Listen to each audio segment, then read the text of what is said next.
stream deck. Hello, everybody.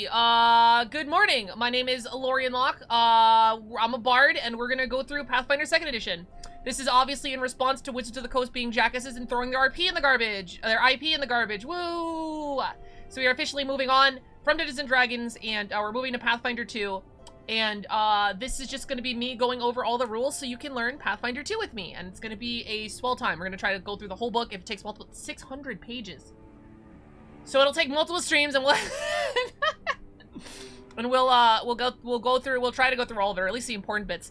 I have my heart rate monitor over there because I'm going to assume I'm going to get excited reading this book because I've heard some things like here and there about some rules of the book, and I'm like, holy shit, why haven't I been playing this the whole time?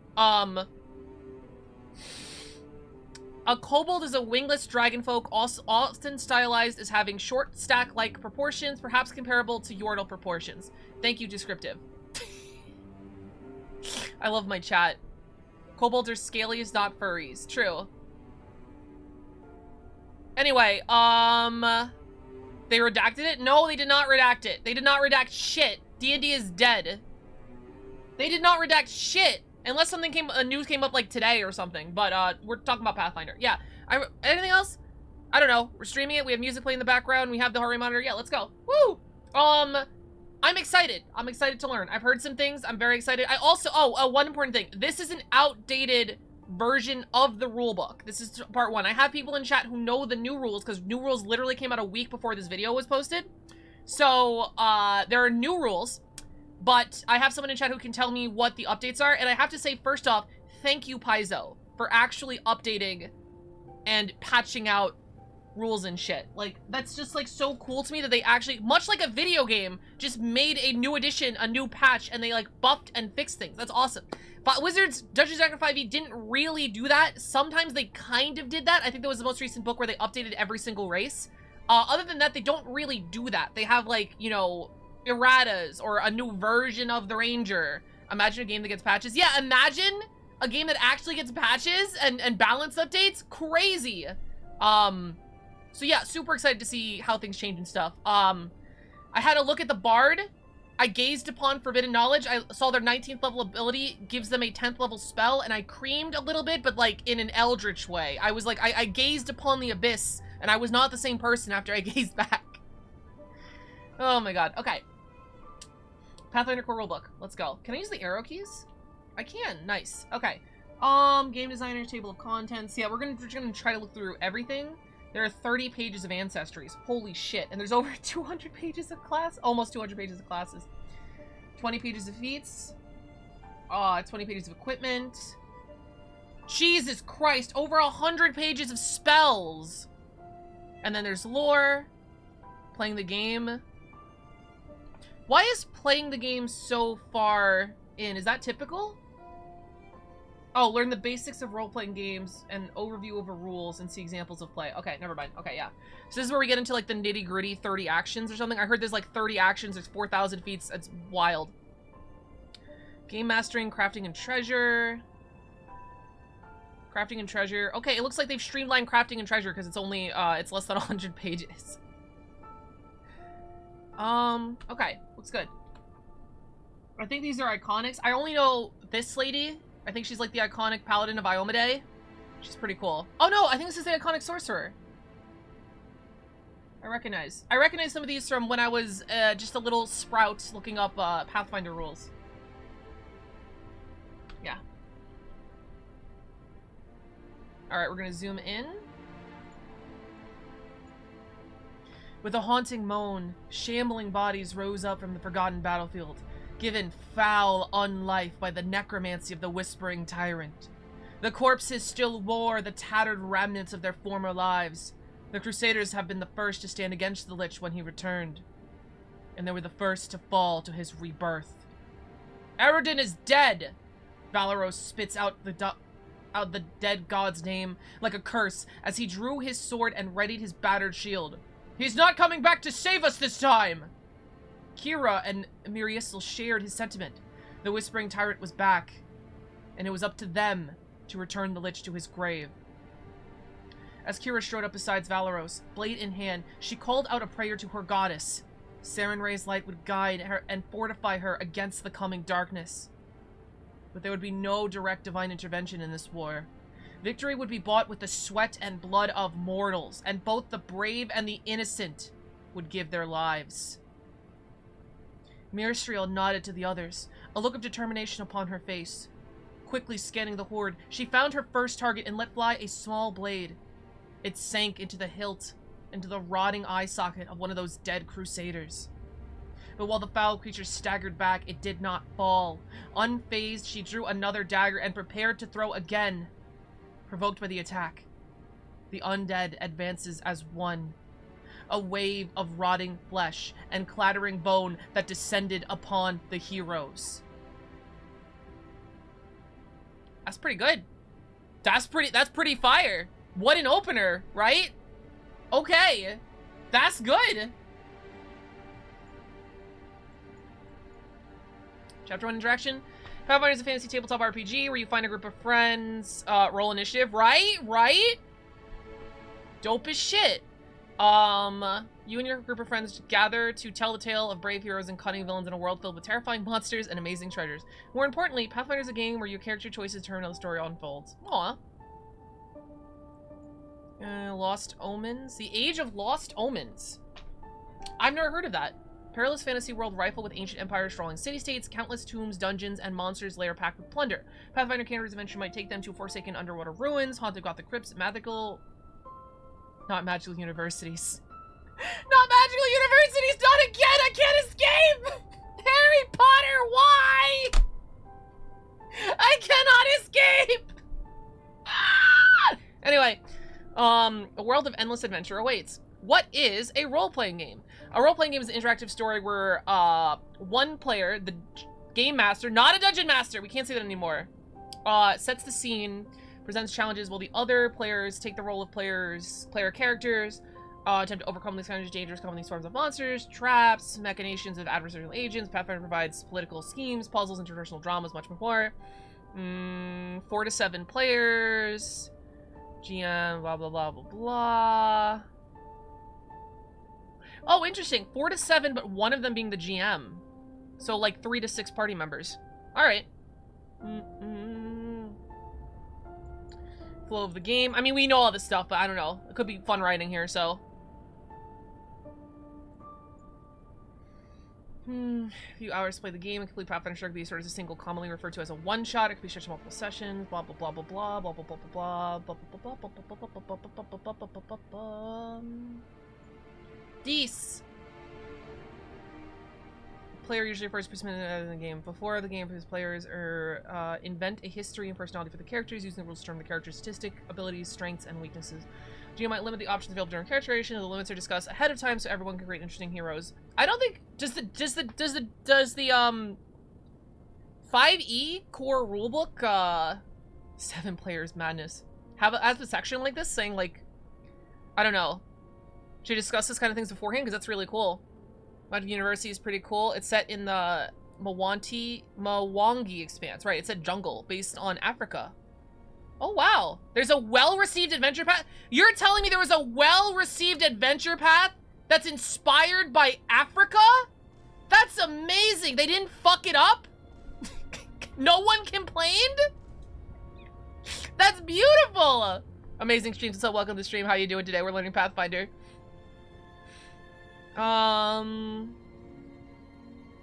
Oh, I probably should have explained my, you know who I am. I was gonna say I should explain, like, what I am to the audience for YouTube, but my experience is that I grew up with Pathfinder 1. Well, 3.5 is where I really started, but then Pathfinder 1 is most of the time, and then I went to 5e, and now I am back. 8 people, wow. Rule is that the game is yours, blah, blah, blah, blah, blah.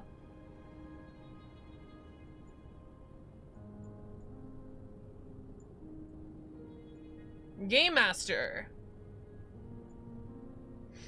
Pod selection is a lot of research to make sure their inspirations are accurate in real life. That's what I want to do, dude. That's what I want to do. I want to make fantasy world sessions inspired by, like, cultures that don't get the spotlight. I want to do that shit.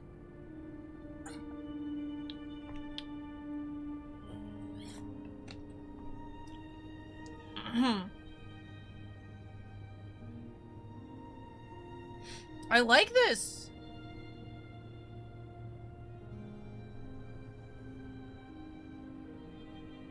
Oh my god, this is fucking fire, dude! This is literally what I tell people all the time! Just have fun! Social construct? Wait, what?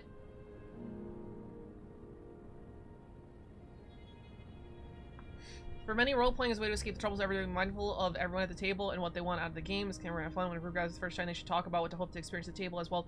Oh my god! They're talking about like a session 0 in the first pages of the rulebook! Talking about boundaries and shit? Oh my god, dude. This is, I'm hard right now. That's a joke. In-game. In-game. In-game, chat. In-game. Calm down. Tasha's Cauldron, I believe, is a section that talks about Session 0 and social contracts. The DM does not mention it. At least it's somewhere. At least it's somewhere.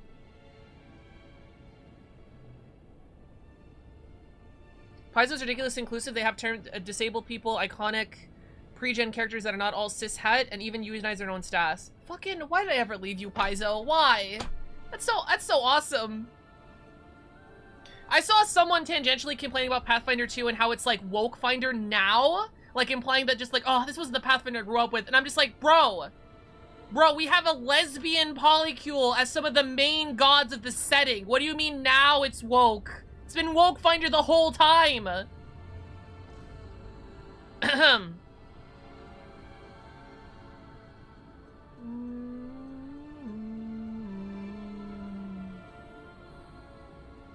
Wow. I love this. The players in the GM will need at least one set of polyhedral die. Could you imagine a 7-person table sharing one set of dice?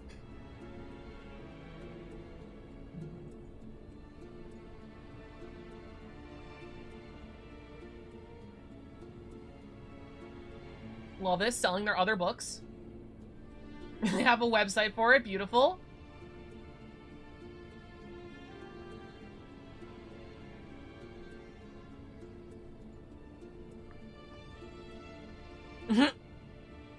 Because it's so bad to include more people in your hobby. Yeah, exactly. It's all fun and games till the wizard rolls for Fireball. Yeah, exactly. There's also a lesbian marriage between a half-orc and a half-elf during the Wrath of the Righteous adventure path. That's fucking amazing. I need to play that game at some point. Maybe now that I will, that I'm switching to Pathfinder. I've heard only good things about Wrath of the Righteous. My friend keeps telling me there's like a redeemed succubus character, and like I would fucking love the shit out of her. And yeah, I want to play it. No spoilers.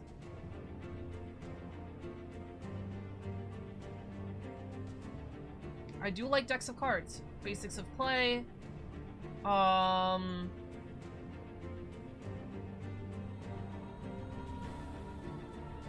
hear it's pretty cool. Fuck! Can we ban that guy for spoilers? Are Dragonborn and Lizards playable in Pathfinder? I'm 90% sure they are. Yeah, I don't know why they wouldn't be. I don't know if they're core races, but they should be. Those characters are from the books in 1E too. They are so cool. Oh, I didn't know that. Lizard folk are a race? Beautiful. I'm in. That's all Excalibur Rex needed! Ancestry, yeah, that's fair. I don't think it matters too much, but I do like the change of the word race to ancestry, because I know race has a different meaning now, but the origins of like the etymology of the word racism is kind of, excuse me, the word raced is kind of racist in itself, because the word was used to like basically dehumanize and separate other, you know, types of peoples from the other peoples, basically, if that makes sense. Dragonborn don't exist in Pathfinder. Lizard folk are probably fine. Dragonborn don't exist in Pathfinder. That's interesting. They don't exist in my setting either, so I don't know why I'm like, oh my god, what? Egregious. We have the Drakthar. They're totally different from the Dragonborn, I swear.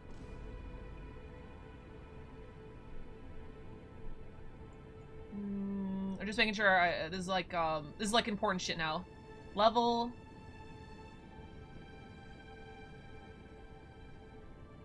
Wait, what? Every time a character amasses 1,000 EXP, they go up a level. Wait a minute, already something big. That's different. Kind of like how IQ was made to screw over poor and other races.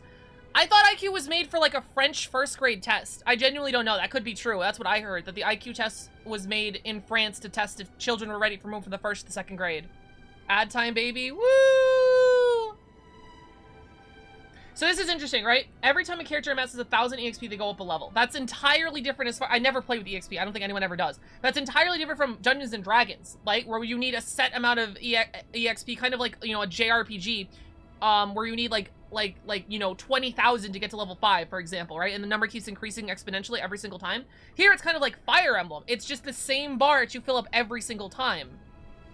Oh, I missed... Someone was explaining something about EXP, and I missed it in the chat. Playing a single set of dice during my first session... Jesus Christ. They did the math so it works out extremely nicely. Thank fucking God. First level PC might start off being a giant rat or a group of bandits, but 20th level same character might be able to ruin an entire city with a single spell. That's good, that's good. I can't pull my load too early. We're on like page 3, but... Here is the core rulebook third printing. Okay, gotcha. Additional characters who are defined by ability scores measure how are. Okay, so we're gonna flip a page. 6 ability scores are strength, dex, con, intelligence, wisdom, charisma, the exact same. Yeah, we know what they're doing. 18. Ability scores for ordinary folk grade. Oh, so if you're... Okay, I like this definition. I like this wording. This implies that if you have a 19 stat, you're superhuman, right? Ability scores for ordinary folk can range from 3 to 18. I like that wording. Am I looking way too far into it? Abso-fucking-lutely. But that wording implies if you're at a 20, you have super strength. Like, you are a superhero. We know what they're doing. Somebody about to realize you don't add dex to damage in mere moments. Bro, I grew up on Pathfinder. My first reaction to 5e when I heard that was just like, wait a minute, bow users add dex to damage? That's fucking broken.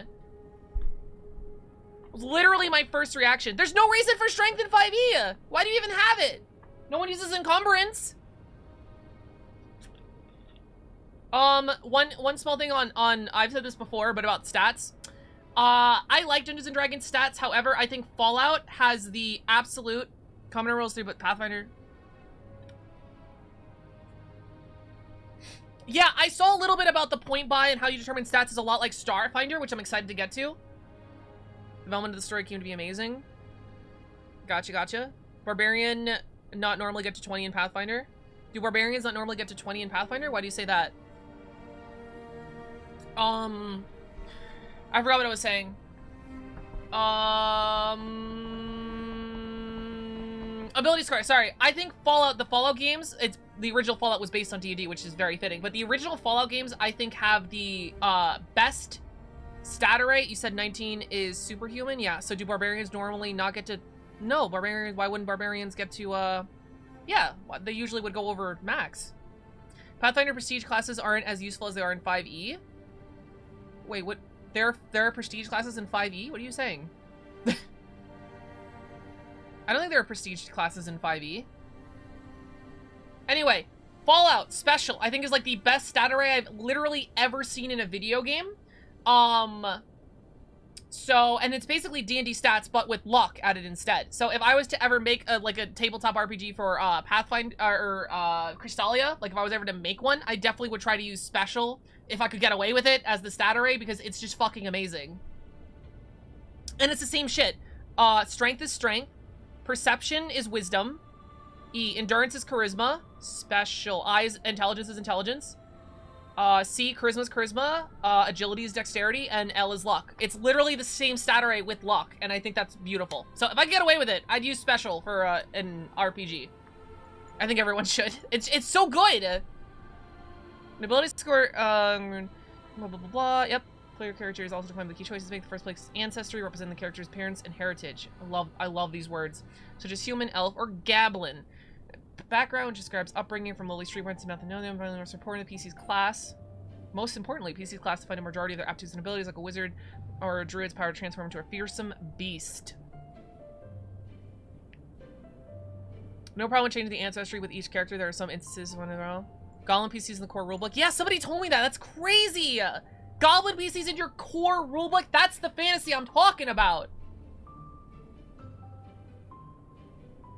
Feats. Here we go. Page 10. Oh, wow. We got 10 pages in before mentioning feats. Okay, we're good. We're good. We're good. Playing a Soul Knife Rogue. I found it's completely possible to do in Pathfinder 2. I'm so happy. Yeah, Pathfinder 1, you could literally build anything. You could literally build anything in Pathfinder 1, so.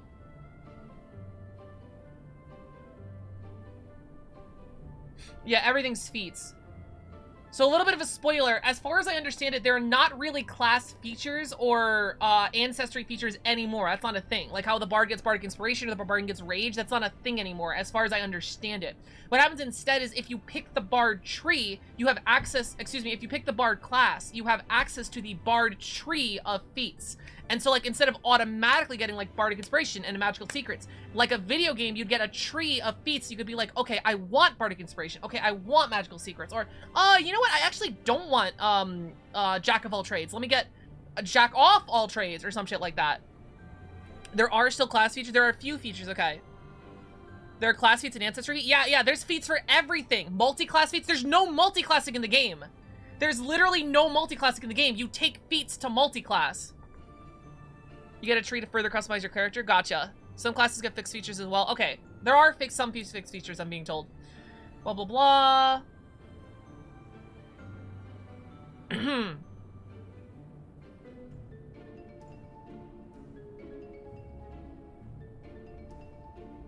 Loke, thank you so much for following. Welcome to the import. I hope you enjoy your stay. How you doing today? There's a Pathfinder mechanic named multiclassing, costs feats instead of costing levels. Yeah. Kind of multiclassing is a variant role, but it's also done with archetyping instead. Variant role, okay. Multiclassing and it's strong. Is multiclassing strong this edition? One thing I regret about my time in 5e is that I didn't play more multiclasses, because I think that, you know, I'm gonna give Wizards some credit here. I think that's like the best RPG I've ever seen for multiclassing. Like, no, I don't think multiclassing has been as fun or as streamlined as it is in 5e. It's really good.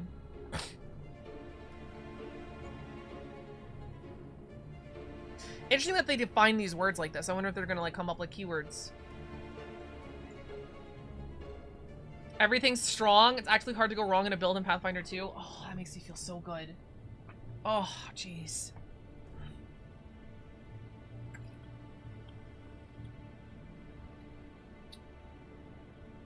Oh my god. Okay, so these are like established. Wait a second.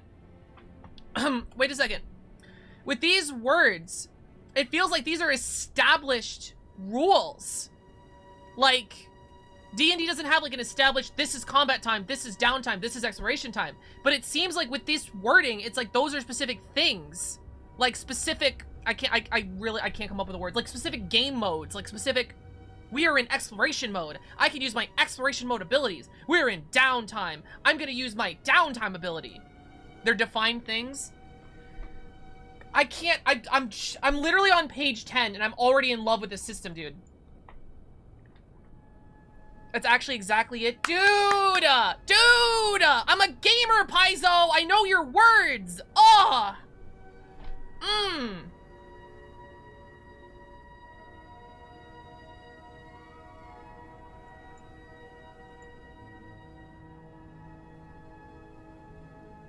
Linguistic Viking.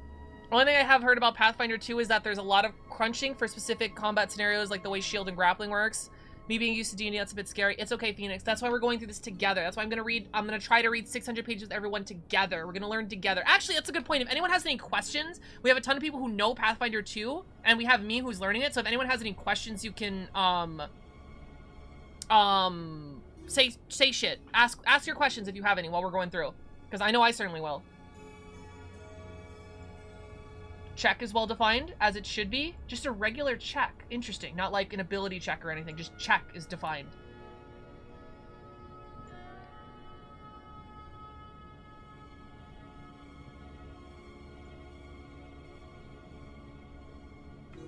I'm gonna come. I'm gonna come. I'm gonna come. I'm gonna come. I'm sorry. Beating the DC by 10 or more is an automatic critical success? Failing by 10 or more is automatic critical failure? Bro, what? You're actually rewarding me for doing something stupid and building all on one skill? You're rewarding me for that? Thank you, Paizo. Oh my god. Ain't no way. Yeah! Yeah! Wait, Descript, I thought you knew this system.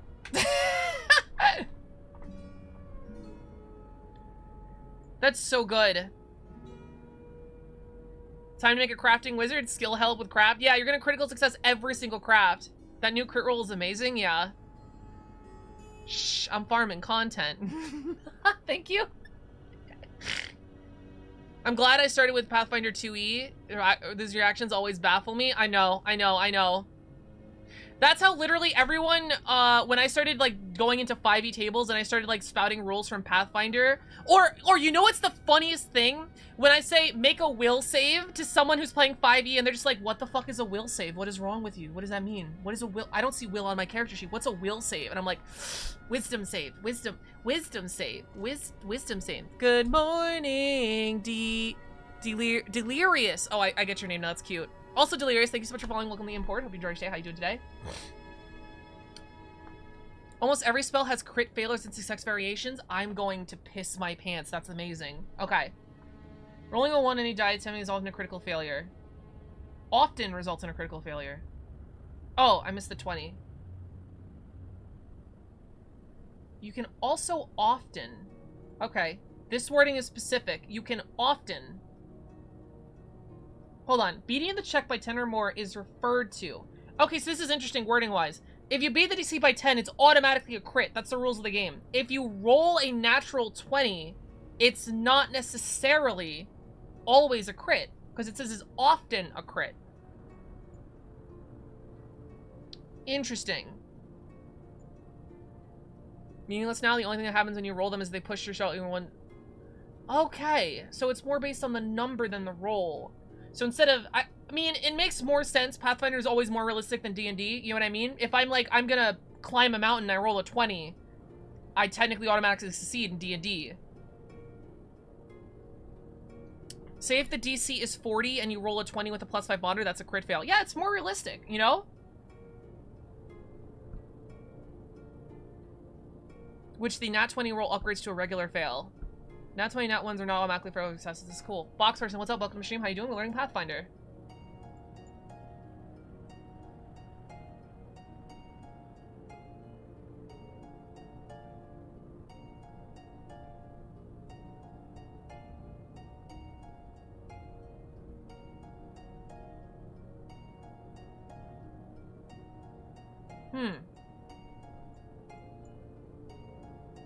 The thing that is amazing mechanic I saw in Lancer, really hoping, oh, crit happens skill to be viable.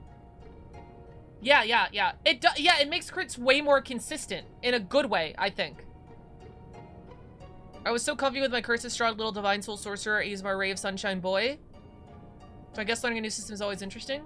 I mean, that's fair.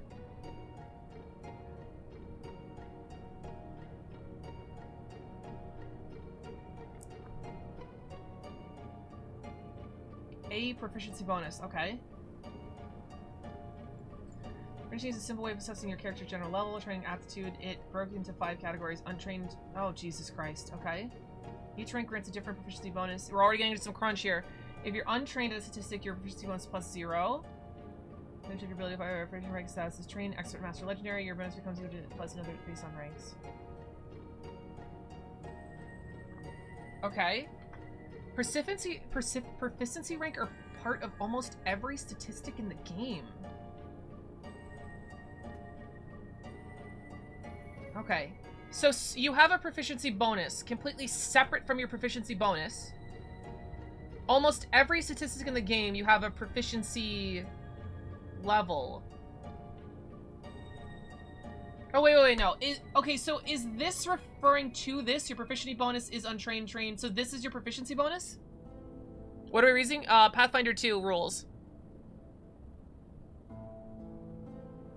Yeah? Okay. So it's not like 5e where you have a stat based on your level of proficiency. Your proficiency bonus is either 2, 4, 6, 8 based on, or 0, 2, 4, 6, 8 based on trained, Baxter, legendary. Proficiency has levels. Okay, gotcha. So, yeah, so not everyone has a proficiency bonus.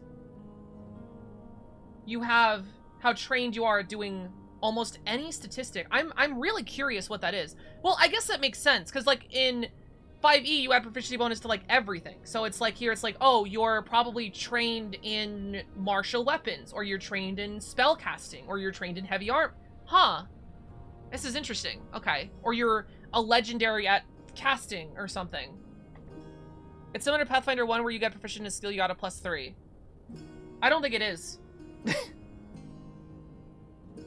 Because that had, like, skill points and shit.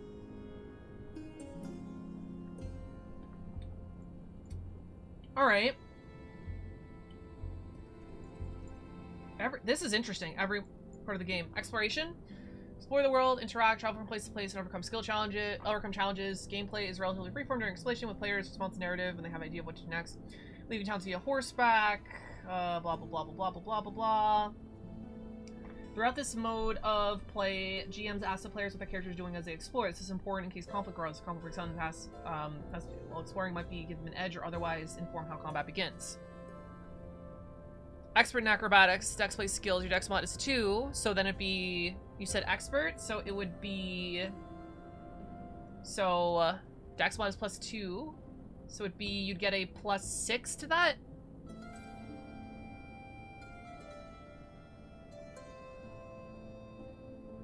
You're a level 3 expert, then 2 dex mod +7. 3 from level and 4... Wait, what do you mean 3 from level? Trained expert, yeah. What do you mean from level? If you're a level 3 expert, then your dex mod is 7. If you're at least trained, you add your level. Wait, what?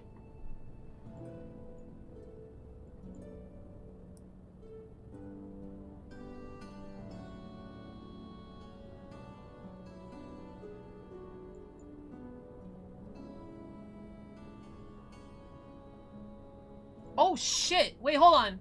Your efficiency rank is from trained, expert, mastered. Your bonus equals your character's level plus another modifier. Oh shit! Okay. Okay, there's the number crunch. We found the +1s, everyone. So it's like your base attack bonus. Oh my god. Okay, I get it. I get it. So proficiency is your base attack bonus. That also applies to skills, if you're proficient in the skills. Alright. The +1s have been located. We got them. We got them. And saving throw. Everything. It's added to everything. That's awesome. That's where the big numbers are coming from. Holy shit. Okay. I literally, it tells you RP what you're doing and say I want to roll acrobatics, say I want to do this. Yeah, that's really good. You know, I feel like, especially when you get good at the game, you can fall into the habit of just like, oh, can I roll acrobatics to do this? And to your DM, instead of asking, can I like do a triple flip through this? And the DM tells you roll an acrobatics. Protection saves everything. Yeah, this is really interesting. I think it's like a good modification of like the base attack bonus system, where it's like, it's one number based on your character level that you add to literally everything, but also you have trained, expert, master, legendary.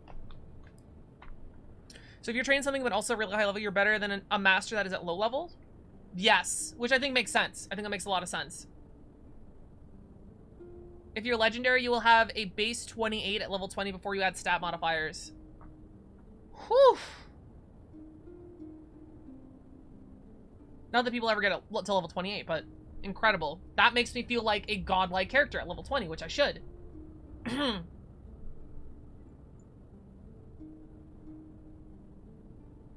Dude, D&D 1 is like a... going from D&D 5e to D&D 1 is like going from Overwatch 1 to Overwatch 2. There's no way I'm going back. Paizo releases Adventure going from level 10 to 20. Yeah, but like, do people actually play them? Because I feel like I've never heard of anyone actually just be like, yeah, I love high level play. Let me see, does a 35 hit? No, here's the thing, Fox. You will be like that all confident your DM, just like does a level 35 hit, and then your DM will look at you like, no. It doesn't hit. It's fun as fuck. Oh shit, okay. Alright.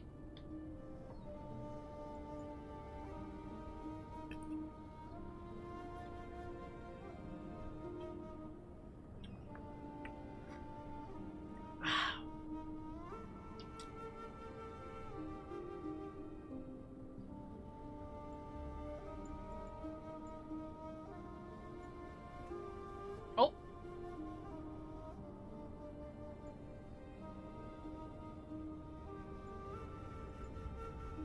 Sorry, still getting used to how to navigate here.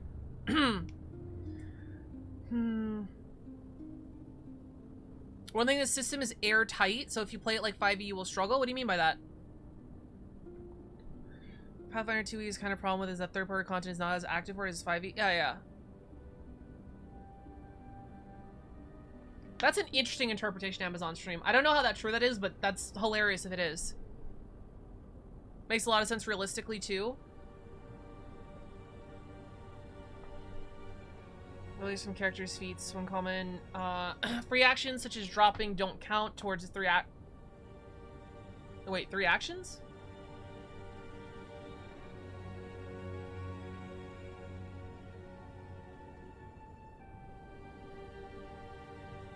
Wait, I think I missed something. 3 actions? When it's your turn to act, you can have up to 3 actions.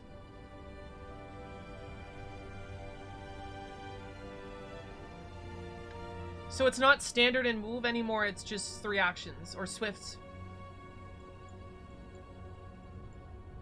Activity in the game is casting a spell, which usually costs 2 actions. Oh my god! Oh my god! Right! Oh my god! It is action points! We're back to Fallout, baby! Oh my god, it's action points! Oh my god, it's just like a video game, it's action points!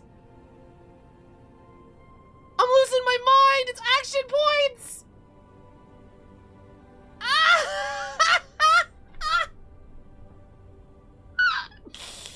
I never thought of putting action points in a fucking tabletop RPG, but it's so cool! It actually rewards you for just standing still! Ah,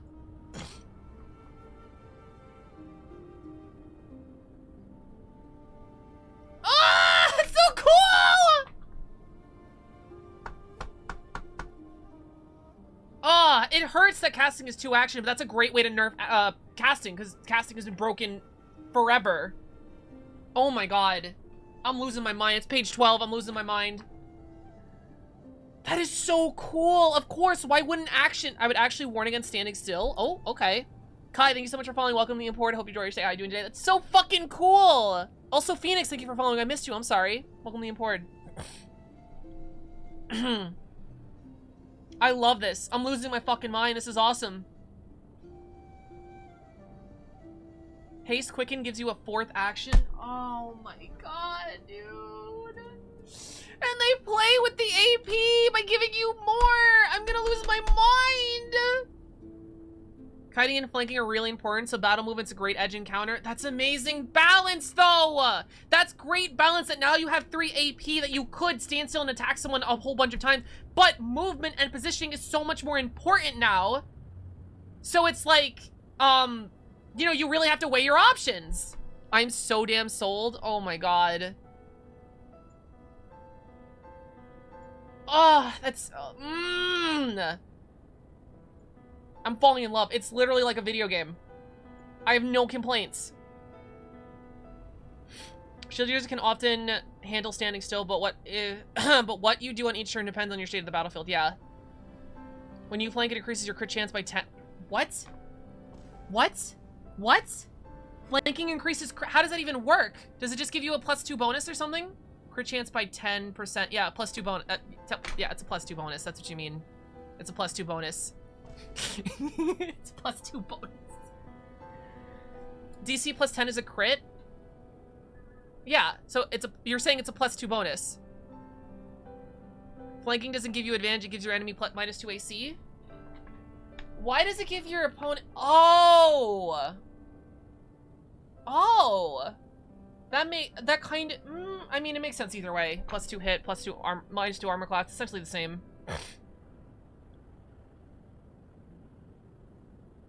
I'm blowing my fucking load. What? Rogues can get a feat that lets them use a reaction to dodge? What? You can still get the same bonus on yourself?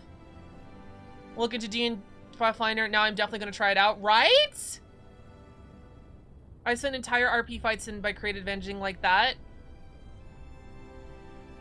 During her shields and forcing targets in the color. I really do love this idea, yeah.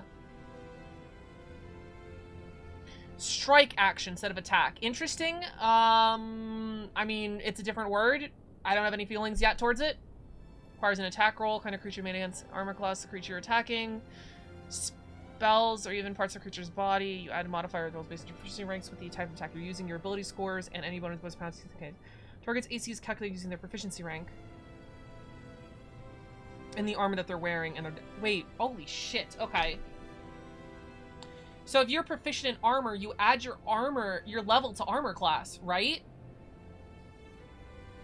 Because if I'm proficient in my light armor, I'm adding my entire level, because that's my proficiency bonus, to my armor class. Reaction attack if the enemy is failed to hit them. Yes, that's huge. We're dealing with some big numbers here. Where we have a different TT. Yes, Les. Let me introduce you to our Discord where we have a thriving, fucking, D&D community. Fuck!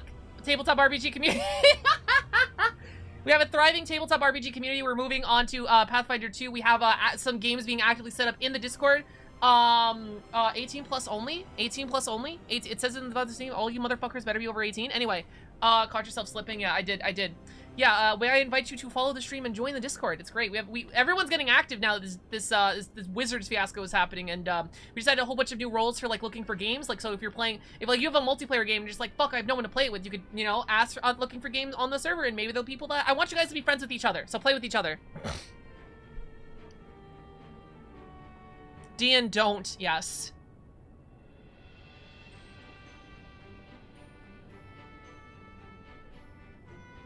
Oh, so I think you just ×2 the roll. You don't roll twice. I think you just ×2 it. Thank God.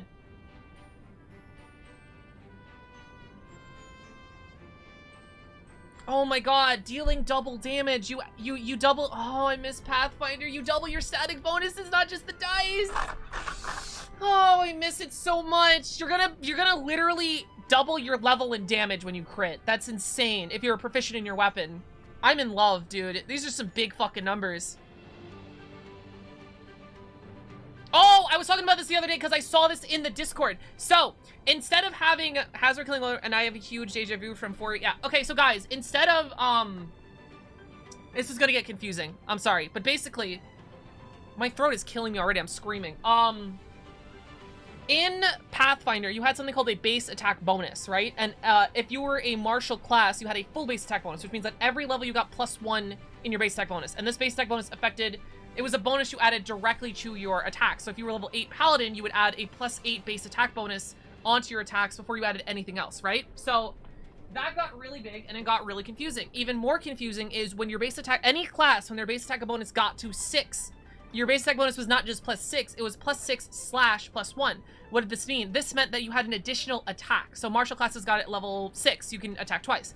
At a mage class, a half base attack would get it at level 12. So that was cool, but this is streamlining it. Instead of that, in this edition, you have a multiple attack penalty. So anyone can attack 3 times with the AP. Yeah, 3 times with your AP. Anyone can attack 3 times with your AP. And,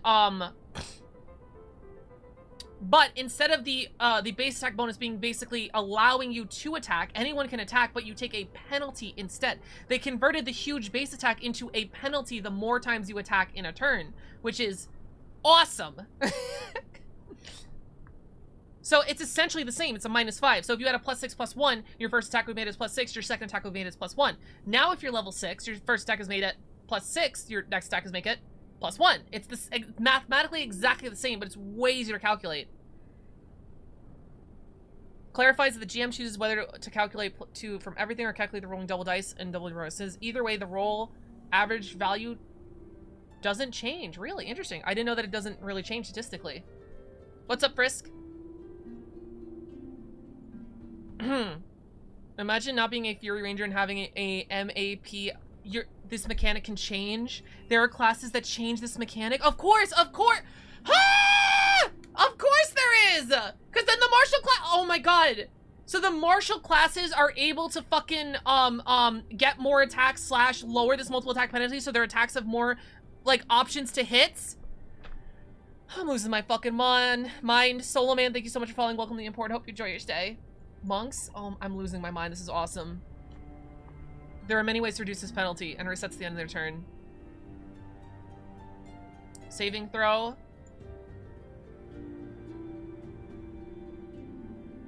Fortitude, Reflex, Will.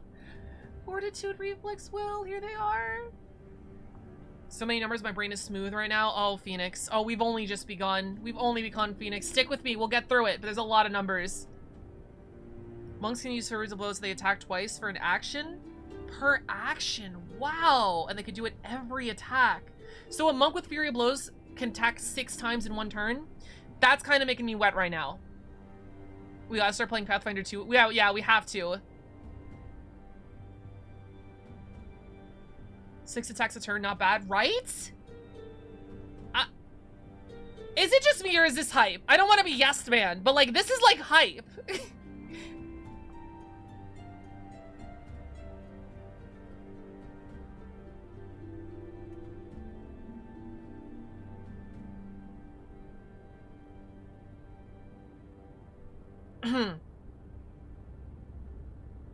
The monk can attack 4 times? Wait, not 6? Why not 6?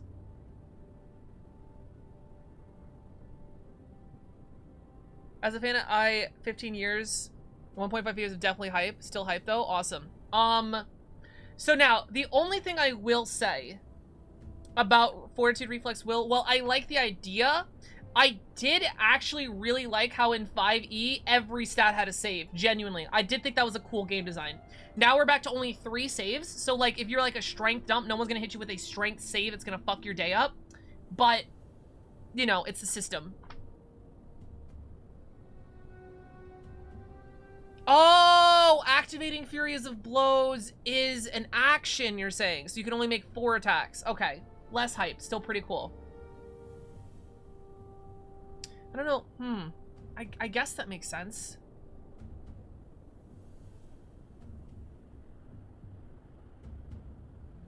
We're not there yet. Hold on.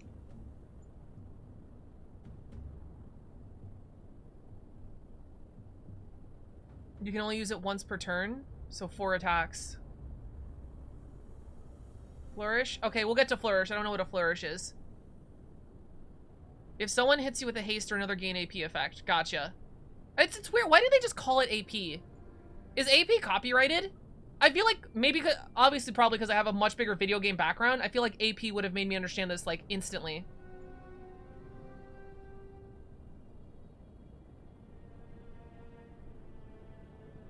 I might just homebrew just calling it AP all the time. I don't know why. I like AP. Action points.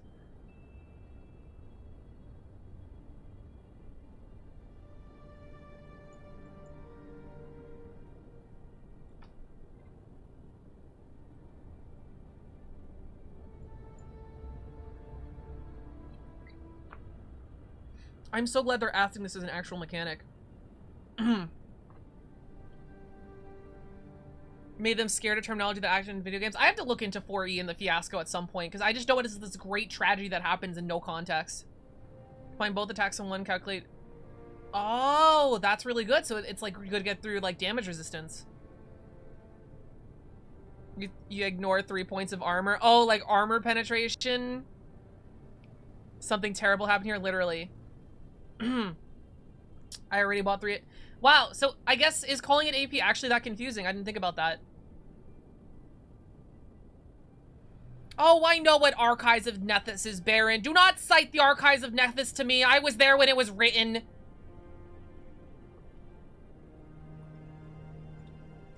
Hmm.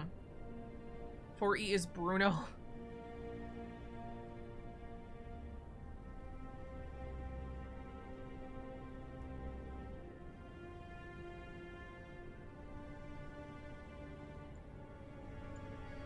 Ages of Ashes was brutal. Hmm.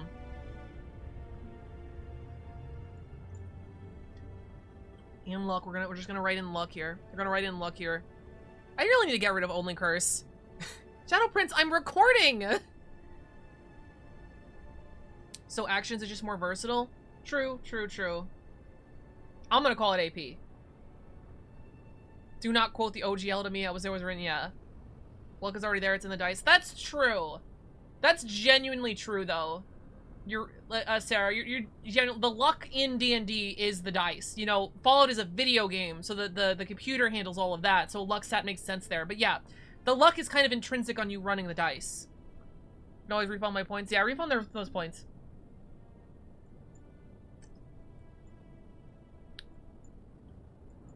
Oh wait, attack? I'm confused. Why does it say attack here but then strike? Key terms attack, but it says strike. It's a strike action to attack? That seems needlessly confusing.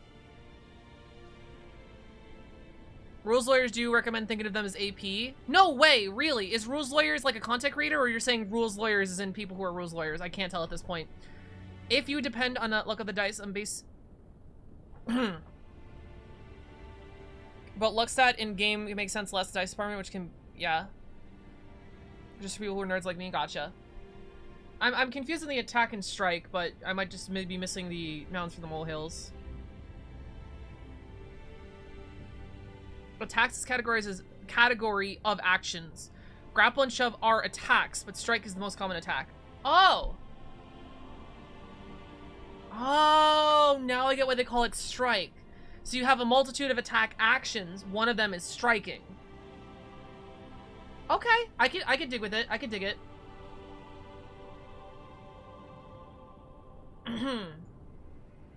Adventuring profession. I love that terminology.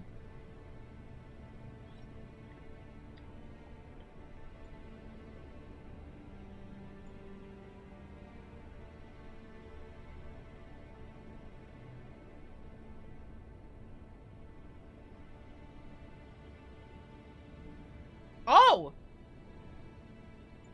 Oh! Oh, I like this.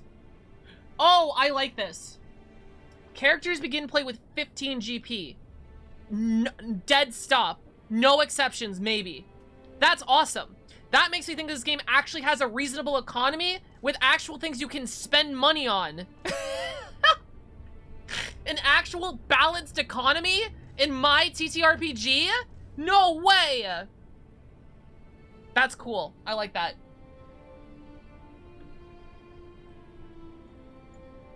Anyone else find that problem in 5e? You have like nothing to spend money on? Is that just me? Like you're at level 10, you have like 1,000 gold pieces and you just like jack off with them? Like what do you spend money on? The economy is this RPG is well done. Everything has a price. Thank God. Compared to 1e, that's peanuts. Oh, Pathfinder 1e? Yeah, yeah. Never playing at 5e, nope. Clear out the request queue. It seems sort oldest to newest. Okay. Thank you. Lorian. Okay. The Age of Lost Omens. Is there, like, lore I should know from Pathfinder 1? Like, did Pathfinder 1 take place in the Age of Lost Omens? Or is Pathfinder 2, like, 100 years after Pathfinder 1? Is that lore thing I should know? D&D is usually hard to find magic items that are worth buying after a bit. Well, not only that, magical items don't have a fucking price in D&D. It's like, this item is priceless. You should be able to find it in a thing. And I'm just like, okay, then what's the point of gold? What am I supposed to buy? Property? Humans, God of Prophecy died. Pathfinder 1-2 both take place in the Age of Lost Omens. Okay, dope, thank you. I was just wondering, context-wise. I honestly, I mean, I like Lorian lore better than D&D lore, but I don't know much about either. It's almost like the company who should not be named fucked up the economy with hyperfixation, incredibly vague prices and anything that's not mundane, yeah. Aridin is worse, God, don't... Okay. Wait, what?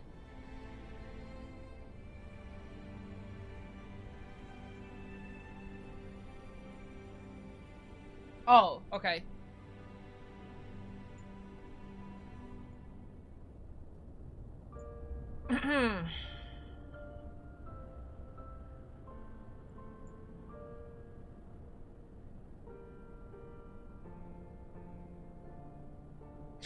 Oh, this is awesome. They don't have CR, they just have monster levels. Perfect. Perfect. Any years so my GM knows more about lore from Pathfinder? Galarian? What? The lore of Galarian won't matter 90% of your play. Oh, yeah, I know. I never play on these established settings, but, like, you know, it's a pantheon with a lesbian polycule. I can't not know about it. Everything has a level, even traps. That's cool. It's really cool.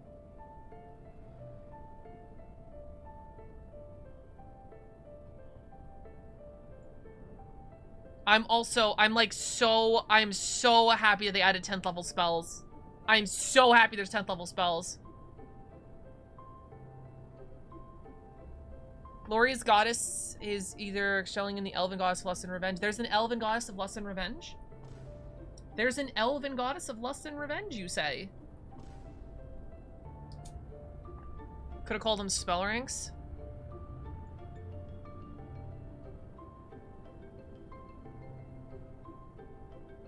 Wait. Is perception separate from skills? Perception measures your character's ability to notice an object in your situation. It usually determines how quickly your character swings into action in combat. Oh, I think they moved perception to its own thing. That makes sense because everybody...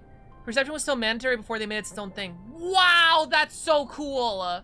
Her clerics run brothels. Okay, I need more information on this, Calistria. I need more information on her, just for no reason. Her main shtick is vengeance unless her priestesses are both prostitutes or assassins or both. Okay, well, I definitely know where Lorian fits in Galorian. Galorian. Lorian. I love that. Lorian. That was not done intentionally. Feminism's own thing, and it is initiative. Perception is tied with initiative? You're fucking me. You're fucking me right now. Are you dead ass right now? Perception is initiative?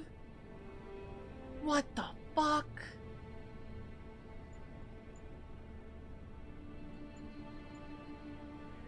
It's just like a video game, chat. There's rarity.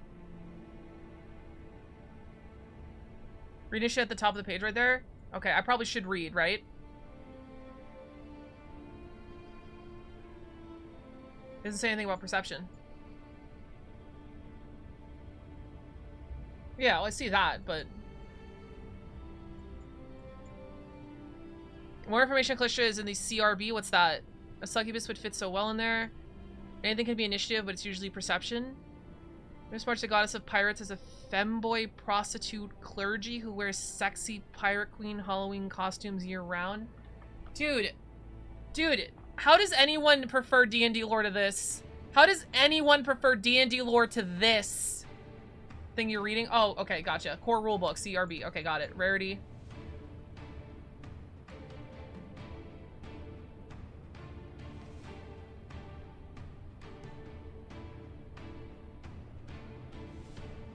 Rare? Unique? Wait, I'm confused. There's common, uncommon, rare, and unique? Is that the rarities? Mither literally stopped greater and 10th level spells. Yes. Yeah. Somebody killed the goddess of magic with the 12th level spells. I'm 90% sure, and that's why 10th level spells are not allowed in 5e. Larity is a way to limit what players can put. Oh, it's not. It doesn't go farther than that? Okay, interesting. Worries for allowing stuff who aren't. I am. Okay. It's not that important then. That's cool though. I like that distinction. I thought it would, you know, like video game logic is where I'm coming with here with. Scribe role playing. Elven curve blade and the dwarven uncommon trait typically won't. Gotcha. Faerun literally has a drow goddess of naked dancing that from Wild Thunder lore. Yeah, but it's Faerun. It's more for how rare it is. Yeah, okay, gotcha. Saving throw.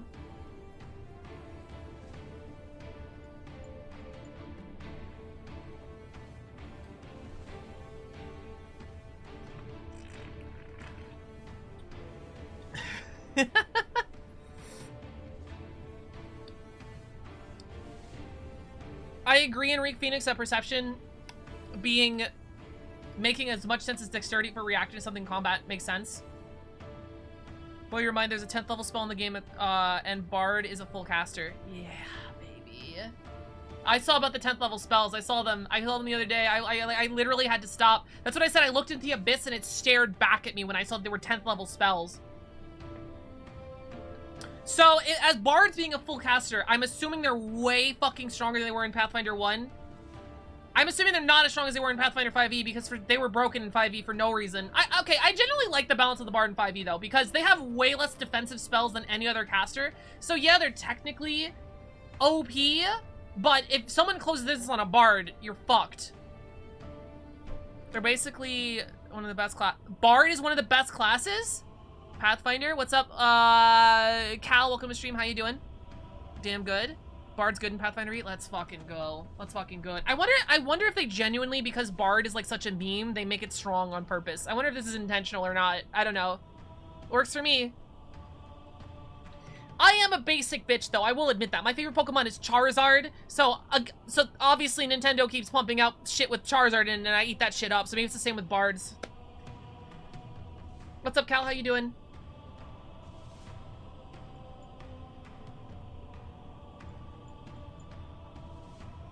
Oh my god, this trait system.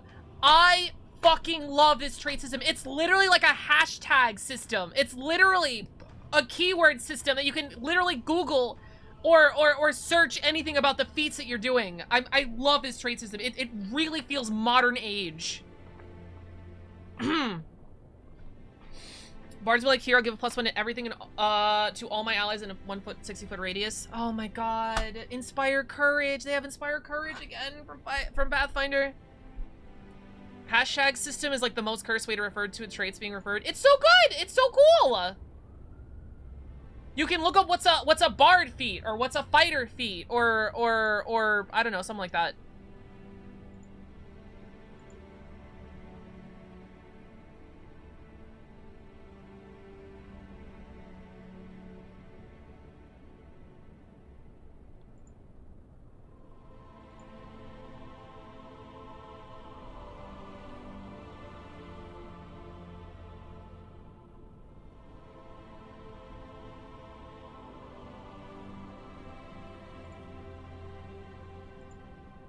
Give me 1 second.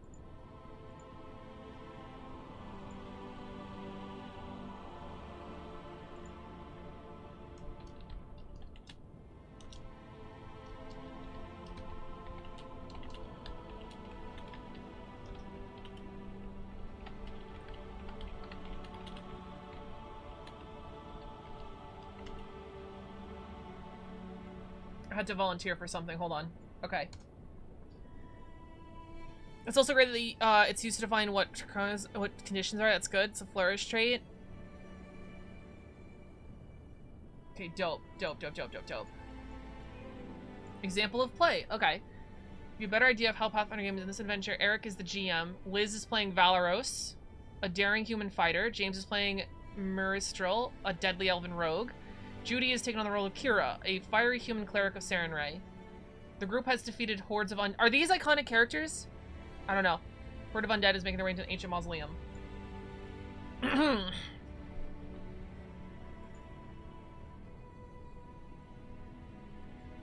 They are beautiful. It's really cool.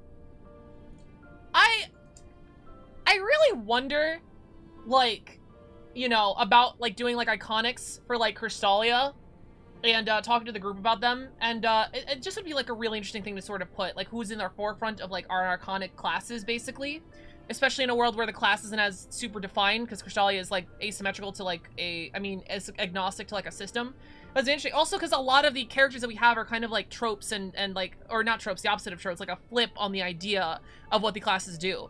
Like, for example, like, you know, it sort of makes sense for Lorian, me, to be like the iconic bard of Crystalia, which I think would be really cool, because I think I really emphasize what it means to be a bard. But I am an 18+ content creator, so we might not do that, because, you know, that might be a little, questionable. We aren't allowed to post links, we're not, no. I love being an iconic wizard that didn't start adventure till he was 50 years old. I love that. What's up, Names Official? Welcome to stream. How you doing today?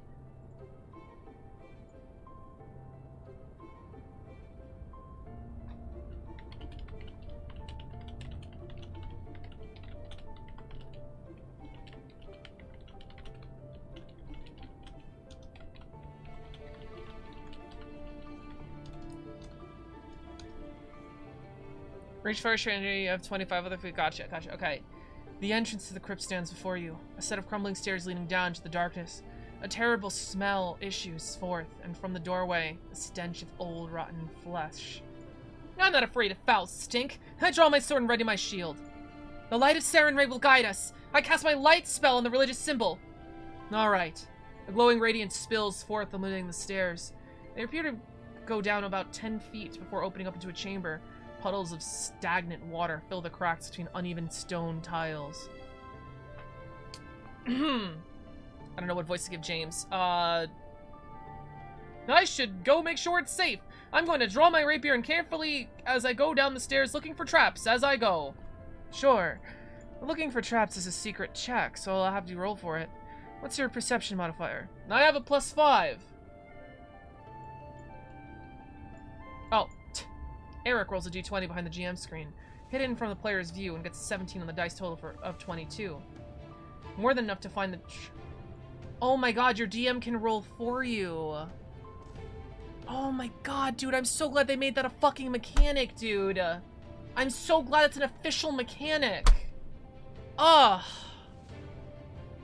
Oh, I love this. A secret to everybody? Yeah, literally. That's a meme reference, right? It's a secret to everybody.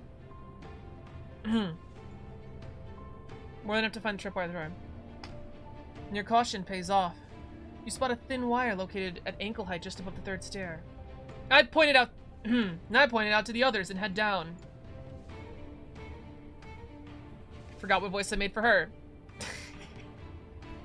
Voicing 4 characters, improv is hard. I follow right behind, avoiding the wire, but otherwise keeping an eye out for danger. Me too. Okay. You make it down the stairs to find yourself in a crypt. Ancient wood coffins are arranged around the room, covered in cobwebs and dust. Directly above, on a raised dais, is a stone casket adorned with wicked-looking symbols. You can tell it was once wrapped in iron chains, but now twisted links are scattered around the room, along with chunks of what must have been the casket's lid. From the damage, looks like it was shattered from within. Sarenrae, protect us. I draw my blade in advance. I want a better look at those symbols. I'll keep pace with her. I don't like the looks of this. I think I'll stay back here and hide behind one of the coffins. More Israel takes cover while the two of you advance. As you draw near, the stench of rot grows stronger until almost overpowering. Suddenly you sense... so unrealistic, players are usually not this divisive. True. Horrid odor. Rising up from the cast is a nice, nightmarish dead thing. It might have once been a human, but it's hard to tell from its withered body. Its flesh is the color of a new blouse, sprues, pulled so tight across its bones that it has split in places. It's hairless, with pointed ears. And worst of all, its mouth is lined with tiny, sharp teeth, and its tongue is entirely too long. So it's not a friend. Well, certainly not. It looks poised to leap at you. Roll for initiative. Valeros and Kira need to roll perception, while Mauricio should roll strength. Wait, what? What? Everyone rolls for initiative. Liz rolls a 2 for Valeros, getting a total of 8. Judy rolls for Kira, getting a total of 14. James used strength. Stealth! Wait, I'm sorry, I can't read. This is stealth, right? But why are you rolling stealth for initiative? Remember when I said anything can be used for initiative? No fucking way. No fucking way. Anything can be rolled for initiative?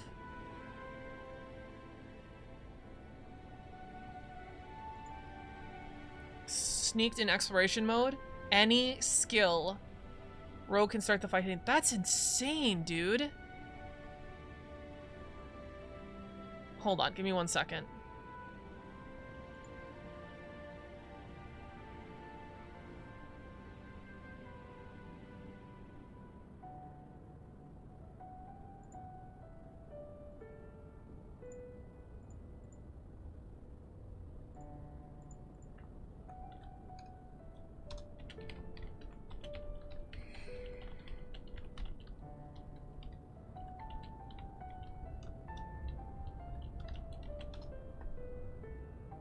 You enter a room by breaking through a door, surprising everyone. That's an athletics initiative. What the fuck? That's cool. What's up, Kali? Welcome to the stream. How you doing? Okay, was hiding at the start of the fight. He rolls a 17 for a total of 25. Eric rolls for the undead creature, getting a 12. Records these totals, putting the characters in order from highest to lowest. Looks up Myrrh. I'm gonna just say Myrrh. Get stacked first. Whatever that thing is, you're pretty sure it doesn't know you're there. Awesome. For my first action, I want to draw my dagger. For my second, I want to move closer. You can get to within 15 feet of it with one stride action. Only interesting. Perfect. For my final action, I'm going to throw my dagger at it. James rolls a 13 and adds 8 due to Myrrh's skill at throwing daggers. For a total of 20... Oh no. Oh no, is each weapon their own skill? Oh god. Do you have to be proficient in, like, individual weapons? Oh god. Oh, Jesus Christ. Casters can roll a respective skill at the start of a fight by identifying a creature to react to it. A wizard can roll Arcana. That's insane. Pathfinder stuff was happening? Hell yeah, we're learning Pathfinder for the first time we're writing. Don't panic. Okay. Sci-fi setting, I could use the party technologist rolling for the technology to see if any sensors learn anything. That's cool. Simple, martial, advanced weapon categories. Okay. Okay. Gotcha. Eric consults his notes to learn that the monster has... Holy shit, it was a whole action to draw a dagger. Oh, that's annoying. Okay. I guess it makes sense because we have 3 AP, but that's annoying. Interesting. It's a whole action to draw a dagger. It makes sense, but annoying. Weapon focus, at least per weapon.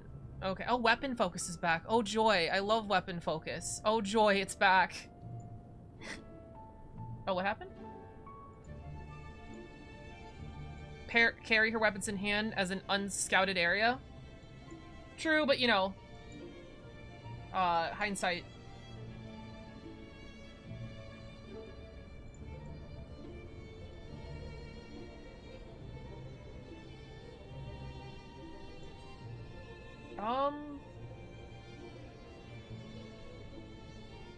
Froze a little bit. Okay, there is. Drawing used to be a move action, but now it's just 3 generics. Yeah. Crunch the different variables at once. Rapier out, that's not exactly a thrown weapon, yeah. Oh, true.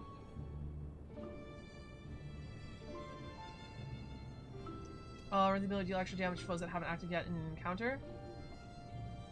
Oh no. It has to be... Don't tell me sneak attack is once per an encounter. Next damage all still play. Oh, actually, maybe that means they're balanced, actually. Maybe that means rogues are good, because they're not going to base the class around a sneak attack. And, you know... James rolls 1d4 for the dagger, 1d6 to sneak attack, and he adds 4 for the dexterity, a total of 19. Okay, dexterity to throwing weapons, good to know. It hisses at the blade, as the blade sinks in its soldier. It does look like it hurts, but the undead thing doesn't appear to be slowing down. James, that was all 3 of your actions. Next up is Kira. I forgot which one was Kira.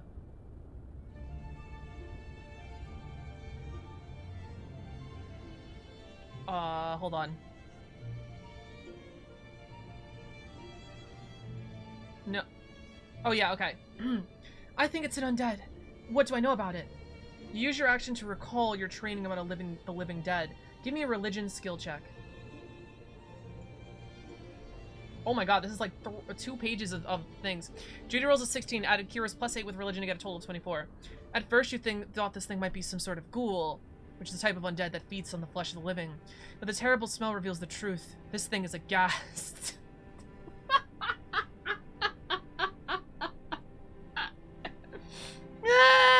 That's funny. That's just funny. That's some Pathfinder specificity nonsense. Just like, it's not a ghoul. It's a ghast, which is totally different. A more powerful type of ghoul. You're pretty sure that the stench can make you sick, and that its claws can paralyze you with a touch. This is bad. I'm gonna spend my last 2 actions to cast Bless. Gives anyone next to me a +1 bonus to attack rolls. That's also unrealistic. The spellcaster actually knows what their spell does. Or just a rider when the conditions are meant. God, you'll always get sneak attack as long as you're flanking, attacking a flat-footed enemy. 5e was the only addition that went away. Gotcha. Gasp. Aghast. If you're hasted, you can have 4 sneak attacks in turn. That makes me a little turned on. That makes me turned on a little. I'm a little turned on that a hasted rogue can apply sneak attack 4 times. That's the crunch I want. Casting the spell is an activity that requires 2 actions to complete. and has 2 components. The complex gesture needed to invoke the spell are the somatic components, and curious prayers to our deity are the verbal components. Okay, the gas leaps up the casket straight towards Myrrh. The stench of its rotting corpse is absolutely heroic up close. Attempt a fortitude save. James rolls an 8 for a total of 14. Not quite enough. You gain the sickened 1 condition. What? It's literally a video game! What do you mean sickened 1 condition? As opposed to the sickened 3 condition? You're just sickened, you're not sickened aga. Don't worry.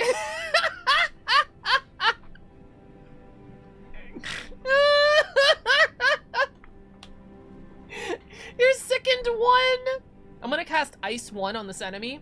Literally like Final Fantasy shit. That's awesome. Pathfinder be like, got it? Anyway. That's funny. Sickened 1 condition, which is going to give you a -1 penalty for most of your d20 rolls. Next. What do you mean most, DM? What does it do? Next, it lunges at you, trying to bite at you. No. I use my reaction to nimbly dodge out of the way. Eric rolls an attack roll for the gas, getting a 9 on the dice. Looking at the monster statistic, he has 11 for the total of 20. Myrrh's AC is normally 19, but the nimble dodge feat lets her use a reaction to increase her AC by 2 against a single attack. In this case, it turns the acid to a miss. That is the best use of an AC +2 I've literally ever seen. Sickened is -1 to everything? No, I have no idea. Does a 20 hit? Nope, just missed. You twist from the gas as its tongue leaves a slimy film on your armor. With a final action, the undead menace lashes at you with its claw. Eric rolls a second attack with the gas, this time with its claw. Normally, the attack would take a -5 attack penalty, but since the claw has an agile trait, the penalty is only a -4. Rolls a 19, adds 11 for the goal. So jeez. These numbers are so huge. Subtracts 4 for a total of 26. You may have dodged the gas bite, but the thorny born claw rakes you across the face. Eric knows this is a hit. Wait, what? Oh, okay. Eric knows this is a hit for the gas and gets a total of 8. Take 8 points of damage, and I need you to attempt a fortitude saving throw as the numbing sensation spreads from your wounds. James rolls a fortitude save. He gets a 4 on the dice, and after adding his bonuses and penalty from the second condition, it only comes out to a 9. This isn't my day. I don't suppose a 9 is good enough. I'm afraid not. You are paralyzed. Sickened 1 states the severity of the condition. That's what the numbers mean. I mean, that's what I assumed. It's just really funny that it's sickened. Like, it literally reminds me of, like, Final Fantasy 1, where it's like, oh, I'm not using my Blizzard ability. I'm using Blizzard 2. It's much stronger. It's just funny.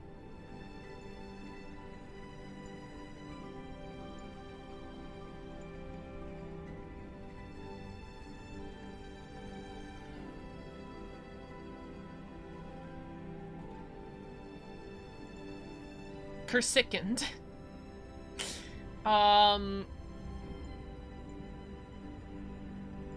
Eric notes that Myrrh is paralyzed, making her unable to act, but she will get a new saving throw at the end of each of her turns to shake off the effect.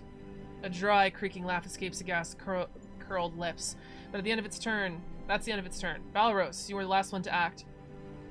About time, too.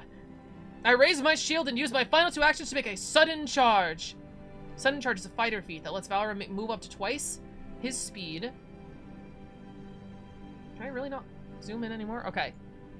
Discrit, thank you so much for subscribing! Oh my god! New follower, insta-subscribe! Thanks for your soul! Oh, that's a good one. Beautiful. Ah, that's a good soul. Not the immediate regret. I did not account for that.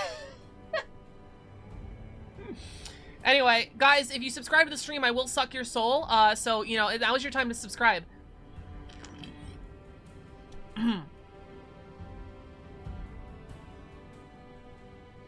Oh, that's really cool.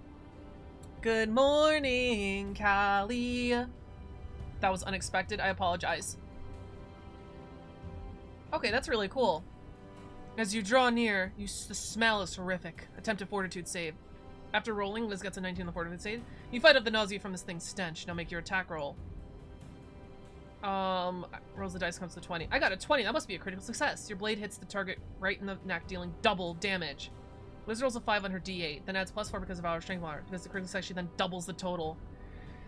Oh, that's so good. That's so fucking good. That's so good.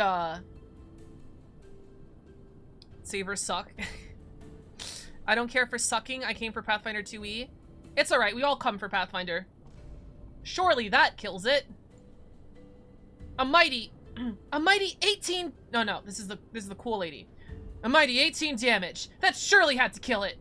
I'm afraid not. Black ichor runs from the deep wound on its neck, but it only turns to look you, and you can see burning hatred in its eyes. Uh-oh.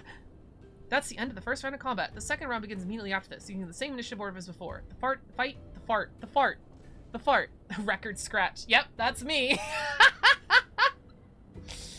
I get to keep my fifth soul since I can't subscribe right now. I'm sorry. Fight's far from over. Alright. Using this book.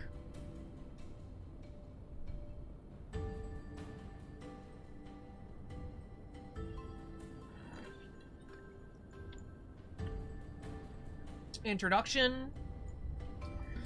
Ancestries and background. Classes. 12 classes. It's the same 12 classes as 5e, except Warlock is Witch, right? This is how you read a book? Literally. No. It's Pathfinder. So this is how you read in bold, because read is a specific term. A book in bold, because bold is a specific term. They will come back to that later. This fart is not over, Lorian, 2023. Aw, Skybird, thank you for sacrificing Fox's soul. That's a good one. Reed has a concentrate exploration trait. Yeah, of course. Has Alchemist. Pathfinder 2 does not have Warlock. Oh! Oh, does it have Witch? Is there no Witch? Witch is not base? I had someone tell me that the difference is Pathfinder has a Witch instead of a Warlock. So I guess it's not that. Which which is added in the advanced player's guide. Gotcha. Okay, understandable. That's funny. So it's like 5e and Pathfinder switched the Artificer with the Warlock. It's like our base book comes with the Warlock. Well, our base book comes with the Alchemist. I mean, Artificer. Yeah.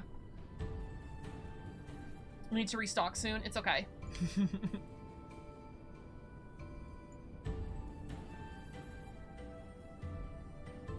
Ooh.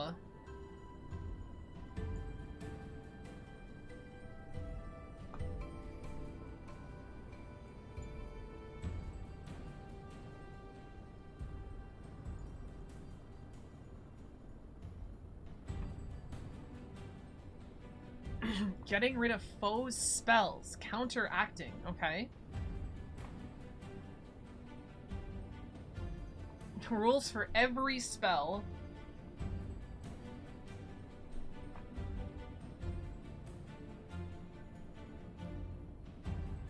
Jesus fucking Christ. Risky spells? What is a risky spell? I cast Molotov Cocktail. I do hope someone makes a Warlock for Pathfinder 2e. Pathfinder Warlock gets Eldritch Blast and range touch attack instead of a resource.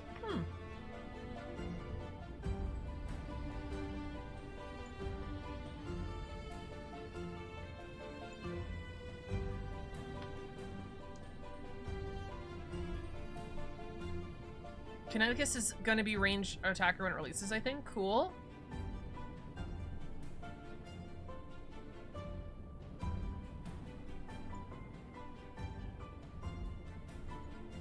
Alright. We are 2 hours in and we're on page 18. Okay.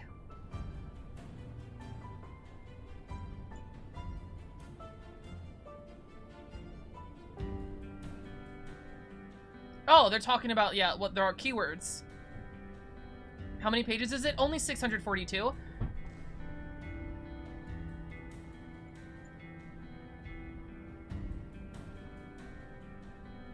800?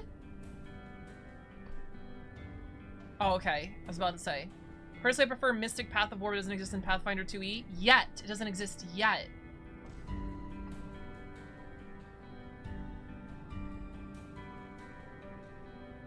No way! Oh my god, they have symbols to tell you what things are?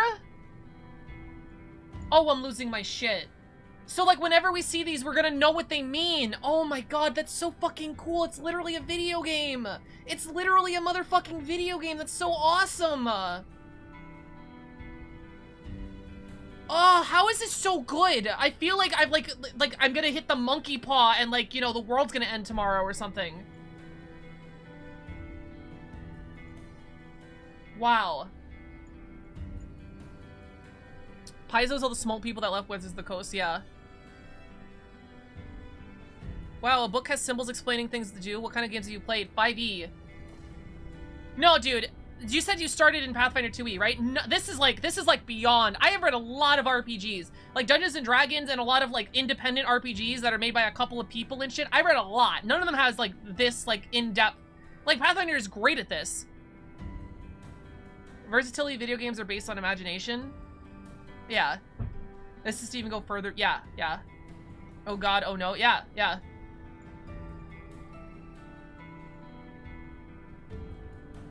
So if an action takes more than one action point, it's called an activity. That's what that means.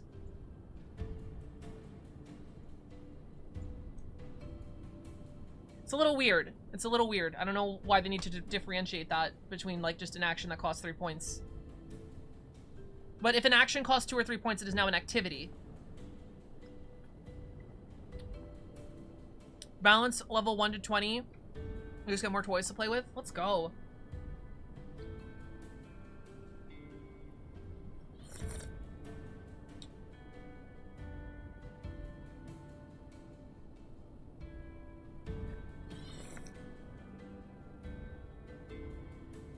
Oh, wait a minute, wait a minute, wait a minute. Wait, what? Activities that use 2 actions use this symbol. Activities that use 3 actions use this symbol. Few special activities such as spells that let you cast an instant can be performed by spending a free action or reaction. All tasks that take longer than a turn are activities? I'm confused.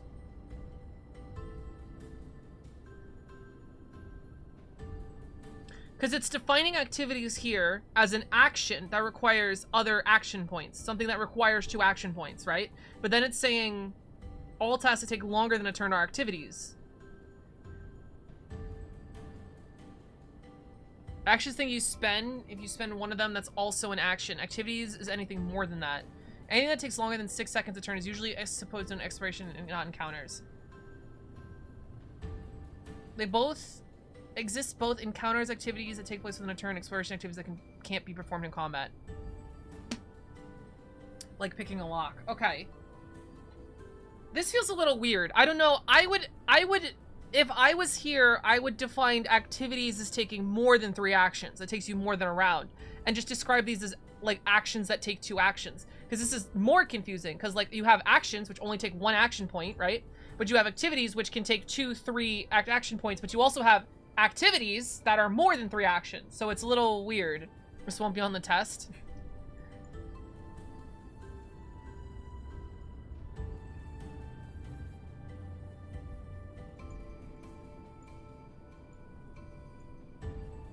Thank you for telling me how to read. Hundreds of rule elements. Hundreds of rule elements. Term activity makes incredibly useful to clear how spells work, for example. Okay. It's a little unclear to me right now, but Pathfinder 2e be like reading a book, part 2. Here is how you read.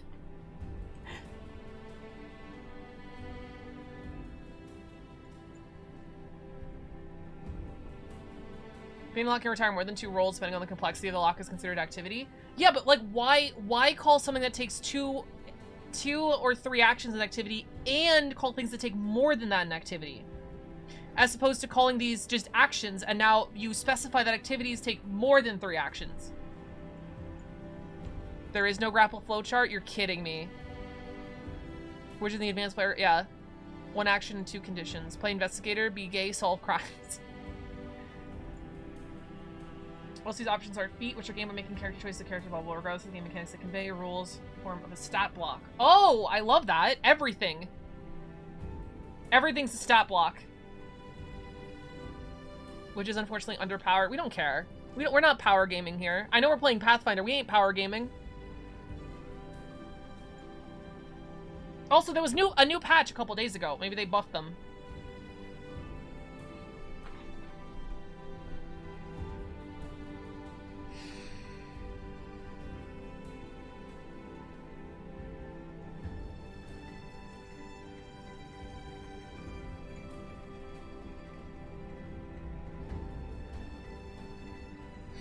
Okay, so we're going to be seeing a lot of this. So action or feat name, level, all the traits will be here. A prerequisites will be here.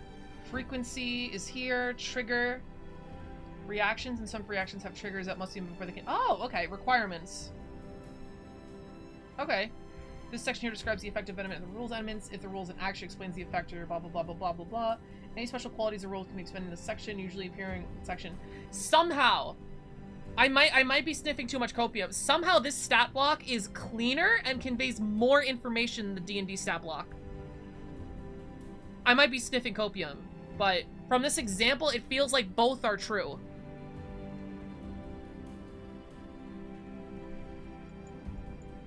Can be used crafting for medicines now? Interesting.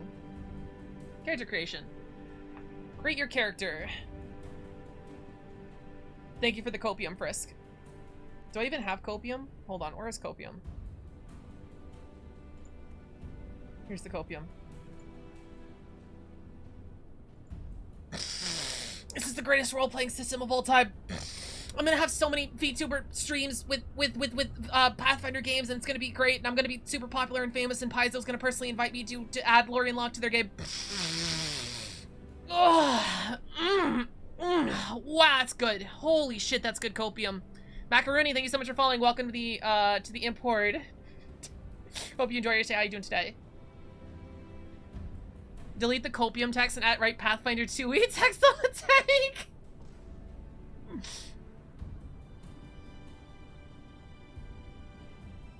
That to learn character streamer you use after reading through this.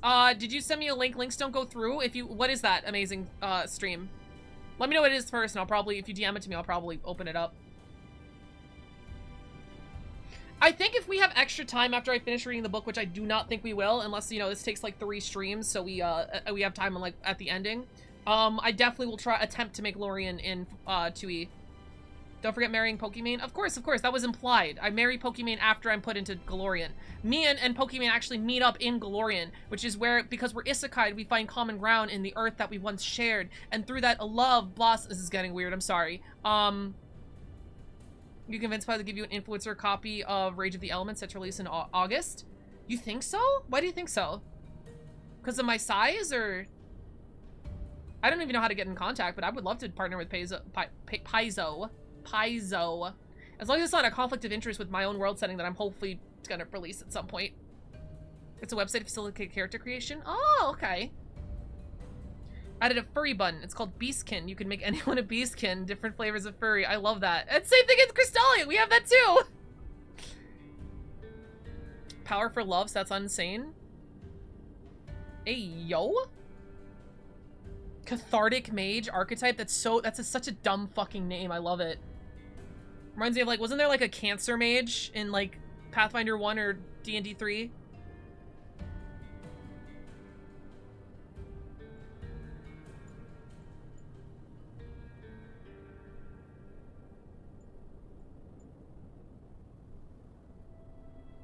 Anytime there's a set of words, you can just click on it and it gives you a little blurb about what its definition, just like Legends of Runeterra! This is the best part of Legends of Runeterra in a tabletop RPG! Ton of surprising ranges of size. I bet you could, I think you're clearer than some people who've been given review copies. I mean, sure, I don't know how to contact them. That'd be interesting. And I was just talking about who would fit that. There's a muscle wizard class. That's the cancer mage is the muscle wizard class. Jesus fucking Christ. The 6 ability scores. Physical and mental.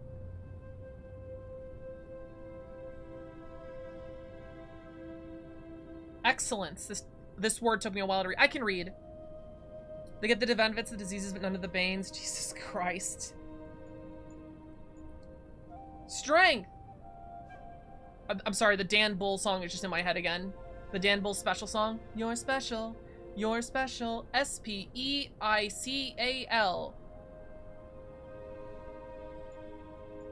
Agility. Endurance. Tonight. Magnus class, you can do a punch. Wow, okay. Does it make you strong, would eventually kill you, so the cancer mages had infinitely scaling strength. Wow. No wonder that game was broken. Intelligence. Perception. Charisma. Holy shit, is this the character sheet? Oh no. Oh my god, this is a nightmare. What am I looking at? Okay. Can anyone DM me, like, just a picture of the character sheet so I can see it? We can try to look at it now. Here she is ugly as fuck, just pretend it doesn't exist. What do you mean pretend it doesn't exist? You need it. Does someone have a prettier character sheet? There's a lot of good online sheets, so send it to me. That's what I'm asking. Is that the end of the PDF? We're on page 20.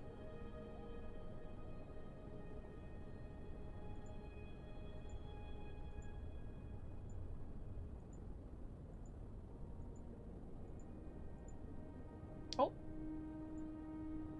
I don't think your stream is accepting DMs. Oh no, on Discord I meant. 625, thank you.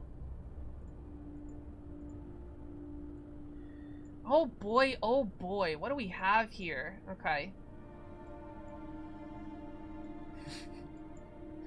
Mother in Christ. Okay, Pathfinder character sheet, character name, player name, experience points, ancestry and heritage, background, class, size, alignment, traits, deity, level, hero points. Hero points are back. Ability scores. Okay, I don't see saves. I'm sure we'll get there eventually. Class DC. What the fuck is a class DC? I guess it's like your spell DC, but for all classes in case like the fighter has to trip. So many boxes, yeah. Armor class. 10. Dex or cap? What the fuck does that mean? What does dex or cap mean? Spell CCs for marshals, basically? Gotcha. Unarmored. Oh, that's mastery. That's mastery. It's like trained, expert, master, legendary. Okay. Jesus fucking Christ. Okay. Light, medium, heavy. I don't know what this is. Your what? TEML in what? In proficiency? What is this referring to? Master in what? Cap is how much dex that arm. Oh. Okay, I getcha. Armor can limit the dex. Standard character sheet is not really that good, but they're really custom ones. Trained expert. Yeah, I got that, but what does this refer to? Like, what is this modifying? Because, like, this is modifying unarmored, this is modifying light, medium, heavy. This doesn't seem next to anything to modify. Oh, here are the saves, right? Like, okay, so this is modifying your fortitude save. What is this modifying? Oh, your armor class! Oh my god, it's modifying your armor class. Jesus fucking Christ. Ugh! We're good. We're good. Everything's good. We're not lost yet. We just started. Okay, plus shield. Hardness. You can get hardness on a player character. Pet the streamer. Max HP. What is BT? BT? What is BT? Bacon tomato? Hardness is for the shield? Fuck. Top corner is a quick reference. Top corner. No, it is not. Top left corner. This does not tell me anything. Boiled tomato. It's an attempt to lay everything on a character sheet. Paizo created a fairly cluttered mess. It happens. Break threshold? Break threshold is a stat on the shield? I'm gonna cry. Okay, hit points. The fact that you need a box this big for hit points. Current, max, temp, dying, wounded, resistance. I don't see death saves. So I wonder if it's like old Pathfinder where it's like if you're constitution minus 10 or something, and that's when you die. Because I do not see death saves. If your shield hits half its HP, it has the broken condition, so you can benefit from it until you take 10 minutes to repair it. I believe in you, Lori. I'm sure you get the hardness on the player character. What's up, Pear? Welcome to the stream. How you doing? Dying, succeed, flat DC 10. It's a flat DC of 10 plus your dying condition. Jesus Christ. Only takes damage if you choose to absorb the damage. Like Banner Saga, your shield absorbs the damage? That's so fucking cool. That's so cool. Oh my god! Why didn't I think of that? That's so good! Literally, your shield absorbs the damage. You have to raise your shield first? Is that an action? Oh! And then you can block as a reaction? This literally sounds like a video game. Like, in a good way. Like, this is literally a video game, right?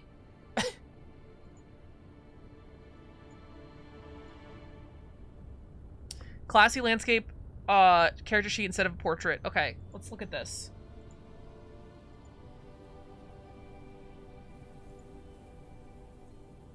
This immediately looks better, actually, genuinely. But, we'll look at this for now. Funny because the feat section can feel like a contrast between the devs to create the most useless thing. You think so?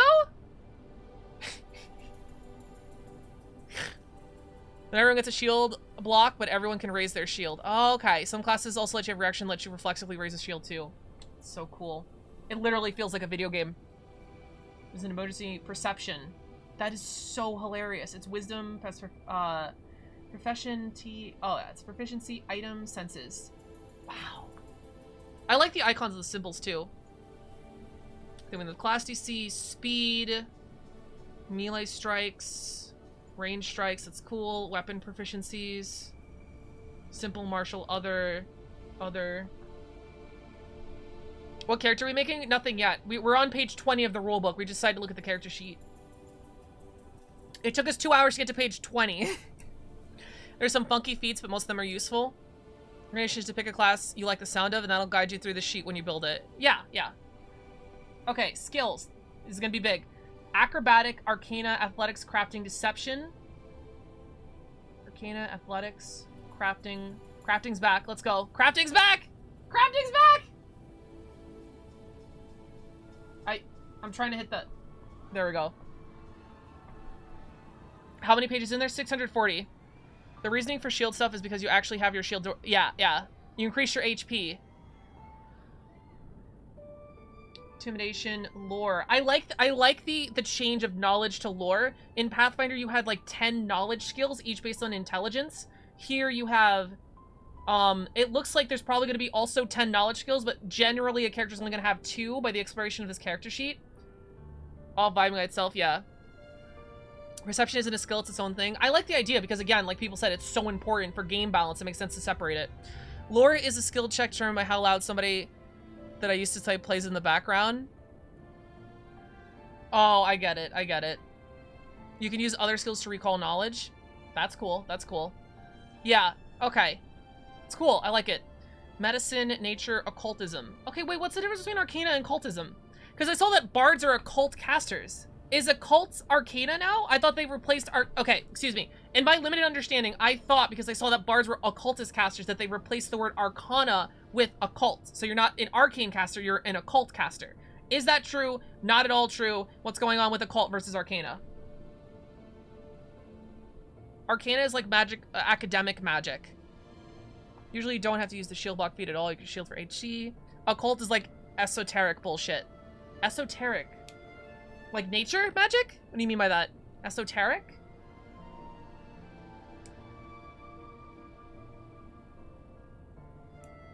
Or like sorcerer? Ancient philosophies, esoteric lore, obscure mysticism, and supernatural creatures, even if you're untrained in occultism. Like weird secrets of the world and that. That's a weird place to take the bard. So like almost like eldritch casting. Sorcerer can be any? That's kind of cool. That's a weird place to take the bard. Like that, like warlock casting or witch casting. Wizards and draconic sorcerers are arcane. Spooky tentacle sorcerers are occult. Angelic sorcerers and demonic sorcerers are divine.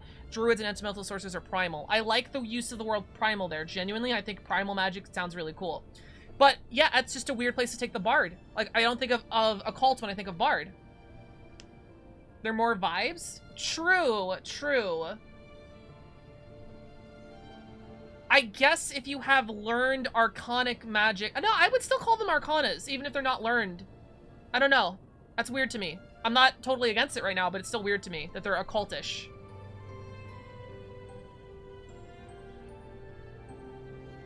Oh, we have performance, religion, society. What is society? We live in a society, chat. We all live in a society. Society? Similar to homebrew feed divine sorcerers for D&D companion. We live in one, yeah. We live in a society. It's true. It's true. Are based off whatever muse that derives them to create art. I saw that. I saw the muses. I thought that was fucking... The one thing, when we get there, I'll show you, but the one thing in Bard that says the muses has more flavor than the entire 5e Bard. Society is the umbrella of history, local, and nobility. Okay. Joker is legendary in society. Their muse can be something weird, a noble creature, yeah. Lore is a flavorful mechanic in this game. You actually get lore from your background, so you can take feats to get lore skills. Lore skills are related to niche sections of knowledge. You can have warfare lore, academic lore, make something up your own. Acting lore, or hentai lore. Interesting. Pathfinder had something like that too, right? Profession? Right? That was like profession in Pathfinder?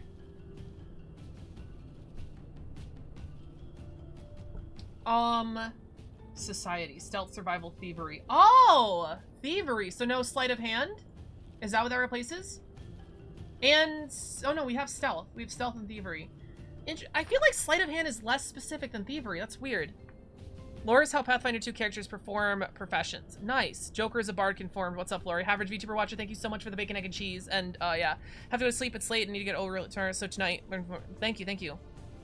Some adventures call for sleight of hand, but we ignore those. Yeah, it's weird. Thievery. Thievery is the umbrella of sleight of hand and disable device. Okay, I can get that, but I feel like sleight of hand covers disable device. I don't know. Like, I have to disarm this trap. I have to disarm this magic trap. It sounds like sleight of hand. I don't know. And sleight of hand doesn't necessarily mean thievery. Like, if I had to, like, I don't know, do quarters between my fingers or something. Languages.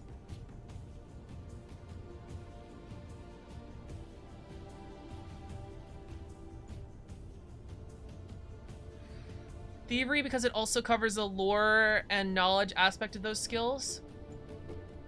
Okay. Concealing an item on your person is stealth, yeah? I would say so. Oh, God. Ancestry feats and abilities, skill feats, general feats. Do you get a feat every single level? You get more than a feat every single level. First, second, third, fourth. You get literally a feat every level. You get more than one feat every level. Holy shit. Jesus Christ, Pathfinder. You've outdone yourself with feats. You get an average 2 feats per level. Fuck you. Fuck you. You're never not getting shit. Actually, that's actually really cool. In D&D 5e, if you're a magic caster, every other level you don't get shit. I like it. Fuck it, I like it. You know, that's more feats than you got in Pathfinder 1. Fuck it, throw all the feats at me. I'm never gonna remember any of them, but... If you're a rogue, you get more fucking skill feats than gold? Than God? Oh, wait, so are rogues the feat masters now? Because, like, in Pathfinder 1, fighters were the feat masters. They got, like, a feat every level. Gotta cover Lorian feats? Anyway. Skill monkey life? Gotcha. Character sketch. Ethnicity. Nationality. That's awesome that they have this, actually. Birthplace is separate from your ancestry. Number of rogue skill feats is too damn high. Age, gender pronouns, height, weight, appearance, personality, beliefs, likes, dislike. Holy shit, they have gender and pronouns on the base character sheet of the RPG. In the core rulebook, the character sheet has pronouns. That's awesome. Holy shit. When did this game come out? Ahead of its time. 2019? Oh. I guess good for its time. I didn't know this came out so late, actually. Only 4 years ago.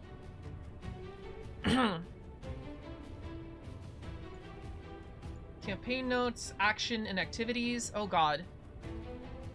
Free actions and reactions. Good for its time, yeah. Spells. Spells. Oh, your tradition. You can pick. Paired spontaneous. Spell attack roll, spell DC, which is separate from your class DC. Focus spells, innate spells, spells. Okay, gotcha.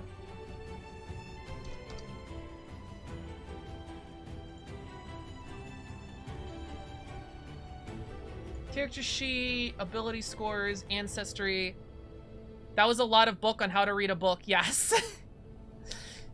One of the books actually went full into the lore without differences in tradition of magic and stuff like that. That's really cool. Certain players calling characters sketch instead of picture reduces pressure to have it look good and people draw their own instead of finding random art online. Personally, you find that? Like, genuinely with your characters? That's interesting. That's interesting. Sketch instead of portrait. Huh. Interesting. Interesting. Personally, I find it really fun to find pictures online to represent my character, but I can definitely see how some people would find that a pressure. Sketch. I don't know if I'd ever in my life actually draw a picture of my character. Maybe if I started playing when I was like 8 years old, but that's interesting. Each ability score starts at 10, representing human average, which is your character's choices. You'll adjust these scores, blah blah blah. Ancestry. Each ancestry is by ability boost and sometimes an ability flaw. Oh, we got flaws. 5e was so afraid of giving you flaws. Now we have flaws. If you're taking any voluntary flaws, apply them in this step. Are we in making a character? We are. Class. Your character class provides a boost to school. What? Your character class provides an ability boost to the ability score more important to your class? I saw this yesterday. That's so good. They actually just recently removed flaws. Why? Why? Entirely? They didn't remove flaws? Okay. Your background character... Okay, so this is really cool that you have a key score that your class increases. It makes sense. A bard is going to be more charismatic than a fighter. Not necessarily all the time forever, but, you know. There's just an alternate stats for... Oh, you have the option. Optional rule. Okay, dope. Ability score... Abilities normally increases the ability score by 2. However, if the ability score to which you're applying a boost to is already 18 or higher, the value is only increased by 1. Oh, this is just like Starfinder. This is literally just like Starfinder. At level 1, a character can never have any ability score that's higher than 18. Yeah, it's Starfinder. It's really good. I like how it works in Starfinder. I genuinely do. They won't be printing new ancestries with flaws, I recall. Really? The alpha has the choice to either go takes minus con or choice with no flaw. Prepared means at the beginning of the day and you have to fit your spells to a level. So you'll have to set up, I have level 1 healing, a level 2 healing, a level 3 magic missile. Oh, you have to go back to that. Okay. In 5e, prepared casters don't have to pick the spell slot for each one, but I remember that in Pathfinder specifically. Like when you prepare spells of wizard, you have to prepare a level 3 fireball, for example, or a level 4 fireball in advance. Paizo say they'll never stop having flawed ancestries. It's good. All races are flawed. Anyway. The rules indicate whether it must be applied to a specific ability score or to specific, or whether it is a free ability boost that can be applied to any ability score of your choice. However, when you gain multiple ability scores at the same time, you must apply each one to a different score. It's literally Starfinder. Dwarves, for example, ability score their con score and their wisdom score, as well as a free ability score, so can be applied to any score other than con or wisdom. Ability flaws. You are not nearly as common in Pathfinder. Ability flaws are not nearly as common in Pathfinder as ability boost. If your character has ability flaw, likely their answer will decrease by the score too. Which one is your ability score? You can use them to determine your ability modifiers, which turn here. These are modifiers. Okay. So, let me see here. So, each ability score starts at 10. Each ancestry applies ability boost and sometimes an ability flaw. So let's say 2, right? And then your background provides 2, so we're at 4. Your character applies ability boost to your... Okay, so your class gives you another one, that's at 5. And then you get 4 more to do. Heal is very based off of a spell. So 4 separate ones. So the most you can do an ability score in any way is 18.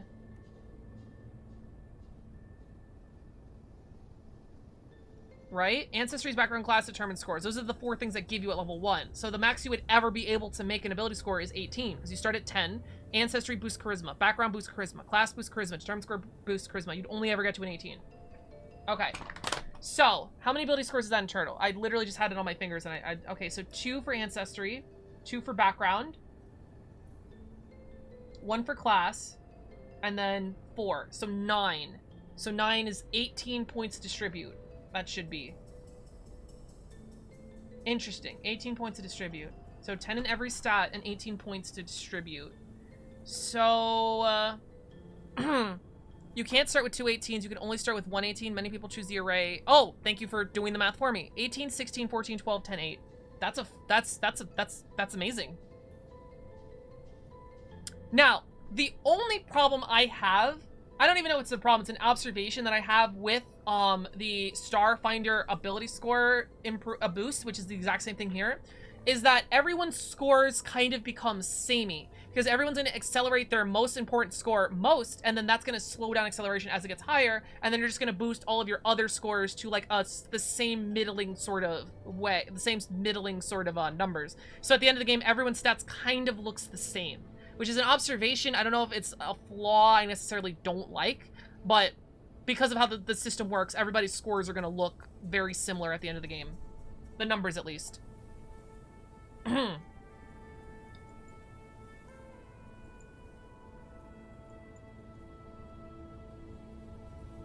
Most of your bonuses will eventually be your proficiency rank. True. Yeah, because you're going to get a plus 20 in that. That's why alternate methods exist. Fair.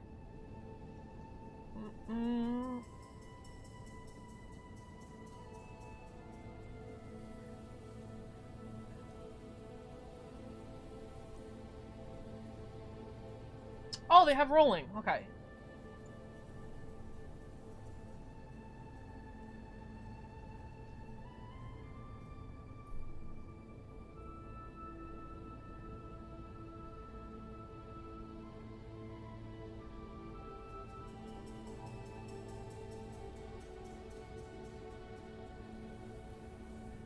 Interesting. I was literally about to say, if you roll for a drop 1, your character scores are going to be lower than what this would give you, but it literally then has you apply the boost after that. Rolling for a boost is very fine. We'll put it into the book. We don't like it. Yeah. Yeah, it feels like it would... This is a lot more specific. And much like Starfinder, I feel like it's balanced around doing this.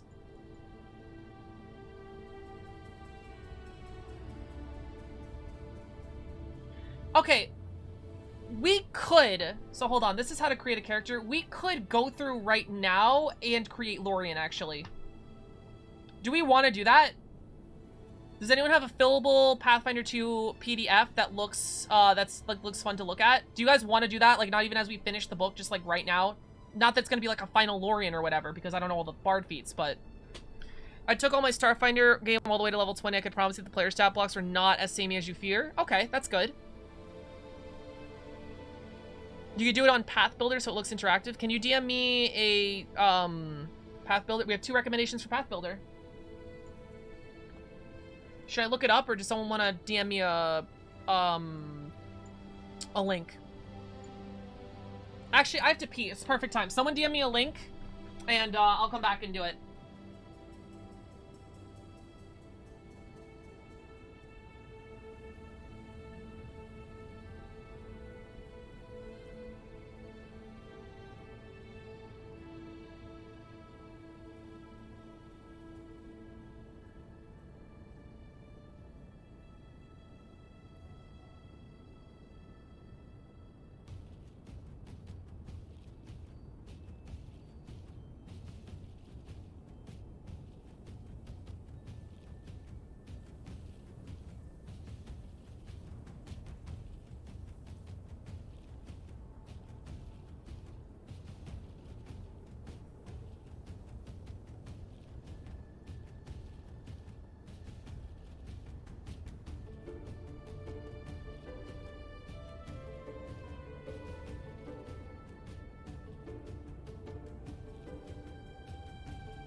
Chat, you know what I actually thought of? That would be a lot of fun. I'm back, by the way.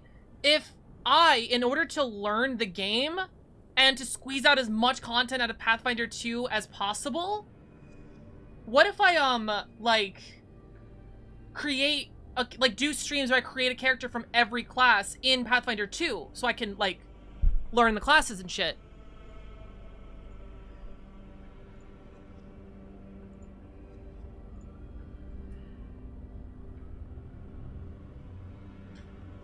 Pathfinder 2 is a character building sheet. Please note that the web and Android version are separate products and require individual purchases. I have to pay for this? I have to pay for this? Check Wanderer's Guide as opposed to Pathfinder. It's better for learning the game and getting some experience. I do Path Builder. It's free. Check out, wait, Wanderer's Guide as opposed to Pathfinder? You're telling me not to use Pathfinder? Amazing? Oh, after getting some experience. You can pay for special features. Got it. Pathfinder is good once you know how to play the game better. Do you guys agree with that? Should I do something else to learn the game better? If we're building Lori, we're gonna write here some Lori in Pathfinder 2. Either one is fine. Bardo, what's up? Welcome to the stream. How you doing? Someone sent me Wanderer's Guide. Is the one you're saying? I am'd you a character sheet. Oh wow, that's really good. Okay, Lorian Pathfinder 2. What do I call these? The keystones? Pillars? Pillars. Keystone. So what makes Lori Lori? Bard of Bards. What does that mean? Instruments. Support. CC. Spellcaster. I mean, all of this, they literally have a Bard class in the system, so it's not that intrinsic, but just writing the shit out. Wanderers can be a bit slow, though. Oh, Jesus, what am I looking at? Geralt of Rivia? What am I clicking here? Create character? It's loading.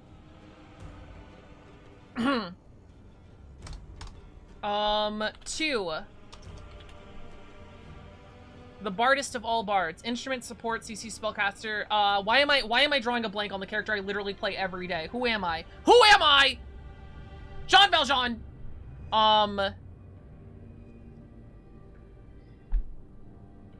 Hi.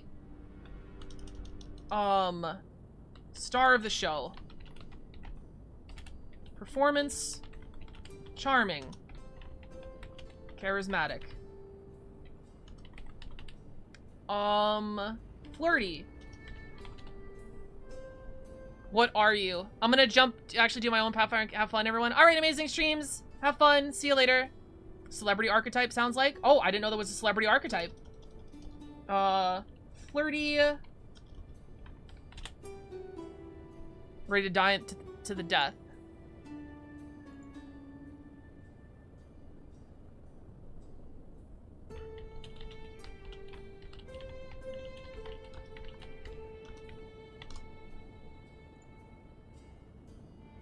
Do I have to...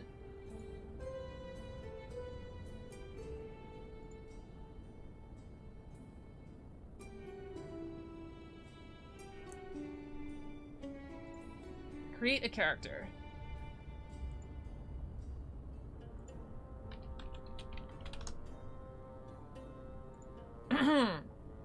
Character name. Lorian. Lock. I didn't realize, I thought I was gonna instant delete. Oh, I put a C. That's not right. Usually left unchanged is 10s.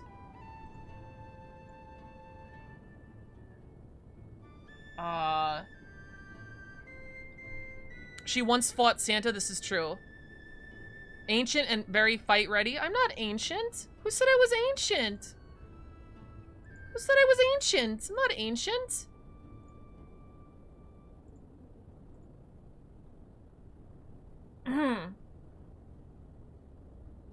These settings are for GM doing some wacko stuff. Gotcha. So we'll start with just the core rulebook, right? Aren't you over 100? I'm like 50. So we'll just start with just the core rulebook. It's not going to be a definitive lore either.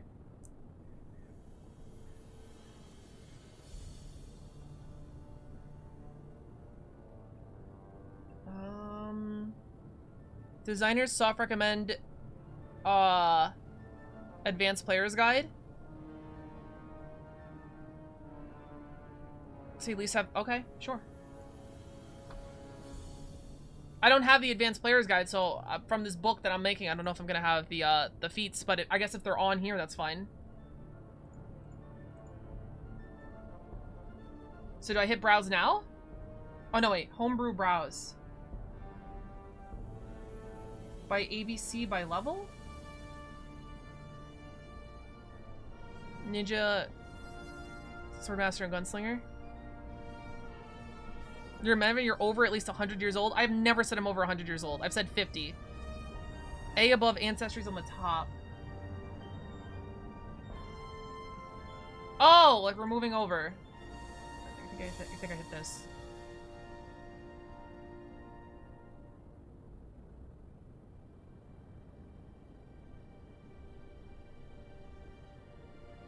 Select an ancestry.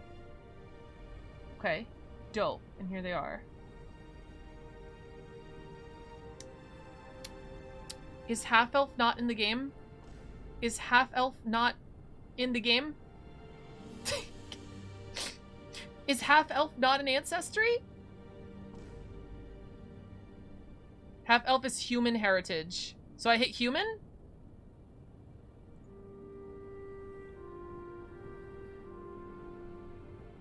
Heritage is half-elf human. Oh, interesting.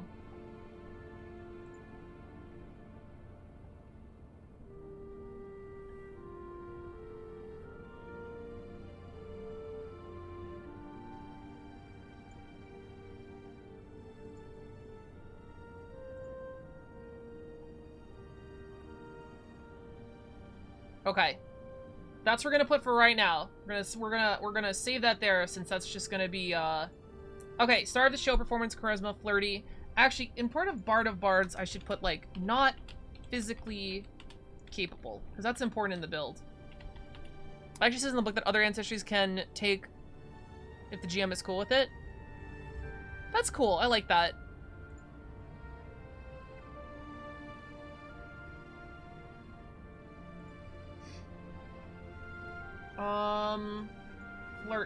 Flirt. There's an R in there somewhere. There we go. Goes to show how long it's been for this Pathfinder 1 or 2. This is Pathfinder 2. Alright, start of the show. Performance, charming, characteristic, flirty. 3. Thirst for power. Makes a deal for demon and fae. Magical powers. Is now a threat on her own. Okay. Is there anything else that's integral to the build for Lori?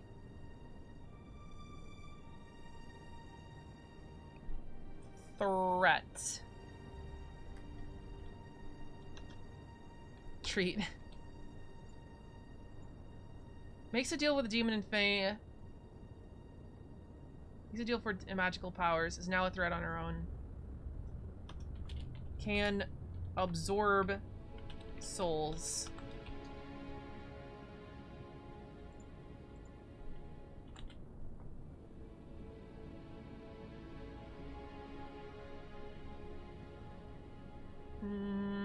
A threat to society. Thank you. She's top heavy. Charming. Bard magic. CC, support. Loose cannon.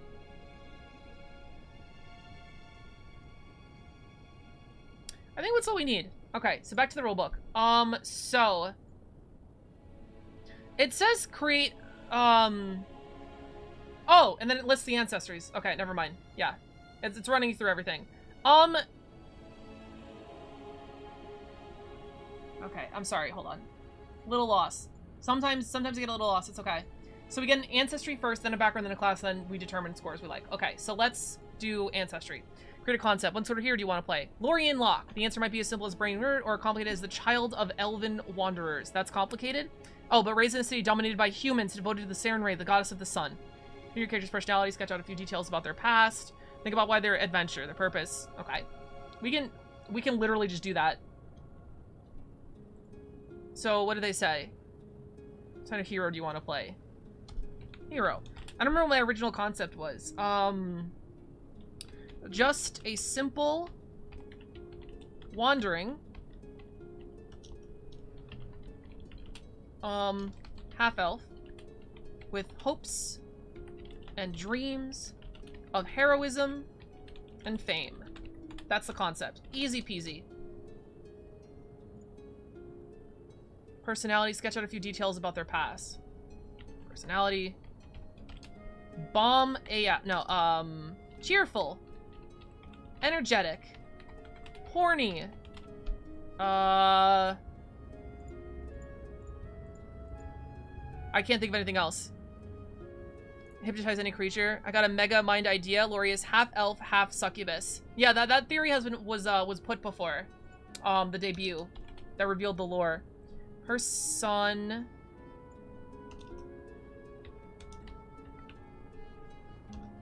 Is it A here?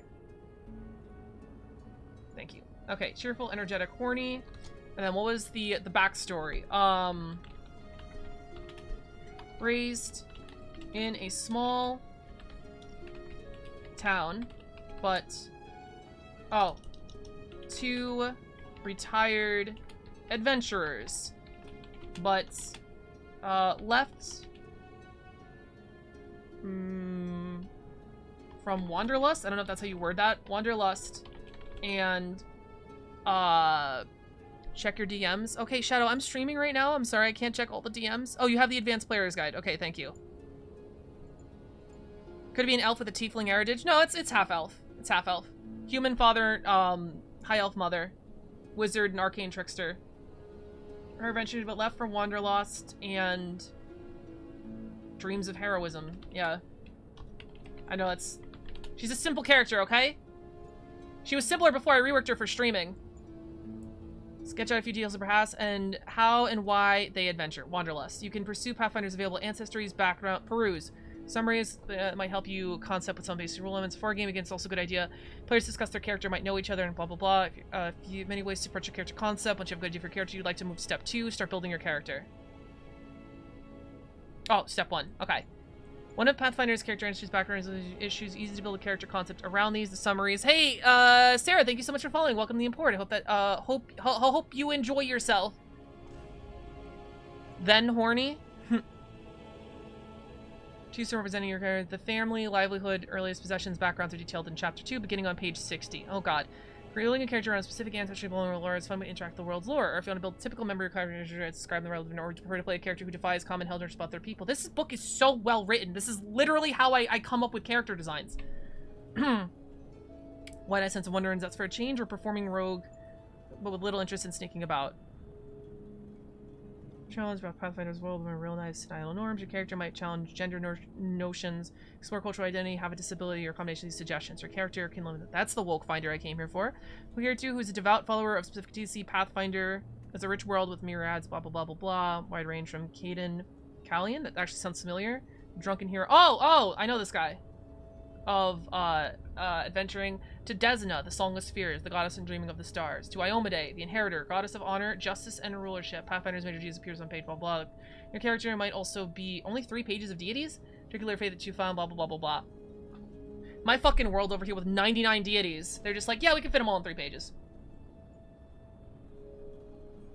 Characters want to fit well with the stories is a combination of abilities and mechanically. You might combine these two approaches. There's no wrong way. If you turn to page, see a graphical representation of ancestors that provide at a glance information for the most of their ability scores. Ancestry views page and choose a score to boost into indication any ability flaws ancestors might have. You might find ability score and ability flaws. Summary of the class. Let's key ability scores. Calculate. I'll hit F11 actually. We're gonna be. God damn it. Sorry. There are 20 deities? Okay, it's pretty good.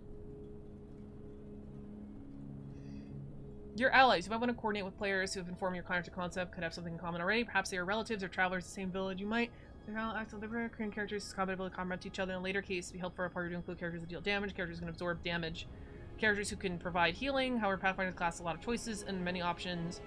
Turns to stricter decisions. I love that. Love that. 260 deities if you include all expansions. Okay, now I don't feel bad for the 99 deities that my world might have. Character sheet. Sends your ideas, notes, blah, blah, blah, first page. Okay. Here we go. Ancestries. Dwarf. Stocky people, who are often stubborn, fierce, and devoted. Constitution, wisdom, free, charisma. Okay. Elves. Elves are tall, slender, long-lived people with strong tradition of art and magic. Now, I'm not an elf. I'm a human who's an half-elf. So, this is not me. But dexterity, intelligence, free. Gnomes are shorts and, gods and magic that goes into more details about the major deities and add more of them. You know, I think I would actually like that. I think if I released a base set of Crystallia, I'd only put like some really important gods to adventurers because that's the context. And then I could do like the cosmology of Crystallia as a separate book that goes through every single gods and their history. Elves are aliens in Pathfinder lore, by the way. I think I knew that. I think I knew that because of Starfinder, genuinely. Full-blown from another planet? Yeah, I think I knew that. I don't know any details, but I think I read that in the Pathfinder, the Starfinder book, and I was like, what? What do you mean? Unquenchable curiosity, eccentric havocs. They have their cool monochrome eyes. Yeah. Strength. Goblins are short, scrappy people who have, blah, blah, blah. Oh, they don't have a decrease to strength. They have decrease in wisdom. Halfling. Short people, curiosity and humor. Minus strength. Humans are incredibly diverse, such as, oh, nothing. Yeah, okay, great. Oh, they have the classes here, too. Alchemist. Alchemist throws alchemical bombs and drinks concoction of their own making. Intelligence. Secondary ability scores. Oh, okay. Key ability scores, that's one that's boosted. Barbarian. Flies into the battle of rage, smashing opponents with abandon. Nice. Skilled performers and secrets of the occults. Enables the bard to distract foes and inspire allies. Is there, like, specific Pathfinder bard lore I don't know that links them with occult shit? It's just weird. It's still weird to me that they're like they're called cultists. Like they're like, I guess the idea of bardic knowledge, a bard. That's a real thing, by the way. As a real life bard, like you know how like when I say, wait, how do I know that? Oh, it's because like 12 years ago I played this one video game or watched this one commercial where I had this little factoid, right? That's bardic knowledge at work. Literally, it's literally a real thing. It's just the random notions and adventures that you've been on that you just like pick up randomly, just like, oh, that's why I know the thing. Occult tradition covers a wide umbrella of magic. Okay, alright. Practitioners of occult seek to explore the unexplorable characters of bizarre and otherwise ethereal, systematic ways. Bards are most iconic occultist spellcasters, soul, stand the power of the blood. Interesting. Random bullshit instead of being properly trained. Imagine boosting constitution, simply don't get hit. Champion? Wait.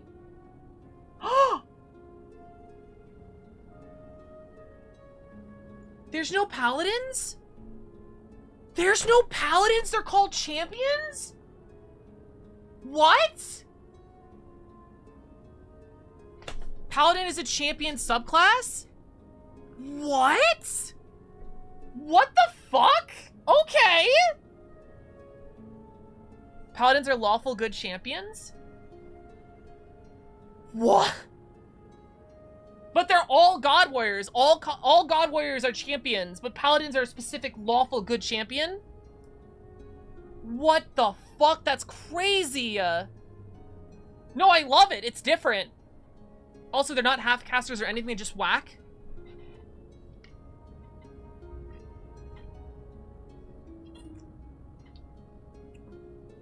Okay. Okay. Whack and protect. Okay. That's a change. Are these the only ancestries? I guess we picked human. Are we moving straight on to class? Give me a second.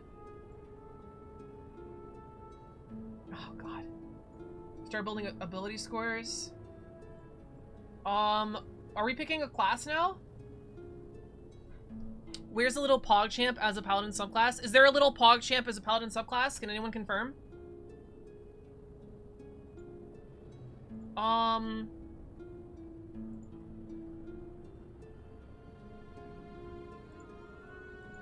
they still get a feat. Wait, what's the difference between ancestry and versatile?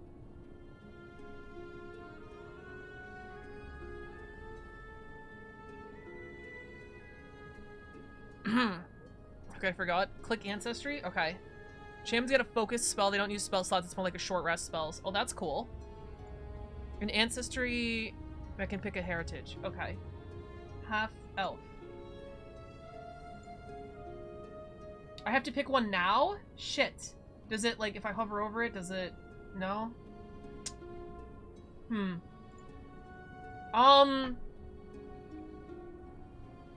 This is a little weird. We haven't even gone to feats yet. Versatile is the menu for if you want to be a tiefling. Yeah. Click the do not... Click on it, but not the select button. Oh. Well, should we read this now? Because we didn't even go over feats in the book. Like, I know what a feat is. I played Pathfinder 1, but...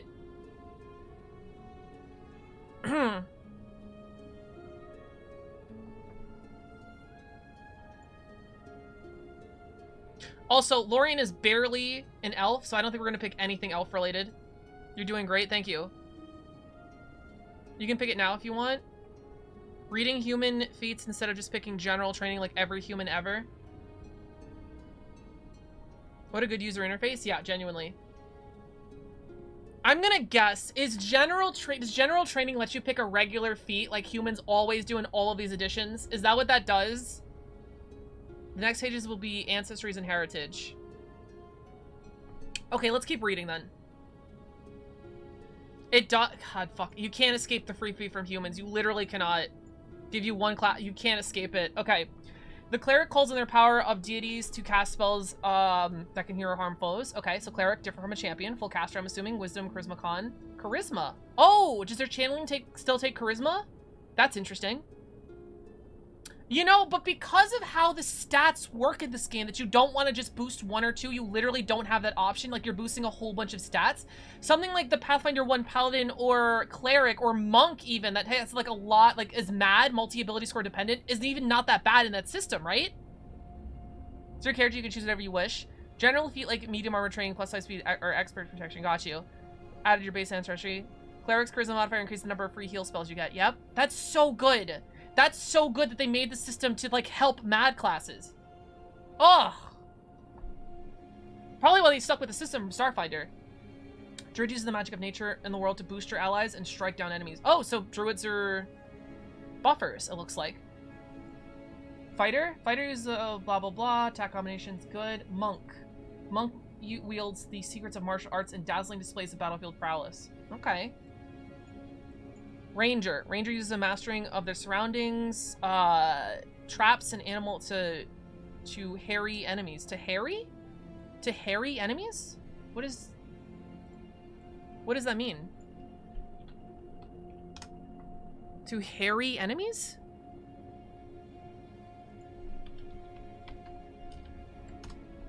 Persistently carry out attacks. What the fuck? Oh, from harass. What the fuck? Okay. I didn't know that was a thing. Like, they're like gorillas. Druids have fireball, cone of code, acid arrow, and chain lightning. Holy shit. Distract, I think? No, it's like guerrilla warfare. Like, it comes from the word harass. Rangers point at someone and says, fuck that guy. I love that. And beat their ass. Do they still have weaponized racism? Do Rangers still have weaponized racism? A rogue is a multi-talent mastery of skullduggery. We're pulling out the thesaurus for this one. Skullduggery. They have a weaponized fuck this guy. Oh, so it's not okay. Okay. The sorcerer's magic might flow from their blood and manifest fantastic spells and abilities. Wizards are scholars who reservoir of arcane knowledge, powers, and wondrous spells and abilities. Dope. Dope. At this point, you need to start building your character's ability score. See the overall on page 19 to 20 for that information, most important aspects of your character. Overview about the process. The character ability score start at 10, and you select your ancestry, background, and class. You'll apply ability boost score of 2.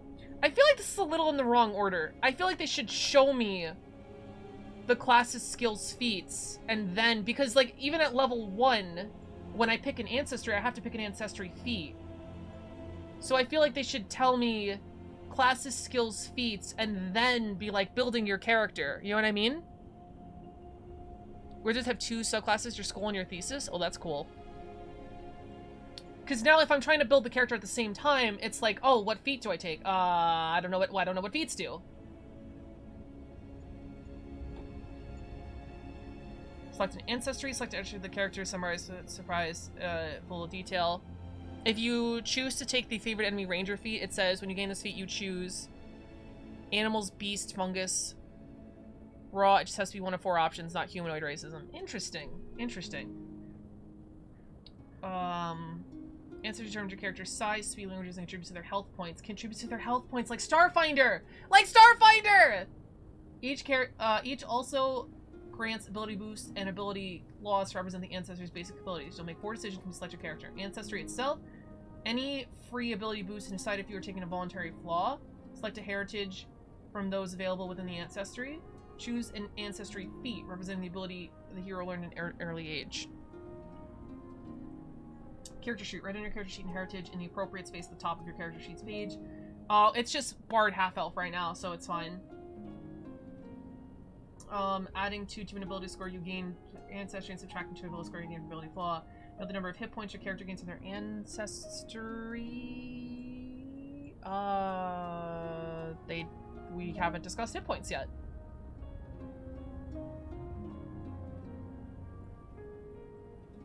Okay. The number, you'll add more to this number later. Finally, the appropriate speed records spaces record your character's size, speed, language. If your character actually provides special ability. Okay. Feats. Pick a background. Your character's upbringing, horde to the youth. Another aspect of life that became an adventure. Character backgrounds appear in chapter 2, starting on page 60. Character sheet. Choose a class. At this point, you decide blah blah blah. Summary. Character sheet. Write your character class space at the top of the first page of the character sheet. Write a 1 next to the level box to indicate they're the first level. Ability scores. Blah blah blah. Sometimes it's fun to play a character with major flaw, even if you're not playing an answer that imposes one. You can elect to take 2 additional ability flaws when applying ability boost ability flaws. If you do, you can apply 1 additional free ability boost. Oh, you can trade 2 for 1. So that's how you would get it above 18, but they have the rule that you can't get it above 18, so everyone doesn't start with a 20 in 1 stat. Interesting. Interesting. Okay. Both of the abilities is already receiving an ability boost during the step. In this case, the first ability score cancels the ability boost, and the second ability would decrease the score by 2. Likewise, an exception, or else the ability you can apply 2 free ability boost and ability score receiving an ability flaw during the step.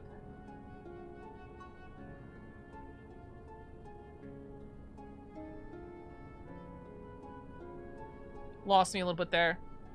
Apostasy is a planet. It's a giant spaceship. For your part of the Lorian system is that each of the planet's unique life. Jesus Christ. Determine ability scores. Now to first make sure that you ability scores that you've noticed. I feel like this is the wrong place for this in the book. Is that just me? Because I don't know what any of these are. I can't determine it. I haven't read the class. Unless you're supposed to go back and forth. Like when it says choose a class over here. Is that what you're supposed to do? Just be like, oh, I gotta flip over? Because if that's the case, I guess it makes more sense. Like a choose your own adventure, just flipping back and forth. Always been known to be disorienting as fuck. Not gonna lie. Is that true? Like, actually, people like are just like, okay. Now record all the benefits and class features. It's the first book, so it's a bit rough. Okay. If you follow the steps in the thing, it makes sense. Turn your character's total each point, add together the number of hit points, blah blah blah blah blah blah blah blah. Character sheet, when you're ready to show character sheet, use the efficiency fields.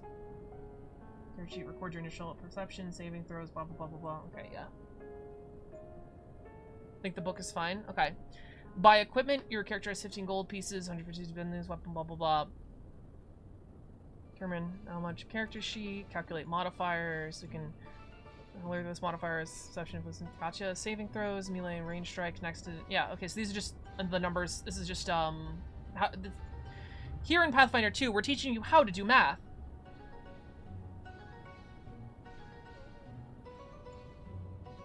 To learn about the spells you know and how to cast them, the fourth this character sheet, blah blah blah. Tristan spells also gives attempt space to record each spell at the cost.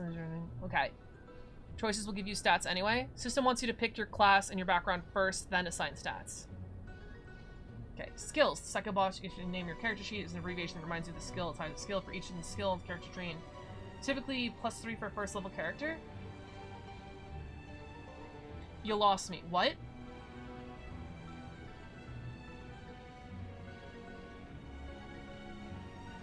Oh, because you're trained and you're level 1, so your proficiency is +1. So together +3. Okay. What's your proficiency bonus? Appropriate number in the box, provided the record total modifier large space, record the proficiency bonus, and block for strikes, blah blah blah blah blah blah blah. Finishing details. Alignment. Your character is an indicator of moral. There are 9 possible alignments in Pathfinder. 9 alignments. If your alignment has any components other than neutral, the character gains the traits of that alignment components. Uh-oh. Spine effect varies, spell items and creatures interact with the character. Oh yeah, alignment's important. It's a physical thing in Lorian.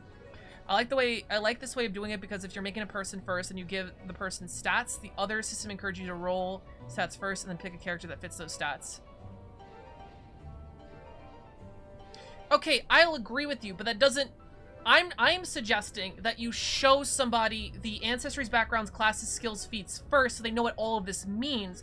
Then you put creating your character. Because right now it's like, oh, buy equipment. I'm like, I don't know what equipment means. What do you mean equipment? Or before it was like, add HP from your class and your ancestry. But nowhere did it list up to that point what the HP of your class and ancestry is. You have to go further into the book to find that information out. So to me, it's just a little weird that it's here in introduction and not here.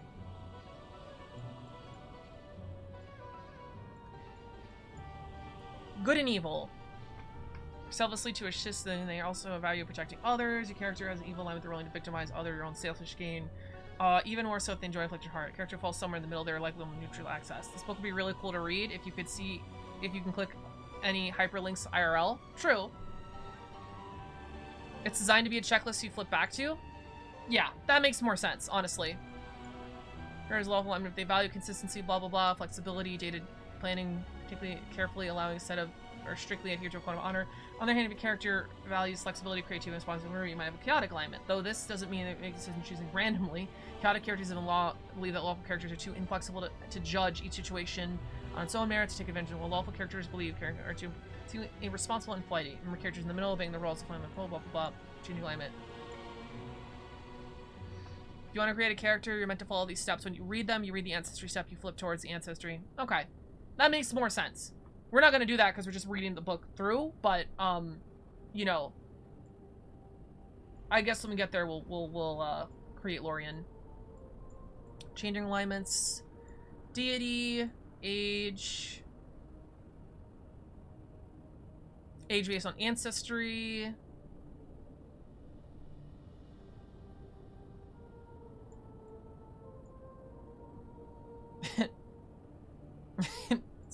That's a good role. Gender and pronouns. Gender if applicable. I like that. I like that. Gender if applicable. If they have a gender. If applicable. I like that wording. Class DC. Hero points. Each game session with 1 hero point.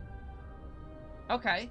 Your character can use a hero point to gain certain benefits, such as starving off death or rerolling d20. Oh my god, there's whole rules on hero points. It's not something simple. Holy shit. Okay. Based, yeah. Armor class represents how difficult they are to hit in combat. Calculate AC 10 plus blah blah blah blah blah. Push your armor. Bulk. Characters much how much. Oh, okay. Here we go. Strength is relevant. If they're carrying a total amount of bulk that exceeds 5 plus their strength modifier, they are encumbered. Oh, that's really simple. They simplified it. 5 plus your strength. Easy. There's also otherworldly, dimensionable, playable tree people that I don't think would have much of a concept of gender. Yeah. character can't carry a total bulk that exceeds 10 plus their strength. They cannot. The bulk you are carrying is equal to the sum of all your items. Keep in mind that 10 light items make up 1 bulk. We don't count pounds or kilograms. You don't count pounds. Okay. So 10 light items makes 1 bulk. And you can carry feasibly 5 plus your strength modifier. And everyone's strength modifier is like minimum 10. So feasibly, every character can carry 100 light items, right? Feasibly, any character in the game can carry 100 light items. Does that make sense? Am I thinking of this right? Because 10 strength, 10 bulk. You can actually carry 150. When you carry 150 light items, you are encumbered. Is that right? Strength also affects your melee when hitting with a melee weapon no matter what. Only specific can do dex on melee damage. Okay, that's good. Every item weighs either 1 bulk, 2, or 3 bulk. Or 1/10 of a bulk. Modifier, not stat? Oh. Oh, you're right. Modifier. Modifier. Okay. You're right. So, you can hold 50. An average person can hold 50 light items. Because an average person has a +0. So a bulk of 5. You'd be out encumbered. You can hold 50 light items. And you can hold 99 light items. That's the max you can hold, 99 light items. If you hold one more, if you hold 100 light items, you can't hold it. You cannot carry 100. You can't carry 100. Okay, 100 is the max. You can hold 99 light items. You can't hold 100. 2 playable robots, or even when like humans, to probably have a gender. Robots with a human soul will probably have a gender. If they want. Interesting.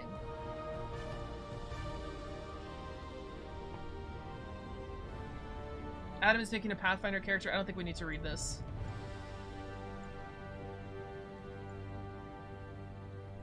Yeah, this is literally... How to physically fill out a character sheet. Thank you, Paizo. Thank you for all the information. I appreciate you. Leveling up. Oh, God. Characters' deadly traps. Each level has experience points that allow them to increase in level. Each character grants greater skill, new capabilities, allowing your character facing great challenges. Go on, sorry. Each time your character reaches 1,000 XP, they level increase level 1. Your character sheet indicated blah blah blah blah. Next levels to your character. Next, return to your character's class entry. Increase the character's total hit points with number indicated by your class. Oh my god, you don't even roll. It's just like Starfinder. It's just like Starfinder. Reading a book, adding numbers, and writing on paper. Yes, we've learned how to read a book, add numbers, and write on paper. Bulk rounds down, so if you carry 5.9 bulk, that actually equals 5, so you're still at the level you're allowed to carry without encumbrance fallacy. That's funny. Indicating your class, then take a look at the class advancement table, roll a character new level. Characters get the ability listed for that level, including new specific class, blah blah blah. All characters gain 4 ability boosts level 5, and 5 every 5 levels afterwards. I think that's just like Starfinder. You can have these specific to your class, including class feats right in your class entry. Character class entry explains you to apply ability score, blah blah blah blah blah.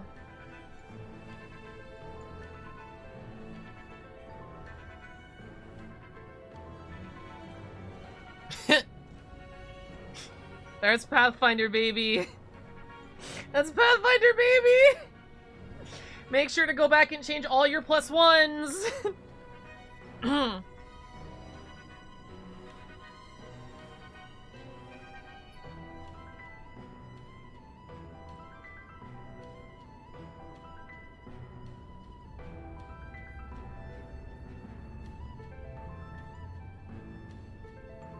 Oh my god. Subtract 1,000 XP, increase your hit points, add class features, select feats, add spells and spell slots, increase your proficiency bonus by 1, adjust bonuses from feats based on your level. Jesus Christ. Okay, we're done. Now we're at should be at ancestries.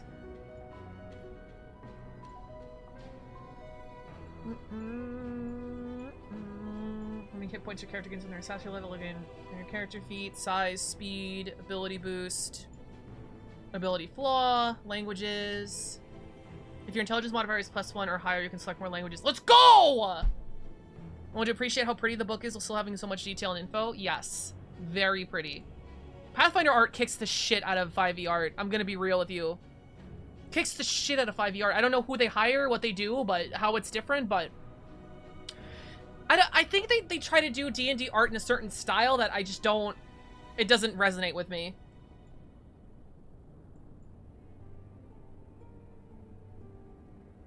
Traits, special abilities, heritage.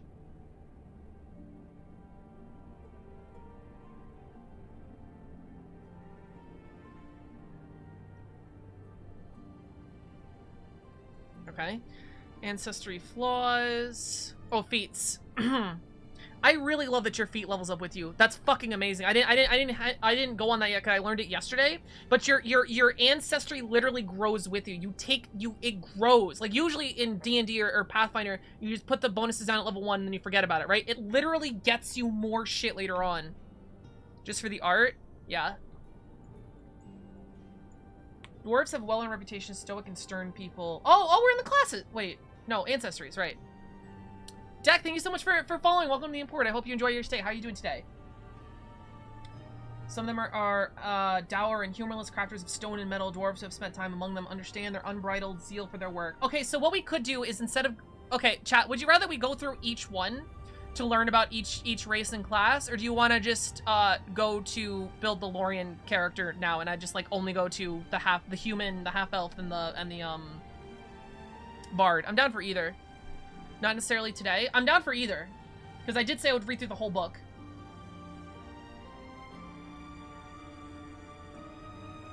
Strong, they can replenish. Soon they are warm and caring. Their hulls filled with the souls of laughter hanging on their weights. I like that. I like that.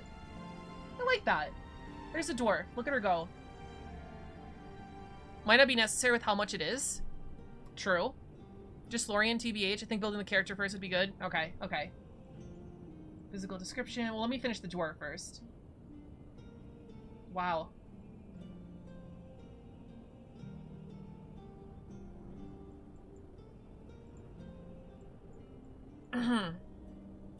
Vast culture divided by magical and there are a number of similarities nearly all dwarves passion for stonework, alignment in religion, names, dwarf heritages. This is so... It literally looks like a video game. Building the character also helps you put in context what you've been reading. I mean, yes, but it's not my first rodeo. Like, I'm basically able to understand, like, literally everything as I've read it, because I've just played so many TRPGs.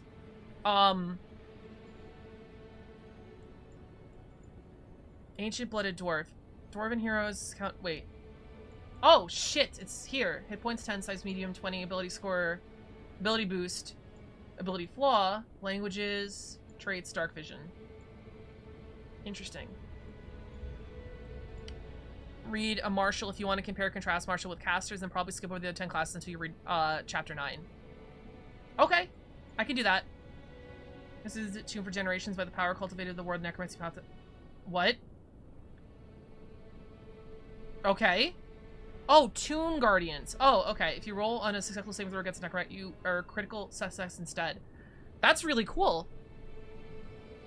So you pick one of these. Ancient Bloody Dwarf. Ancient Bloody Dwarf. What the fuck? There's so much culture here I don't understand. This is the shit I want. Tends to be the Kandinsky from that page. It's good. Your subrace, basically. Gotcha. Circumstance bonus. Oh, I missed circumstance bonus. To triggering a saving throw until the end of your turn. Fucking awesome. Forge Dwarf. Adaptation to hot environments and the ancestors who inhabited the blazing deserts or volcanic chambers beneath the earth. What the fuck? This grants you fire resistance equal to up to half your level. Uh-oh. Is that like toughness? I'm too used to 5e resistance being half. I don't... It's probably a static subtraction from the damage. So if you're a level 3 dwarf and you have this, you have 3 fire resistance, which means if a dragon hits you with 15 damage, you instead take 12 damage. That is my guess of what this means. Half your level, excuse me. If you were a level 6 dwarf, you have 3 fire resistance. So dragon hits you with 15 damage, you take 12 damage. I'm gonna assume that's what resistance means. You treat environmental heat effects as if they were one step less extreme. Simple subtraction, awesome. Level 4 has -2 damage reduction. Level 8 dwarf has 4 damage reduction. Resistance X is damage resistance. Got you. Got you. You can't reduce damage. It can reduce damage to 0. Gotcha. Your ancestors lived and worked amongst the great ancient stones. The mountain. This makes you solid as a rock. Rock solid. Fortitude reflex save to shove or trip you. It's so specific. This bonus also applies to saving throws effects that attempt to knock you prone. In addition, any effect that would force you to move into you are only moved half the distance. That's awesome. Strong bloody dwarf. We don't even have sub ancestries like this in Crystalia yet. We don't have anything like this. I mean, in Crystalia, it might make sense to do these by crystals. Like, I don't know, like a fire dwarf, rock dwarf. A bonus against being tripped is really good compared to how it sounds. Really? Really? Okay, that sounds super niche. Your blood runs hardy and strong. You can shake off target and you gain points resistance equal to half your level. Each successful saving throw reduces its stage by 2. Ooh. That's awesome. Ancestry feat. Dwarven lore. You eagerly absorb the old stories and tradition of your ancestors, your gods, and your people, studying in subjects and techniques passed down for generations upon generation. You gain the trained proficiency rank in crafting and religion. So you gain proficiency in 2 skills, as far as I understand. If you would automatically become trained in one of those skills, you instead become trained in... Oh, a skill of your choice. Never mind. I thought you go up 1 level, but no. You're also trained in Dwarven lore?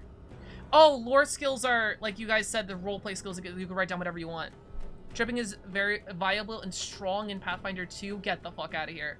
Wolves, and they're very low-level encounters. You only unable to move, really. It takes your penalties to attack, get up, stand. Oh, you... Oh, yes! Yes! Tripping is so meaningless in 5e. You trigger it, fucking attack opportunities again. That's awesome.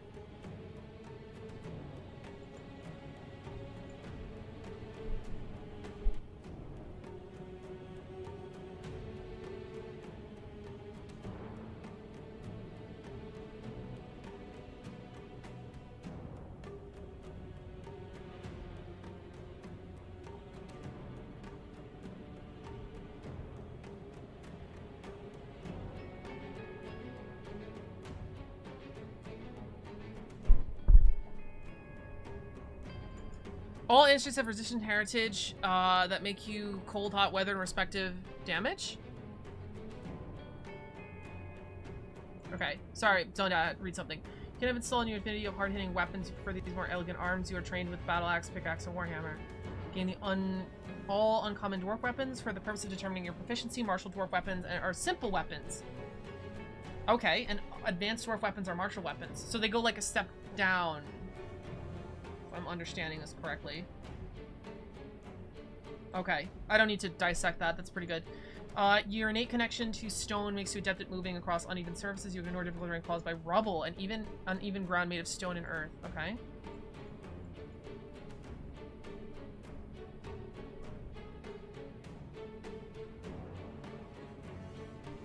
You've been noticing even small consistency of crafts in the earth around you. You gain a +2 surface perception to notice unusual stonework. That sounds super fucking specific.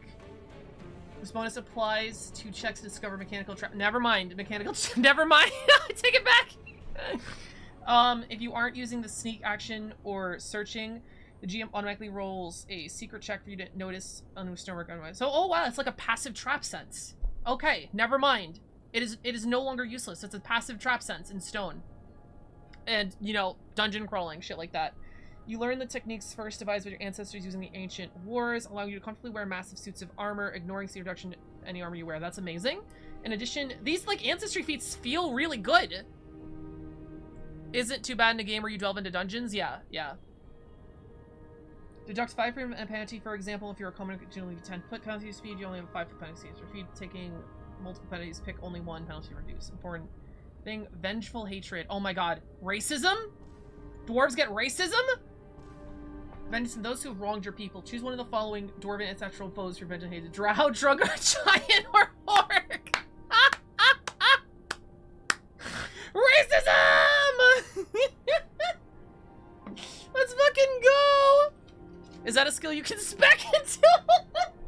Okay, can you pick racism as one of your lore skills? Is that weaponized racism? Yeah.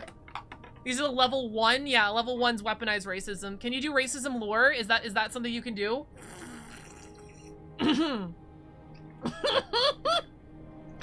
Legendary and racism. I choose to specialize in racism. In-game. Felt getting more specific, yeah. It comes in dwarf lore! It's already covered in dwarf lore! My god. +1 bonus to damage with weapons and unarmed attack against creature with that trait. If your weapon would deal more than 1 damage of dice. As is common at higher levels of 1. Okay, the bonus is equal to the number of weapon dice or unarmed attack. Jesus fucking Christ. You get +1 per dice you roll? Is a greatsword still 2d6? If a creature critically succeeds an attack against you and deals damage, you gain your bonus 2 damage against that creature for 1 minute, regardless of whether it has a chosen trait. Oh, you can be racist to anyone. If anyone crits you, you get automatic racism towards them, right? That's what that means? Greatsword is 1d12. They nerfed the greatsword. Fuck. Weapons usually 1d... I don't know if any weapons that starts with 2 dice. Gotcha. That's what that means, right? You can just be racist against anyone?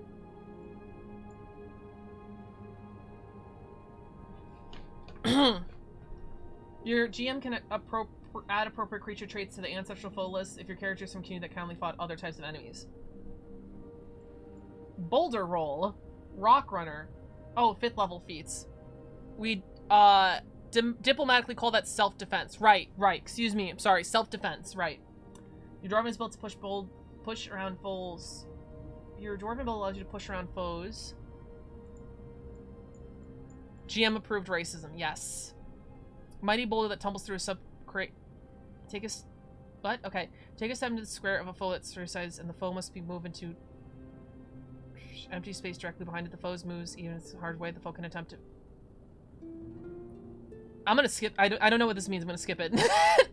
You learn cunning techniques, get the best effects of your dwarven weapons. When you critically hit using dwarf weapons, you apply the weapon's critical specialization effect. The what? You apply the what? They only get 2 level 5 feats?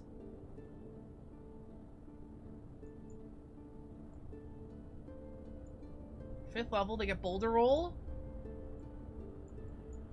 And stone cutting. Just in other books. Oh, you can pick lower level feats? Okay. Makes sense. So technically I shouldn't read elf, because Lorian isn't an elf. She's a human by Pathfinder 2 rules, right? So I could just skip this? Or should I read it anyway, because she's half elf, half human? Place your door and whenever you quickly hit using a battle axe, you can add the mountain stoutness. Your hardness lets you withstand more punishment than before going down. Increase your maximum hit points by your level. You can just get toughness as a dwarf? As a half elf, you have access to elf feats too. Okay, we're reading the elf, baby. You can just get toughness. If you also have the toughness feat, the hit points gained from this feat are cumulative. You just get toughness? That stacks with toughness? You just get toughness? What the fuck? Okay! You have a deep reference for... I mean, all the numbers are just bigger, so it means less, but holy shit. If toughness is good, why don't they make it toughness too? For the mad connection of stone, you gain melded to stone as a 3rd level. Of course you do. Of course you just get a fucking spell. Jesus Christ. If you have the stone cutting dwarf ancestry feat, you can attempt to use... And stoneware traps that are legendary proficient. And you have both stone cutting and legendary... Jesus fucking Christ.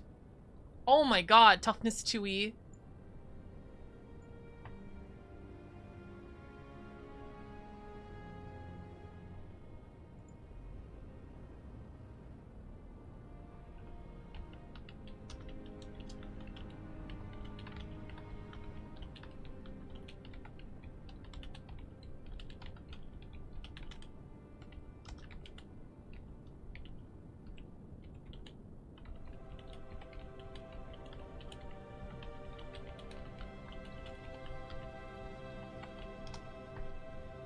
There are level 17 ancestry feats that are introduced in later books.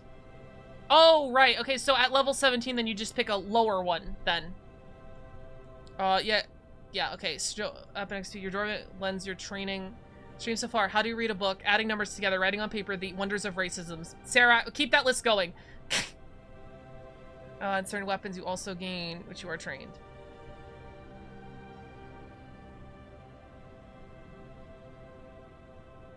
That doesn't sound that good to me.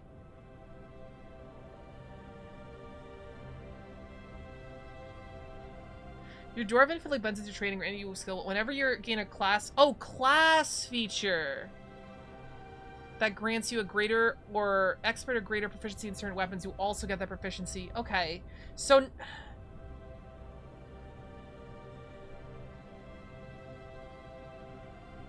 Goblin feats are hilarious. Ancestral weapon expertise is only for fighters and wizards. Okay. Elves. As an ancient people, elves have seen great change in perspective that can come from watching the arc of history. Turn my heater on, it's getting cold. It's not that good as it's mostly if you like dwarf weapons. Okay. Come from watching after leaving the world in ancient times, they returned to a changed land. They struggled to reclaim their ancestral homes, most notably the terrible demons that have invaded parts of the lands. The sun, the elves are objects of awe, grace, and beauty, with immense talents and knowledge among themselves. However, the elves in far more important on personal freedom than living up to these ideals. Okay. Actually, chat, we've been streaming for like 4 hours. Give me another quick break real quick. That's BRB. Real quick.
Okay, chat, I'm back. I put something in the oven. I have to go down in 10 minutes to take it out.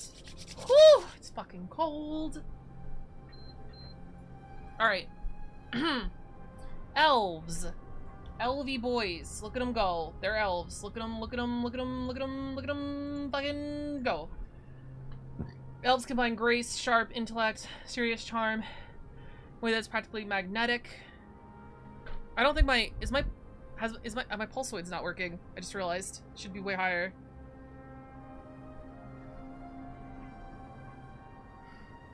How long has that not been working? My bad.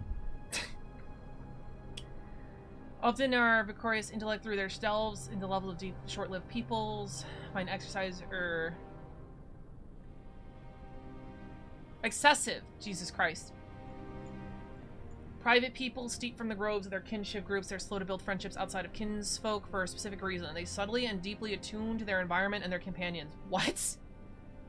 There's a physical element to this attunement, but it isn't superficial. Elves who spend their lives among shorter-lived people often develop a skewed perception of their own mortality and tend to become morose after watching generations of diverse companies age and die.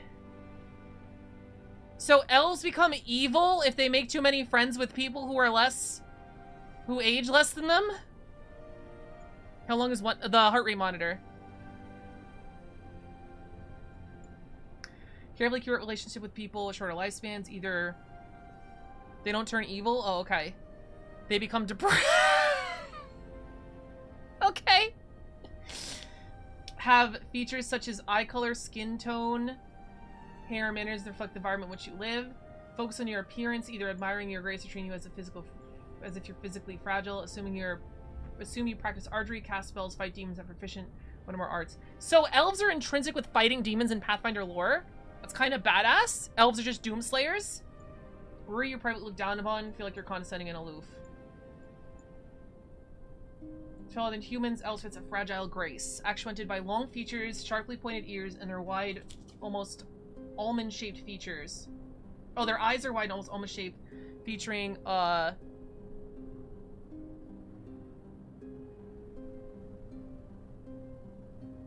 others probably think you are that? Oh, shit, I missed this. Focus on your appearance, either admiring your grace or treating as if you're physically Oh, I get it. I get it. These are your, like, these are your, fucking, your microaggressions, your prejudices. Tribe of orcs that's fucking hate demons, they just have gotten really fucking good at it.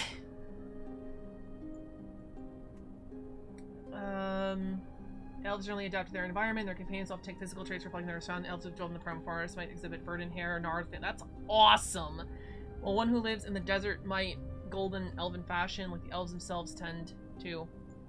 I think someone put a similar idea for the orcs in Crystalia because they're from the nature crystal. Ancestry be like, this is how you may be, and this is how people are racist against you part, yeah. Look at your surroundings, elven forest, wilderness, swallow, clothes, flora in their home, live like elves physical adult at the age of 20, though they aren't considered fully emotional mature by elves that passed in the 1st century once they've experienced more. Held several occupations and outlive a generation of shorter-lived people. Typical elf can live around 600 years. 6 hit points. Medium, 30 feet, languages, traits, elf, humanoid, low light. Deep, rich, and on the decline. That's how I'm trying to be. Deep, rich, and on the decline. Their society peaked a millennia ago. No! No! Oh my god. Long before they fled.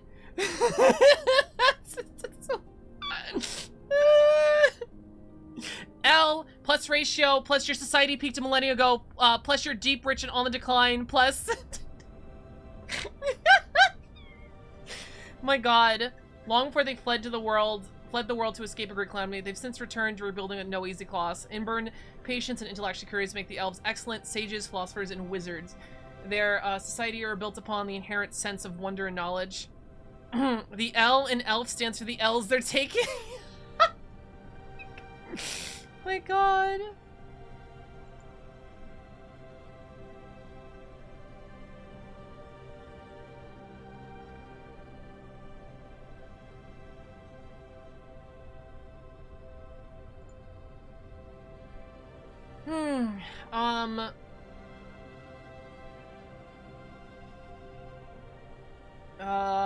Elven architecture displays their deep appreciations of beauty, and elven cities are wondrous works of art. Elves hold deeply state of individualism, allowing elf to explore multiple occupations before aligning to a particular pursuit or passion that suits her best. Elves bear notorious grudges against rivals, which elves call racism! Elves have their own word for racism!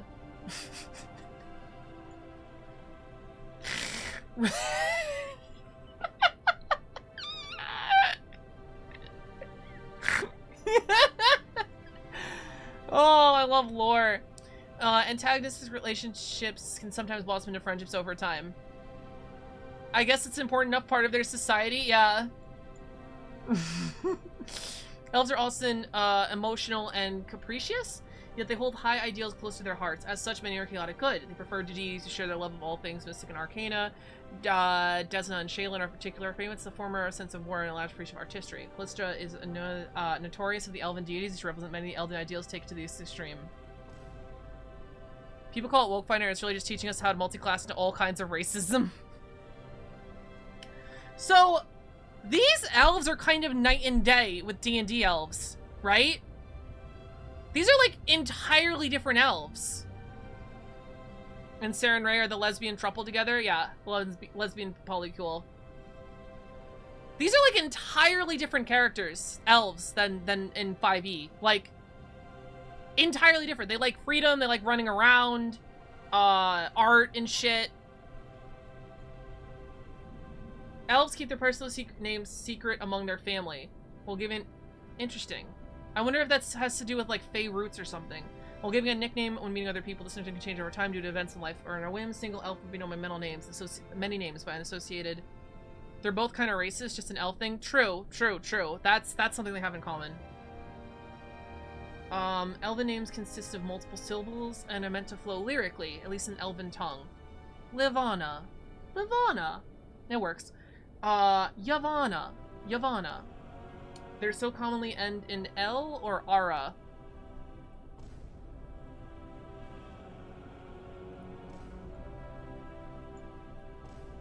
Ara?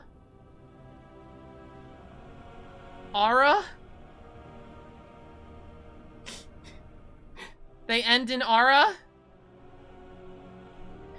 Ara? Ara. Anyway. You wanna shake your booty? Yes.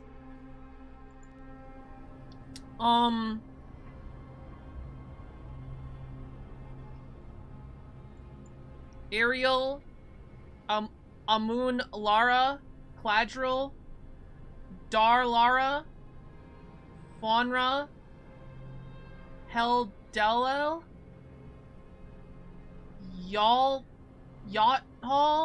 Jodhall, Landless, Oparol, Sheldon Cooper, Shalmral,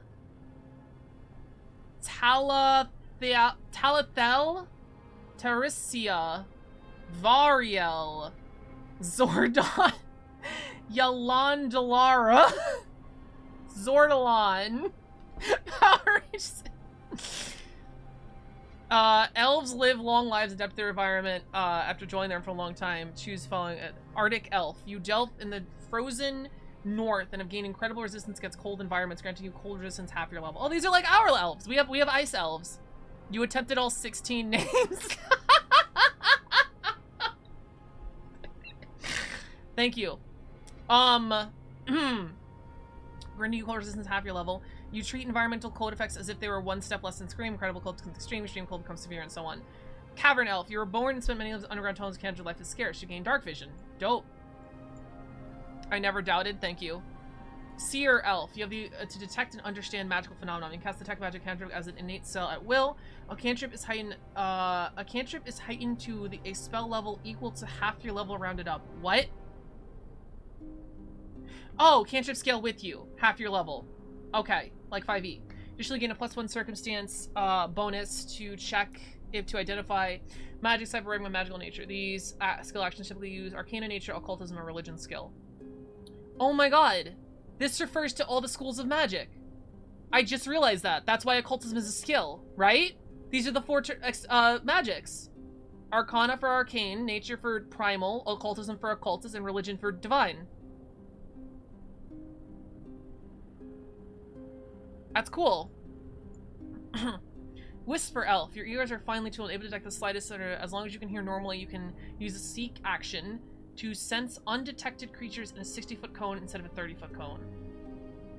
What the fuck? You also gain +2 circumstances to locate undetected creatures that you hear within 30 feet with a seek action. Woodland Elf. You're adapted to life in the forest and deep jungle. You know how to climb trees, use your foliage to advantage of climbing trees, find other foliage. You move at half your speed on success and a full speed on a critical success.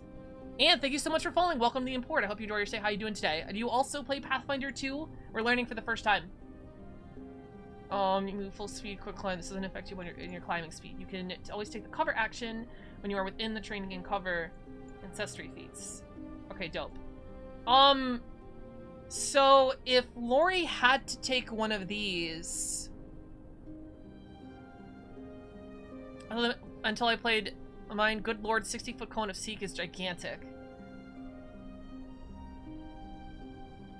You can spend your first level ancestry feat on Arctic cold resistance. Pro nerd, thank you so much for following. Welcome to the import. Hope you enjoy your stay. How you doing today? We're learning Pathfinder. I'm one of the refugees from 5e. Your first level ancestry feat on a bard. Hold on. You can spend your first level ancestry feat on Arctic Elf's cold resistance, or you can spend your first level ancestry feat on a bard feat like Hammer of Healing, or the metamagic feat Reach Spell, which you can use to increase the range of almost every spell in the game. What the fuck? Okay. Metamagic is feats again. I love it. So, like, I'm trying to figure out what Lori's mother would be. I guess a seer elf. Like a high elf? High elves would, I guess, be like the classic depiction of a high elf would, I guess, be a seer elf. Biography as well. I'm listening to this like an audiobook, but it's better kind of delve in with people coming in. Aw. Thank you. I appreciate that. That makes me feel nice. Arctic elf is lore accurate, but that was like thousands of years ago. That's where elves came from. Like elves, like I'm more celestial than I am ice right now. So Arctic elf I don't think fits. Not cavern. Whisper, woodland. Yeah, I guess it'd be seer. Ancestry feat. So from my mom's side, I'd be a seer elf. Translate into these roles. Ancestral longevity. You have accumulated a vast array of knowledge lived over years. During your daily preparations, you can reflect upon your life experience to gain the trained proficiency in one rank. Oh! Oh, that's sick! You could just choose something to be proficient in? Last until you prepare again. Since proficiency is temporary, you can't use as a prerequisite for a skill increase or a permanent character option like a feat. That's good. That's good. The heritage in Pathfinder 2 are not much connected into ethnicity. That's fair. If you're more celestial, I wonder if elf entry with the ASMR energy would fit. No. It's not like that. It means celestial means a different thing in than D&D. It's not like angels. It's like space magic. One of the crystals that are on Crystallia. Each crystal is an element. There are 11 elements, 11 Titan crystals on Crystallia. One of them is the celestial crystal, which has to do with like ambient space energies and magics. It's more space than like heavenly. Writing this down.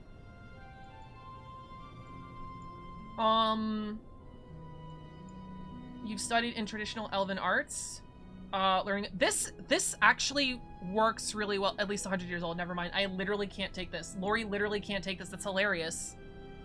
I figured this is perfect for a bard. Just randomly get skill. But you've studied in magical elven arts, learning about the arcane magical world around you. You would gain proficiency in arcana and nature. That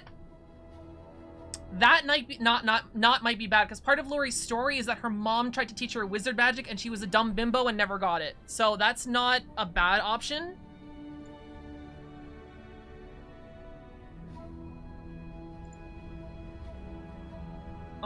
If you would automatically become trained in one of those skills from your background class, you instead become trained in a skill of your choice. Also get trained in elven lore.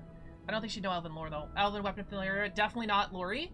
You are trained in longbows, composite longbows, sword rapier, short bow, and composite short bows. Not at all. Lori can use a short bow and that's it. Make Lori every class. That... Ooh! I don't know. I feel like it would be more exciting to make Crystallian characters in I don't know, actually, because it's not like Crystallia is a thing people can look up at this point, so maybe not. It's either I make Lori a known character as all these classes, or make unknown characters from Crystallia slightly more known by building them. You watch your friends die. Oh, this is the depressed elf. You can pick depressed elf as a feat. That's awesome. How does that not have an age requirement? Wait. How does depressed elf not have an age requirement? Literally, the lore. The lore. What do you mean? The lore. You have to watch generations and generations of elves to die. I like wishing depression as a feat, yeah. All your friends die when you're 10? Apparently. Depression has no age. Watching your friends die with Morris effects higher. You gain +1 certain bonus against emotional effects. What is an emotion effect? If you would roll a success on a emotion effect, you get a critical success again. Instead. Your muscles are tightly honed, your speed increases by 5. I don't know, Lori begins her journey kind of chunky. She doesn't slim down until she's has years under her belt. You have friends from the ancestries that have really low lifespans, like goblins. You just have goblin friends.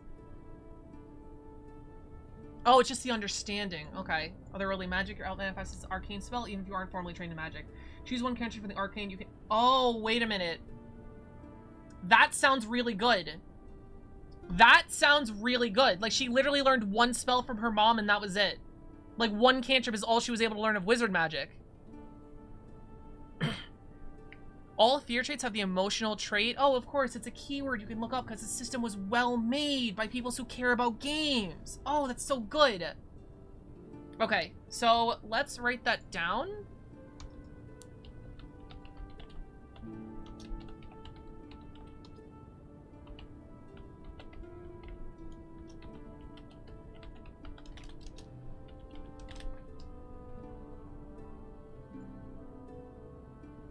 Otherworldly magic.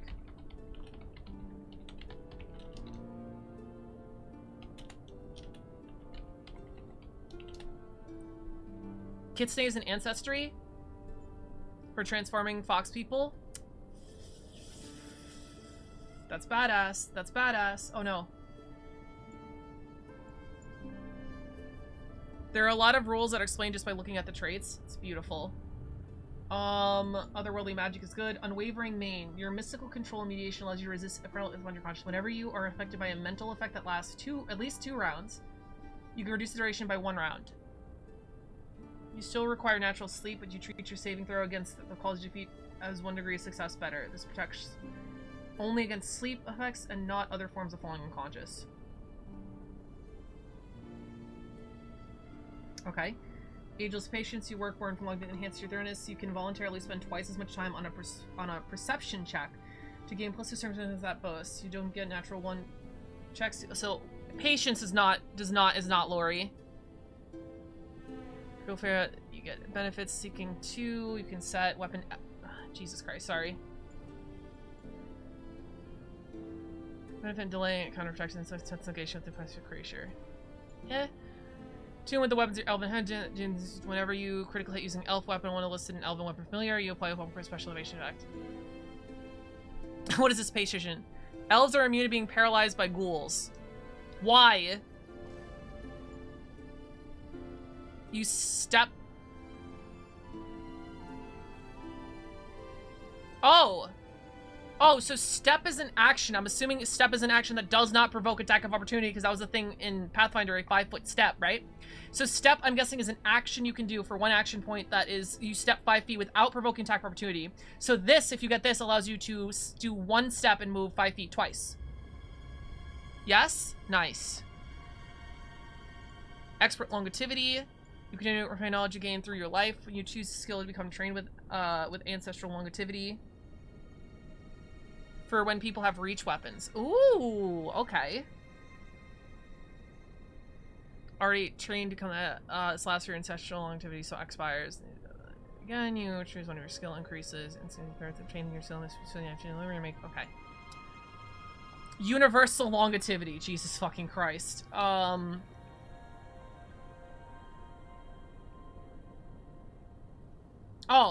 okay. You could just change it in the middle of the day. If not too much to explain, what else is the world building in the world building setting so far? Homebrew setting. It's a homebrew setting. It's not, there's a lot, but it's not ready to be released yet. It's a setting I'm working on called Crystalia. I'm working with a whole bunch of lore masters, and we all have like full-time jobs. I stream, so we're working on a world setting. We've been working on it for 4 years, but it's not really like, we don't have a book or anything that's like really published. It's just the setting that Lorian, my character, comes from. So to give you the gist, it's a fantasy setting inspired by Dungeons & Dragons, Legends of Runeterra, and Final Fantasy. It's a world where 11 Titan crystals are the heart of magic in this continent. It's a continent called Crystalia. And around these 11 giant crystals that like literally are the source of magic in the world, these giant capital cities form with their own gods and their own cultures and shit like that. And in between these lands, it's what's called the In-Betwixt, and this is the area, like 80% of Crystalia that's not involved with a crystal or a capital city, where the magic of these crystals still flow in this high magical setting, but it's more like your stereotypical fantasy world, where you have adventurers that go out to fight monsters, and ruins of old civilizations and ancient god temples and shit like that. And that's basically the gist. We have all the standard ancestries and animal people.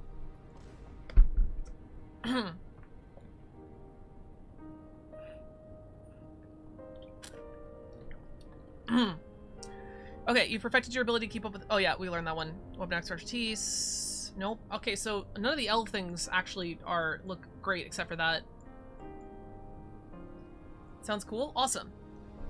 Bards know 5 cantrips. So those can include physical damage cantrip, telekinesis. It's what makes other different that other really can be a non-occult cantrip, like elemental. Yeah.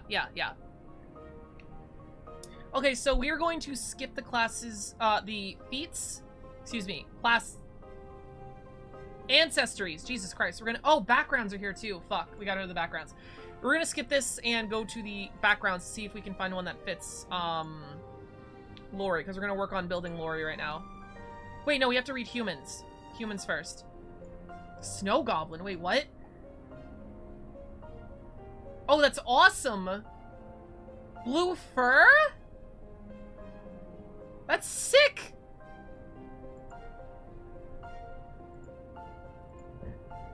Human man. There are mind goblins? Oh my god. Unpredictable and varied as the Lorian's people, humans have exceptional drive and capacity to endure and expand. The many civilizations thrived before humanity rose to prominence. Humans have built some of the greatest and most terrible society... Terrible? Okay. Societies through the course of it, and today they are most popular people in the realms across the inner sea. Behold the halfling feet. Yep.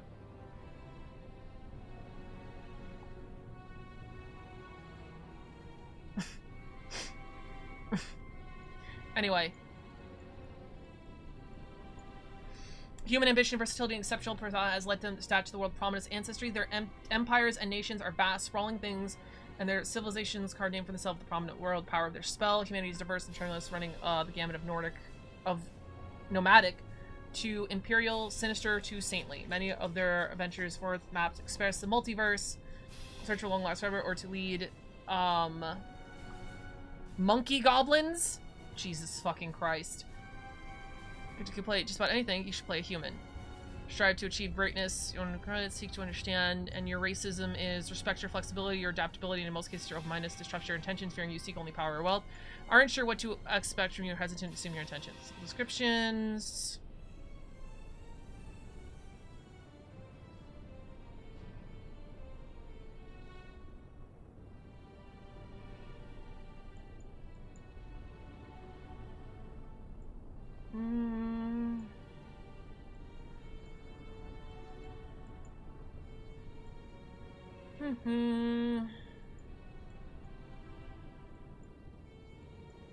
Most heterogeneous. Heterogeneous.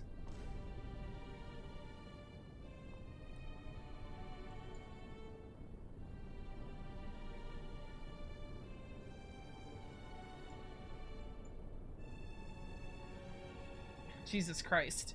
In here, infinite set of names.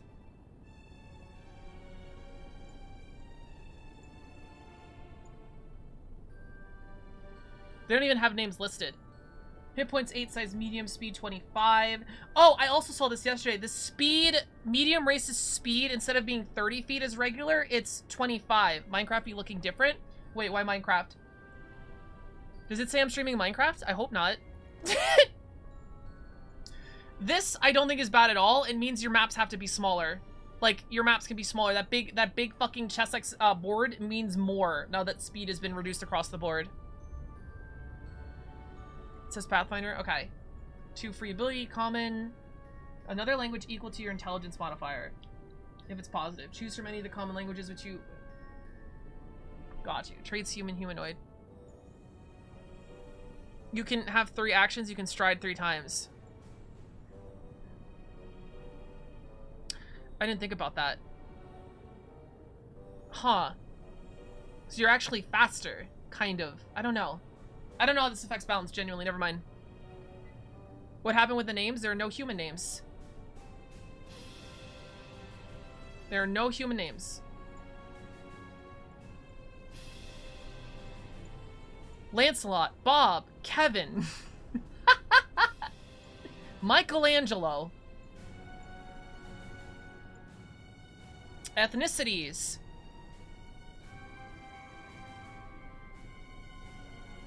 They have a section on human ethnicities. What the hell? Steve. A half-elf is born to an elf and a human, or to 2 half-elves. The life of a half-elf can be difficult, often marked by struggle to fit in. Half-elves don't have their own homeland and Lorian, nor do populations have particularly tied to one another, since they have often disparate human and elven traditions. Instead, most half-elves attempt to find acceptance in human and elven settlements. Half-elves are often primarily humans with pointed ears. Yeah, none of this applies to Lorian. Lorian was born in anti-racism town. Half-elves often appear primarily human, with slightly pointed hairs and a taller stature than most full-blooded humans. Half-elves lack the almost alien eyes of their elf parents. They literally alien eyes.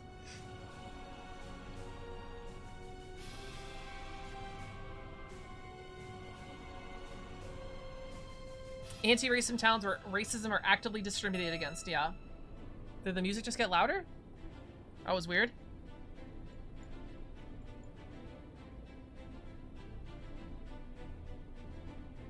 Half elf and half of ancestry feats, addition to human ancestry feats. Oh, that's the only bonus you get from playing a half-elf. Oh. Oh, that sucks. Oh. Oh, the only bonus is versatility. Oh. Oh, that's interesting. Holy shit. Okay. Okay. Keep to yourself. Difficult to form close with others. Strongly embrace or reject one side of your patrons. Identify strongly with and relate other people with misancestries. Find humans are more approachable than elves. Dismiss your... Oh, so you're a fetish. So you're a fetish. So half-elves are canonly fetishes.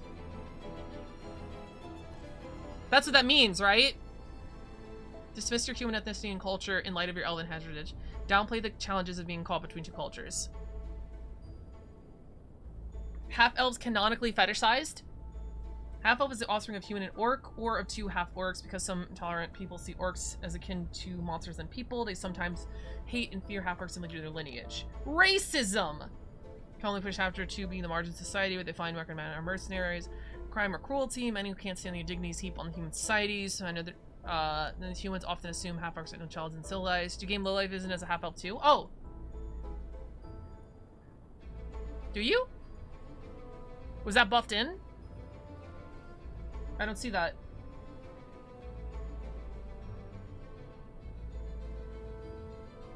Page 56. Human.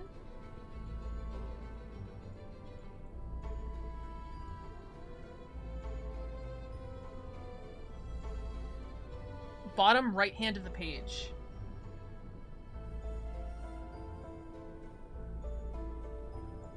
$56. I'm on page 56. 56 and 57. Oh, this is 55. Never mind.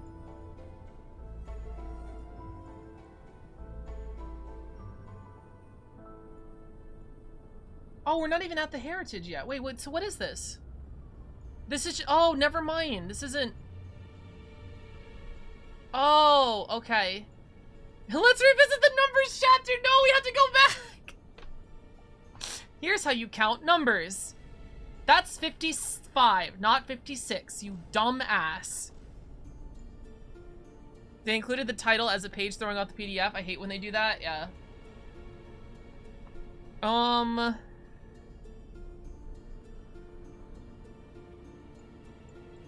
So, these are just, like, descriptions. The mechanics are down here.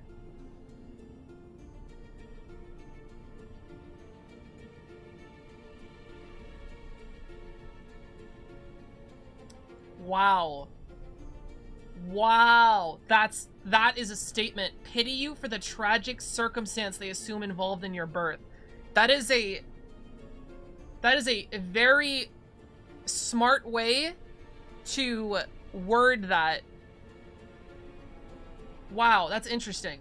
Huh. That's really interesting.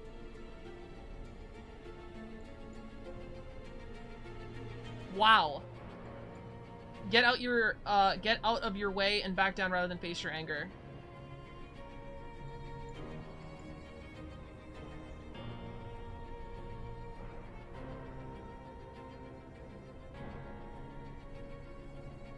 Half elf.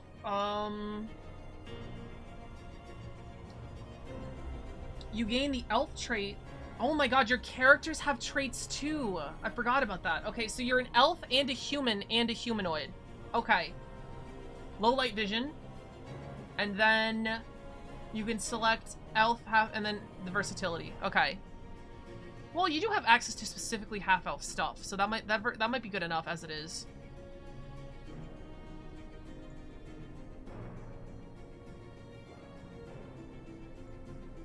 Oh, shit. Okay. Spellcasting class. Yeah, so Lori could take this or the other one. Through study of multiple magical traditions, you've altered a spell to suit your spellcasting style.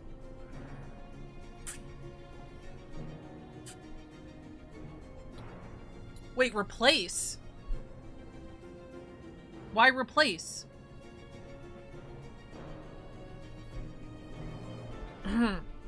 If you're lawful good, you technically have the lawful and good traits, but don't worry about that. That's funny.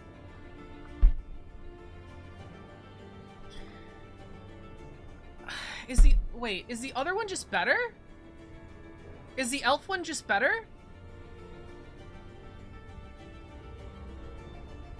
Because it's specifically locked to arcane. Oh, okay, so Lori should take the other one. Her mother was a wizard specifically. Okay, yeah. So Lori should take the other one. Cooperative nature. A short human span led to perspective had taught you to set aside bonus checks to aid? I don't hate this one. I don't hate this one. The aid action? Is this good for a bard? Or does it, like, not scale with their shit? Cooperative nature. Aid is pretty good in general.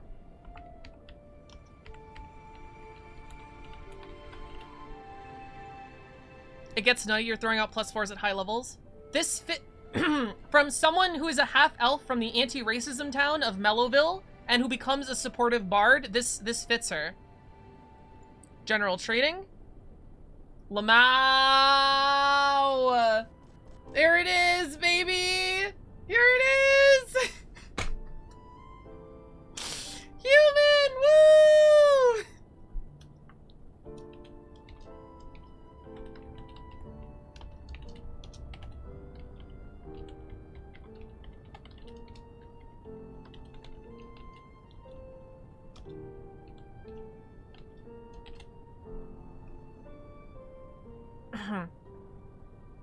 Natural ambition, general training, and versatile heritage. How to make every human ever made. Human the real monsters or something, yeah. It's so annoying.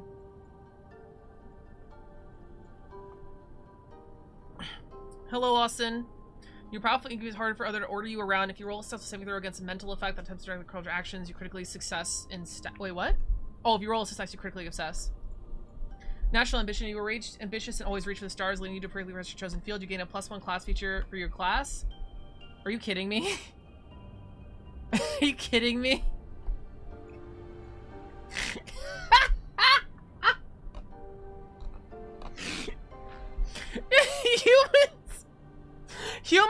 feat to get general feats, and humans also get a feat to get class feats?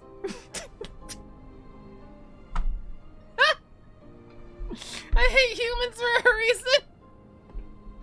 My god.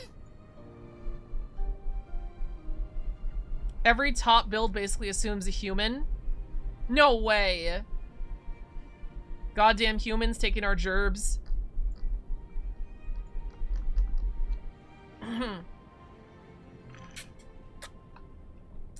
Natural skill also works for Lori.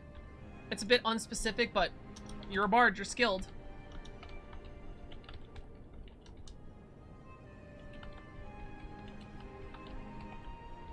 Humans are strong. Yeah, the versatility alone, I assume, explains why humans are all over the place.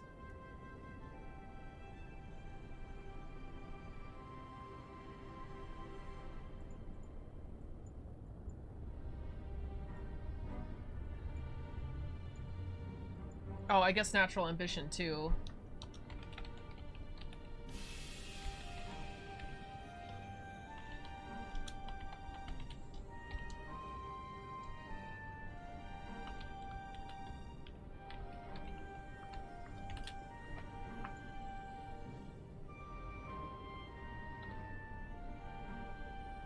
Jesus Christ.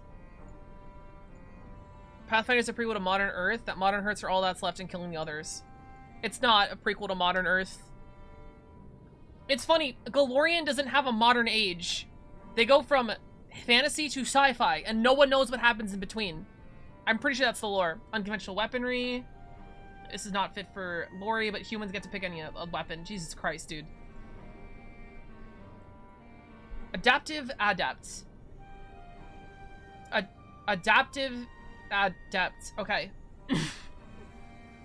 There's an adventure path where you fight oh my god. You continue adapting your magic to blend your class tradition when you choose the cantrip first level spell for magical tradition. As your cantrip from gain that spell.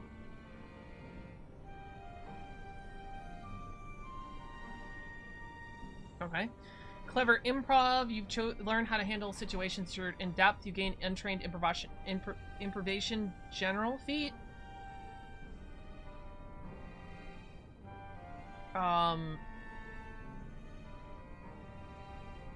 The Russians are on Lorian? What do you mean Russians are on Lorian? What do you mean? I don't know. Well, I don't know what untrained improvisation means, so. Cooperative soul, you have developed a... It should have the page number in there. Soul deep bond with your comrades. Actually, can someone just tell me what this feat does? Untrained improvisation. 2 or maybe even 4 have been trailblurred through magic incident or something. Yeah, that's insane. That's so stupid. I love it. Soul deep bond with your comrades and maintain an even greater degree of cooperation with them. If you have at least one expert, at least an expert in the skill you are aiding, you get a success of any outcome rolled. Okay.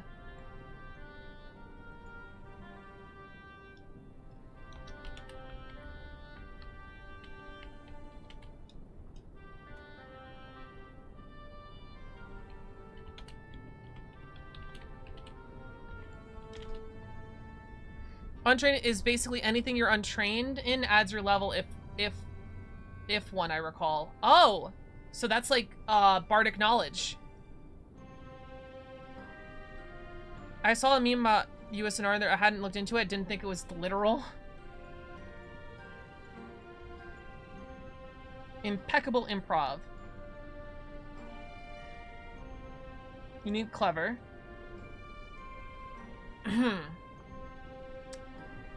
It's very bard-like. I don't know. Multi-talented. You gain a 2nd level multi-class dedication feat at level 9, even if you normally couldn't take another dedication feat until you take more. Help. Help. What? What? Oh my god, it's been way more than 10 minutes. Fuck. Wait. BRB. Shit. I forgot about my food in my oven.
I'm back.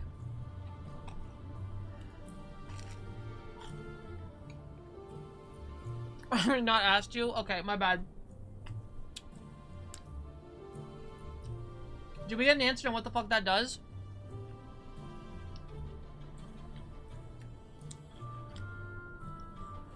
How's the charcoal? It's pretty good.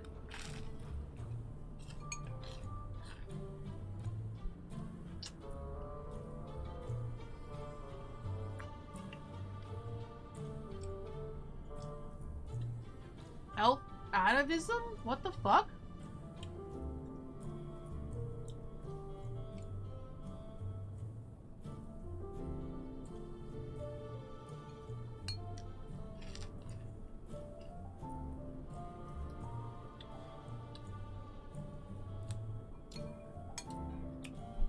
You don't take levels in other classes, you take feats that give you things from other classes. Right. So there's an inherent limit to how many of those feats you can take, and this feat lets you ignore that feat limit.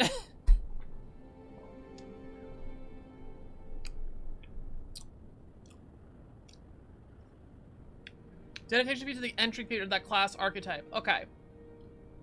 So this lets you triple class easier? Is that it? Lets you triple class easier? Archetypes generally demand you take 2 of their feats before you can pick up another archetype. Okay.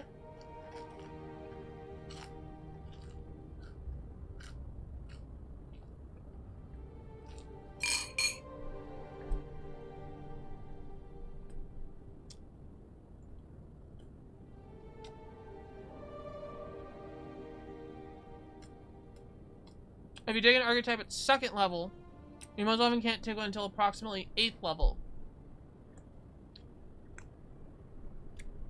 So level 2 for dedication, level 4, level 6 for 2 feats.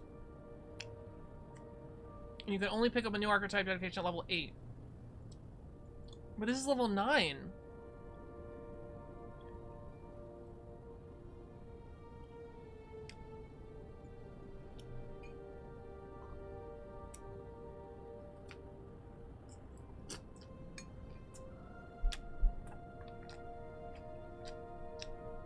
Page a new time to explain how archetypes work. Should I read that now?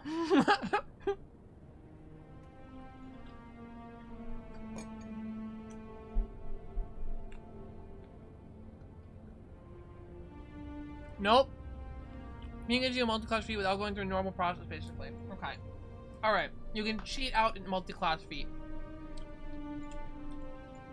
We paid 58? Yeah. Alright.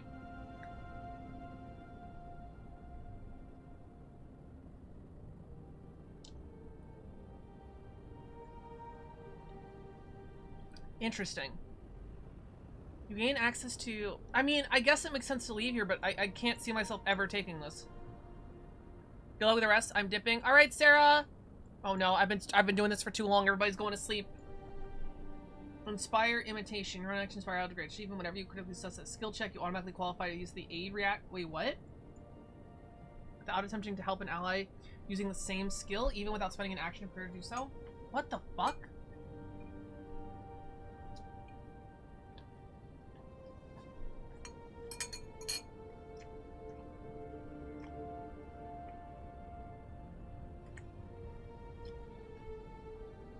You automatically qualify to use the aid reaction when attempting to help an ally using the same skill.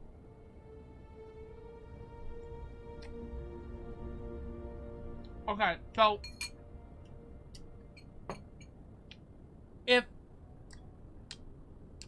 I'm pushing a boulder, if I'm helping someone push a boulder, I crit the skill check to help someone push a boulder. I automatically, without using an action, help my ally who's also pushing the boulder?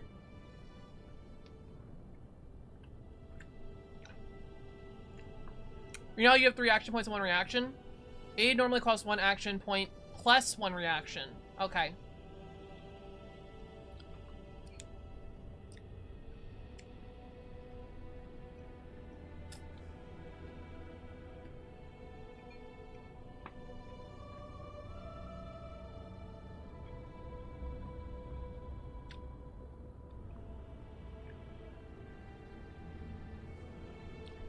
Discount lets it be only one reaction without having to spend 1 AP during your turn. Okay. But only when someone's doing the same exact skill check.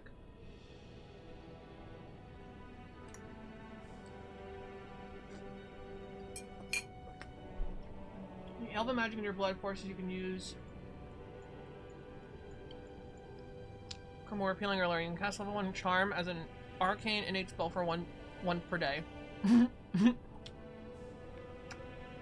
That's interesting. Alright, good night, Wee Coyote. Thanks so much for watching. Okay, so I'm assuming charm is a fucking bard spell, so I don't think I need that.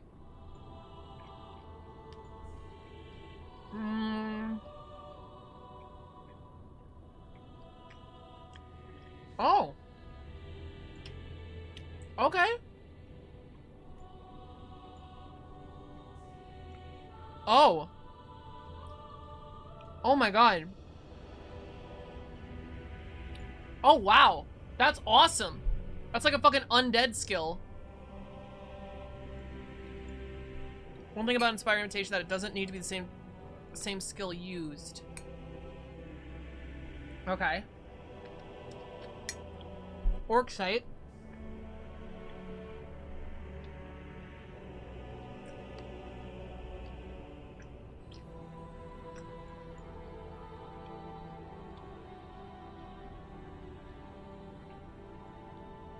Okay.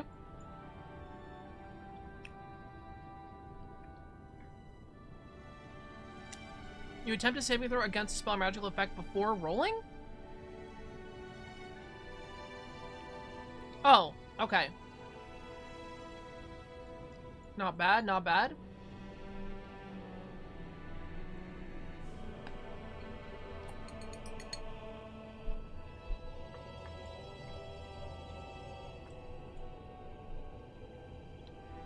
Nice, nice. What the fuck? I'm sorry, what? Your victories in battle fill you with the pride and imbue you with energy that fights alongside you fight your wounds. You gain temporary hit points equal to your con modifier until the end of your turn every single time you bring a foe to 0 hit points, no limit. Bro, that's awesome.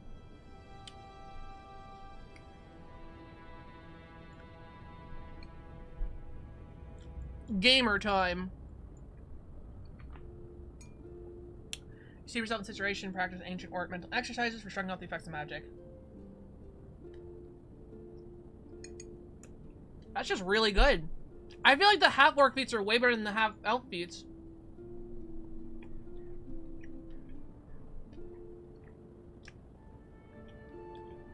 Oh wait. Elk ferocity. Which one was that? Oh! What? Once per hour you could say, no, I'm not knocked out? Orc squad, yeah.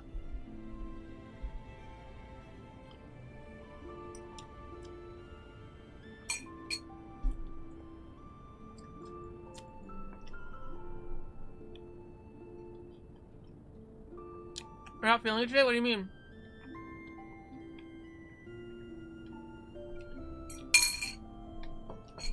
I forgot if you read the 5th, 9th, and 13th level elf feats. I did. The knockout? Oh.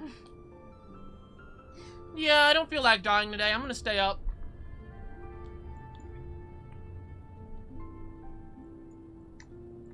Start the backgrounds. Okay. So...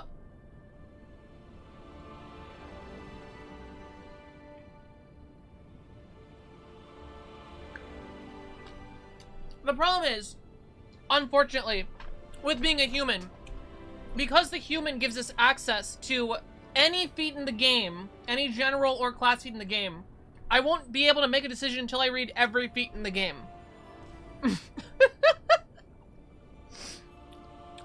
Am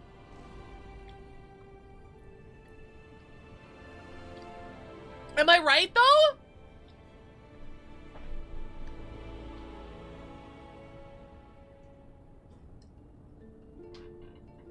I need to read all 4,000 feats before I make a decision for level 1 Lorian. I'm sorry, everybody.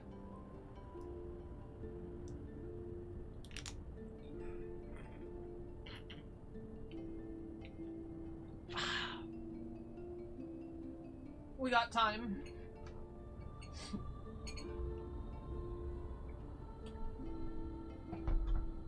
General feats are on page 255.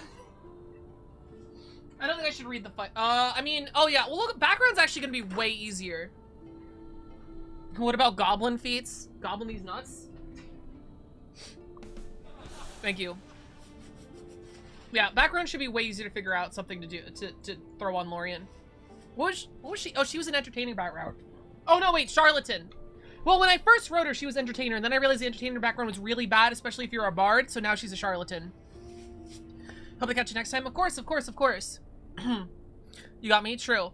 Listen, this will all be up on the YouTube if you guys want to use it as an audiobook and stuff. I should probably read. Customize your characters based on life before adventuring. This is the step in life story answers which reflects the circumstances of their birth.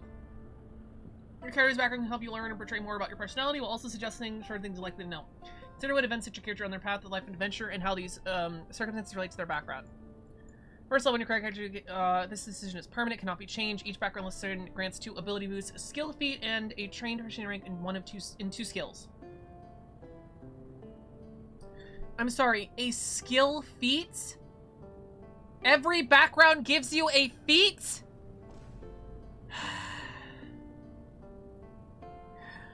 One of which is a lore skill. If you gain the trained proficiency rank in something, if you gain the trained proficiency, so many feats. Hold on, I gotta message my friend. Uh-oh.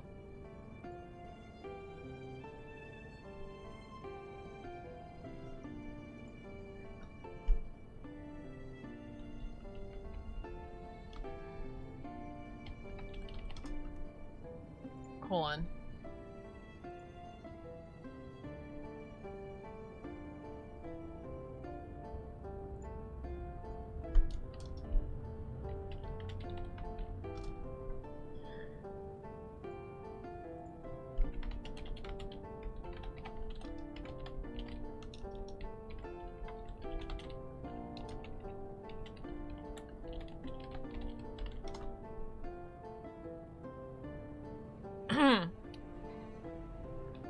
What is this? I just got home and want to follow along. Oh, okay, Cat Lord. So we are, as you guys all should know, Wizards of the Coast is burning Dungeons and Dragons to the ground. So Dungeons and Dragons is dead. We're not talking about it. Dungeons and Dragons is fucking gone. Oh, what page is this? Oh, so you know what we're doing. Never mind. We're learning the Pathfinder 2E, game. We're on page 60. 60, or actually on, yeah, page 60. My bad. I thought you asked, like, what are we doing? Like, what, but yeah, okay, we're learning Pathfinder.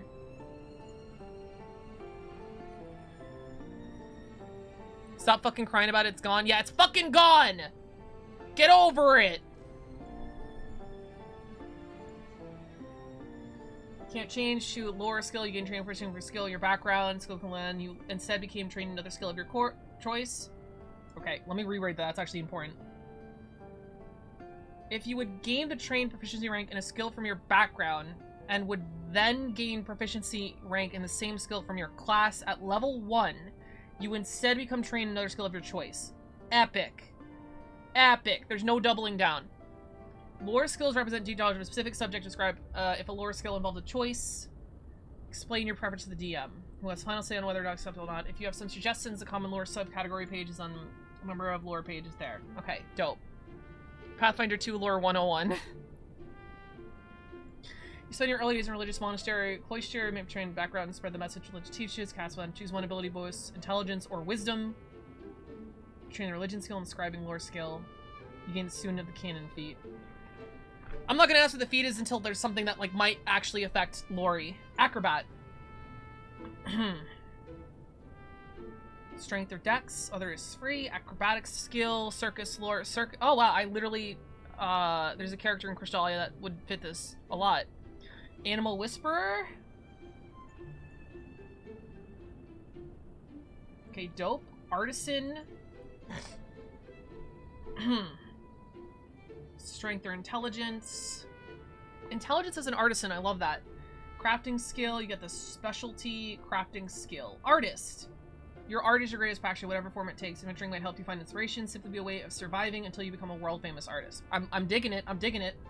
Choose 2 ability boosts, one must be dex and charisma, and the others are free. Perfect. You're trained in the crafting skill and the art. Why crafting? Why crafting? I'm not a crafter. Why crafting? I don't need crafting.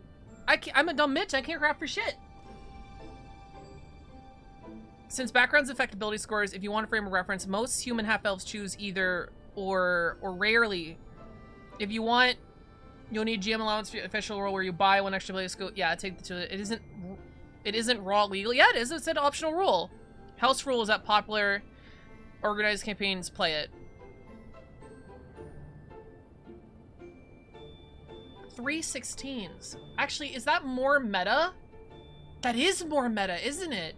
Because you get 4 ability score boosts whenever it's important, like every 5 levels. Wow! So 3/16s is more meta than 1/18. It could also be marble and clay. Yeah, but I wanted to... And acting. I'm a performing artist. Technically removed it from the book? Interesting. Why? Too meta? Barkeep. You have hefting barrels, drinking, polishing, steins, drinking and drink. That's fucking incredible. I love that. You worked in a bar where you learned how to rowdize socially. Con or charisma, diplomacy, and alcohol lore skill. You get the hobnobbler skill. Oh, what is specially crafting? What is that? What skill does that do? Fourth, printing, add the ability for any answers to swap their... Right. Customized background is very easy to make. Just choose whatever ability score. I know, but I want to look at the ones that are here. I feel like if I just make my own shit, it's not like, you know, the point of this is like to learn the rules and read the book and shit. So I gotta pick something that's in here.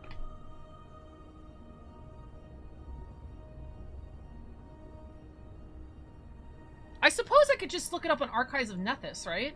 That might be faster than asking you guys.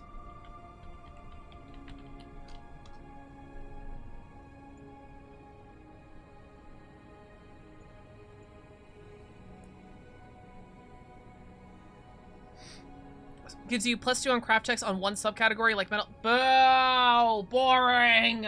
Barkeep. Oh, barrister. What is a hobnobbler? Isn't that somebody that, like, punches dicks? Isn't a hobnobbler someone that punches dicks? Isn't that what that means? I know that from iCarly. That's my bardic knowledge at work. Hobnobbler.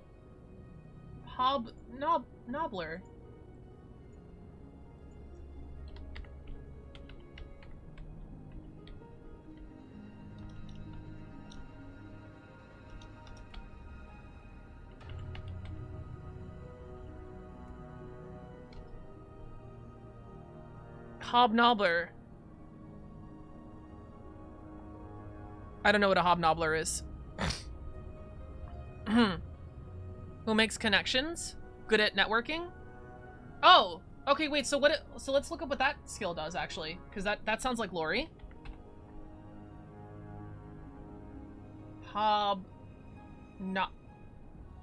Is it 2 B's? Oh, wait, it was just right there. Hobnobbler.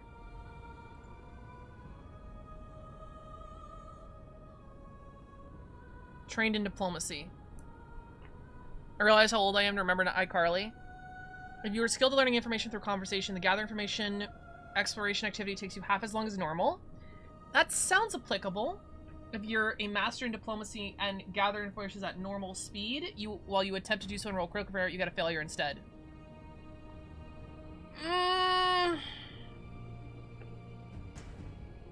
Oh my god, it tells you what feats are in the tree! Niche? It is niche. Yeah, I don't know if she'd really be in a bar. Piles of legal manuals, stern teaching. She's definitely not a lawyer. Why is barrister a background? Why is barrister a background? Yes, I am an evocation wizard. I fire fireballs. I spent 12 years learning law. What the fuck? Group impression.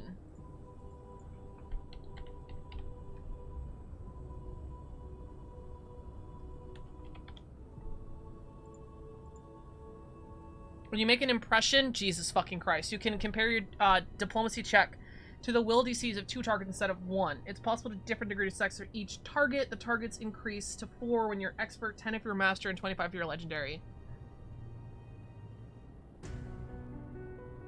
I don't hate the skill. I want to know what make an impression does, but this fits Lori, I feel like, right?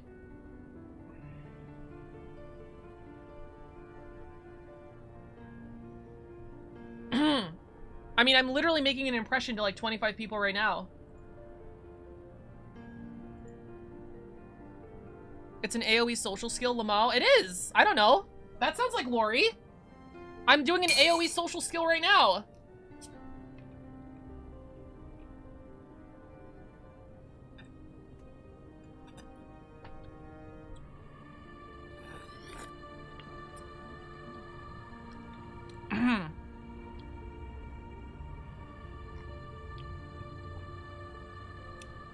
Ooh, that's not that good. I mean, no, I guess if you're a bard, you have high charisma, when you're in a social interaction and people are being assholes to you, that's not that bad. You as the narrator, yeah. Callie, thank you so much for following. Welcome to the import. I hope you enjoy your stay. How are you doing today?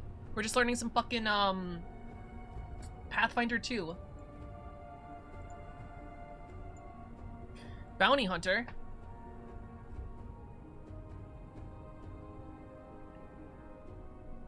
Strength and wisdom. Survival skill. Legal lore. Legal lore. Okay. Alright. Is there a lawyer expansion of Pathfinder I don't know about? What are you drinking? Diet Coke. Experience tracker skill. Charlatan. You travel from place to place peddling false fortunes and snake oil in the town, pretending to be royalty in exile to seduce a wealthier heir to the next. So they lost me, right? Just like, oh, peddling false fortunes. Like, Lori isn't that bad of a person, and this, like, pretending to be royalty in exile to seduce a wealthy heir to the next. I'm like, That does sound like Lori. Becoming an adventurer might be your next big scheme or an attempt to push your penalties for greater cause, perhaps a bit of both. You realize that you're pretending to be a hero, you've become the mask. Jesus fucking Christ, that's way more deep than I thought it was gonna get. As you realize that after pretending to be a hero, you've become the mask. Jesus Christ. That's deep. Deception, underworld lore skill, charming liar.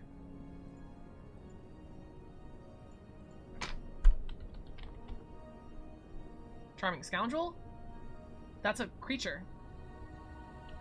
Charming liar. Your charm allows you to win those over. When you do a critical success on a lie action, the target's attitude towards you improve by 1 step as though you succeed using a diplomacy to make an impression. Oh! So this lets you circumvent and make an impression at all. Do they stack? No, they don't stack. Because this is when you make an impression, and this is when you lie. They don't stack.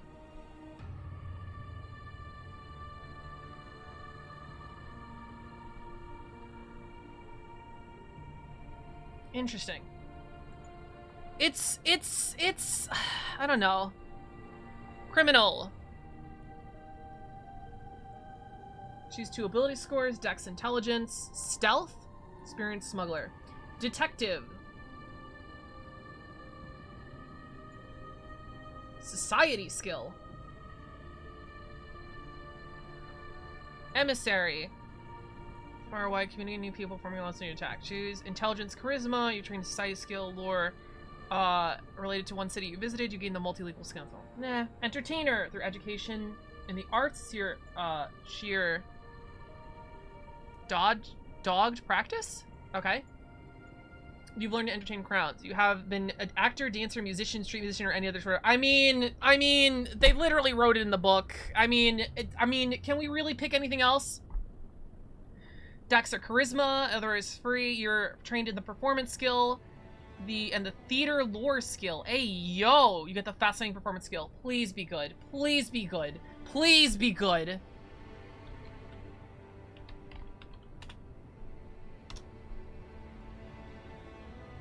Charisma Pog. When you perform, compare... Oh my god, perform as a fucking... Oh, perform as a skill... Wait. No, well, fuck. That's an action. I don't know what it does! Okay. isn't necessarily good. Fuck. Compare your results to see what if you succeed, the target is fascinated by you for 1 round. That seems good. If the observer is in a situation that demands immediate attention, such as combat, you must critically success to fascinate it, and the perform action gains the incapacitated trait. What? What? If you click on performance, it will show you the actions of that skill? Oh. Jesus Christ. Okay, we'll get there in a second. Hold on. You must choose the creature which you've been trying to fascinate before you roll a check. Okay, you can't generally fascinate. You have to be like, hey, you, look at my titties. The target is then temporarily immune for 1 hour. If you're an expert in performance, you can fascinate up to 4 observers. If you're a master, you can fascinate up to 10. If you're a legendary, you can fascinate any number of observers at the same time. I think I have to take it, even if it's not meta. Okay, I think that's good. Performance trained action. Earn income by staging a performance. Basic competence. Some performances require to be more than just charismatic. If you don't meet the demands of art form of the audience, the GM might imply a penalty based on the relevant score. For example, if you're dancing and have negative dexterity monster, you may take a penalty for your attempt at dancing. Likewise, if you orate and have a negative intelligent modifier. No! No! No! I'm getting punished for my intelligence dump! No! Ugh.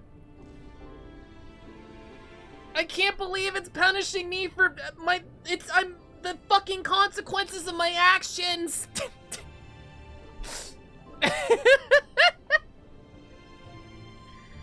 Ugh.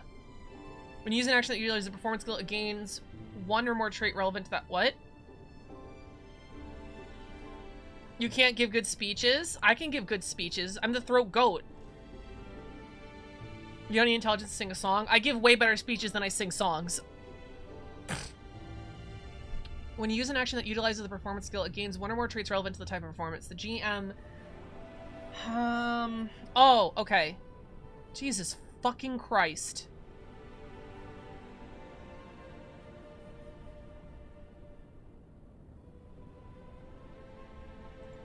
Nope, nope, not opening that. We're not opening that.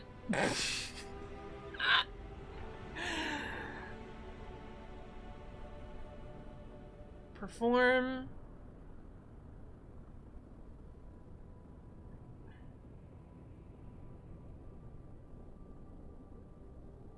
Critical success, they are likely to share a story of your ability. Nice. I believe some of the feats in the background are niche. It's not super bad if you don't optimize at this stage. Yeah, you're right. You're right. No, I think we're gonna pick this. This is great. This is very fitting. Okay, something I don't know is this one. You must critically decide and the perform action gets the incapacitated trait. What does that mean?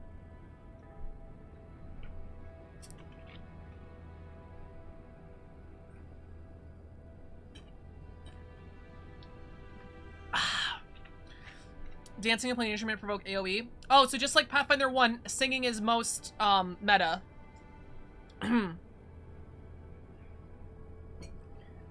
Just found the action spell. It might take an enemy out of a fight, like a D20, like Charm Person or Paralyze.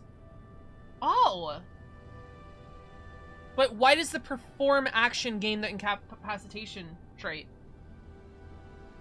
Does that mean I inflict incapacitation on the person I fascinate?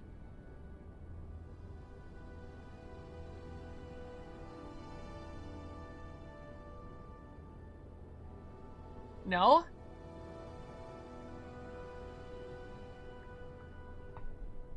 The perform action gains the trait. I don't see a good exact reason. The ability with this trait can take a character completely out of the fight or even kill them.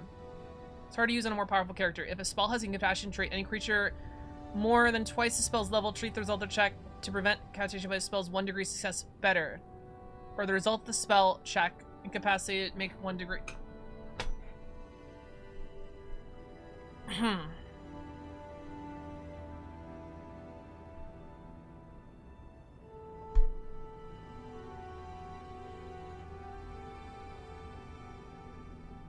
I don't get it.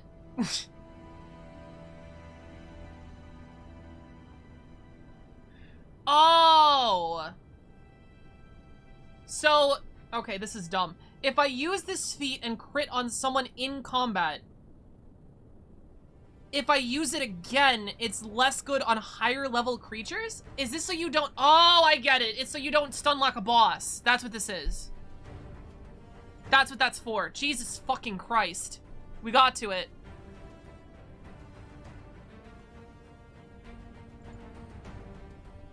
Okay. Incompassion means the designers want to make, disincentivize you from trying to use this on bosses. Yeah, yeah. It's not about sequential use? Yeah, it is.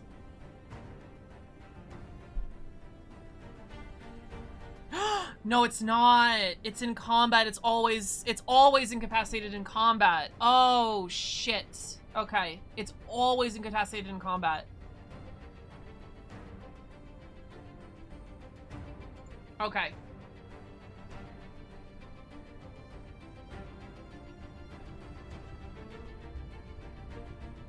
I'm lost. Where am I? I'm picking a background. Right. Okay. So...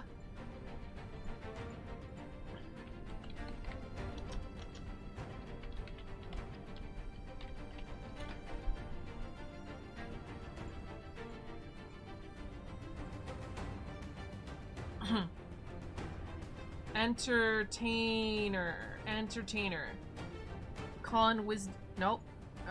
Dex, charisma, performance skill, theater lore skill. Yeah, this works.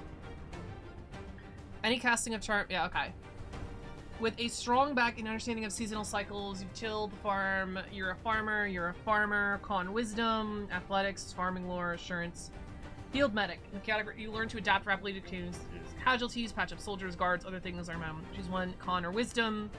You're trained in medical, and in the warfare lore skill. Jesus Christ. Battle medic skill feat. That's a fucking feat.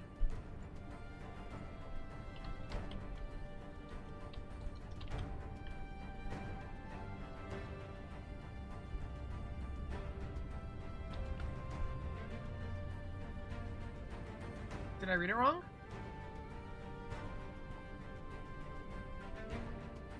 Battle medic.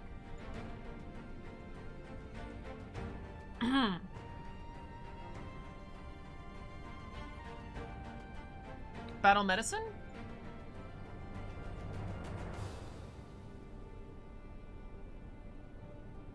The typo has been removed? Oh, not a fucking typo. Okay, thank you.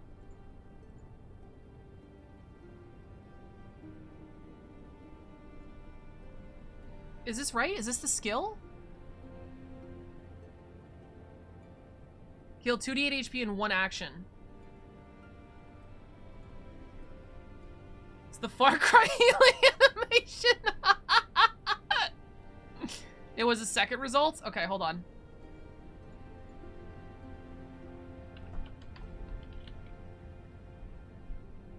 Oh, right, okay.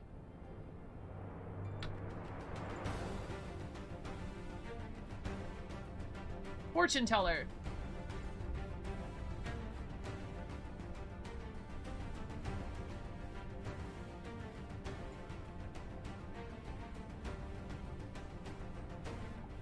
Oddity identification, Jesus Christ. Gambler.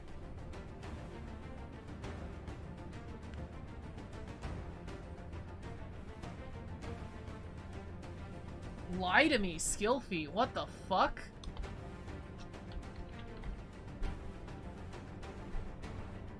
Use deception to take lies. What the fuck?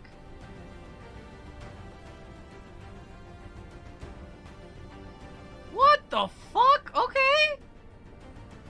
That's creative. That's really cool. Gladiator.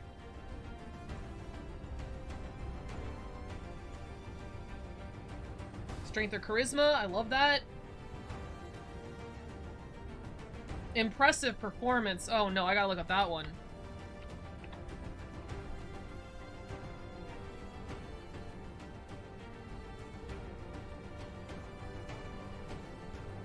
Oh! Something Lori can do? Impressive performance? Yes.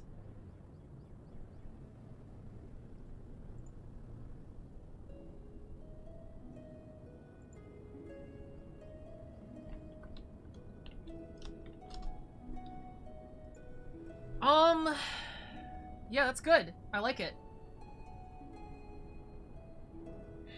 I don't know if I'd ever take it, because it's kind of niche, and I probably shouldn't take a fuck ton of niche things, but...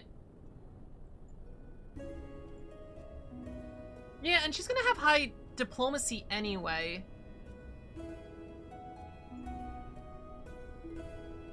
Guard. When someone rolls a deception check to lie against your passive, you could think of it as aka passive insight. But feats make it roll against your... Yeah, yeah. My dancing is so good that it'll make you my friend. Yes.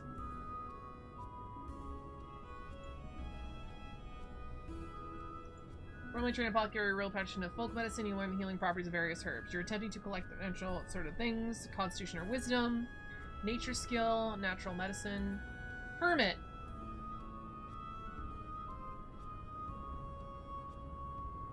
Con intelligence, nature or occultism. Dubious knowledge skill feat. Oh boy.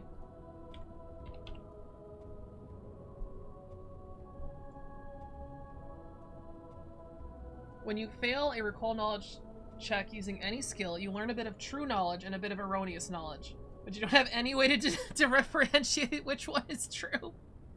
Oh boy.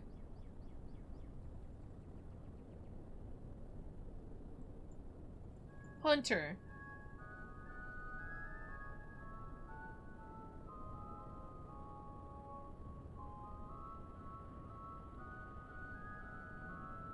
Dubious knowledge is awesome, yeah. I have approximate knowledge of many things. Oh, it's literally adventure time. Frank, the human boy. Laborer.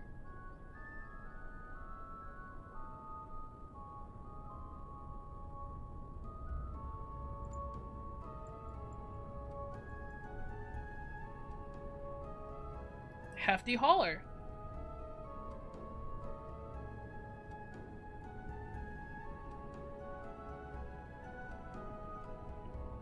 Martial discipline.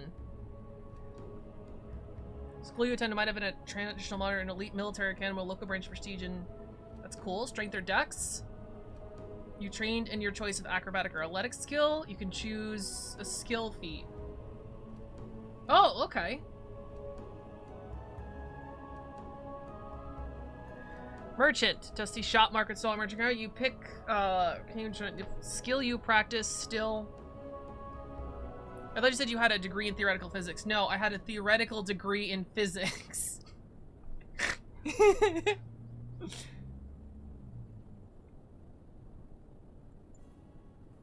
Diplomacy skill. Bargain hunter. Oh, God. No, not my economy. What is bargain hunter?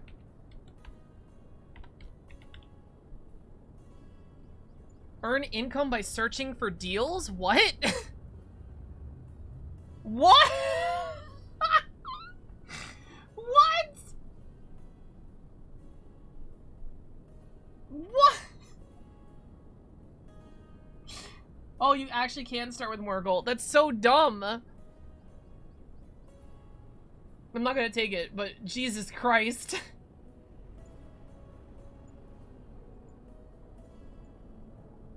Coupons. Yeah, that's a very effective use of time. Feat, that's just me. Minor. You earn a living riches light of the earth. Adventuring might have seemed lucrative or glamorous compared to this backbreaking labor. Strength or wisdom. Terrain expertise. Noble, here's a big one. Growing up as a noble merchant, aspiring gentry, you know the reality. A noble's life is obligation, intrigue. Whether you seek to escape your duty of adventuring or better your station, or adventure life. Intelligence or charisma. Society skill. And your choice of genealogy lore or Hildodry lore skill. Get the courtly grace. Now, I have a lot of characters that are nobles, so we're going to look this up what the courtly grace skill feat is. Intelligence charisma is good. Otherwise, it's pretty good. What was it called? Shit.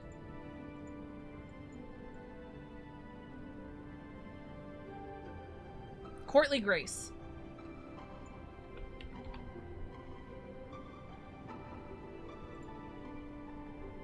Trained in society. You're raised among the nobility or have learned proper etiquette and bearing, allowing you to present yourself as a noble and play games of influence of offices. You've used society to make an impression on a noble, as well as to impersonate to pretend to be a noble if you aren't one. If you want to participate and you need deception to impersonate nobility and lie when necessary.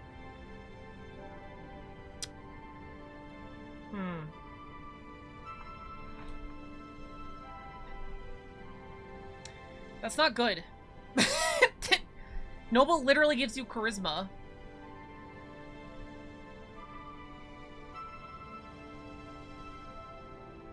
Okay. That's unfortunate. Nomad. Con or wisdom. Survival, assurance, poisoner. Oh no, prisoner. I can read.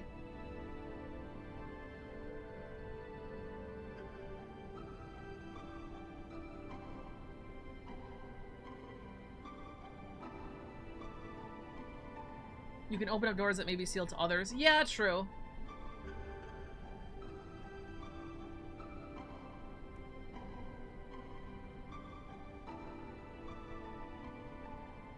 Underworld lore, interesting.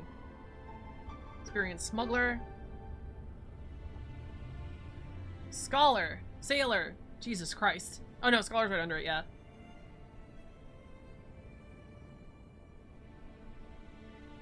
Underwater marauder. What? What?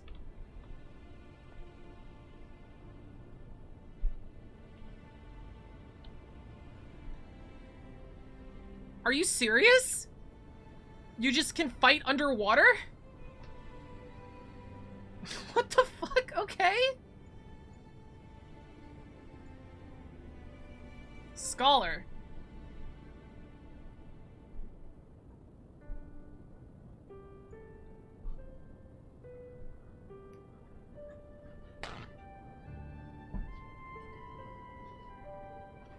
Become Aquaman, yeah.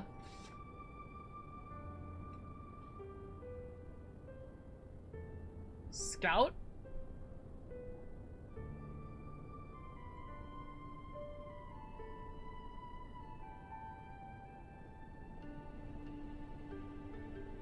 Street urchin.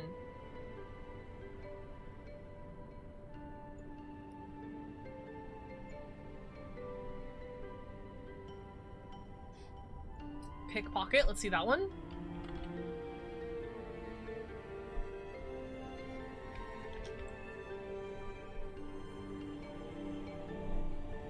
You can steal or palm an object that's closely guarded, such as in a pocket, without taking the -5 penalty. Steal objects that'd be extremely noticeable or time-consuming to remove. You can't steal Jesus Christ. If you're a master in thievery, you can attempt to steal from a creature, combat, or otherwise on guard. 2 manipulation actions instead of 1.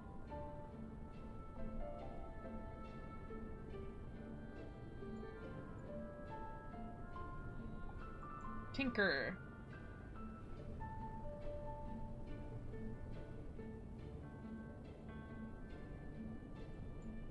Warrior.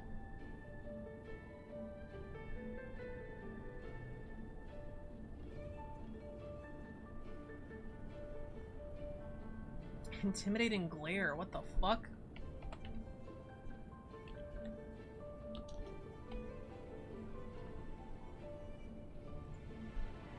You can demoralize with a mere glance. When you do, demoralize loses the audacity trait and it gains the visual trait. Auditory, and the visual trait. You don't gain a penalty if the creature doesn't understand your language. Okay. Okay. I don't hate it.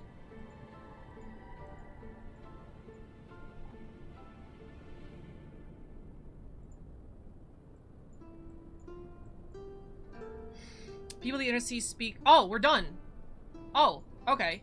So it's definitely entertainer. 100% entertainer. Right. So we can look at the Bard class now, I guess? The audacity of that glare, yeah. The actual audacity of that glare. Yeah, I guess we'll look at the Bard class next. Hundreds of dialects and regional variants. Common.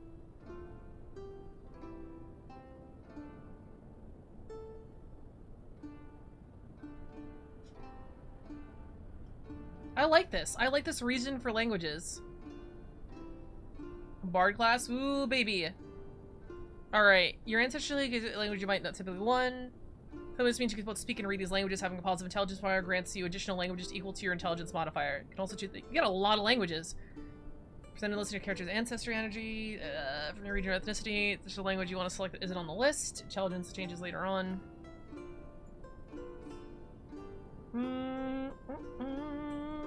Druidic is a secret language. It's available only to characters who are druids. In fact, druids are prohibited from teaching language to non-druids.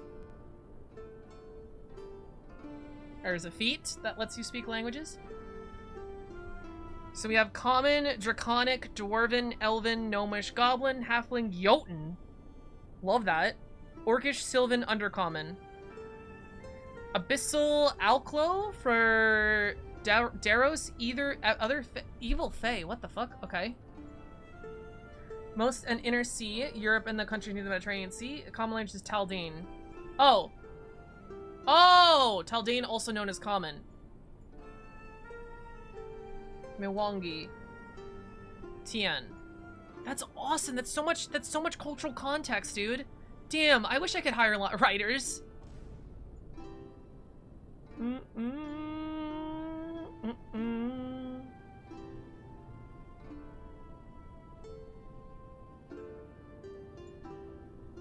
Oh my god, they have a section on sign language? I love this book so much. Why? Why a section on sign language? Because it's awesome, that's why.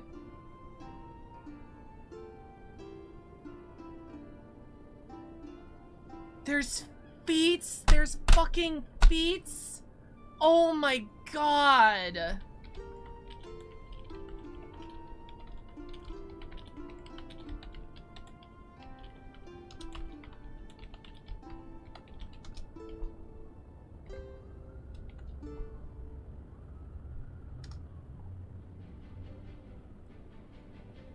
That's super dope.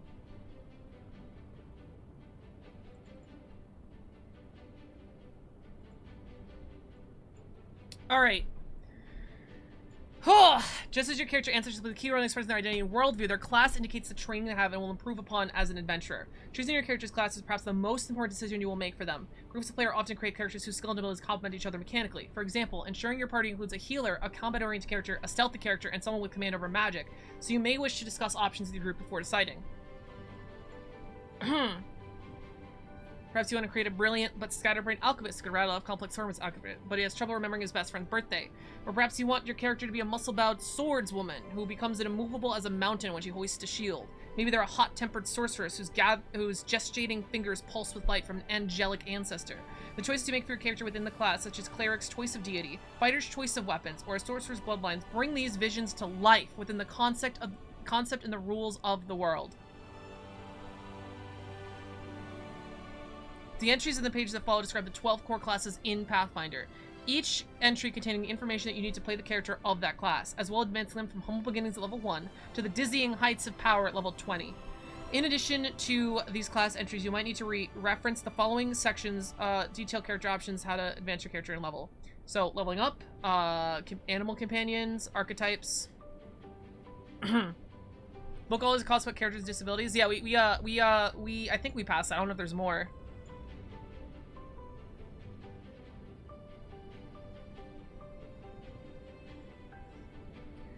Each class entry includes information about typical members of the class, play suggesting for role-playing characters that these each class provides your character with an ability boost to a key score and a number of hit points. You know what I just realized?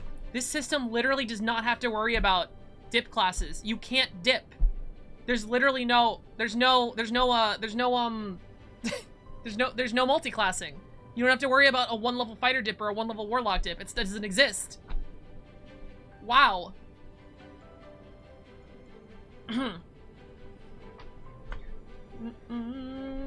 First section describes the interests and tendencies of each class, as well as information on how others view them. This can help inspire you to determine your character's action, define their personalities, and help them to play the character selections describes. Key abilities.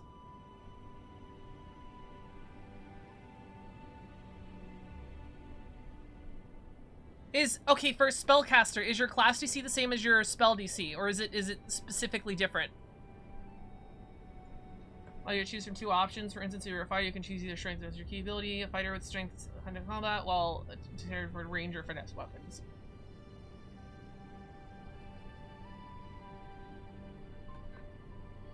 How many hit points your class can enter each level, determine your character's starting hit points, add together hit points to choose your ancestry, the amount listed, which equals your con modifier plus a fixed number.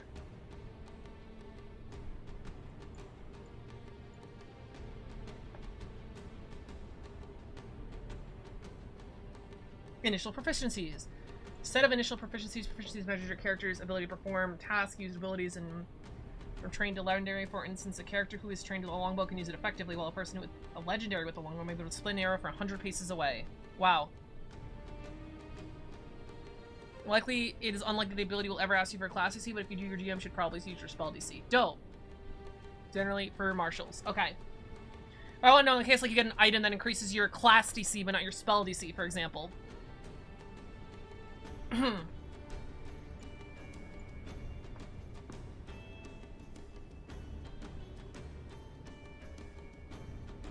Okay, so this might be spoilers. How do you, because I see like a lot of things on how to make a skill trained. How do you upgrade trained to expert, for example? Like how do you partake in that?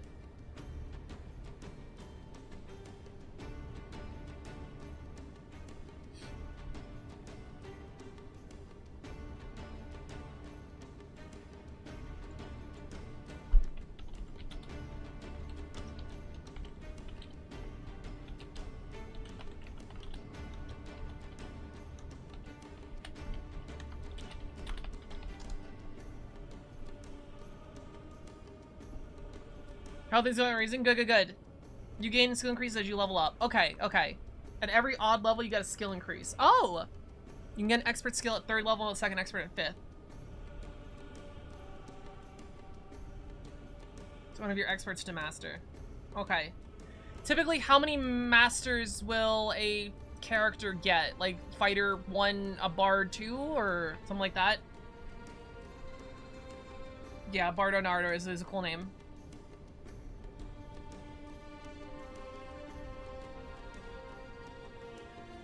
Three legendaries and all other skills trained. All other skills trained. Wow. Okay. If you want to min-max like that.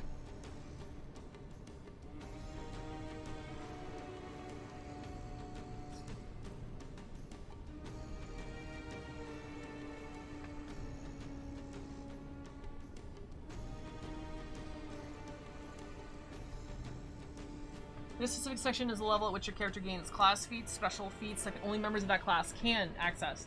Class feats are also granted at level 1 and on or 2, depending on the class. Specific class feats are detailed at the end of each class entry.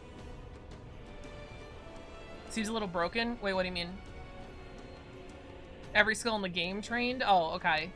Rogues get skill increases and skill feats every single level. Jesus fucking Christ! Of course they do.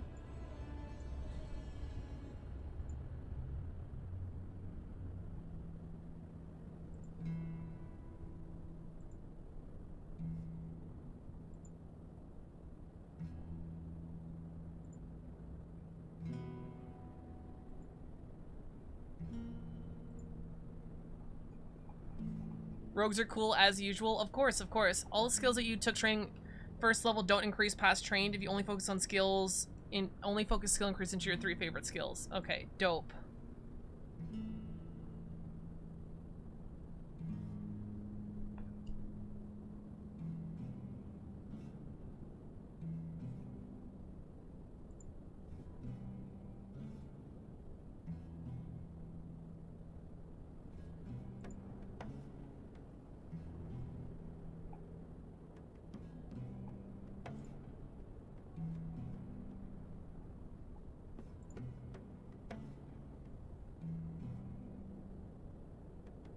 Okay.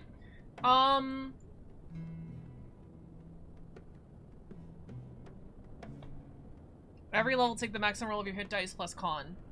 Yeah, I mean, that's how I do HP in a lot of the games I run anyway. Skill feats. So everything that your background gave you, all the feats we just looked up, those are all skill feats, and you can take them whenever your class gets a skill, is like, oh, you can take a skill feat, and is generally the power level of all the skill feats in the game? Question mark?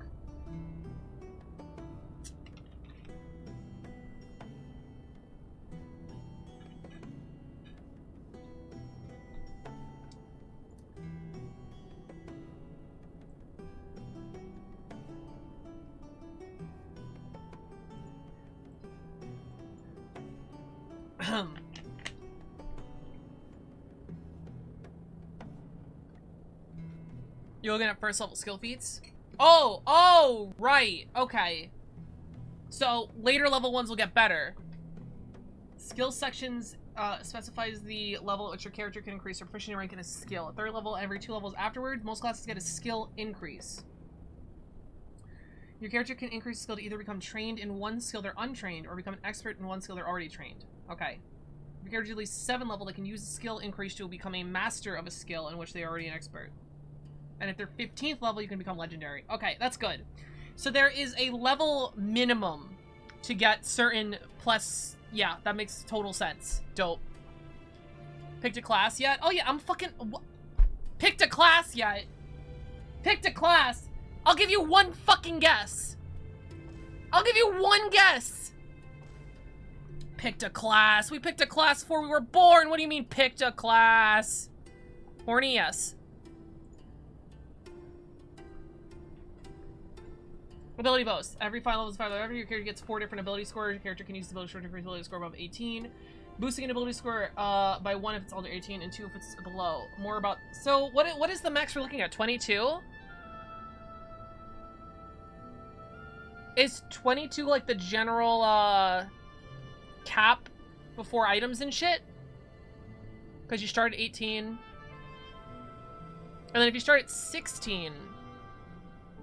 Horniest of all horny. Okay, so if you start at 16, level 5, you're at 3 18s. You can wear a trait item that gives you +2 to 1 stat. Okay. So, words, fucking... If you start 3 16s, you get 4 ability score every level, so it'll go up to 18, 5, 10 will be 19, 15 will be 20, and then 20 will be 21. Oh. I mean, that's only at the end of the game, though. Yeah, it's still probably more meta. Ancestry serves a reminder of the ancestry feats. Being on page 32. Yeah, we read that. We didn't get a lot, but we're not going to build her to level 20 because we don't know how that works. Classes, baby.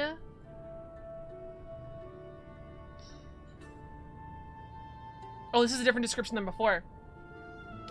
The alchemist uses their skills at crafting to create alchemical items such as bombs, elixirs, poisons that they use to defeat foes and aid allies. Smart and resourceful, an alchemist often has the right tools for the job and the esoteric knowledge to help friends out of a jam. Fighter. With calculated daring and fearless determination, the fighter tracks down and confronts their enemies while defending allies from harm. A master of the battlefield. The fighter is quick to exploit opportunities to strike any who would stumble with the reach of their sword and bow. Barbarian. The barbarian is a fearsome embodiment of rage, focusing on deadly power of their anger against anyone who stands in their way. Barbarian is quick to enter battle, and once their fury has been unleashed, and immensely strong, often unpredictable, and nearly unstoppable. The monk seeks perfection in all things. That includes transforming their body into the perfect weapon. Seeks perfection. They can be walking with calm purpose and contemplating the subtleties of existence in 1 minute, and then transforming into a blow of deadly blows into the next. An artist and a scholar, the bard uses performance and esoteric learning to bolster their companions and foil their enemies. Sometimes sneaky and quite often charming, the bard adventures with pizzazz and talent backed up by an impressive repertoire of occult magic. Resourceful and cunning, the ranger is a hunter, tracker, and warrior who preserves the natural world and protects civilization from its ravages. Whether it use bows, crossbows, pair of weapons, or snares, the ranger is a fearsome enemy and great ally in the wild. Pizzazz. Wouldn't you describe that to me as pizzazz? Pizzazz. Champion. A defender of good who straps on the armor. Straps on. And defender and wields righteous weapons. The champions would protect the innocent, vanquish evil, steadfast in their belief, and devoted to both a deity and the aspect of good. They follow a strict code. This is literally a paladin. It's literally a paladin.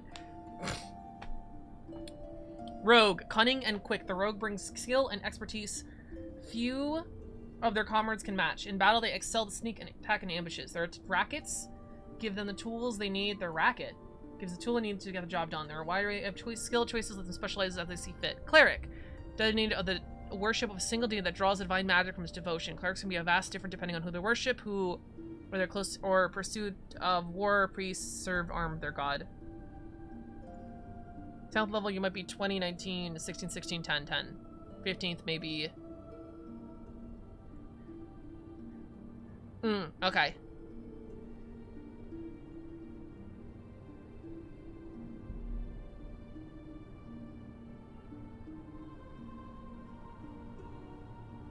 My poor triggered by name ears.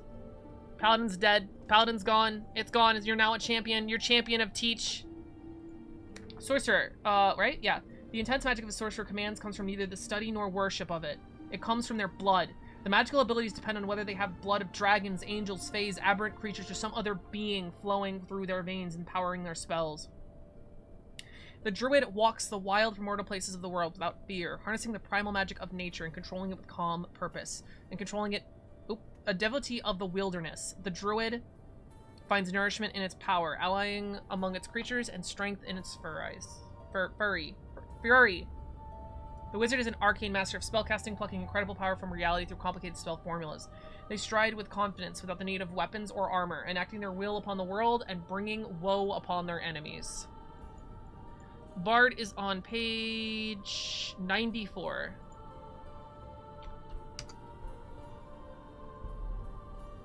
Bard, baby. You are a master of artistry, a scholar of hidden secrets, and a captivating persuader. Using powerful performances, you influence minds and elevate souls to a new level of heroics. You might use your power to become a charismatic leader, or perhaps you might instead become a counselor, manipulator, scholar, scoundrel, or virtuoso. While your versatility leads to some to consider you to be a beguiling ne'er-do-well and a jack of all trades, it's dangerous to dismiss you as a master of none. I love it. Charisma, 8 hit points a level. You are untrained in anything. What? Oh, okay, never mind. Expert in perception? Right out the gate? What do you mean? What? What? Okay. What?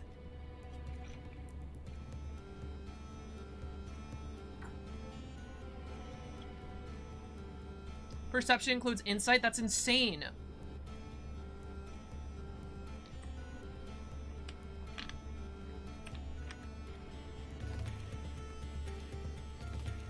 Bards, the master of the mind and soul. It's really cool. I like the flavor in Bards here. I like the flavor of Bards in my world better. But I love the Bard flavor here. During combat encounters, you use magic performances to alter the odds in your favor of your allies. You constantly alternate between attacks, healing, and helpful spells as needed. You persuade, purvicate, and threaten with ease. You are a font of knowledge, folklores, legends, and lore that provides a deeper context and helpful reconnaissance for the group's adventure. Your spells and performances inspire your allies to greater discoveries and success. It's also initiative, let's use, yeah. You can earn money and prestige with your performances, gaining a name for yourself and acquiring Don't tell me that's a mechanic. Do not tell me acquiring patrons is a mechanic. I will come. Do not tell me that's a mechanic. Gave up on that word? Yeah. Eventually, tales of your talents and triumphs might attract other bards to study your technique in a bardic college. You might have passion for your art so strong that you forego spiritual connection with it. You forge a spiritual connection with it. I shouldn't be drinking soda here. Take point when attacked or non-violent solution is required. Follow your muse, whether it's a mysterious fake creature, a philosophical concept, a psychic force, a deity of art or music, and with it, learn secrets, a lore that few others have.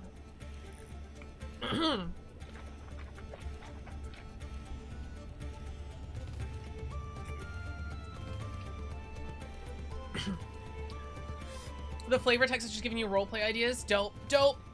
That's crazy. Did you guys know that you could become my patron? Because if you put exclamation point Patreon, I literally have a Patreon. And if you want to do our $30 tier, you can literally hang out with me every Monday, including Monday. We're every Monday, including tomorrow, where we hang out, watch TV shows, and explosively finish. Deity of art and music, you say? Yeah.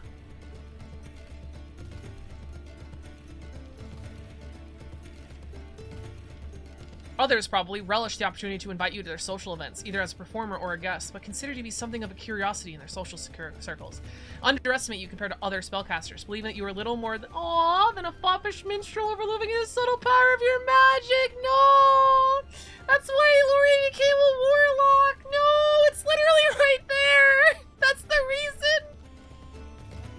That's the reason she sought dark power! It's the lore!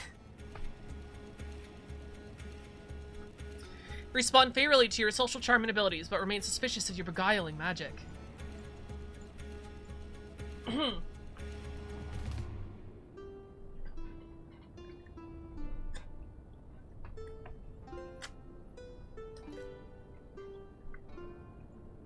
Oh no, is this the table?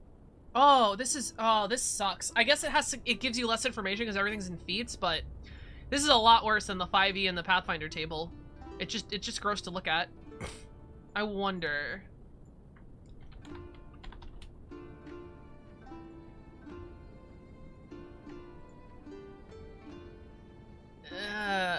Oh, this is slightly better to look at.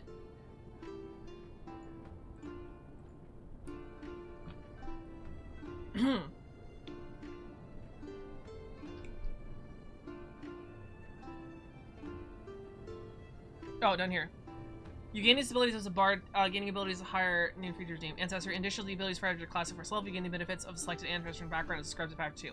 That's not, you don't get a bonus one, that's already, we went over that. Initial proficiencies, at level 1 you gain a number of proficiencies representing your basic training. These are noted at the start of the class. That is these. Cult spellcasting.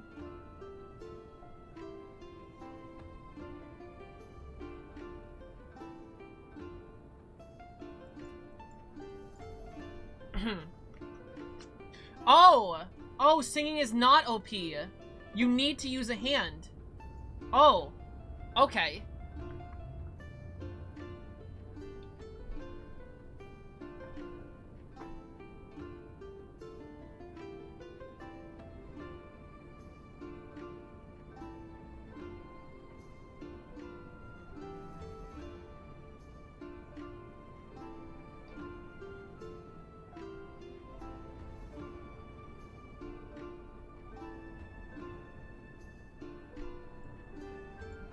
Heightening spells?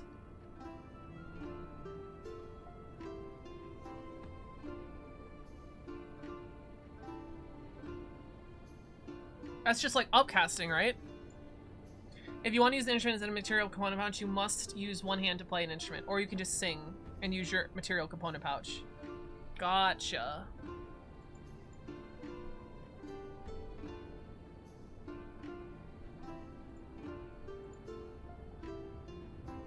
Pathfinder 2 easy. Library. Okay. Oh, there we go. Oh my god, this is so useful. Oh my god, this is a table. Look at this, chat. Look at how useful this is.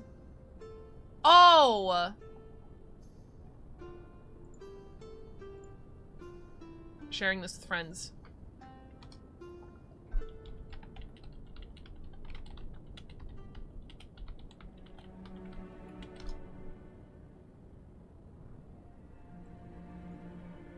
Easy to read, yeah.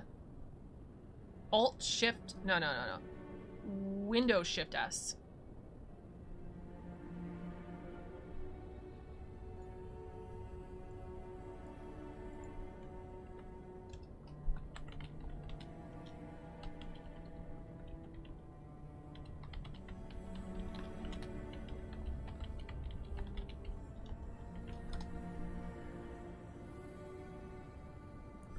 Ability boost, skill increase. Is this like typical of every class except for like, I guess a rogue has this all filled up, right? Oh no, or skill increase filled up. Oh, skill increase. Yeah, they have this one filled up. What site is that? PF2 easy. Spells per day. I'm sorry, bards have limited cantrips? Bards have limited cantrips? Oh my god, a feat table. I might just actually look at this. This might be easier than the core rulebook.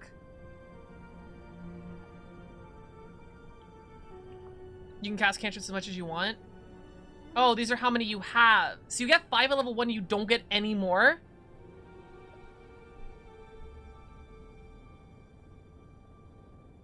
You know 5 of them forever. Oh, that's terrifying.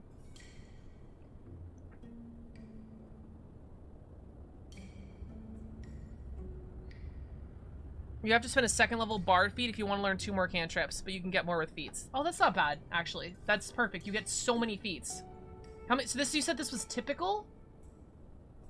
1, 2, 3, 4, 5, 6, 7, 8, 9, 10, 11, 12, 13, 14, 15.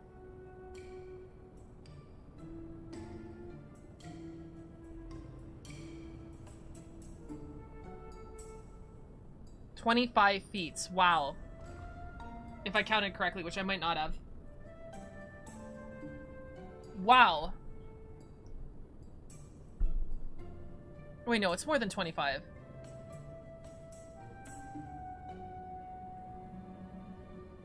This is 10, 15, 20, 22, 23, 24, 25. Wait. 10? Oh no, 20? 30. It's 30. Okay, I'm tired. I can't count. Thank you. I don't know why that was so hard for me. Pathfinder. Oh my god, I gotta go back to the section about counting. This is why they had that section about counting. You're supposed to flip back if you forget how to count halfway through building your character. How did I get 15? What the fuck?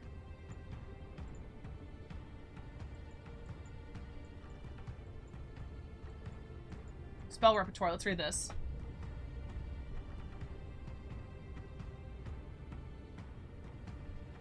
What dumping intelligence does to a motherfucker?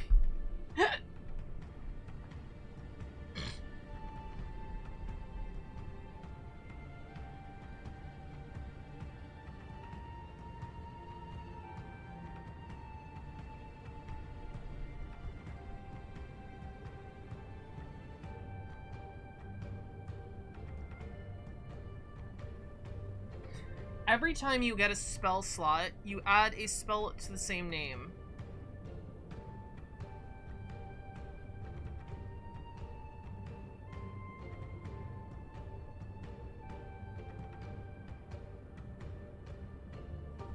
Oh no, wait, what? When you add spells, you may add a higher level version of the spell you already have? So if I have a level 1 spell, I can't just upgrade it with, I can't just upcast it with a level 3 spell slot. I have to know the level 3 version of the spell?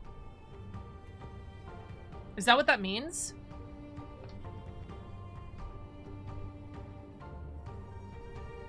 When you add spells, you might add a higher level, mostly yes. Oh, that sucks.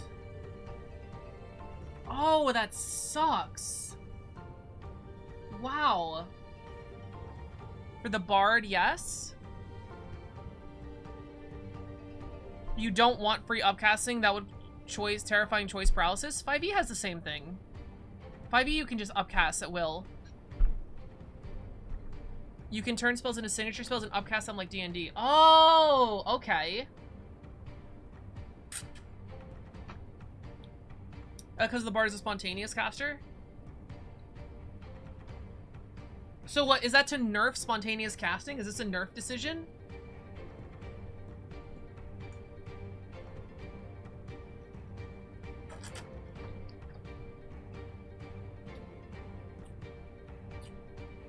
I feel like this is causing me more option paralysis. than upcasting. Because if I can just have a spell and then upcast it with whatever slot, this is like I really have to choose. Oh shit, do I want a new spell or do I want to upgrade my old spells?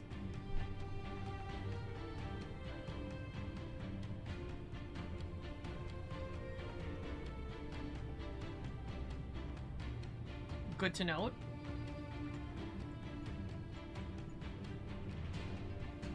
As you gain new spell levels in your repertoire, you might run or replace spells previously learned. Thank God. Each time you get a spell of a new spell, you can swap out one of your old spells for a different spell at the same level. Thank God. The spell can be a cantrip.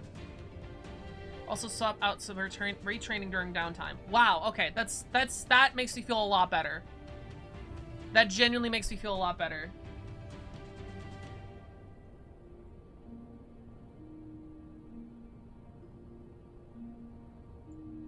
Magna always class feature gives you a 10th level spell slot that works differently from other spell slots. Okay. Do all 10th level spell slots work like this, or the Bard is special?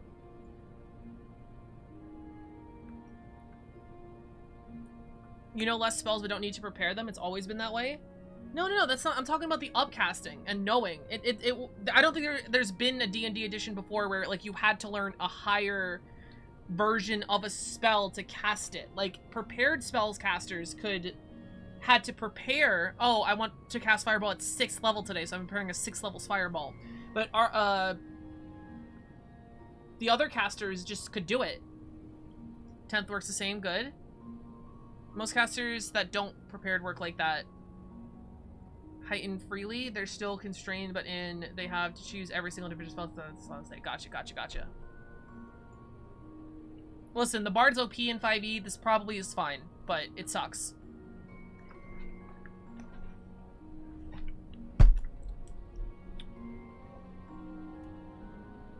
I'm guessing this is Bard specific.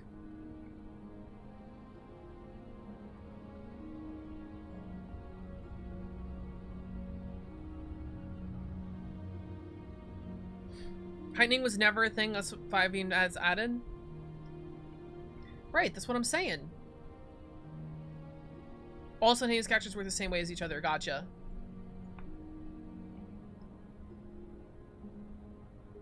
Wait, no, you could heighten in Pathfinder.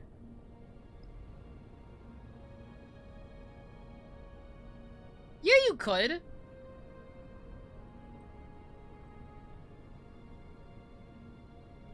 And you had to prepare it like that in advance.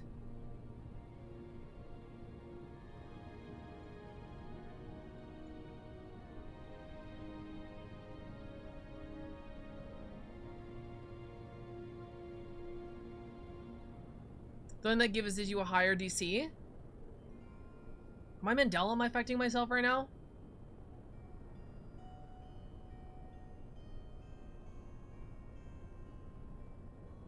When that added nothing?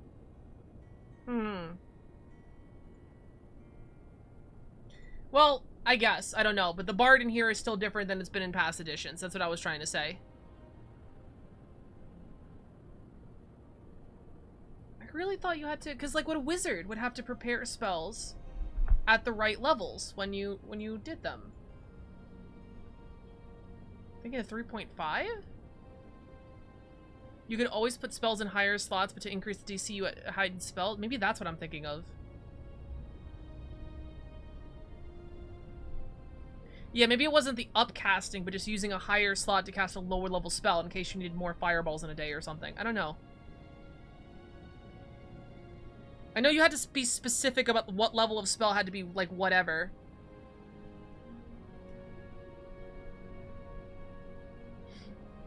I am not understanding this paragraph.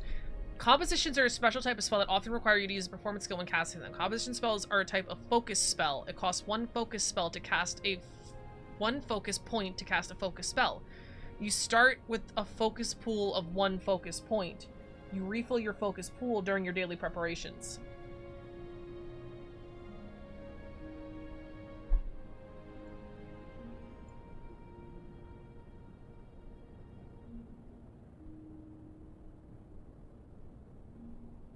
Composition spells are basically MP spells, like mana points, like Final Fantasy.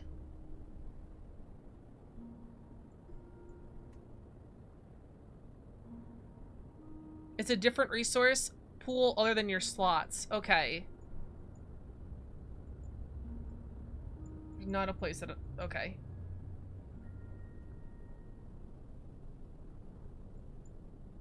Spend 10 minutes to perform a refocus activity, basically recharge 1 focus point. Focus spells don't use spell slots, they use focus points. Okay. Always cast them. Okay, I'm still a little confused. I'm gonna keep going.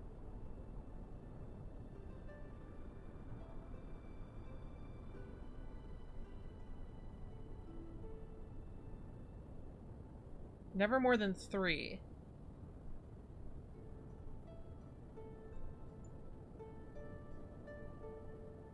Gotcha. So bards, like, essentially it's very hard to run out of spells on a bard? That's their idea. They have like, they're kind of like magical girls in that they have like one attack they can keep doing over and over and over again, like a warlock's eldritch blast. Kind of.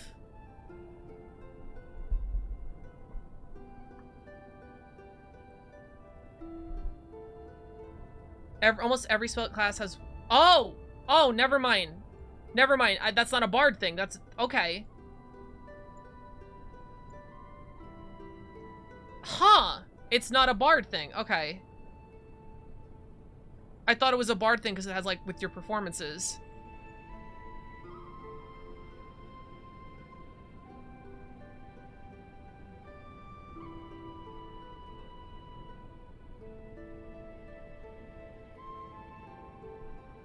Comedy spells things like inspire courage. Wait, inspire courage, that's not a spell, that's a different thing. So wait, this is like bardic, it's bardic performances? Bards have composition focus spells, wizards have school focus spells. Oh, okay, so the focus spells are the same. Composition is specific to the bard. Okay, so wait, is it actual spells or is it bardic performances? Because those are different things. Glitter dust is different than inspire courage. Spell-like abilities from Pathfinder, most of them. Okay, so this is entirely different. Okay, I think now I understand. This is separate from spells. This is a lie. This word right here is just meant to throw you off. Okay. Now I think I understand it. It's just a completely separate pool, nothing to do with your spells. It is not the same at all. Not the same. Nothing is the same. It's just entirely different magical abilities you can do.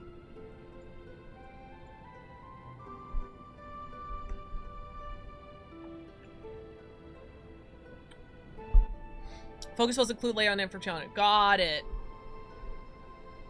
Inspire courage is a focus cantrip.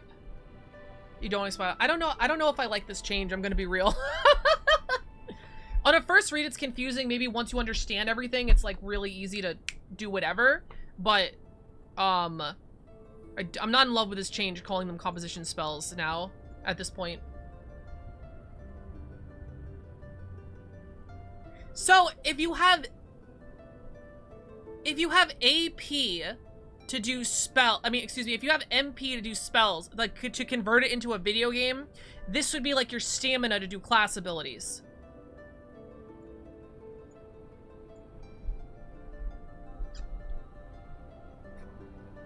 Or whatever the green and yellow bar is.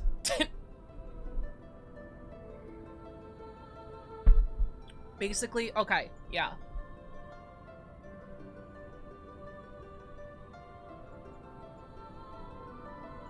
I love this ability. This is the thing I said before. Like, this Muse one thing has more flavor than the entire 5e Bard.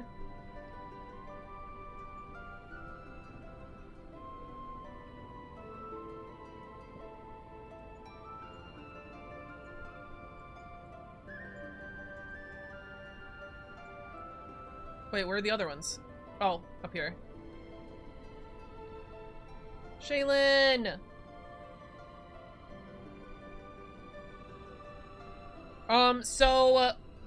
I don't know what... Okay, so this is actually a good question for people who know me. What would be Lorian's muse?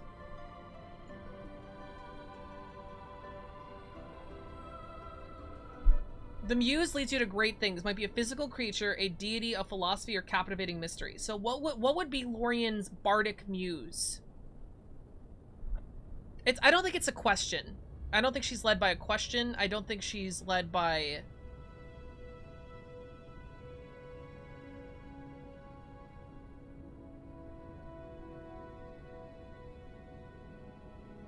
Oh my god, this actually affects the gameplay. Jesus fucking Christ. I forgot. I thought it was a lore thing. It affects gameplay. Of course it does. What do you think you were led by? The purpose of the muse is to unlock the muse's class feats. Oh my god, there are class feats that are like an enigma specific.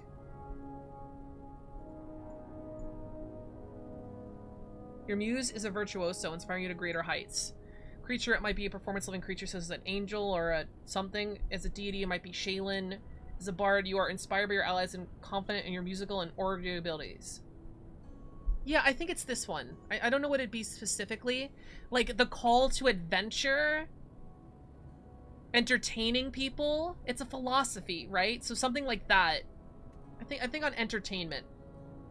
Because, yeah, a muse is why I wake up every morning. So it would be to put smile on people's faces, right? So what is... How do I word that into a bardic muse?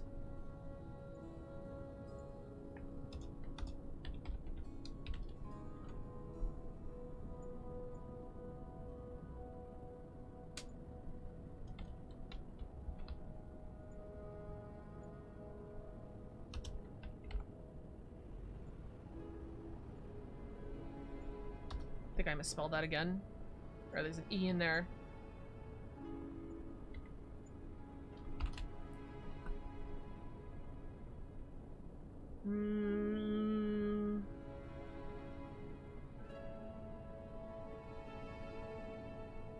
I want to put like a dorky quote. I don't know what. Making people smile? I don't know.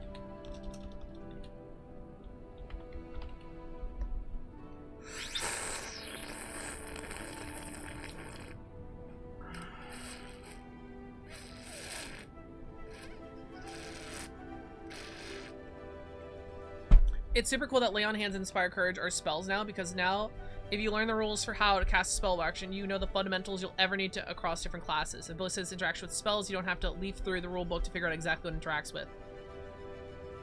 The Reach spell meta magic work with Lay on Hands. Okay, that is genuinely really cool.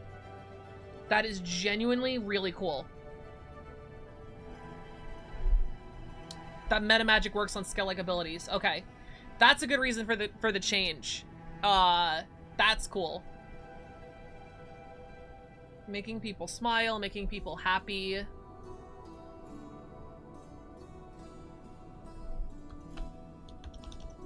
Life worth living. That is dorky. I like it. Pathfinder seeing new OGL makes me want to start this too. Yep, that's right. We're learning Pathfinder. We have the whole book. We're learning it. We're slowly building Lori. What's up, not Eldritch God? Welcome to stream. How you doing? Call of Cthulhu is also a great system. Yeah. I think this is a good muse. So what the fuck does she get? Lingering composition feat and soothe to your spell repertoire. So soothe has to be a spell. Heal is the same channel energy from 1E Pathfinder, so you can cast heal and make a nova of healing.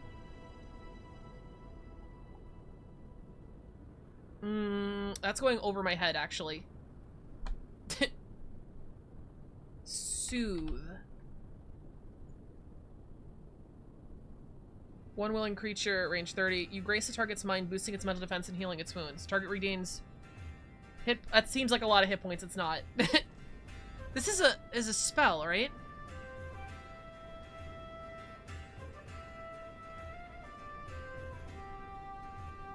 +2 status bonus to heal against special effects of the duration. Increase the amount by... You double it. Mustard.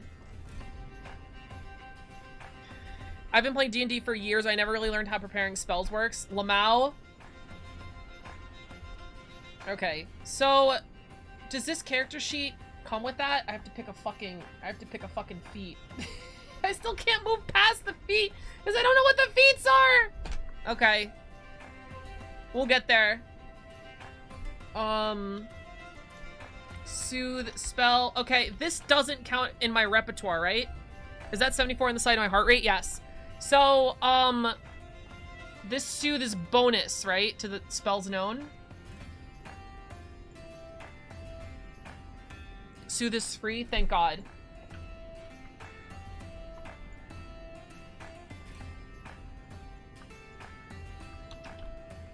Ugh. So bards also get a free feat, or is that the bardic? No, yeah, it's a free feat. Lingering composition.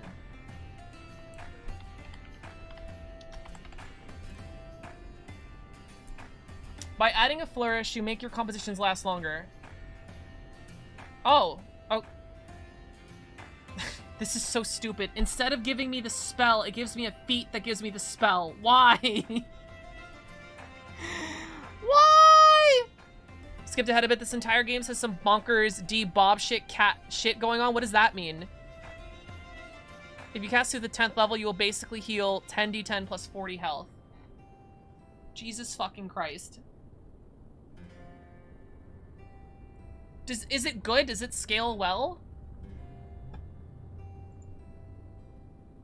You need to be able to access the feed through the Bard MC archetype. Okay.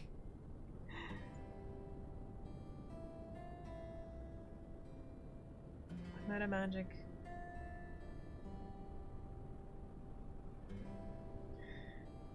If your next action is to cast... It's free? Is that free or one? Free. It's free? So I cast this spell as a free action. If your next action is to cast a cantrip composition with a duration of 1, attempt a performance check. The DC is the standard difficulty DC of the level equal the highest level target of your composition. Standard difficulty DC of a level equal to the highest level target of your composition. Okay. But the GM can assign a different DC based on the circumstance. The effect depends on the result of your check. Critical success, the composition lasts 4 rounds. Success lasts 3. Failure, it lasts 1 round, but you don't spend the spell focus for casting the spell. Oh. Oh, so this is good, actually. Does Pathfinder something similar to a barbarian? Yeah, they have a barbarian. This is good, then, I think. I think this is good. You can make your cantrip last 4 turns. And if you fail, it's free. Okay.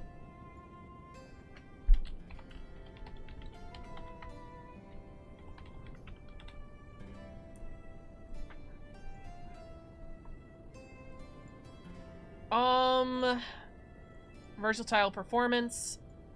Lingering composition. So we cast a... Okay, wait. What does it work with? A cantrip composition. So not a regular cantrip, a spell-like cantrip.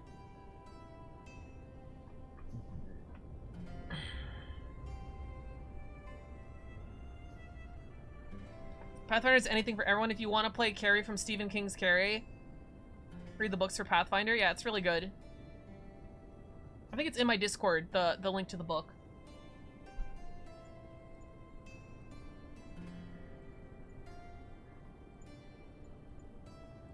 Okay, so that is it for that. Right, we picked one. The Muse. So hold on. Oh no, that's the wrong. Actually, wait, hold on. We have...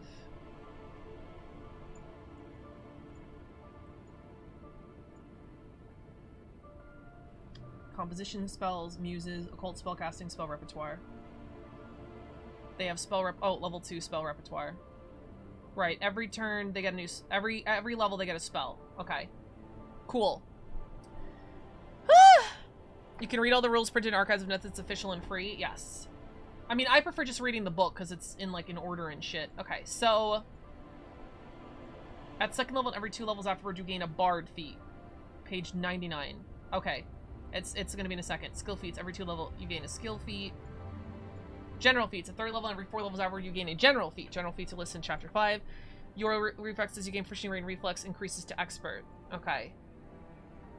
So there's probably a meta look, because in Pathfinder 1, you were generally like either good or bad in a save depending on your class, and if you were good in a save you had like full, if you were bad in a save you had like half. So there's probably a similar reference in here of just like what class is what meta, but I am not going to try to figure that out now. Signature spells at 3rd level. For each spell level you have access to, choose one of this level to be a signature spell. Oh shit. So one of each spell level. Jesus Christ. Okay. You don't need to learn the heightened version of signature spells separately. Instead, you can heighten these spells freely. So, signature spells, is that for the bard specifically, or do all innate spellcasters have signature spells? Signature spells sounds like a sorcerer thing, if I'm gonna be honest. Every spontaneous character? Okay, that's good. That gives me less stress with picking spells.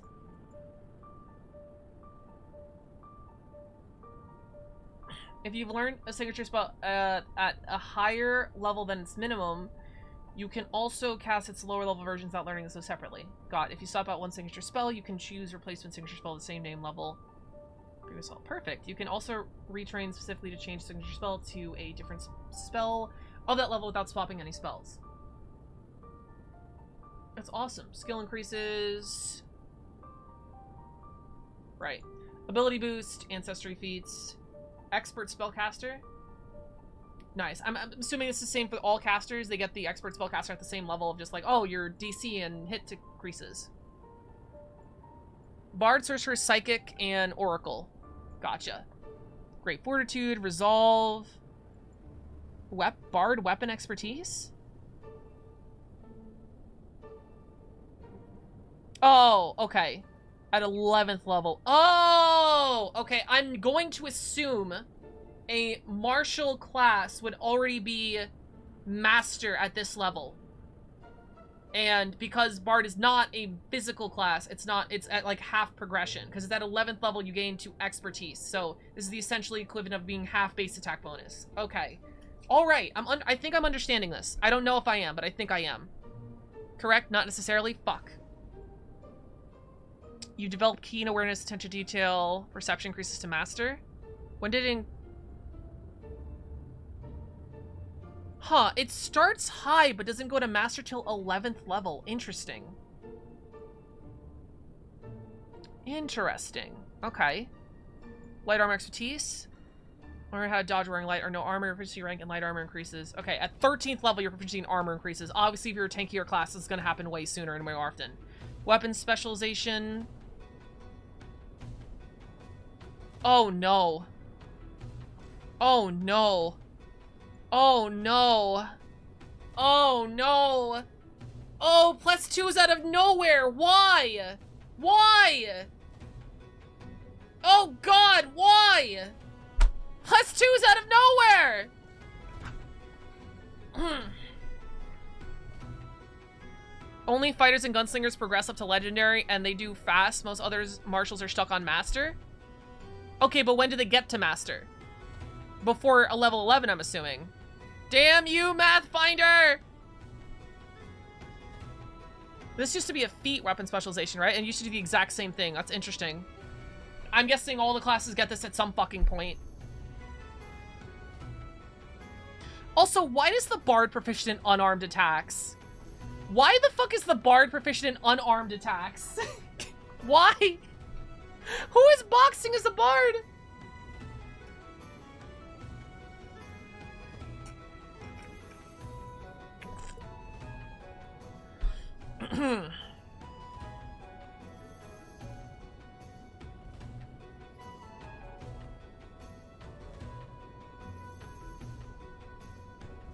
Everyone is familiar with that? Oh, okay. All right, all right. They take your instruments, you gotta throw hands. True, true, true, true.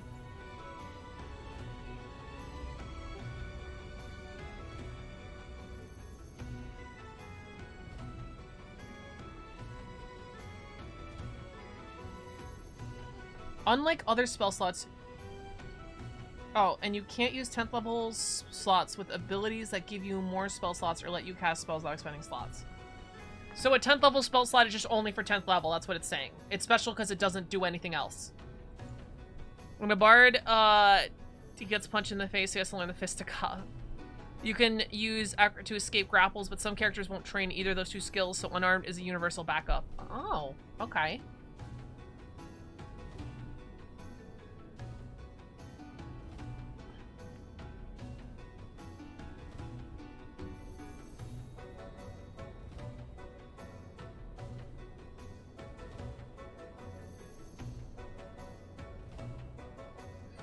Actions, the metamagic tweak the properties of your spell. These actions usually come from metamagic feats. You must be in metamagic action directly before casting the spell you want to alter. Jesus fucking Christ. So if I want to cast a heightened spell, I have to stand still on a turn, use one action to metamagic, another 2 actions to cast a spell, and then that's it, right? This, I mean, it sounds like a decent nerf to spellcasters who, again, have been raving rampant across the editions.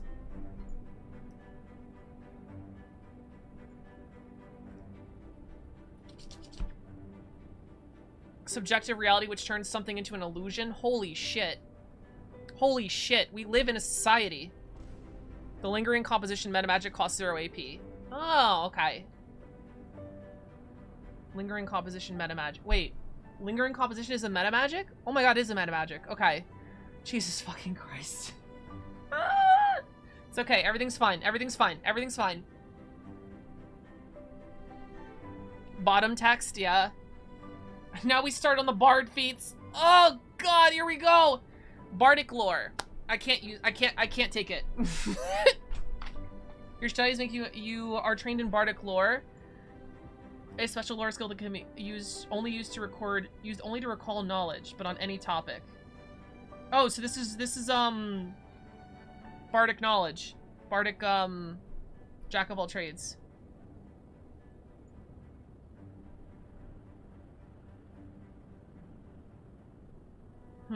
Okay.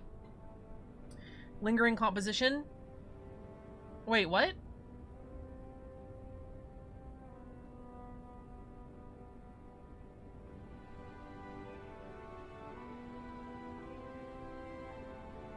Wait, what? I'm confused. Wait. What? You already have this. You already have that feat?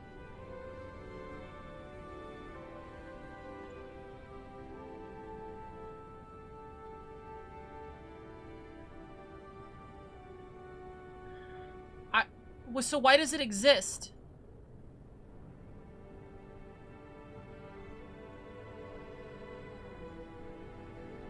You choose a subclass that gives it to you free. Other people have to pay to get the feat.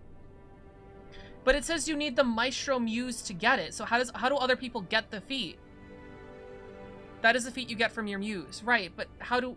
If the prerequisite requires a Maestro Muse, which requires the Bard class, how do other people even get it? You can get a second muse with a feat. Okay, you know what? I should keep reading anyway.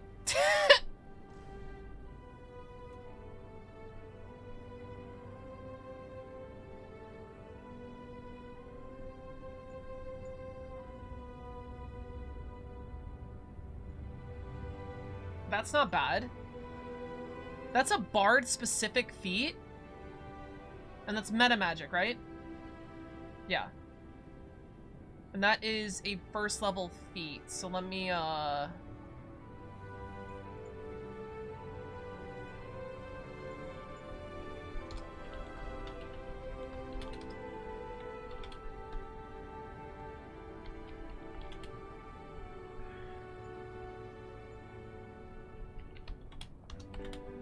So because you're a caster, you don't get to choose a class feat at level 1. Okay. Unless you're a human. Okay, gotcha.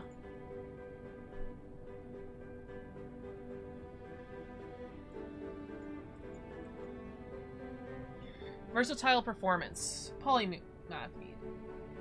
Rely on the grandeur of performance or sleep use performance out of bonus and compression instead of attenuation depolarize.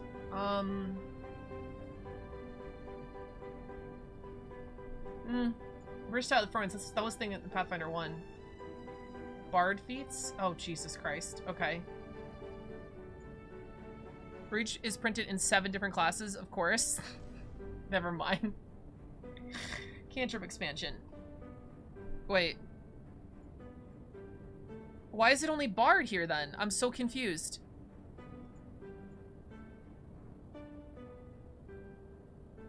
If you see any feats with the metamagic tag, it's universal for casters unless it's exclusive for a class. Like, well, it has Bard in it. I'm confused. Okay. To save space in the book. Okay. You keep a book of occult spells similar to wizard spell. You can use spells to supplement your spell repertoire. Add spells to your... Oh, so it's like the College of Lore Bard. Even though this is the lore... Never mind. Oh! That's probably the meta Bard pick, I'm gonna be real. That's kind of sexy. Just free spells. Yeah, that definitely feels like the meta Bard pick. Lore Master Etude. Enigma Muse. Feat. Level 2 feats. Okay. Inspire Competence. Let me look that up.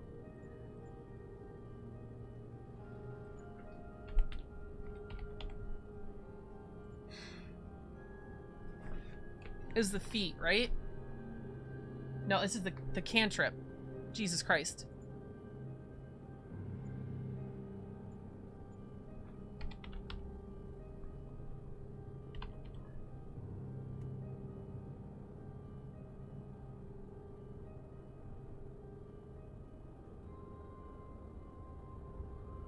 Wait.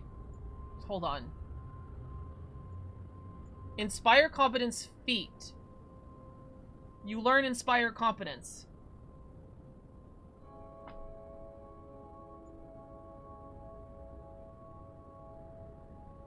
Okay, so I don't even need to look at the feat, because the feat just gives me this. Okay, so what does it give me? Yeah, cantrip. Hoy! Your encouragement inspires allies. You kind of been having taken a successful preparatory action to aid your allies on a skill check of your choice, regardless of the circumstance. When you later use the aid reaction, you can roll performance instead of normal skill check. If you roll a failure, you get an success instead. If you were a legendary in performance, you automatically critically success.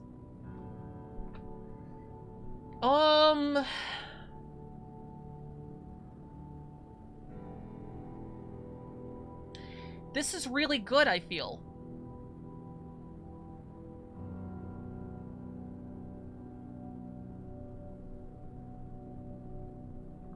This feels really good. And if I have that, it feels like this is irrelevant? Cooperative nature? It's alright? Only alright? It's basically a ranged aid. It also costs less time than aid, right? It's not a reaction. It's just single action.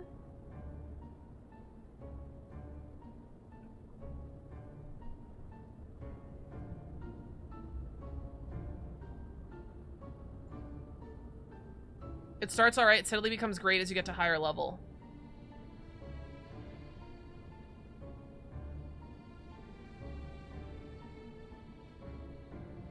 It's a really useful for support skill, basically let you roll performance to help anything. Right. So, hold on, what was this? Cooperative nature. Let me look up what that is. Cooperative nature, the bonus is just, without it is just one. Oh, they stack? Wait.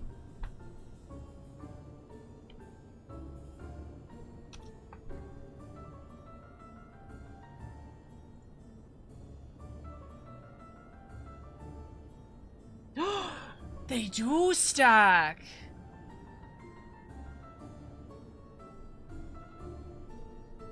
Oh, shit. Okay. I don't feel like the pieces are coming together. I literally just feel like, you know, 1,000-piece puzzle, I have put 2 pieces together. That's what it feels like. It doesn't feel like Tetris, all the pieces are coming together, just like, oh my god, everything's connecting. It literally just feels like I connected 2 puzzle pieces, that's it. Of this 1,000-piece puzzle. 2 of them connected. Okay. Welcome to Pathfinder, thank you.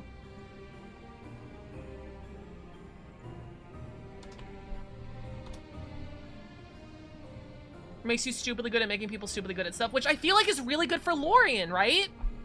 Like, is that not like, I feel like I have more Pathfinder people in here than people who know me. But that's fine. Yeah, that's really good. And it's Maestro, right? Yeah. So what is that? Inspire competence?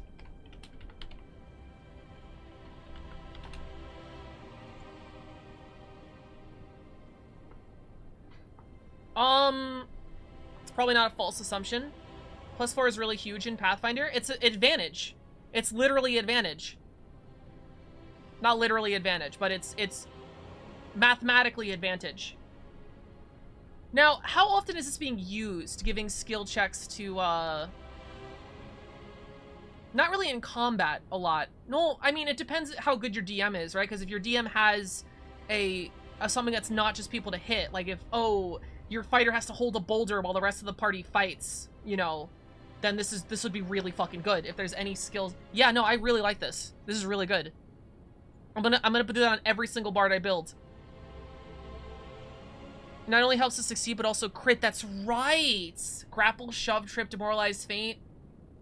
Okay. Did I just discover something like everyone that looks at Pathfinder and builds a bard discovers first? Like, is this like a obvious built-in synergy or something? Because I think that'd be funny if it was just like, I'm like blowing my mind, just like, yes, that is the intended purpose. Maestro Muse, which is what I have. Yeah, okay. Lore Master's Attune. I can't take this one. Multifarious Muse.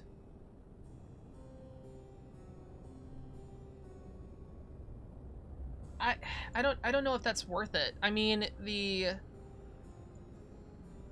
in a game where +1 is huge, is boosting them by 50%. Yeah, that's what I'm saying. Tons of people missed tons of stuff. Okay, dope. Because I thought, oh, I take Inspire Competence, I don't need the other thing. But then, like, no, they literally scale. They literally stack. Inspire Defense. What? Cooperative name. Yeah, we wrote this down. I can spell. There's gonna be a lot of Inspire. Inspire Defense. Beat 4?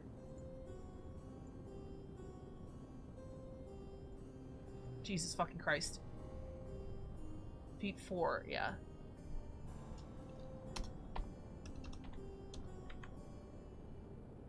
I hate this.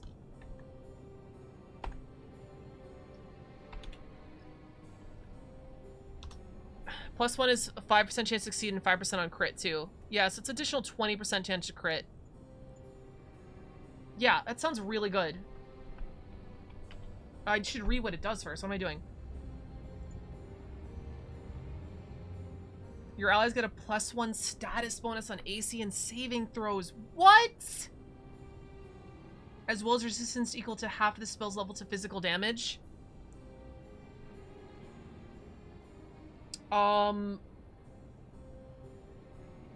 This seems broken. This seems broken.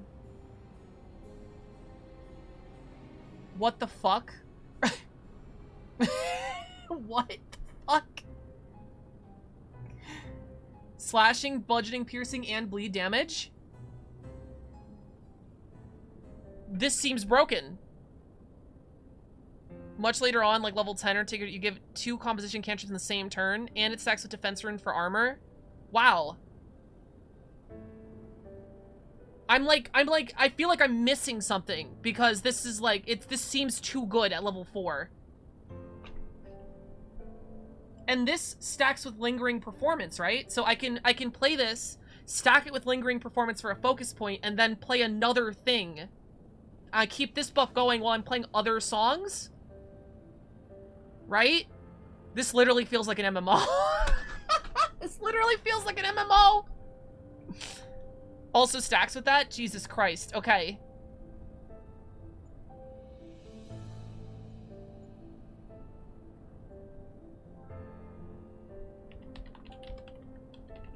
And this is exclusive to the Maestro.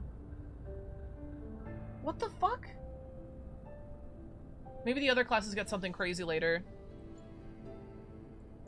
You can only have one composition effect active at a time at low levels. Oh, never mind. Okay. I mean, it's still good because it allows me to, it frees up actions to do other things. I'm not literally keeping up the spell every single turn, but it's, what you're missing is that this game is extremely deadly to the point of absurdly. What does that mean? What is that? Does that mean +1 armor class is nothing? Lingering frees up actions? Yeah.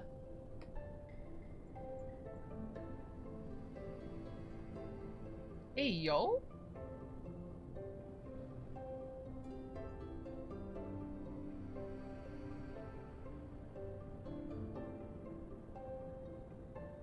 Is this all it says on the sample build? I was curious on what the sample build was. 2 action cantrip attack, 1 action composition. Wait, 2 action cantrip attack? Oh, shit, because spells, even cantrips, take 2 actions, right. At level 1, trap steal, 2d10 plus 10, and auto crit.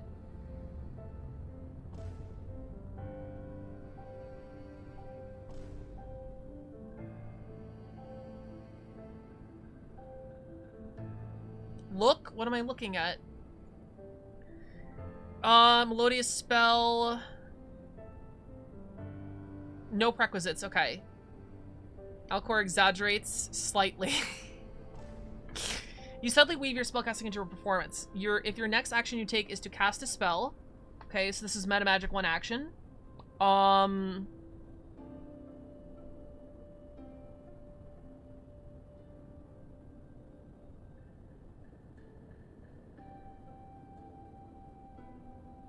This doesn't cost anything. It doesn't cost a focus point or anything, right? It's just an action that I do. Like, okay, for this action I do melodious spell. My next action I cast a spell. I think that's how it works.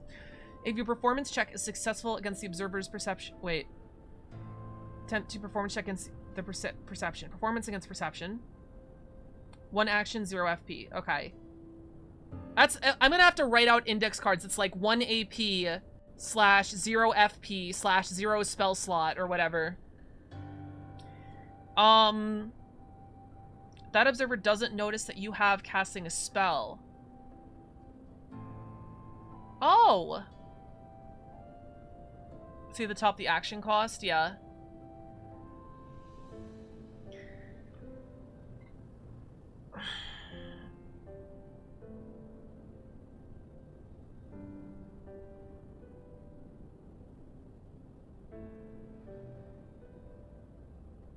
Interesting. I feel like this is more useful outside of combat.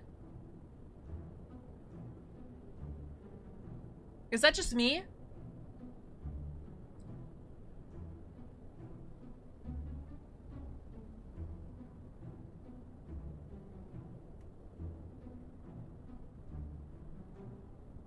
Only for social situations? I don't hate it though. That's level 4 feat. Right? I think so. Yeah, level 4. Melodious spell.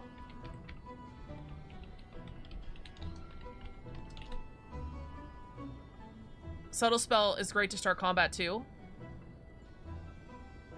I'm glad I'm not the only... Oh, to start combat. Yeah, just like, oops, CC'd everybody there. Nobody knows I'm casting it. You learn the triple time composition cantrip, which speeds up you and your allies for a round.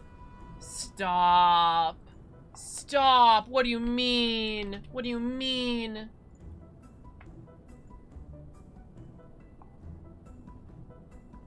Ooh! Ooh! Ooh! I'm just gonna... What do I want? Everything. There's actually use for melee spell in combat. Well, yeah, I could see uses. You can't be counterspelled. But generally, I feel like this is best outside of combat. Well, counterspell as it works in 5e, you need to know the spell is being cast. So if you hide the spell, your enemy can't counterspell you. What does Lori want? Yes. Versatile signature. Polymath music. Can't take this one. Also, test out the search bar on... Oh. Here?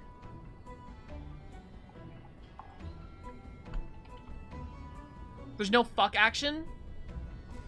There's no fuck action? Never mind. Never mind. Never mind, chat. We're ending the stream. There's no fuck action. What's the point of playing the system? That was a joke. That was a joke.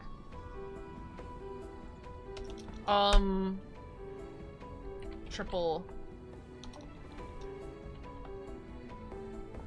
Oh, I don't like this as well. I don't like this as much.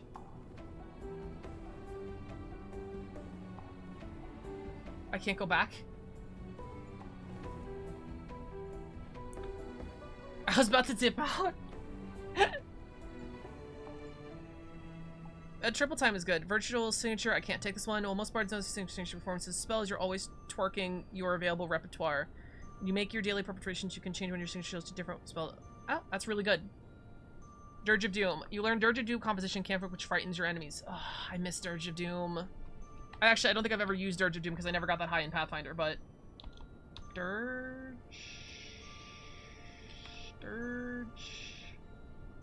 of Doom?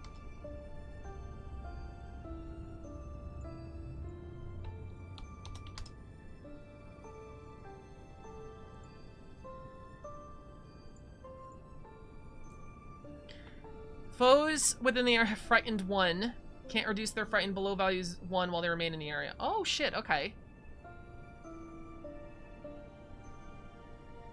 Do they get a save? I'm confused. Do they not get a save? It's just I use Dirge of Doom, all foes are frightened? Left arrow keys go back, thank you. If you want an enemy to... You want the enemy next to you has attack opportunity, hide your spell, weaving. Oh my god! Casting a spell in melee would provoke attack of opportunity. Okay, so that is super useful, actually. Is OP at low levels? Well, you get it at level 6. No save. Huh. What does Frighten do?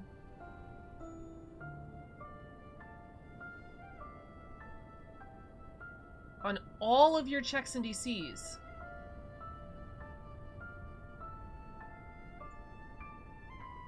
It only lasts for 1 round, so cast it every round. I think all the bard shit, all DCs include AC. That's awesome. That's awesome. I'm assuming all of the bard shit lasts for 1 round. The idea is that you keep up the performance by spending an action point to do it every single round. I think that's the idea, which is kind of what you did in Pathfinder 1 and kind of makes sense for how the bard is. Like the bard in 5e, you don't do that at all. You just run around casting spells and stuff. The bard in Pathfinder, you're literally playing music the whole time. You're keeping up a performance to inspire. So I think that's the idea. In here, you have way more options, but everything you do is just 1 turn and last 1 turn and cast 1 action because you're supposed to be keeping it up and changing it on the fly. Yeah? Not everyone has attack of opportunities, though, so it's good. Not everyone has attack of opportunities. Okay. Because it's a cantrip, you can keep playing it. Yeah. So I can keep a Dirge of Doom up every single turn, and then hopefully, if I'm like, oh shit, I have to do something else, I need my action, I can use a focus point to extend it. Hopefully roll a critical success so the Dirge of Doom is on for 4 turns, and then I have all of my actions for 4 turns free to, like, cast a spell, heal somebody, help somebody out. See, I already know how to play the game, bitch! It only took me 6 hours. And my voice. But I get it. I'm like getting the... It feels like an MMO. I don't know why I'm saying MMO. God Gamer, you fucking know it to script. You're already one of my regulars now. You understand the God Gamer. But yeah, I feel like I'm getting the gameplay looped, and it does feel like an MMO.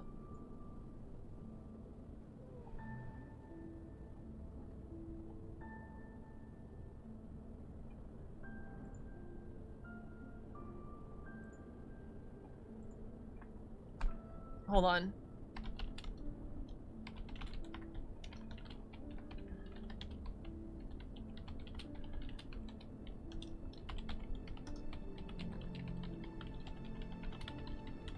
Does every class feel like an MMO, or... Oh, that's at level 6. Pathfinder's difficulty, you notice something and then suddenly everything starts clicking into place. Yeah. Harmonize. Level 6. Maestro Muse. It's mine. Use performance multiple compositions simultaneously. Wait, did I put that at level 6?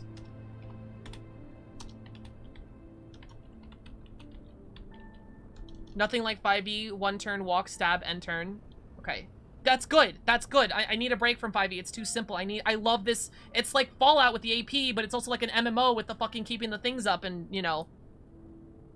Rules are very code-like. You read it and it seems logical. Yeah. It's definitely, I think it's a higher barrier to entry. It takes a lot longer to get it, but because of the tag system, literally like a modern fucking system, it makes sense. Harmonize. Oh, I'm gonna come. Oh, I'm gonna come.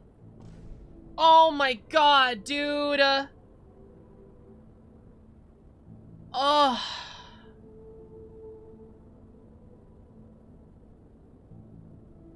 And it's free. It's free. It's free. It's free. I can harmonize Dirge of Doom, Inspire Competence every single turn. In a 1v1 of the same level enemy, you have roughly a 65 chance of defeating the enemy. Yikes. Okay. That sounds low.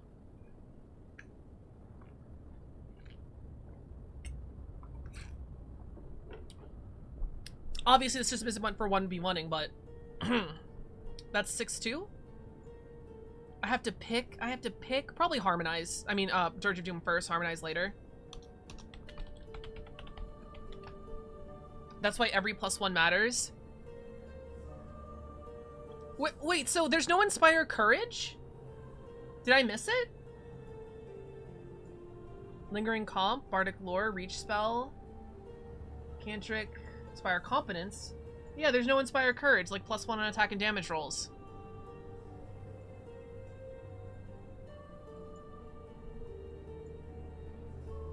You start with Inspire Courage by default?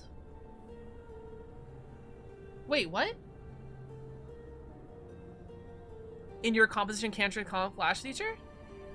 It's starting stuff when you picked a muse? Wait. Okay, hold on.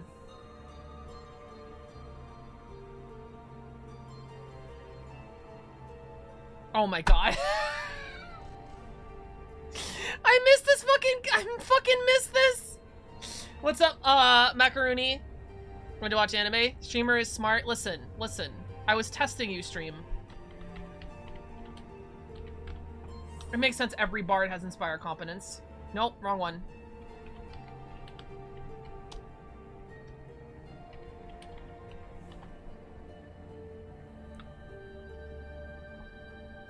Typical level 1 character building, yeah. You inspire Edge with words of encouragement. You and all allies gets +1 status once to attack, roll, damage, and save against fear effects. Oh.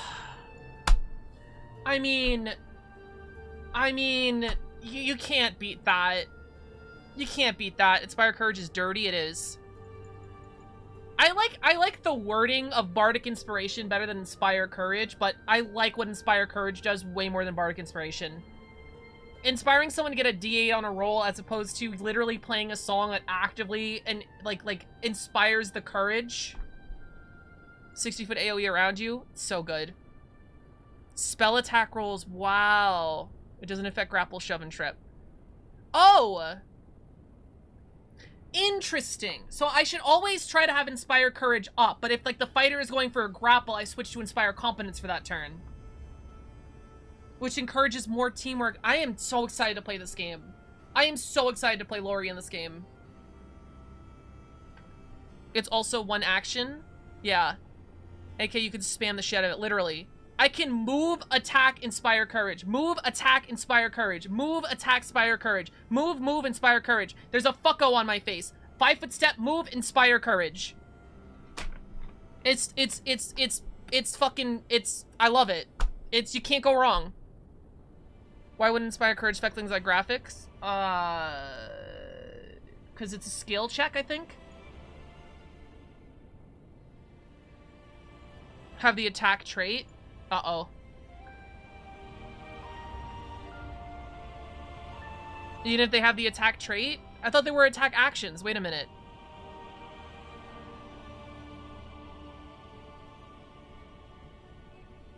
Yeah, you said they were attack actions. And it still doesn't affect them? That's not confusing at all. So this should be strike rolls. +1 damage to strike rolls.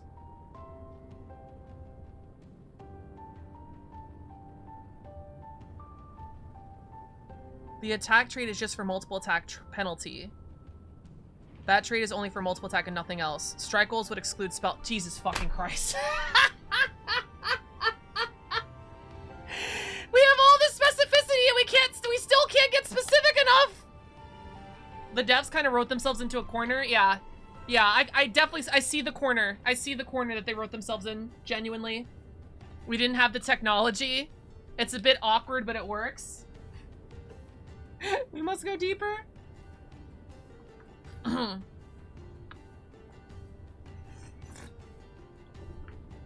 That's interesting, the terminology. Okay. I have to write that.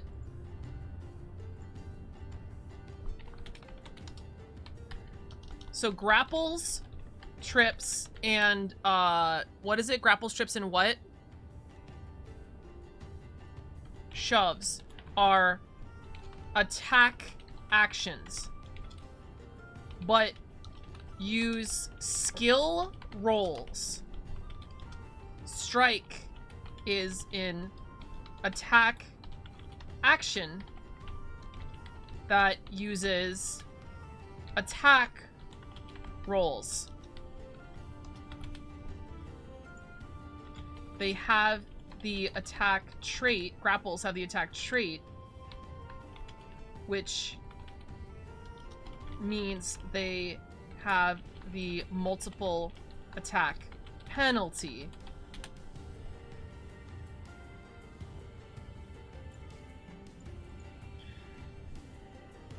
I don't. She's winning. Yeah, I'm fucking winning. Shoves and disarms are the other two athletic attacks.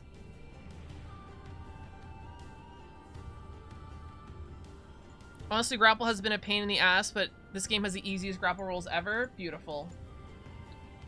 Lori's always winning, yeah. Okay, grapple attacks and shoves are attack actions, but use skill rolls. They have attack trait, which means that they have the multiple attack penalty.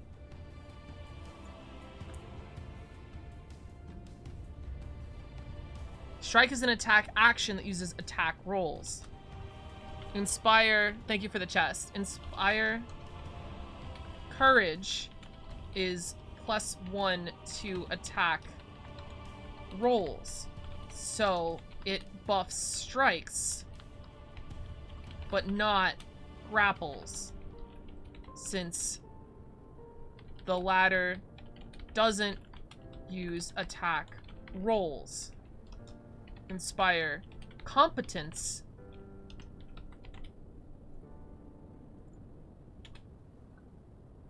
is +1 to, oh, actually +1 to, hold on. Inspire Competence aids. So it's +1 to skill checks. So it boosts grapple, but not strike. Okay. Okay, I understand it. I understand it. If everything I just said was right. Grapple attacks are attack actions, but skill rolls. They have the attack trait, which means they have the multiple attack penalty. Strike is an attack action that uses attack rolls. Inspire Competence is +1 to attack rolls, so it buffs strikes, but not grapples. Inspire Competence aids, so it's a +1 to skill checks, so it boosts grapples and not strikes. Ooh. It's really fun when you do 2 attacks and then assurance the third athletics attacks to ignore the MAP. Oh, okay. Lori just used hypercognition spell, learned 60 seconds of sequence 3 roll interactions. Pathfinder 1 players can't understand with 2-hour-long forum arguments. Woo! Listen, the fact that people who actually play this game are telling me I'm getting the game faster than people that other people that play this game means I'm winning. Okay, so that was Inspire Courage. Right? Right. So, Dirge of Doom, Harmonize. Alright, that's good. We need to go back to there.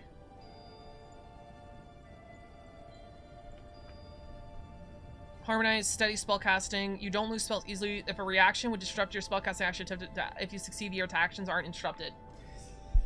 Oh, that probably is very good, but, boring. Polymath Muse, Master in Occultism. Average range of skills. You add your level to all skill checks in which you are untrained. Holy shit. You can attempt any skill check that you normally requires you to be trained if you're untrained. If you have legendary original occultism, you can attempt any skill check. Wow. That seems really good. Competence already seems to be an innate skill for Lori. Aw, thank you. That seems really good. I can't take it on Lori, but that seems really good.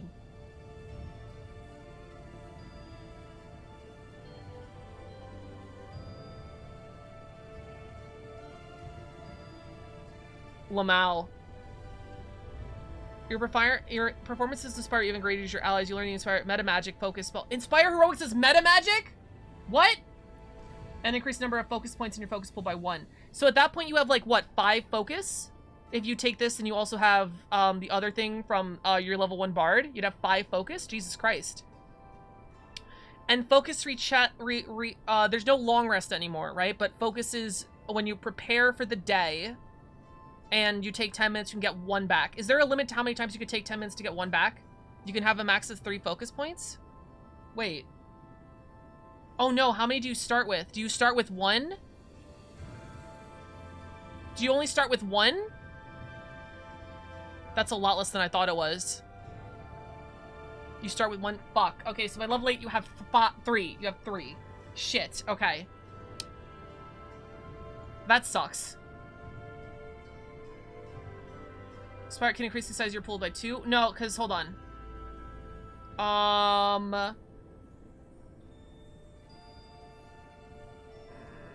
Lingering composition feat gives you +1. So innately, I, as a bard, Maestro, have 2. And then Inspire Heroics will bring me up to 3 by level 8. Okay, so let's do an Inspire.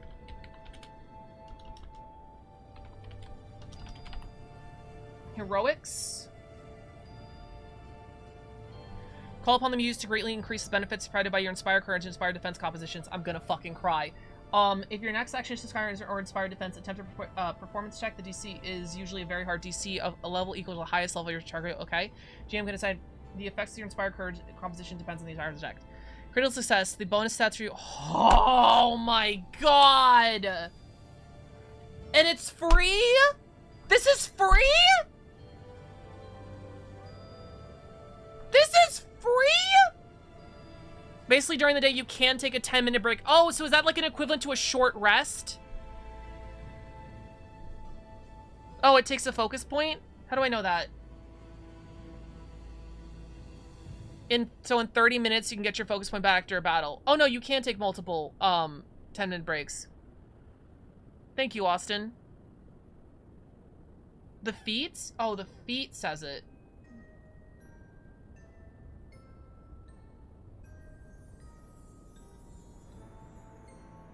It does say cantrip in the top right corner. Wait, cantrips cost 1? Top right corner? Cantrip?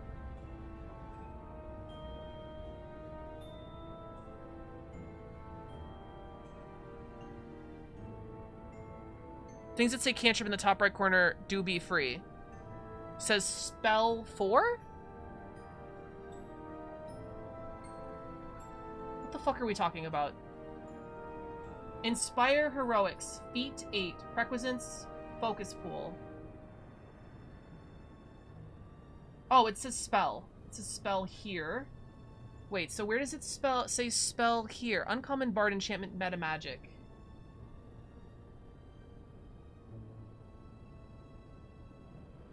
I'm losing it. Where does it say Focus 4? Where does it say spell? It says Focus 4? Inspire Heroics is not a cantrip. Okay, so this costs something. 4th level spell that costs 1 focus point. Okay. Yeah, I feel like that could be a little cleaned up. But once I get it, I think it'll be easy. But I feel like that could be a little cleaned up. It's a metamagic spell. I mean, it's a really big spell. It's really big. It's what, 8?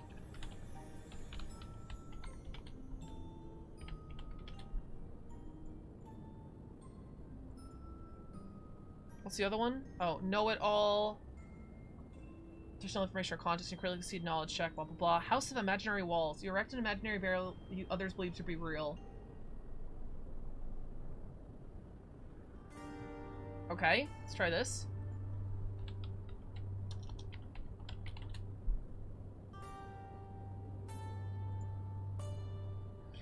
One somatic. You mime creating an invisible 10 by 10 foot stretch of wall adjacent to the wall is solid enough for creatures that don't disbelieve it. Even incorporeal creatures and you and your allies voluntarily believe. Can voluntarily believe the wall exists and continue to treat it as solid. What the fuck? I can make a bridge? I mean, this is like, what, 10th level? Mind magic? It is mind magic. I assume I could I was just about to say I could use it as a bridge, but I feel like at 10th level, 10 by 10 foot gap is not going to be game changing. What level will you be your character? Yeah, I think my character would be level 10. Yeah, level 10, I feel like a 10-foot gap is not going to be life-changing.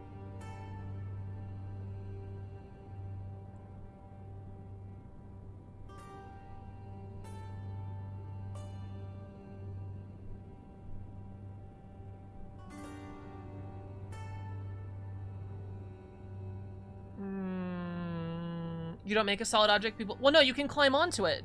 Yeah, you can make it solid. You and allies can voluntarily believe the wall exists and just treat it as solid. Yeah, you can walk across it. I don't hate it.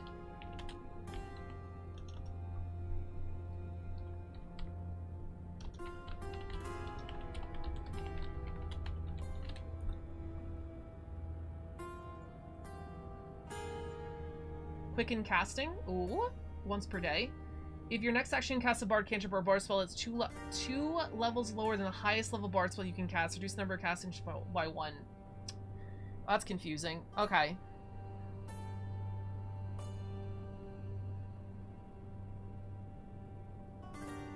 How do I know if it's a cantrip or not?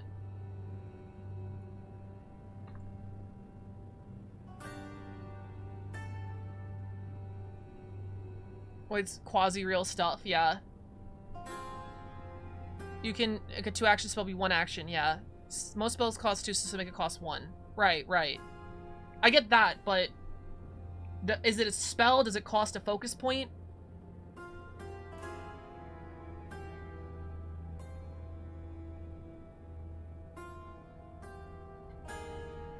Okay, so if I'm at... it's a free action. I'm at level 10. That is free once a day. Okay, that's dope as shit. Okay. So if I am level... I had to take my headset off, think for a second. So if I'm level 10, level 9, I can cast 5 5th level spells? Is that how that works? I think so. 3 a second. Yeah, I can cast 5th level spells. So this means I can cast 3rd level spells. I can quicken them for free once a day, 3rd level spells. Yeah, that's good. That's good. Considering you get 30 feats in the game, that's good. Spells you cost next cost its normal cost. Such spell slot is quicken to soothe spell.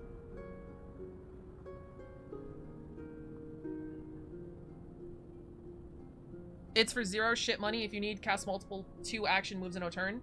So I'm assuming because there's AP, there's no limit to casting multiple spells a turn. So if I stood still, I can quicken spell as soothe and then cast a regular spell with 2 actions. It's for oh shit moment if you need to. Oh yeah. Cast 3rd level spells with 1 less action. Yeah. Okay. This is so fucking cool. Like this is exciting to learn. You know what I mean?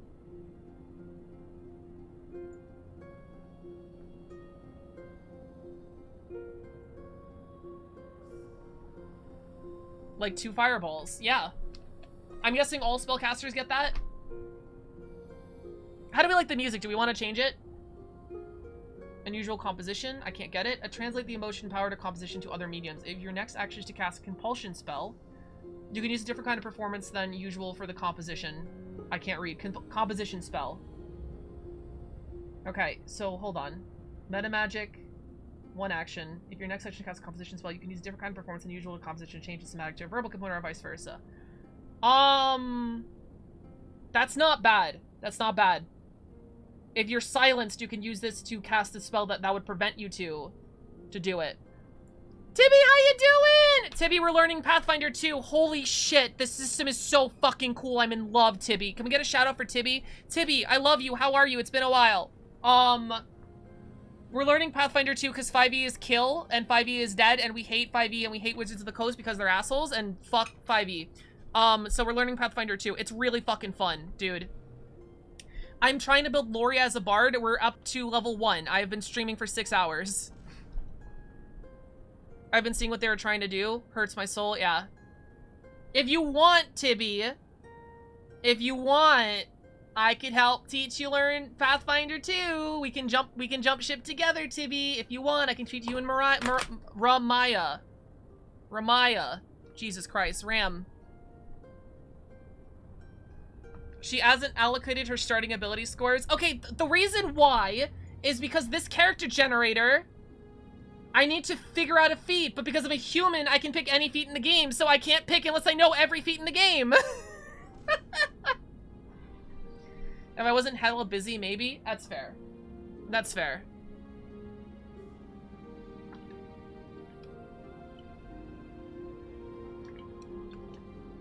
Tibby, if I was to DM something in Pathfinder 2, do you wanna be a part of it?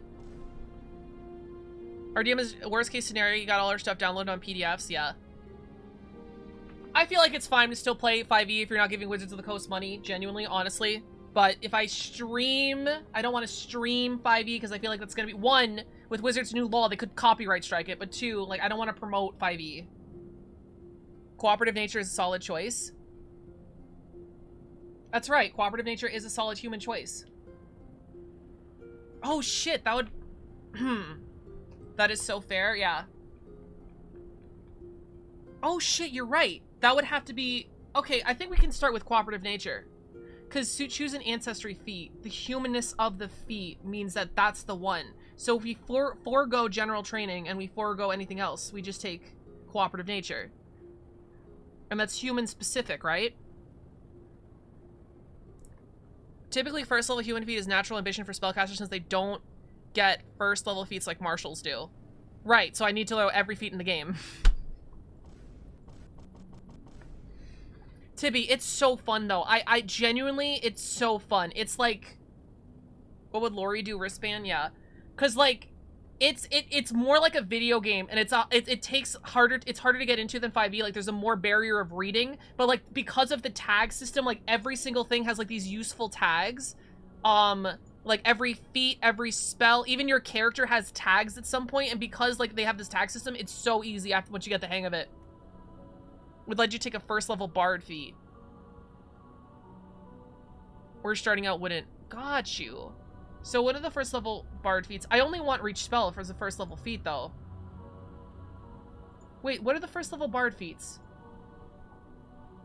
Do I even want any first level bard feats?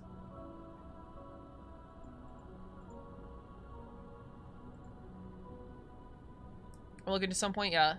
Not in the... Oh, fair. There's more in the advanced rulebook. That's true.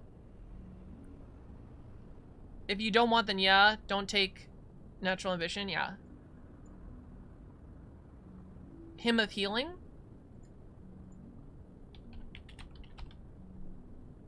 The only problem is I could take these feats later. I only have one shot to take...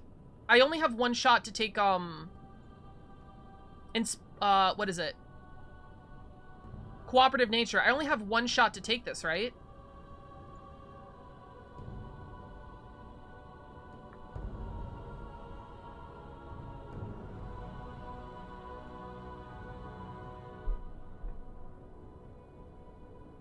You can spend your 3rd level general feat to get a 1st level ancestry feat. I'm losing my fucking mind. You can take it later? Okay. Never mind. Alright. Any feat that's level or lower. Okay.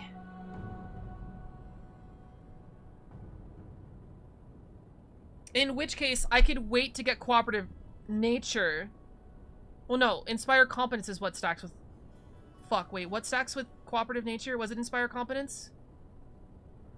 Fuck, I don't remember. I think it was inspire competence. Yeah. Because it's aid.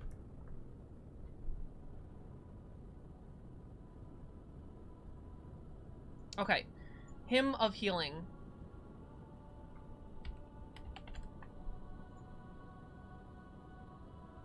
You learn Hymn of Healing composition spell, which imbues your music with rich melodies and helps your allies. That's the feat. Here's the spell. It is a focus 1 spell, so it requires 1 focus. It takes 2. It's like a regular spell, sustained up to 4 rounds. Your divine singing ruins wounds time. Your target receives fast healing 2. Oh shit. Okay. Okay. When you cast a spell for the first time each round, when you cast the spell, and the first time each round you sustain the spell, your target gains 2 temporary hit points, which lasts for 1 round. Oh shit.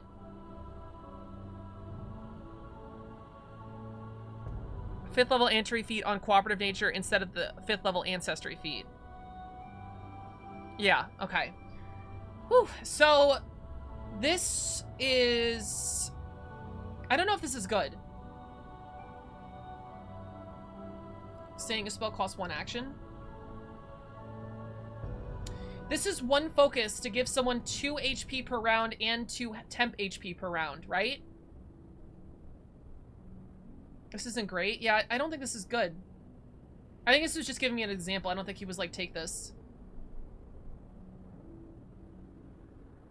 If this didn't cost focus, I think it'd be good.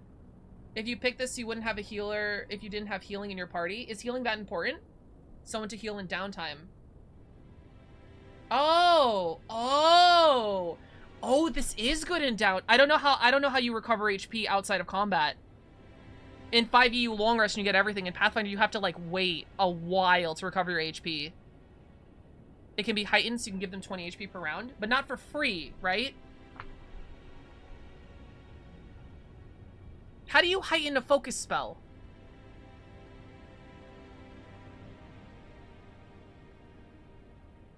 Focus spells heighten for free? What do you mean it heightens for free? Oh, wait. What? Focus spells heighten for free?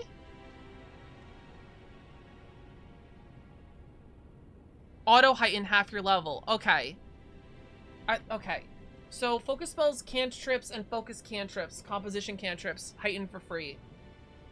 Okay, so this isn't as bad as I thought it is. So if I'm level 10, let's say, because that's what we're building right now. If I'm level 10, up to half my level 5, so it's a 3rd level spell? Right? Is that how that works? So if I'm level 10, this auto heightens if I was level 5, so I think it's a 3rd level spell, right? So that would mean it heals 6 points. Half of 10 is 5, but it's not a 5th level spell. At 5th level, I would have a 3rd level spell. 5th level spell. Wait, why is it? Wait, what? 5th level. But at level 10, I'm casting 5th level spells. 5th level would be my max, right?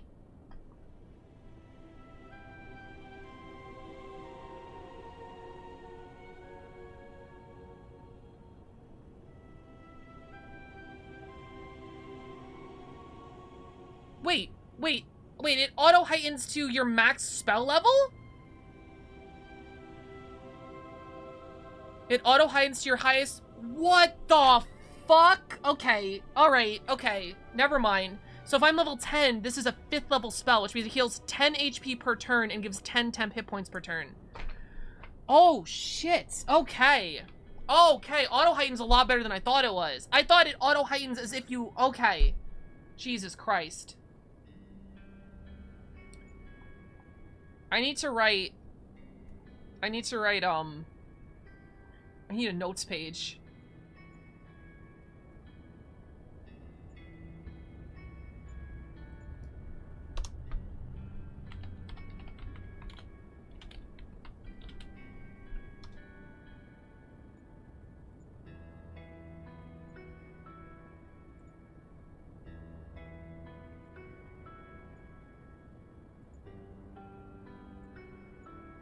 This is fun, is it?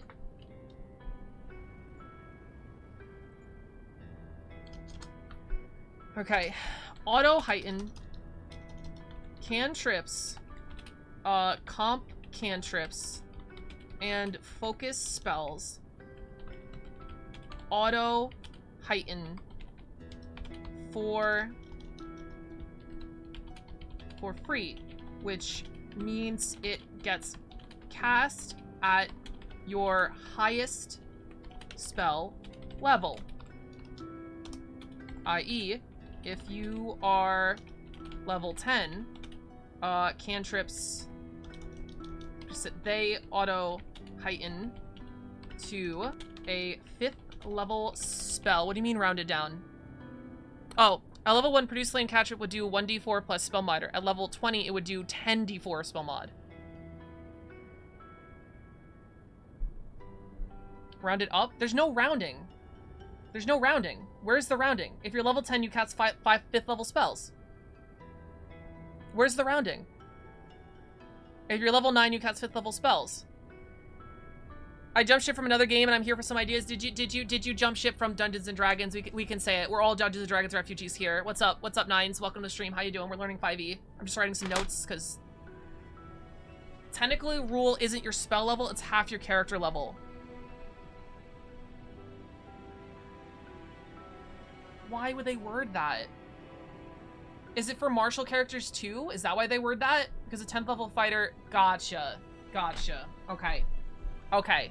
It's for fighters. Okay. Okay, that's why. That seemed like unnecessary wording, now I get it. Did you cast it? Which means it gets cast at a spell level equal, now I understand. Now you explained it to me, now I understand. Equal to half your level, rounded, down, up. I.e., if you were level 10, it gets casted at a 5th level. 10, put 9. If you were level 9, it gets casted at 5th level. Woo! I should have looked at the fighter. I should have built a fighter first. Actually, it's Pathfinder. The fighter's probably more complicated than the bard. Okay, so why did we even just do this? What were we looking up? Hymn of Healing, right. So fighter's easy shit. Okay, never mind. I should have started with that first. For multi-class archetype users, by the way, the optional rule of free archetype is pretty popular in community, which gives you a free archetype feat. Every level you get a class feat. Why?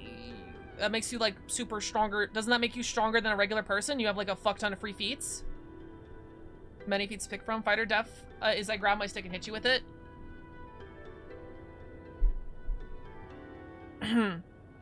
Get a lot of feats to decide how you hit somebody. Got you.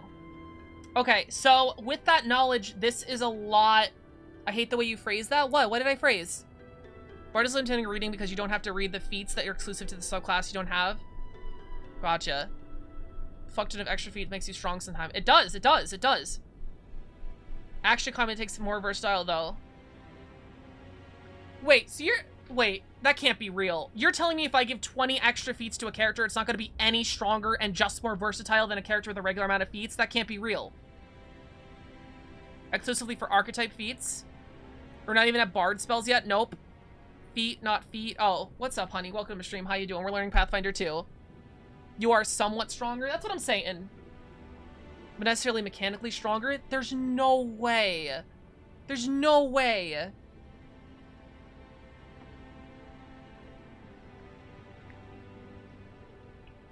Lurking here the whole time? Thank you. I'm glad you popped up when I talked about feet. Why did you pop up when I talked about feet? Why did you pop up when I talked about feet? Why did you pop up when I talked about feet? There exist feats that give you numerical upgrades. You can't power game in Pathfinder 2E. Hold on.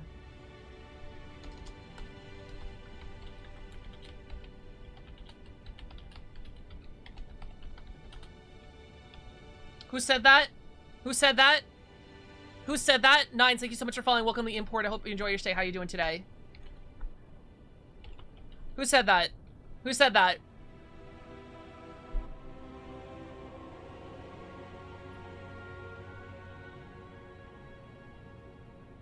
Alcor Winters.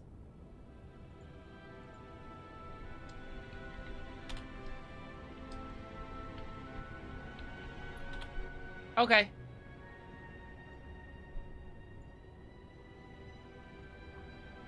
That's all. Remind me 1 month. Okay. Anyway. So, okay, okay. I'm gonna pee first off, but I'm gonna ask you, chat, should I stick with only the core rulebook and start actually building Lori so we can actually get some levels on her? Or should I look into the Bard feats from other source books to get an idea of, like, you know, a stronger Lori and shit like that and actually be able to build her, like, in a modern Pathfinder 2 settings? Just those two? How much free time do you have? I'm here for, like, another hour, I guess.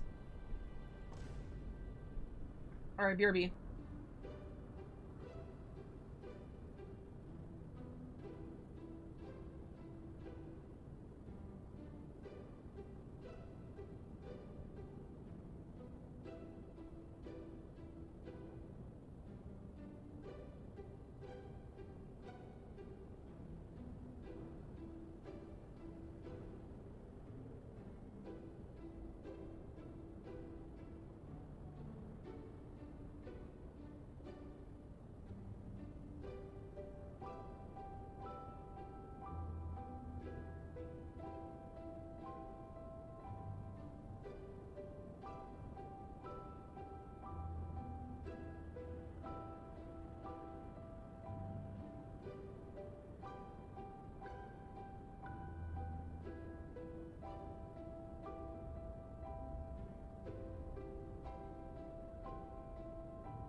Okay.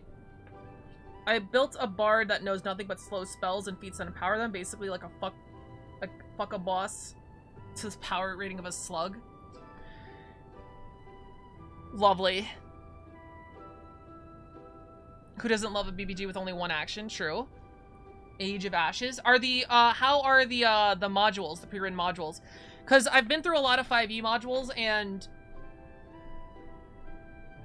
I like Curse of Strahd. Do spells have specific stats or is it completely different? Like, oh, if you're talking about the stat you need to cast spells, it depends on your class. A druid would use wisdom, a bard would use charisma, a wizard would use intelligence. Past, like, Ages of Ashes, it starts getting good? Okay, so Ages of Ashes should be the first one I do. Have you eaten and taken a break, homie? Yeah, I ate. I ate, fucking garlic bread and, kobasi.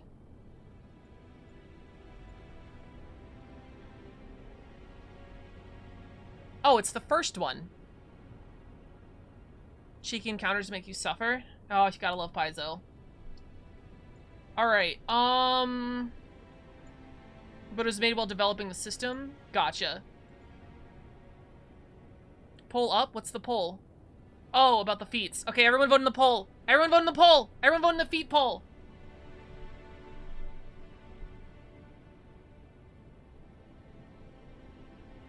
I have a fire feat for my ancestry feat. Fire spell. From your ancestry feat. Gotcha. Oh, champion is next, I'm guessing. I just want Lori feat. Thank you. Sin is really solid. They only start getting when they start working together. Electric polymath. Electic? If you add a spell to your repertoire during your daily practice, use Estorg polymath. What is that? I don't remember what that is. Okay. Choose to keep.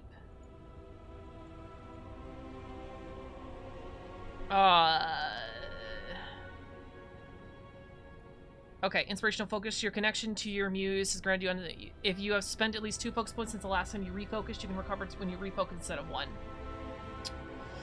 That seems broken. Does every class get that? No, it's not broken. It's just a time saver, actually. Wait, no, it's not broken. That only just saves you time. Every spellcaster gets that? Yeah.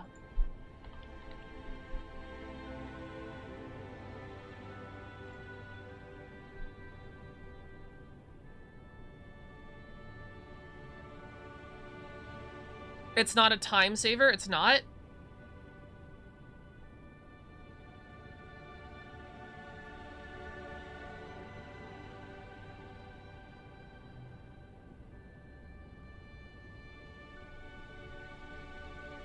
Age of 3 for more feats, halfway done. Gotcha.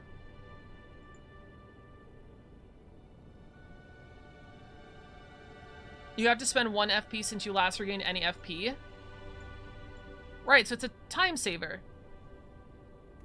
So I wake up, there's an encounter, I spend 2 focus points on that encounter, then I refocus, I recover 2 focus points back. Instead of recovering for 10 minutes, 20 minutes, I recover for 10 minutes. It's great on... Are you still here? Yeah, I'm still here. It's great on oracles. I like to focus on... Abuse focus spells. Okay.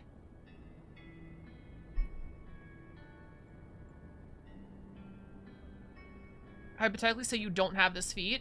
You spend 20 minutes to recover instead of not.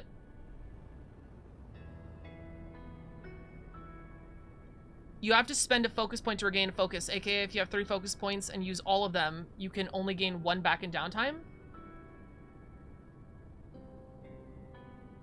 Wait, what?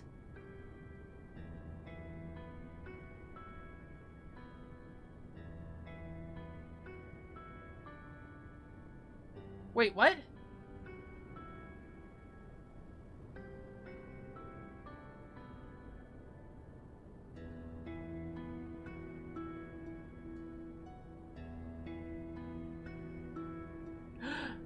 Oh. Oh.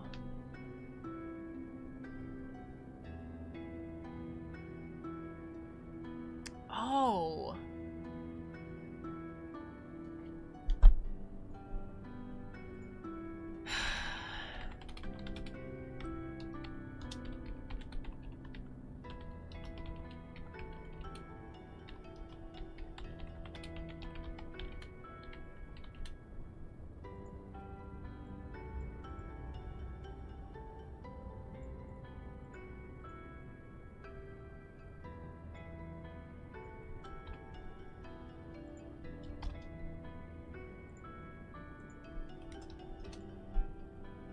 Every turn, you have 3 actions.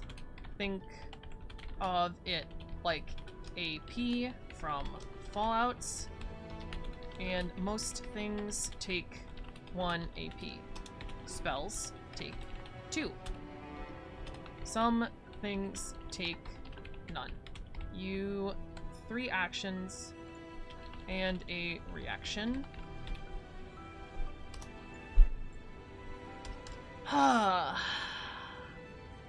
That is citing the exception, not the rule. Wait, what? Most spells, right. Most. We can give an example of classes that can refocus more points. Yeah. I feel like I should say something about fucking focus.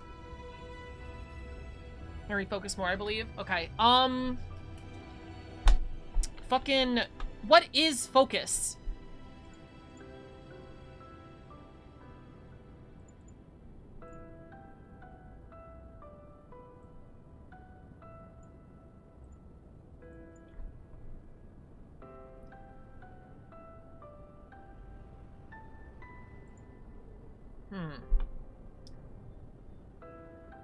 Spell slots are like MP.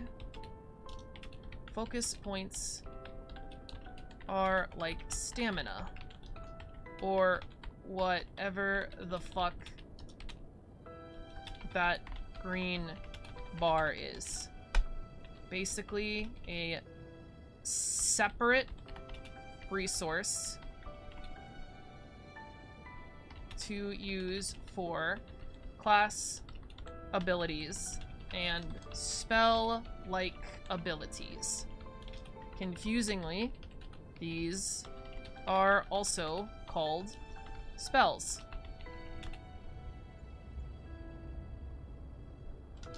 Bard has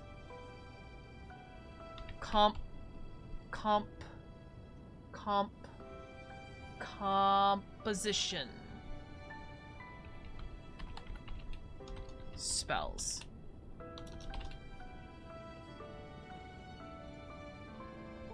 I can't spell. Spells are like MP focus points are like stamina, or whatever the fuck the green bar is. Basically a separate resource for use for class abilities and spell-like abilities. Confusingly, these are also called spells. Bards have composition spells. Composition spells are all the performances are composition spells, right? Like, yes. Which includes their performances.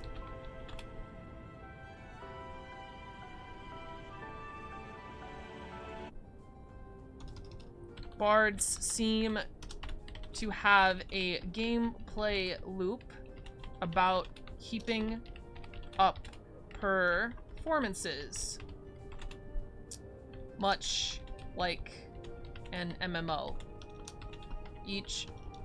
Most performances are AoE buffs that take an action. So, but last one round. So, idea is to spend actions every turn keeping up the performance and switching to niche and specific ones when needed.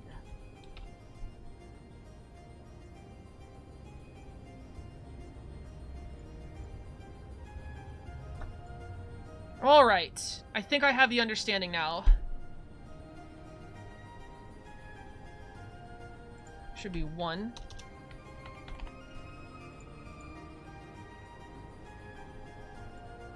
Composition cantrips. Lori has gained the knowledge, yeah.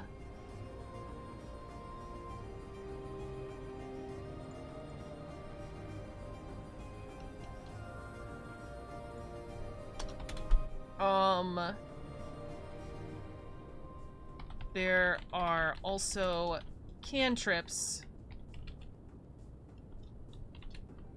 under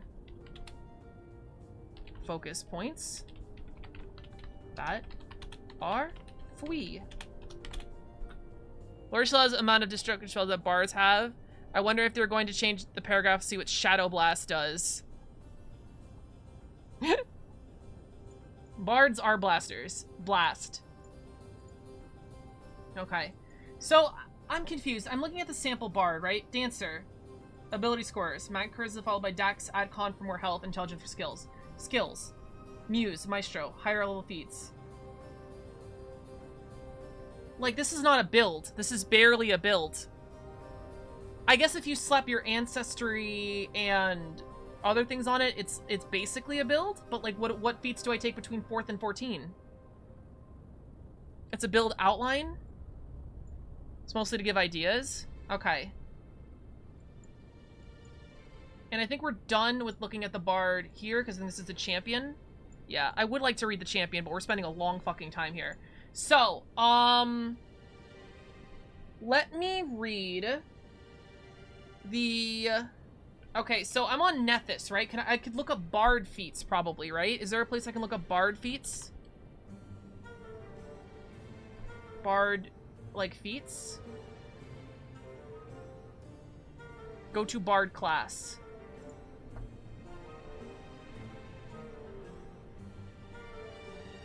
Choice paralysis. Fair.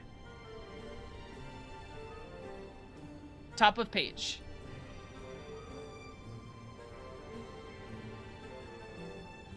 Bard feats. Oh boy, here we go.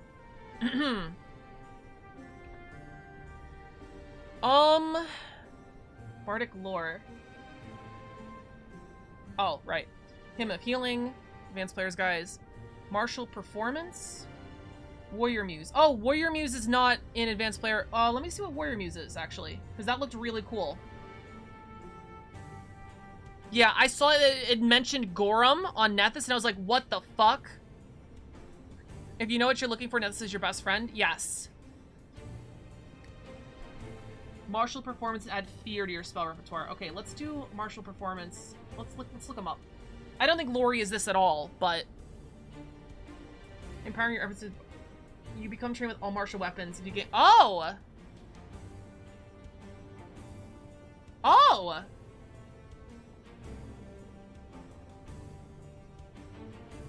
Half-orc like me, I know he is. This is interesting. So this just gives you weapon proficiency instead of the other classes that give you, like, feats.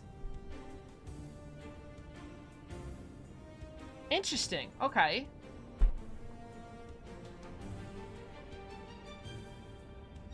Duration varies. You plant the fear in the target. Oh! Oh!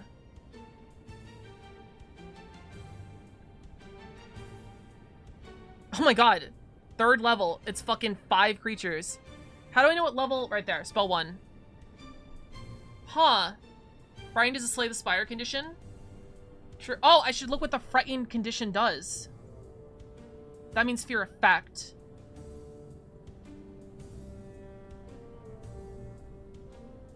There's nothing I can click for Frightened? Frightened is brutal? I imagine because it only lasts for 1 turn. It is a first level spell, though. I kind of like this idea of how they're doing this. Yes, it's silly, it's stupid, it's video gamey, it's like Final Fantasy, but lowers everything by 1. Oh, wait, I did look up Frightened. For Dirge of Doom, I literally looked... Sorry. I know what Frightened does. I looked up Dirge of Doom. So how good is this?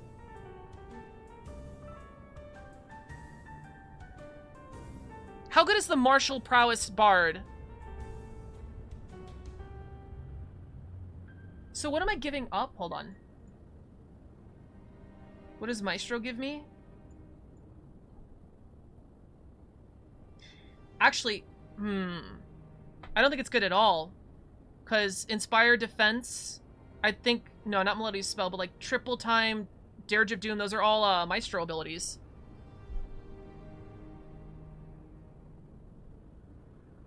If you become frightened through, you can't approach the object of your fear. Oh, shit. Okay. Okay.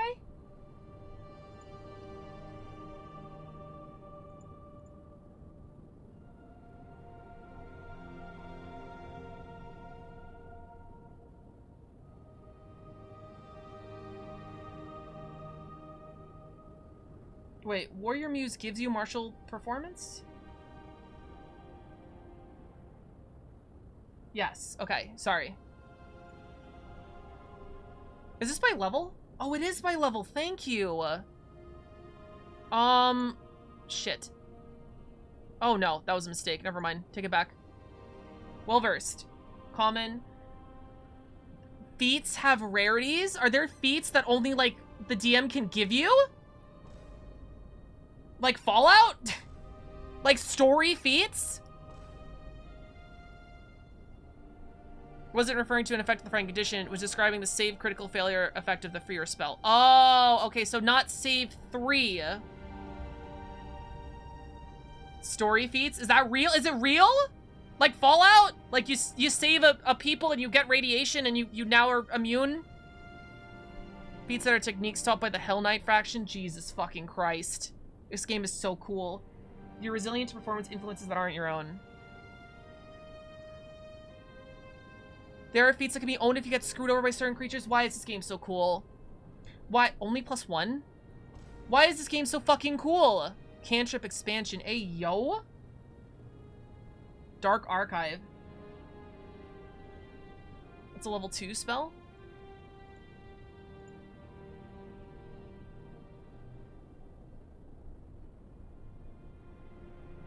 That's pretty good.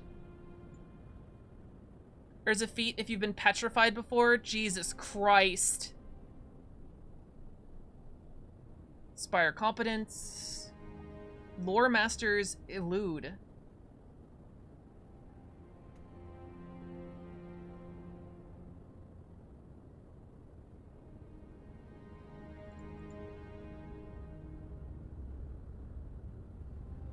I was wondering if I could take the source book out of it, but I don't think I can. After certain adventures, get the chance to retrain into them. Check out Aftermath feats. They're cool. Not right now, not right now. Where am I going? Lore Master's Etude. You magically unlock memories, making them easy to recall. Okay. Multifarious Muse. Your muse doesn't fall into a single label. Oh god, here we go. Oh wait, no. We read that one. Yeah. Reliable Squire. The Knights of Lastwall. What the fuck? Have access to this feat. Only that. Jesus Christ. Archetype feats for if you join certain factions. So like this, right? If you know the path isn't traveled alone, lend your aid to contract. When you get it checks to aid. Checks to aid. Okay.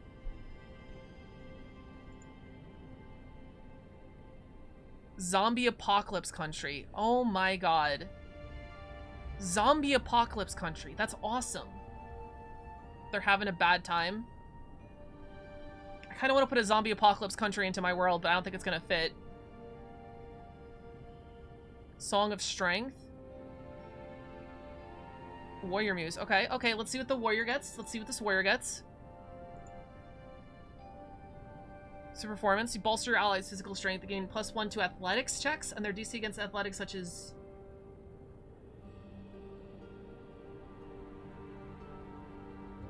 Isn't that worse?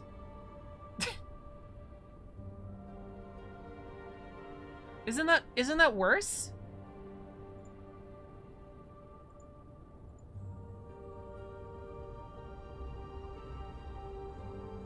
Knights are trying to fix it. Broke out of his containment, the country got obliterated, now it's filled with undead.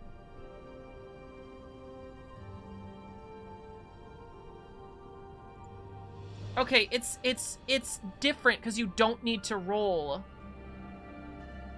You don't need to roll for it, but it looks... kind of looks worse. Combat reading. It's a secret feat.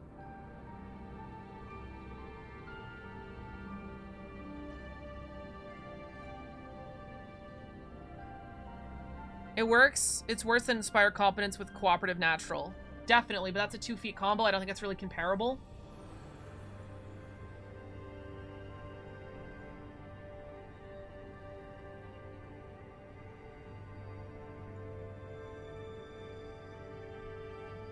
Okay, combat reading, Courageous Advance. It's a Warrior Muse. Let's see what it does. Inspiring Resilience from Knights of Lastwell. Sorry, only lets you spend your reaction, which was only one. Oh, okay, okay. Wait, why does Inspire Competence cost your reaction? No. Look, it counts as having taken sufficient preparatory preparatory action to aid. When you later use the aid reaction. Okay, they're comparable. You're right, they're comparable. Look at the aid action. I thought it said it counts as the aid action, which would imply you don't need to take the aid reaction because the spell did it, but it counts as the prep as for the aid action.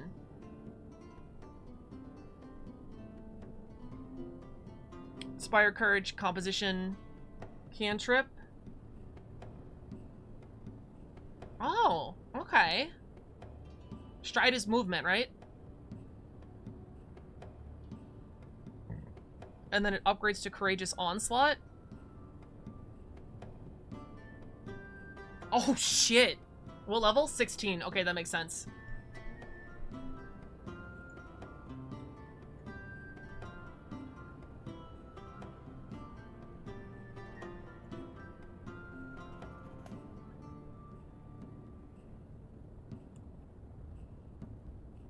Okay. Okay. Strike with no multiple attack penalty? Yeah, that's good. Alright, I'm seeing where the warrior bard is like, it's coming up. It's coming up. Inspiring resilience? Did we look at that? No. Tattoo? What? Okay, no, that's okay. Masquerade of Season Stance? What the fuck? So I'm guessing you need to, like, go on a fucking adventure to do this.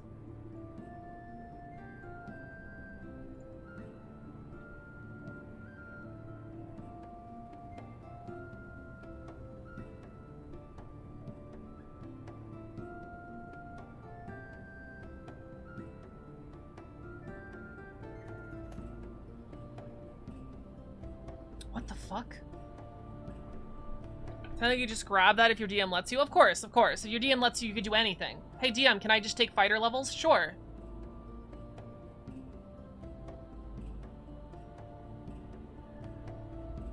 It's associated with a particular country's... That makes sense.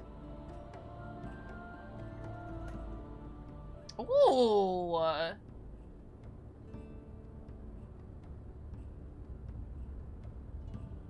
That's cool.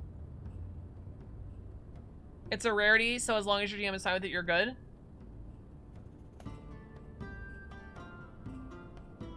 But you just not have any prerequisites? Gotcha. What the fuck? Okay.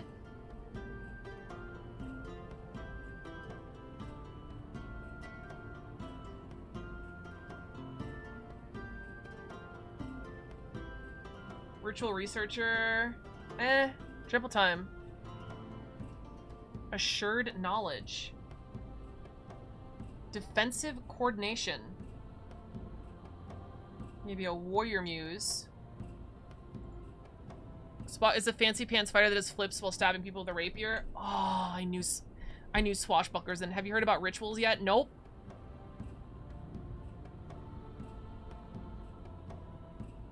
Oh, that's so awesome. Oh, that's so Spartan. Oh my god. Also, Action Economy is crazy, right? That's 2 raises shields for free. That's plus 2 AP. Right? Am I reading that right? That's plus 2 AP? Oh, excuse me. It's plus 1 AP. If your next action is... It's... Wait, no.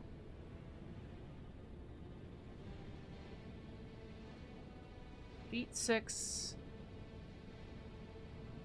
This is 1 action. It's plus 1 AP. Sorry, it's plus 1 AP. Still, it's good. Rituals are spells that don't require you to be a caster. You just need the skills and required participants to cast them. Oh, that's cool. It's only plus 1 AP, but I think it's still good. Educate allies. Oh, God. Harmonize. Someone recommended that, right? Oh, no, it's in the core rulebook. We saw that. Oh, yeah. Harmonize pirouette. They are way more involved than anything 5e tried to make them. Still. Call me Navi. Song of Marching? Sounds cool. Steady spellcasting. Accompany? Call and response. I love it. We're only up to C. Oh, it only goes up to E? Wait, what? Oh, it's not in alphabetical order. It's in level order, right. We're up to level 8. Okay, Courageous Opportunity. Okay, it sounds like free attack. Skill. Grand Dance. Jesus fucking Christ. Inspire Heretics. Know-It-All. Soul Sight. Sorcerer Bloodlight that grants divine or occult spells. Wait, I'm not a sorcerer. Wait, how is this a bard thing? I don't know. Study spellcasting makes you have a chance of not losing concentration after a spell being interrupted. Gotcha. And note composition. When putting composition to paper, you can create great stir of swirling words or songs that others can read and understand. Sure? Courageous Assault. Warrior Muse again. Does it have when you take it as a bard feat? Of course not, because bards are awesome. Ode to Ouroboros.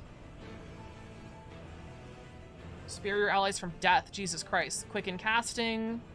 Wait, Advanced Player's Guide. Wait, I thought it was in the core. We just read. Did they update it? Bard, subclass Diviner Occult. Okay, so bards are already occults. Gotcha. Unusual composition. No, okay. Educate allies. Trigger, it's a reaction. You need well-versed. Trigger promise, all affected gets +1 bonus from well-versed start next turn. Okay.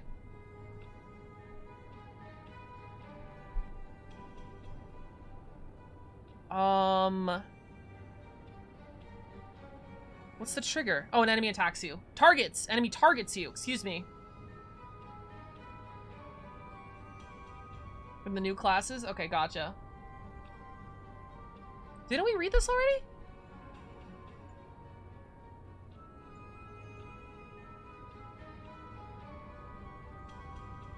Hustle for the spell's duration, even though you are sustaining a spell and your allies become temporarily immune for 1 day.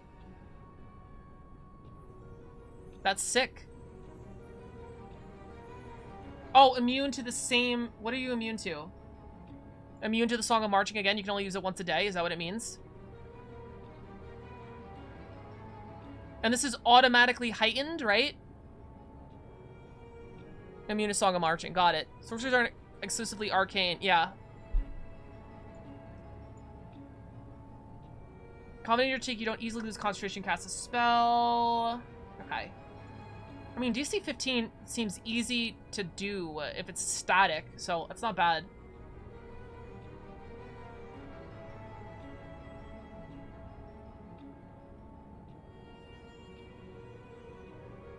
Oh my god, what the fuck?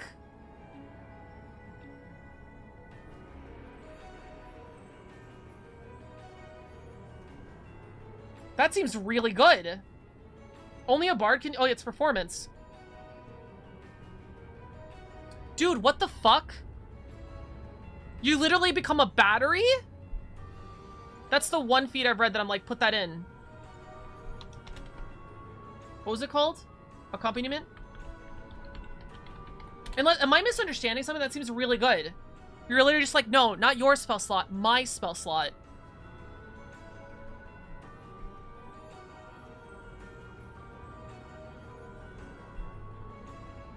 Just named a company? Oh, gotcha.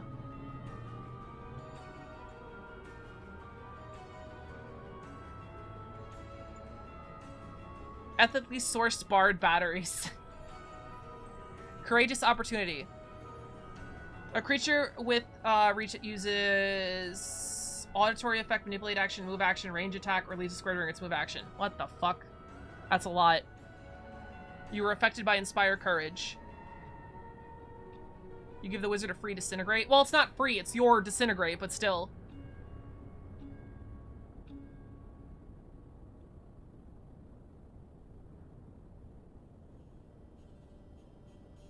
Oh, this is like parry and riposte from old Pathfinder, kind of. Creature uses an auditory effect, manipulate action, move action, range attack, or leaves the square during its move action.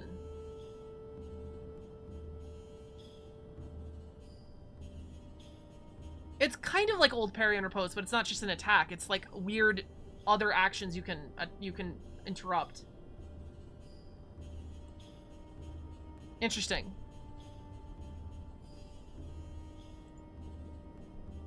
Summon the full magic of the Boron Grand Dance, straight up to your speed. Bohan, probably. Oh wait, we read this too. Soul Sight.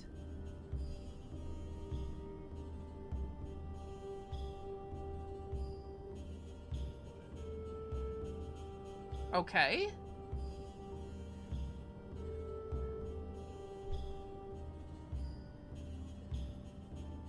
Okay.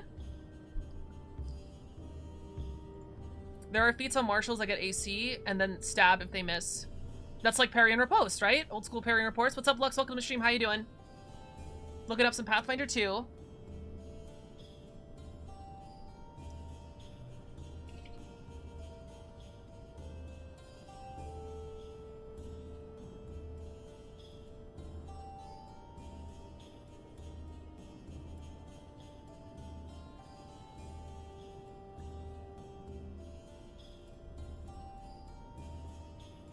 I don't get this one.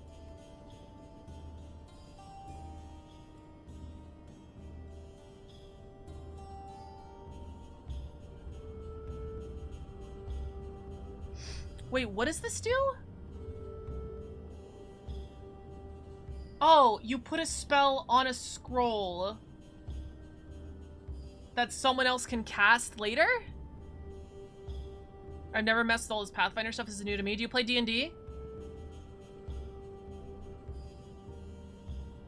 I think that's what this spell does. You put a spell on a piece of paper that can be activated later. I have no idea. Courageous Assault. Yeah, it's really good. Specifically one of your focus spells. Okay. Ode to Ouroboros. Your ode temporarily stays off death. Target's dying condition remains 1 below the value at which it dies. Okay. I don't know what that means. The target, this doesn't help the target prevent death from effect that kill the target without increasing its dying condition. So it's disintegrate or death effects. It's pretty cool. Do I want it? I don't think so. I can get it. It's an advanced player's guide. Focus 5? If the target would fail its last death save. Gotcha. Fail a recovery check while dying, your dying condition increases. Oh, so you go to like dying 1, dying 2, dying 3, and then at like dying 4, you die. Kind of. As an example. I don't know what the actual thing is. Quicken casting? Time mage? What?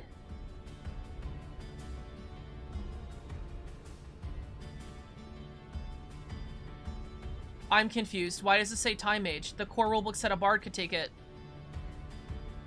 You die at dying 4. No fucking way. I got that right? Levels to this shit. Death. Actually how it works? That's fucking hilarious. I got it.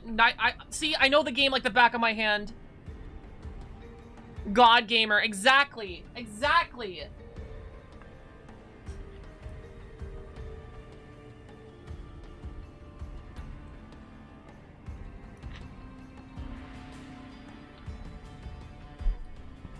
It also has quick and casting. The bards can just take it. Okay.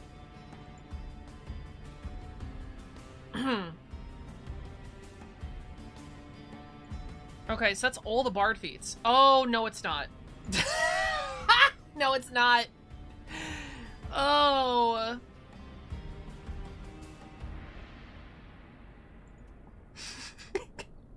4,000 feet! 4,000 feet! I will read all of them one day. That's not true. I will never read the... What's a class I don't play? I don't know. I think I like all the classes.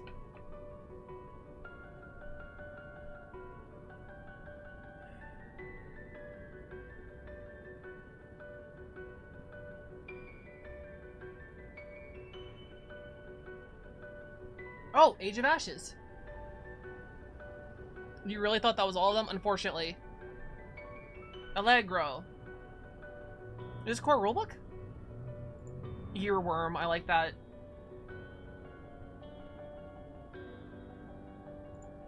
Soothing Ballad? This is in the core rulebook?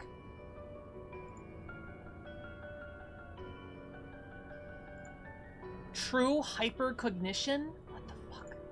Vigorous Inspiration. Oh, I like that.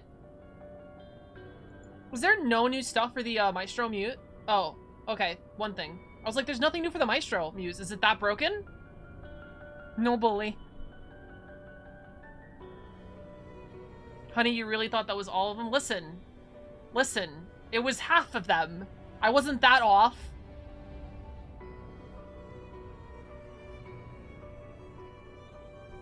What is this archive? The Archives of Nethys. Has everything Pathfinder 2 related. Well, Pathfinder, Starfinder, anything Paizo.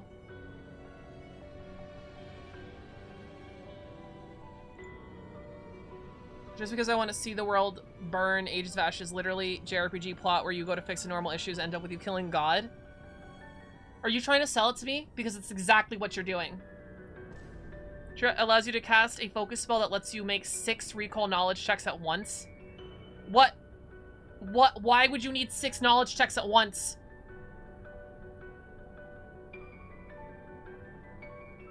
All in my head, oh no. Deep lore.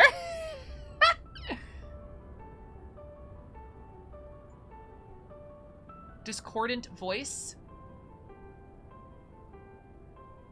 Oh. Oh.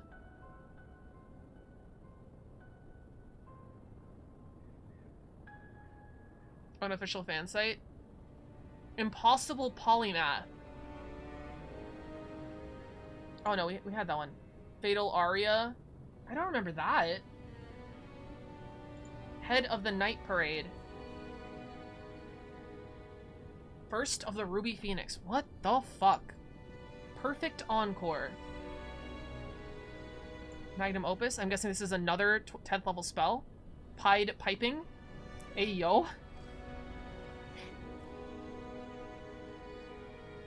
Control the action of weak individuals. Hell yes, that's what I'm doing right. Anyway, Ringmaster's Introduction. Pipe these nuts. Yes. Song of the Fallen. Symphony of the Muses. Ultimate Pawn. Okay, now these are all the rest of the Bard spells. Here we go. Reverberate. You would take sonic damage from a spell. You can manipulate the acoustics around you, do sonic damage back to— Shut the fuck up. Shut the fuck up. Shut the fuck up. That's hilarious. All in my head makes all the damage mental and makes it non-lethal. That's Pathfinder, baby. That's amazing. You reduce all the damage by the amount up to 4 times your level. Jesus Christ. The caster takes sonic damage equal to the amount of damage you reduce in this way. Oh, that's not as good. But it doesn't cost anything, right?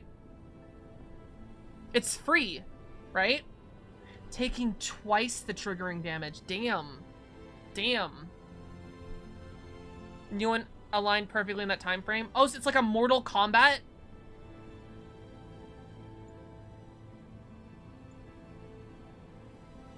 Fuck, what level was that? 6? 12. Wait, how did I not have a tweet? I don't— wait a minute, hold on.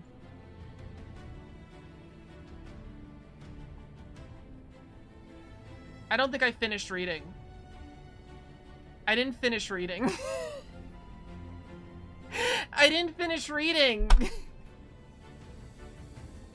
That's why these didn't look familiar. I didn't finish reading. I didn't get past— okay. Oh my god.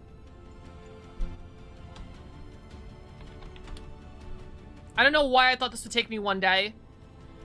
Probably gonna end the stream in like 30 minutes, and then we'll pick this up tomorrow.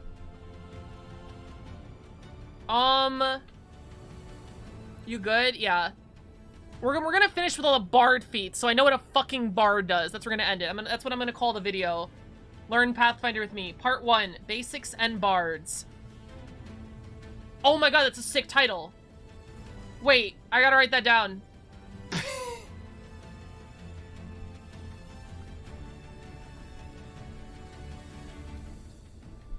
Learn Pathfinder. Part 1 of 649, yeah. With me. Part 1.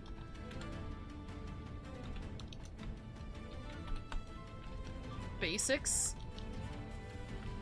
and Bards. That's a great title, thank you. If only I could get a thumbnail out by tomorrow. Does anyone want to make me a thumbnail? Anyone want to make me a clickbaity thumbnail? Isn't Bards and Basics better? Basics and Bards? Bards and basics? Chat, do we like Bards and basics or basics and Bards? I think I like basics and Bards better.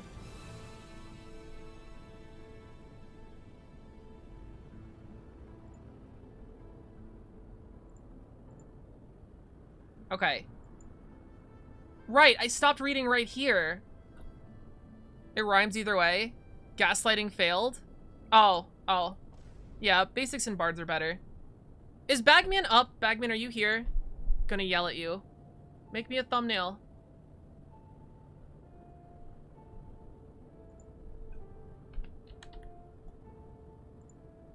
He is up. He wants me to install Dark Souls. Hold on.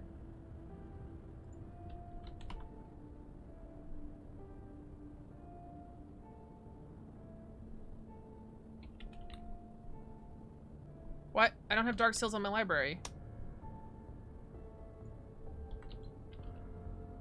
Why don't I have Dark Souls? I literally... What?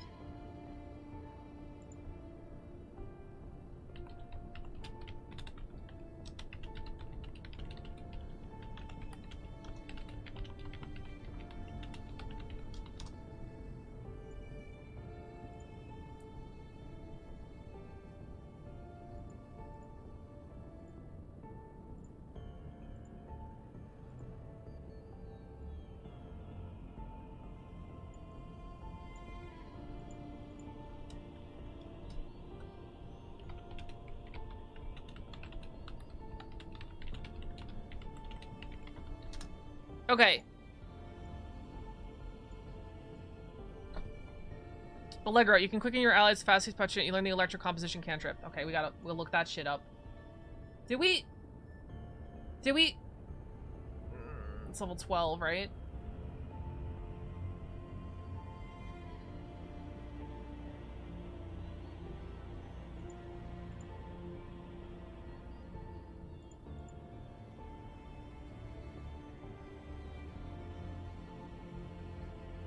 The ally becomes quick and can use the additional action to stripe separate swide. Oh, shit!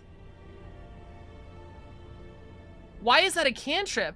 Oh, one ally. Oh, so you just trade actions, right? I use one action to give you one action? That's still really fucking good. Am I missing something? Wait, why is it cantrip 7?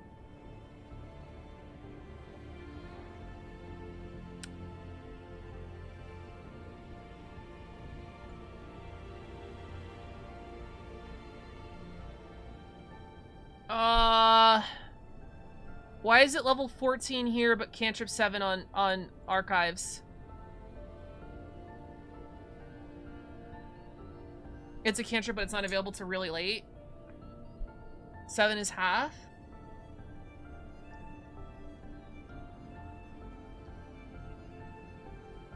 Seventh level spell. Oh.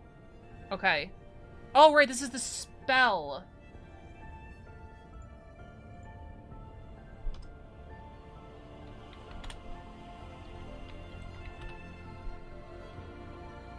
Seventh is in 7th level. Okay.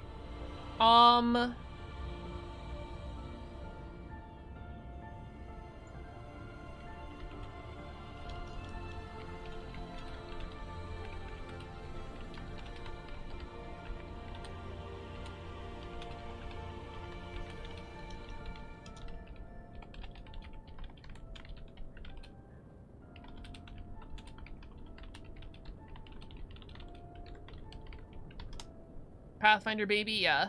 Okay, we wrote down Allegro, good, yeah. Level 14, trade actions. It's good. Yeah, and it doesn't cost anything. It just trade actions. Yeah, it's good.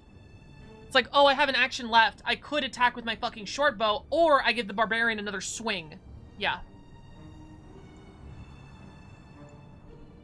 Soothing Ballad, 14. Focus Pool. Soothe your allies with wounds for the power of performance. You learn the Soothing Ballad composition spell. Increase the number of focus points in your pool by 1.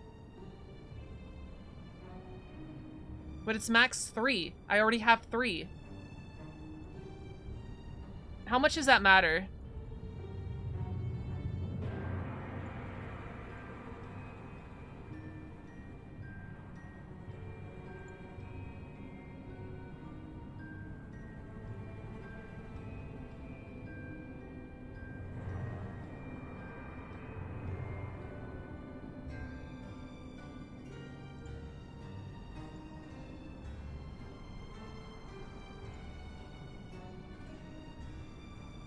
Spell attempts to counteract fear effects on the target. Spell attempts to counteract imposing paralysis on the target. The spell restores 78 hit points to the target.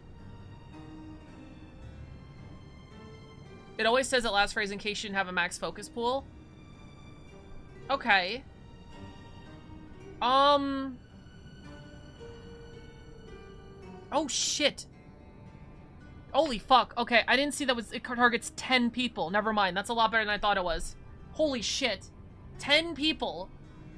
Fuck, I can't choose. Now things are getting good. You gotta learn about counteracting. I'm gonna cry. I don't know what counteracting means. It's fine. It's fine. Allegro's good. Reverberate, we put that in there. No, we didn't. 12. Reverberate. Okay. Back to here. Your mind works at an incredible pace. You use up to... So wait, how much does that cost? I didn't see.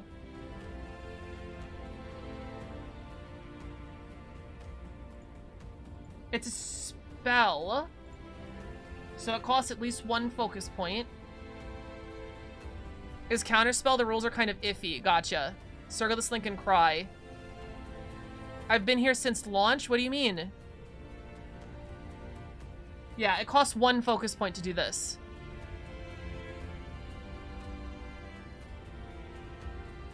When game came out? Oh, okay, gotcha.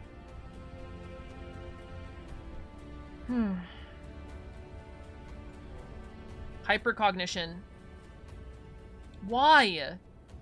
Why? What knowledge do you need? Like, I'm so confused. I've never been at a D&D table and I'm just like, you know what I could really use right now? I could really use 5 knowledges right now. Why? What would you use this for?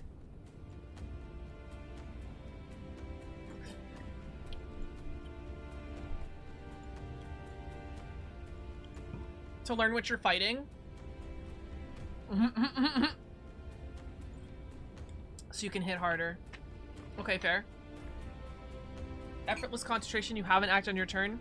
Maintain a spell with hardly a spell. You immediately gain the effects of sustain a spell action, allowing you to extend the duration of one of your active bard spells. Oh, that sounds good.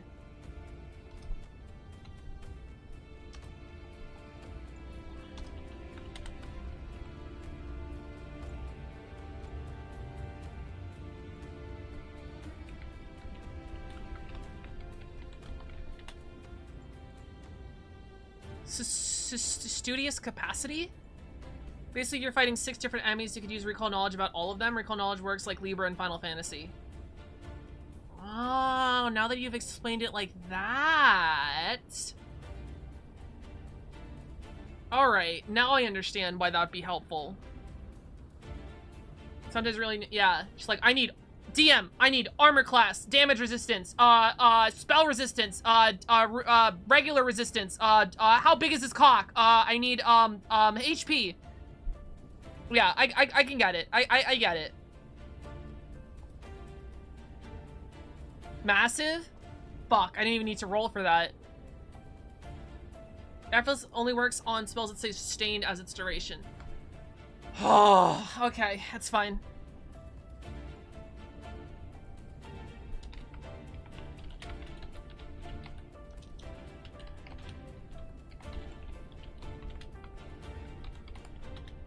Everything's fine.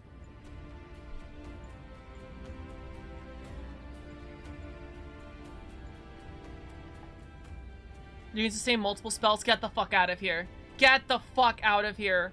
Are you like multiple concentration spells like in 5e? You can have multiple of them up? Maestro, that's me. Roll to the stage in your space. You are permanently quick. I'm gonna come. I'm gonna... I'm gonna what? What? You are what? You're what? You're what? I'm what? Ah! Oh my god.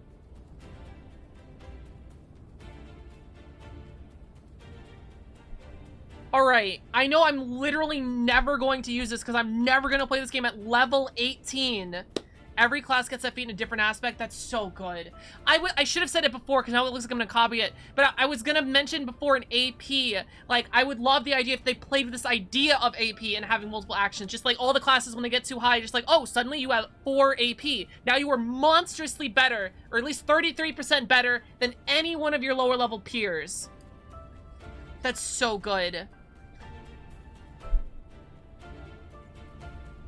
Summoning is usually 3 actions.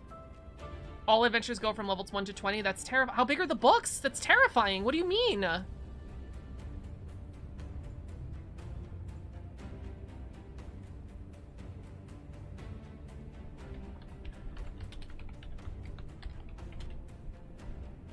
level 20 fire can be perma-hasted. That's hot. I don't know what the second part means. While in exploration mode, you can declare that you are performing an eligible composition cantrip while any exploration tactic, even before your first turn in combat encounter. Oh! Oh!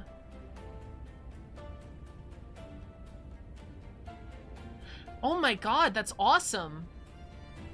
That saves, so not only is it giving you 33% action economy, it's letting you save an additional action at the start of a combat. Personal favors level 20 fire feet to let you cut space to hit someone up to 60 feet away. Oh my god, okay. That's cool. Like, basically, I could say I was always inspire couraging.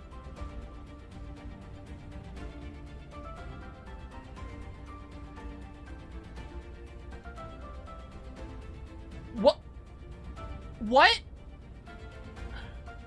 What? What? You can get every spell in the game? What? What? Is that what this means? Is that what this means? You can get any spell in the game? What?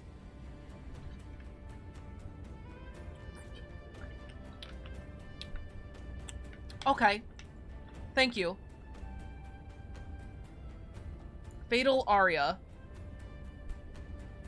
Thaumaturgy feat just let me own a house. Lamal. Overwhelming target under emotion. Fairly striking spot. You learn the Fatal Aria composition spell. Alright, let's find it.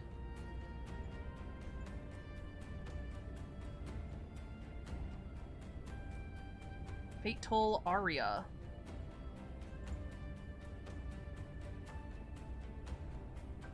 Is this the shit I can look forward to? What happened? What do you mean? You perform... Okay, so it's focus 10, costs a focus point, it's a focus spell.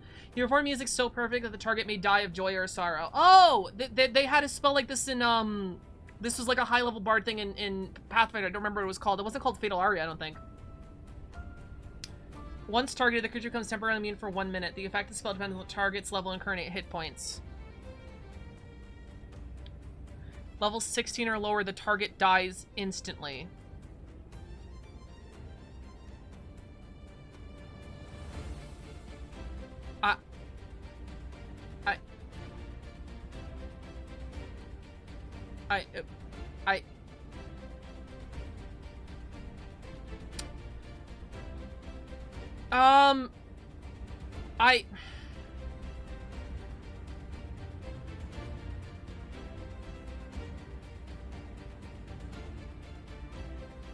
So a level 20 bard can just kill anything that's level 16 or lower? Anything that's 16 or lower, a level 20 bard could just kill it. Instant dead spells are a thing. Understandable. Have a nice day. Understandable. I'm terrified. I'm terrified. I'm legitimately terrifying. Thank you. Thank you. Wow. What a world. You develop another incredible creation, you get an additional 10th level spell slot. Ooh, that also sounds good. You can only pick one level 20 feet, I'm guessing. There's no way you would get another one, yeah. So I can just pick one now. Something of them use, we have countless performance, you are no longer limited to a single composition each turn, or a single composition at a time.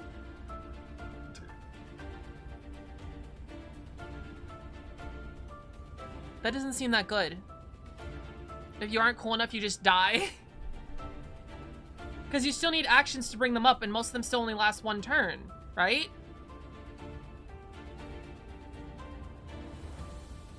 Prerequisite harmonize. Harmonize lets you have two at the same time.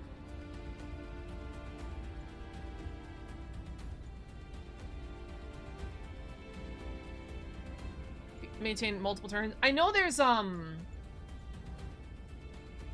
harmonize. If your action next action is cast composition, it becomes harmonized composition. Cast another composition on the same terms as a harmonized one. Okay, so that lets you have two at a time, right? And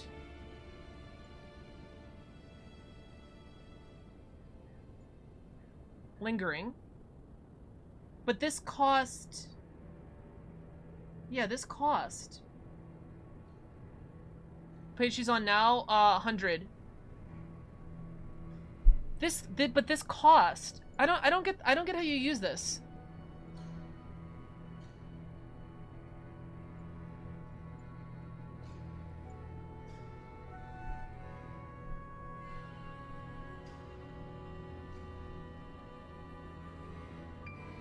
I don't understand how you use this. She's looking at Bard feats, yeah. Sympathy of the Muse. So I have Sympathy of the Muse. I have 4 action points. I have Harmonize and I have Lingering Song, right? So I can spend my turn playing 4 songs, but in order to keep them up, I would have to play 4 songs with all of my actions. Harmonize costs +1 AP, Sympathy of the Muse costs 0, but a high level feat. Oh, okay. Right, so action point 2 songs. Here I could do 3 to 4 songs. Oh, okay. Okay. I don't know, it doesn't feel as good as these two. Is that just me? And I hate it because I would love to, this feels more right. Like this feels like, oh, all the songs at the same time. That's awesome. But because of the AP,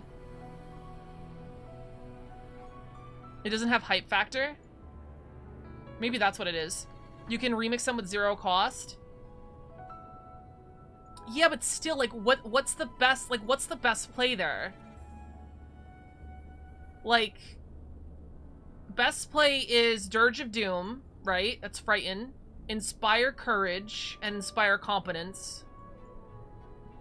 Great strategic value, but 0 hype.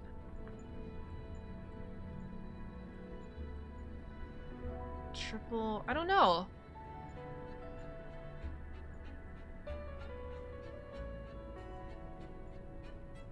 I'm trying to, you say great strategic value, but I'm trying to figure out what it would do. I mean, technically, actually, if we're thinking about it, it's probably more useful than Fatal Aria. How often are you fighting anything that's under 16th if you're 20th level?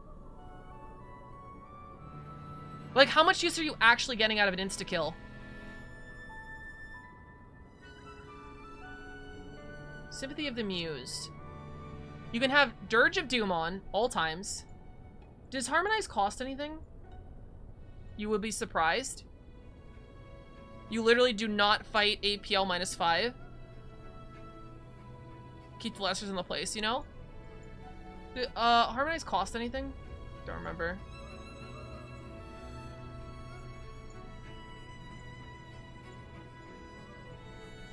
No, just an action. I think? Yeah, no, just an action. So what are the best? Like Dirge of Doom. But you always find APL 4 in droves.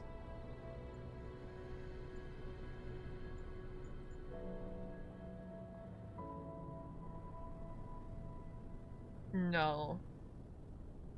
Is Soothing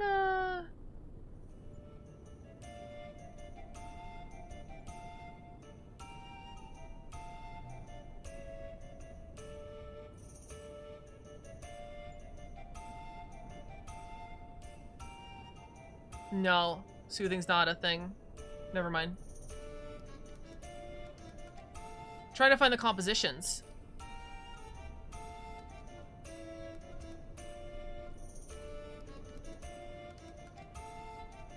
Not as much as the other ones? Yeah. Yeah, so Dirge of Doom. Inspire Competence. Oh, Inspire Defense. Okay, so Dirge of Doom, Inspire Defense, Inspire Competence, and Inspire.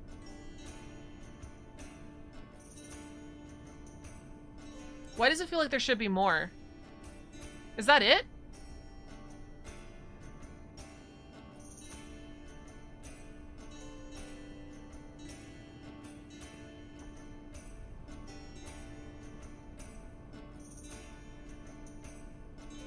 Basically? Alright, so I'm level 20. What do I want to have up? Competence? Not even. Competence is still situational. Yeah. Courage, Defense, Dirge, definitely. And then I guess I have one move action as a flex. And then I just keep those 3 up. Okay. You know what? I'm seeing the value now. I'm seeing the value. Attack, defense rolls, and skill rolls at debuffing enemies. Yeah.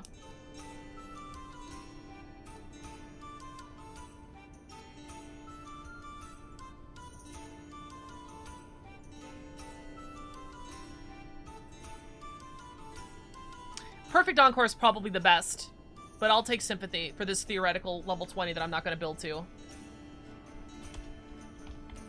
I feel like that fits Lorian the best. If Lorian was ever going to become godlike, I feel like, you know, like Nonun Jakazuri? How her final form, she had like an orchestra with her? That feels like the right vibe. What's it called? Symphony of the Muse.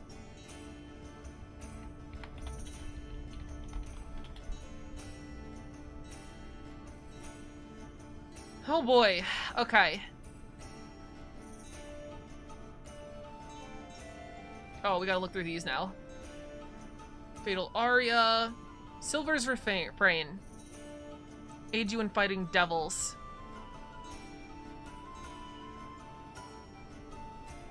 Cantrip 1. Song of Silver's enchanted diabolical forces. You pull from select first, replicate some gem. Weapons and unarmed attack and allies treated as silver. Oh! That is cool. Wrath of the Righteous type shit. Allegro. Earworm.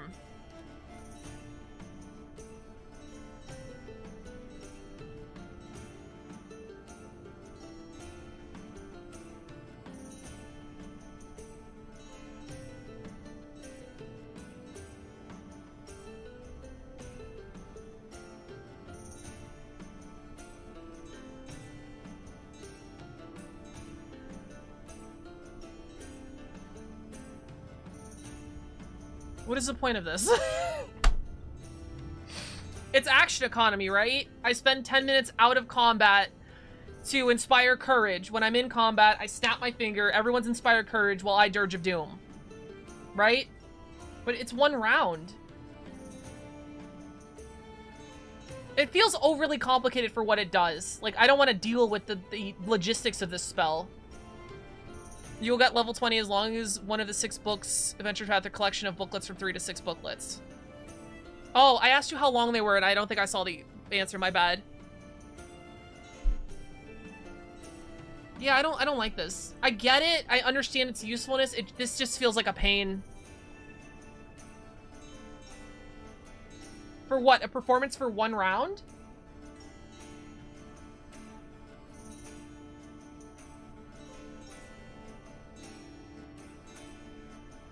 Yeah, I don't know. Soothing Ballad. Right. Triumphant Inspiration.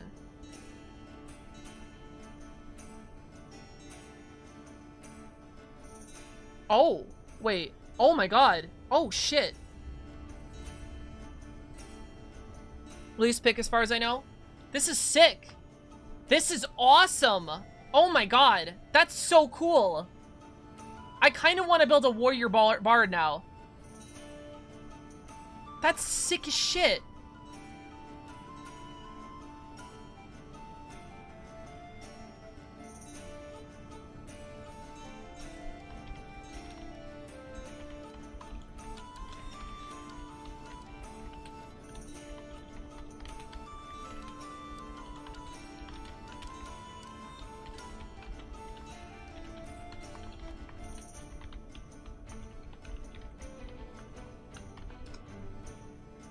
So yeah, that's really cool. Basically, if you score a crit, you can get a free performance, which is sick.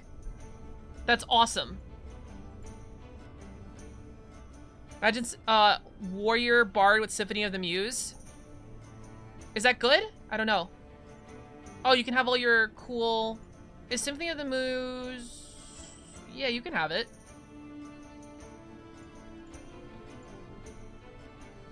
Oh, that's what you mean. It won't... Oh, shit. Okay, I could see that. Yeah. Vigorous Inspiration.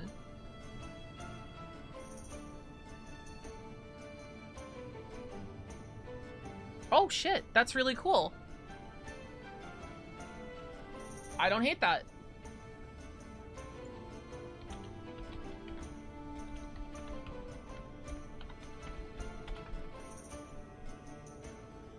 Effortless concentration.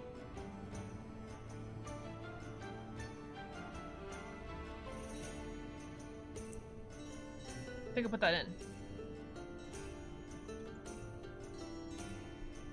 You get a free performance that you can remix, so buff everyone out of a lucky crit. Yeah. And it doesn't kill your earlier buff.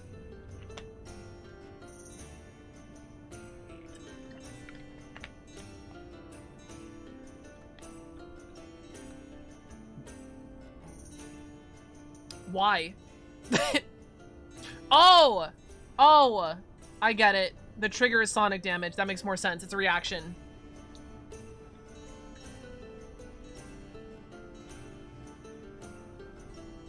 Twice the composition spell level. Isn't that just your level? Wait, isn't that just your level? Why would they word it like that? Isn't twice the comp spell your level? Isn't twice of half your level just your level? Why would they word it like that? What? Am I wrong? Did I miss something? Equal to twice the composition's level. Okay. If you would take damage from a strike or a spell, it doesn't have the death trait or otherwise cause instant death. What the fuck? What?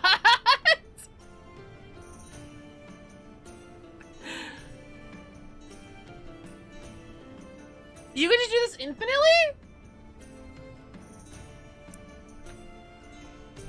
Edge cases where level doesn't line up, I guess. Yeah, it's like 1 damage.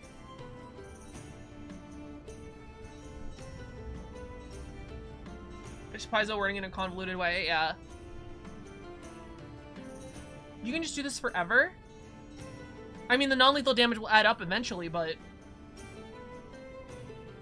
You basically have 2 health bars, right? Is that how it works?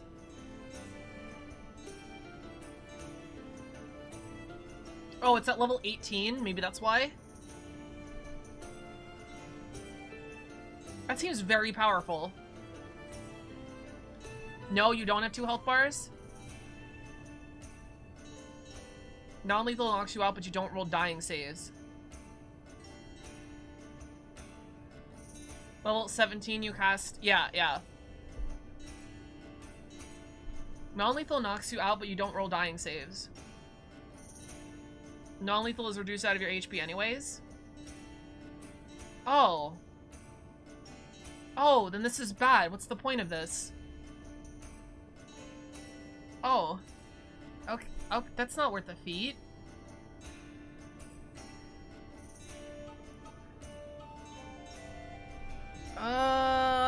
Is this forever?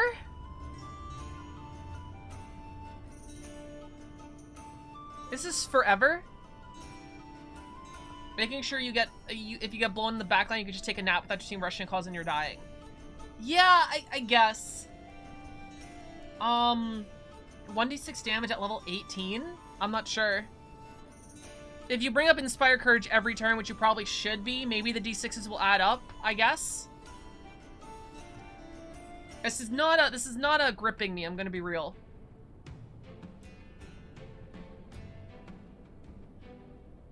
Well, actually, it's more than 1d6 a turn. If you have a fighter who's attacking 3 times a turn, it's 3d6. Is this good? I don't know. For this late in the game, level 18. Crits double damage instead of rolling extra dice. It still doubles the 1d6 though. It's easy for the clerics to save your ass, yeah. I can see the use for it, but I don't think it's worth it. What other bard feats are at level 18? Eternal composition? I don't know. I mean, it's maybe like in one of your limited damages for damage boosting. Because I don't think I can actually boost damage that much besides the +1 from Inspire Courage.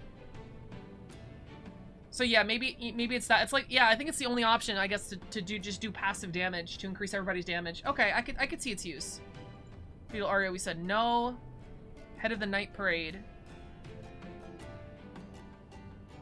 I'm sorry, what? Okay. I'm just gonna X out of this one. Anyway, Perfect Encore, yeah.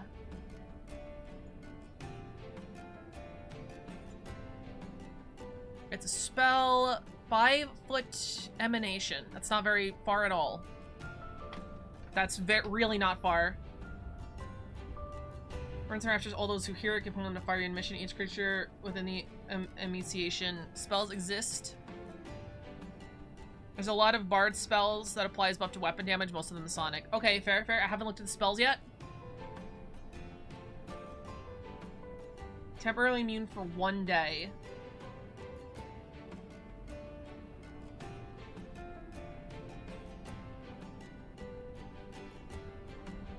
The target gains the minion trait. Stop!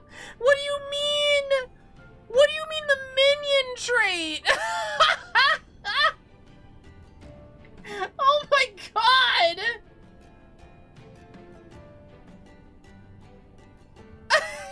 The minion?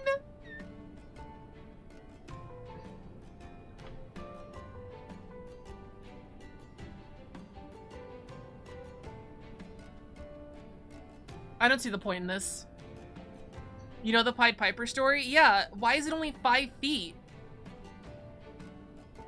Target gets small and turns yellow.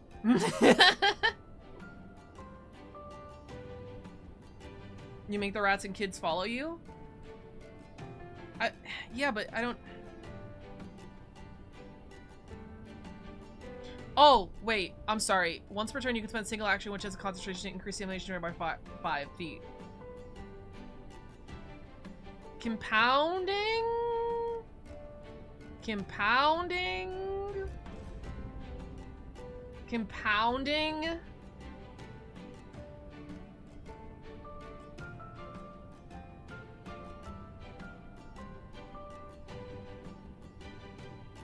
No, this is cool. This is cool.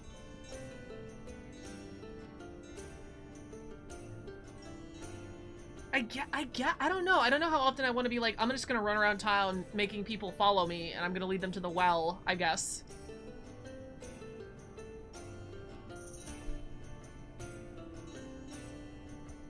Ringmaster's Introduction.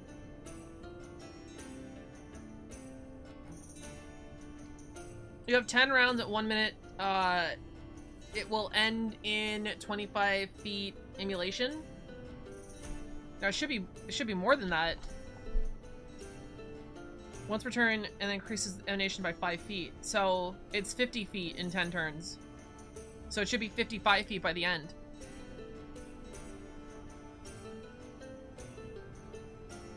If that's how it works, if it's compounding, then yeah, I guess, yeah, I could take a whole town with me.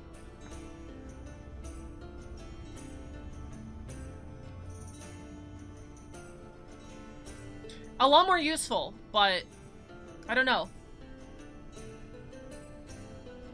An ally begins, you announce the triggering ally with a litany of legendary achievements spurring onto them. The target is quickened this turn and can spend an extra action to strike. Can you be quickened more than once? Does quicken stack? You're gonna say no and I'm gonna get sad. One part of your song can stir the spirits of the dead to rise once more and fight alongside you. Jesus Christ.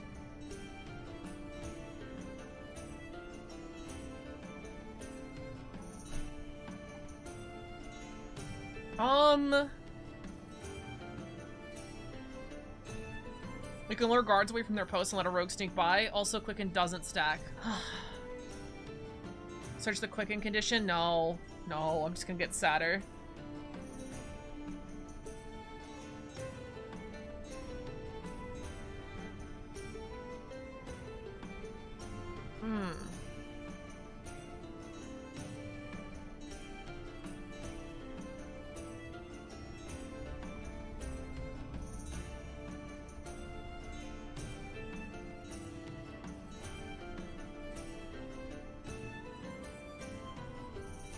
Interesting. Okay. 2 actions, 1 focus, 4 creatures.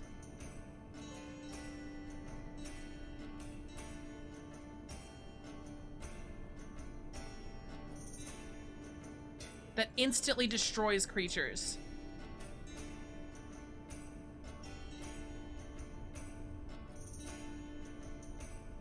A monk quintuply quickened, become a joester. That'd be kind of dumb. Well, it depends how many, like, areas they have.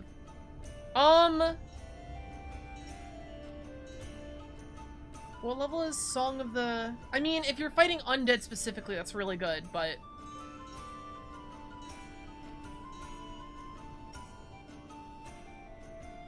Oh, it's level 20. Oh, that makes sense. Okay, that makes sense. Yeah. Yeah. Alright, we looked at everything. We finished. Alright, so when does a bard get its feats?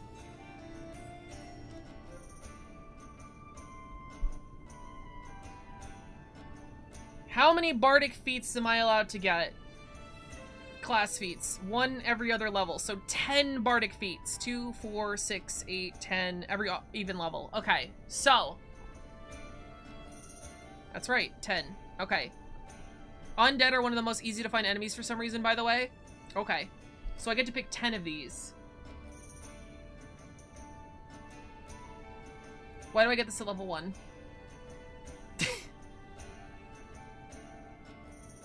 Uh-oh.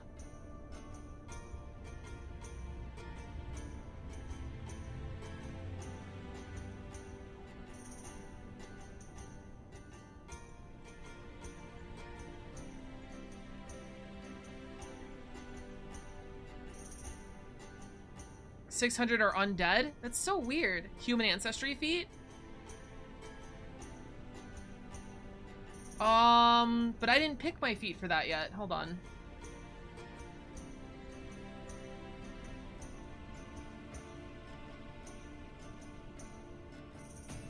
Inspire Courage. Lingering Composition and Soothe.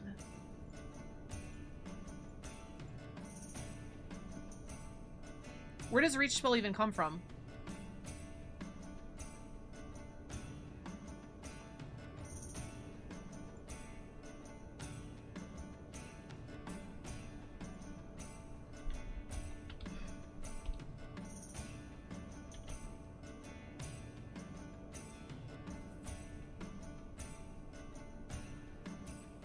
Every class gets it. Here it is, feat 1. But I don't get a feat at level 1. This is in case you have something that lets you take a feat at level 1. Okay. Natural Ambition Ancestry Feat lets you pick a feat at level 1. Right.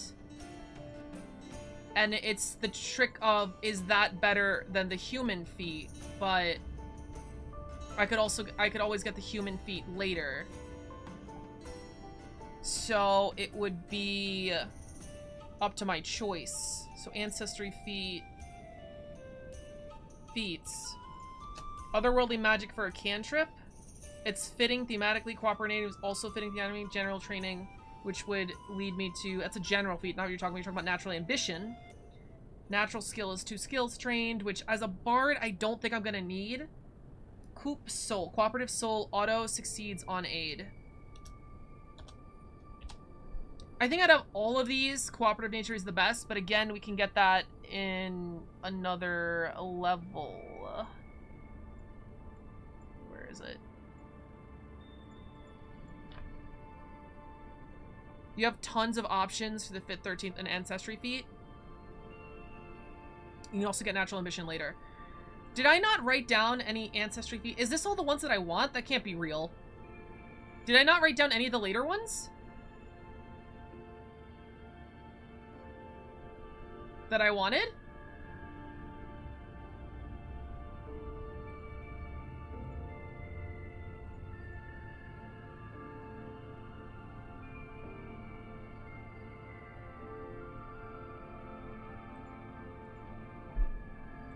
Shit, I don't know.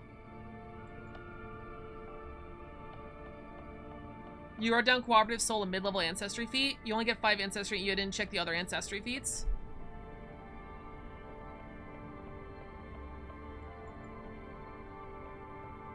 Shit.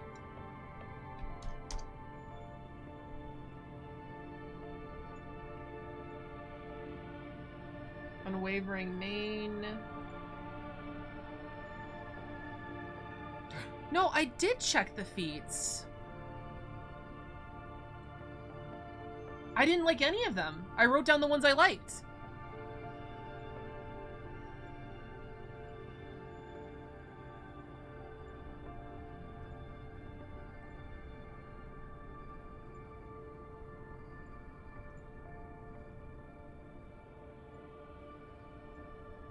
Yeah, cooperative nature.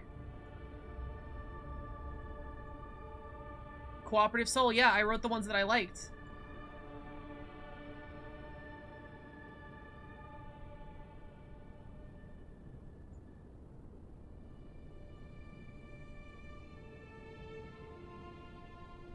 Human and half-elves feats are kind of stale, yeah. Are there new ones in more books?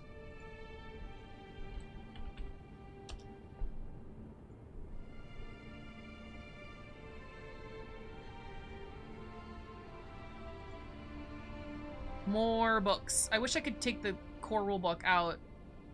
Arcane tattoos. Actually, maybe we should do that later. Okay. So, considering, as it's written, I get, what, 4 Ancestry feats, and the only thing I want is... The only thing that I put down are these. I think we're gonna be good.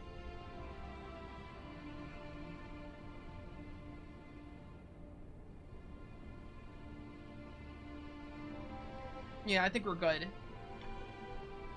So...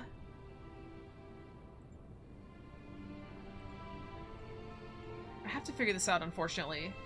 1,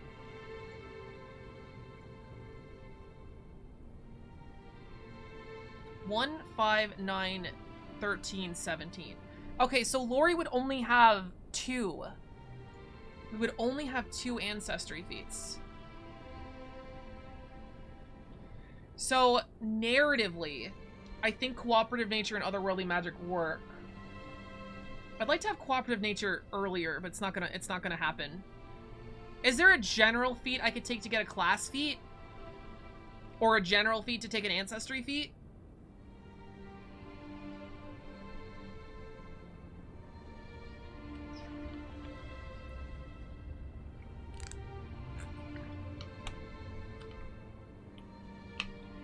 Oh, wait a minute. Lori's level 8. Spend a general to get a first level Ancestry feat. That is perfect, I think. I'm going to say that now until I see 30 feats that I want. General feat that gives you a first level Ancestry feat. I'm guessing it's not worth it, but... Ancestral Paragon is the name of the general feat.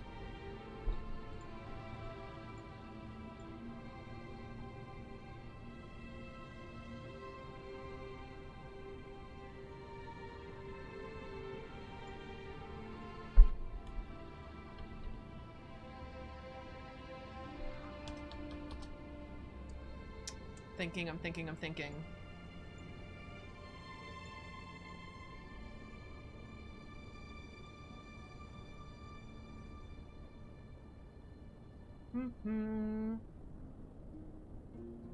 So the first general feat is level 3, so I could use that to get competence. Okay, so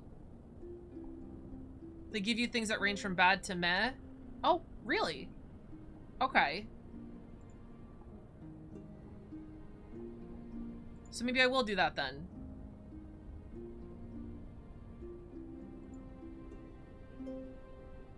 So, I think this will be level 1 ancestry.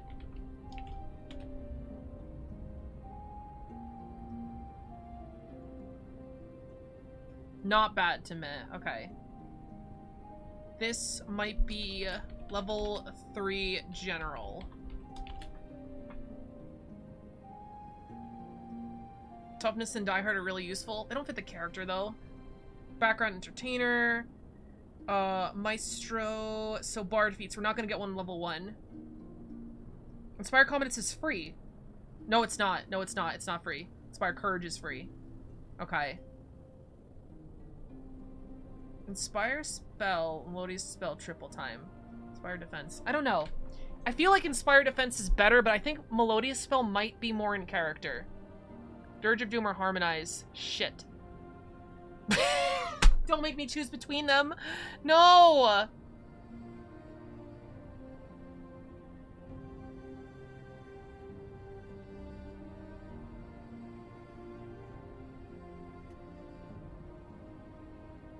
We do not need House of Imaginary Walls. Do not need that. Or are you saying no?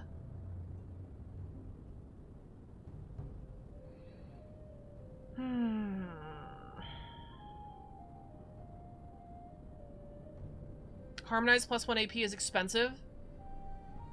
Yeah, I have to spend a turn harmonizing and then Inspire Confidence, Inspire Courage. But Symphony of the Moves, it might be worth it, but I'm never getting to level 20.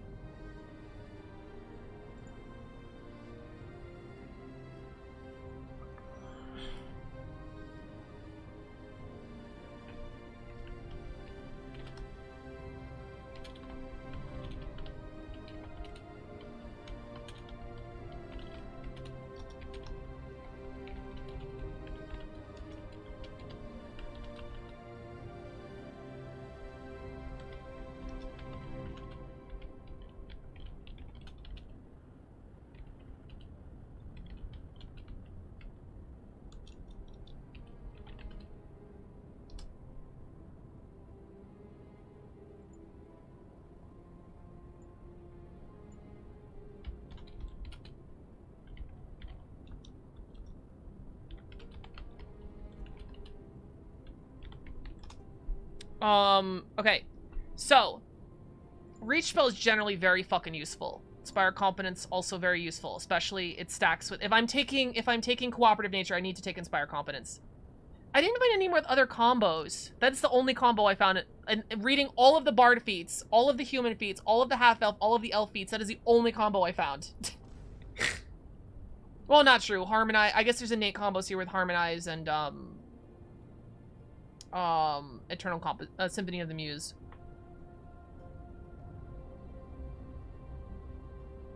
I don't think we need triple time. Wait, what does that do again?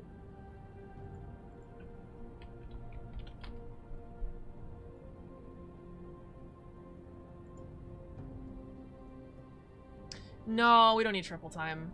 I don't think we need that. It's good, but it's free, right? Cantrip. Shit, it's free. It's also a composition. Oh shit, that's another composition. I didn't realize I could have that up with at Harmonize same time. Fuck! Oh!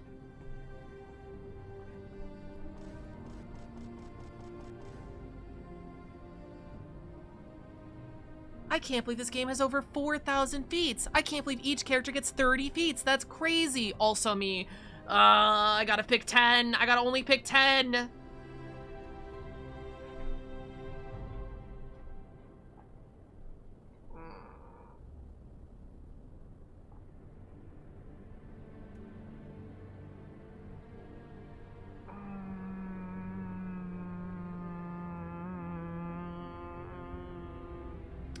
I'm gonna blow my brains out. Option paralysis. I want to do this before I end the stream. I don't think we need Soothing. Soothing Ballad? Soothing Ballad was cool, but I'm back in because I cannot sleep well. What's up, Frisk? Welcome. Vigorous Inspiration or Allegro? Vigorous Inspiration. Vigorous Inspiration is... I think we like Vigorous Inspiration because there is a level 14... Or I think it's the level 6 College of Glamour ability that gives everyone temp HP. And Vigorous Inspiration I can do... yeah, I think we're going with Vigorous Inspiration.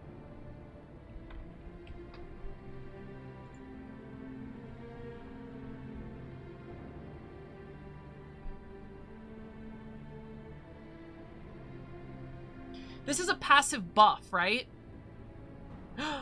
Oh, it's an action. No, it's not a passive buff. Fuck. It's an action. Okay, I cannot take Vigorous Inspiration and Harmonize. I have to have one action buff. And you need to maintain it? What does that mean?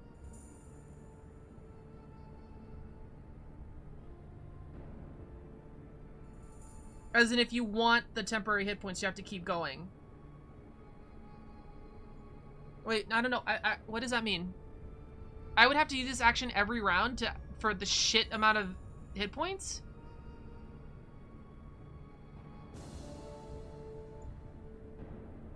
It's not an action every turn, it's one action though. It's like one action at the beginning of combat, and then whenever it gets hit, I do it again.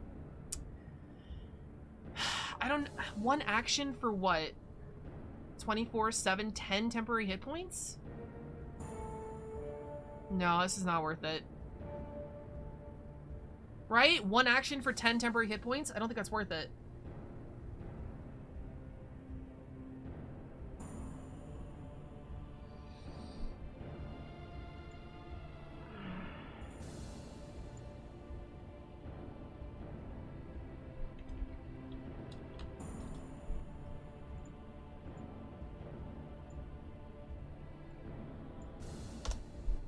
Now, is Allegro worth it?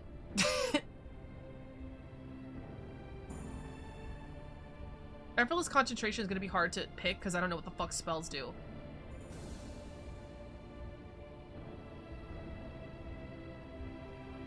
Allegro is like gives someone one action. It's for free, right? It's just action exchange. Allegro feels Loricore.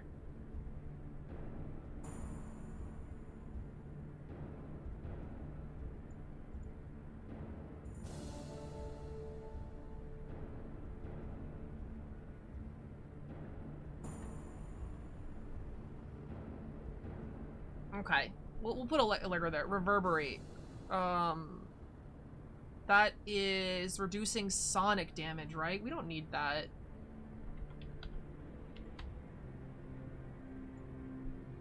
Oh, it's back at its target. That's hilarious, but I don't think we need it. I don't know. How often is sonic damage going to be hitting me?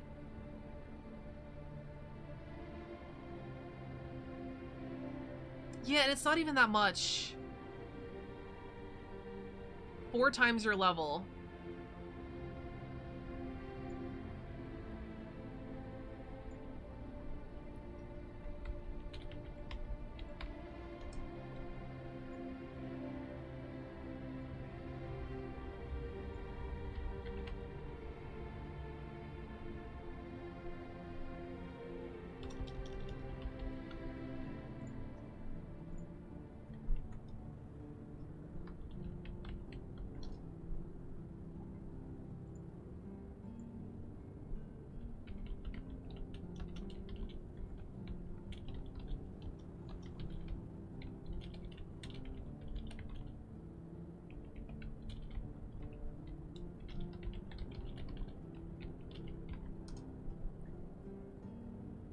Isn't a common unless you run into a banshee and she uses her whale. There's an easy way to spell it, but I think enjoy pulling your hair over this. Oh, the only thing to say is to enjoy it. Gotcha. Has to be sonic damage from spells? No way. What do you mean? It's out. It's out. It's out. Bye. Fuck you. Bye. Where is it? Bye. There was literally nothing else at level 12 that I wanted.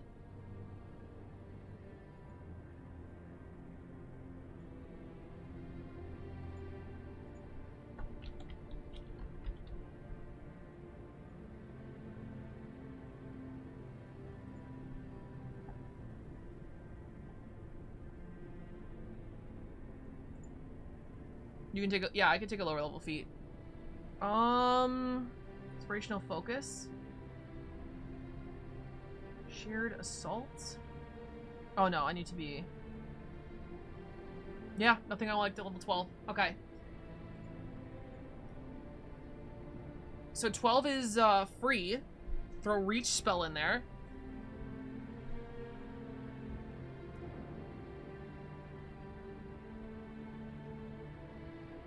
You know, it pains me.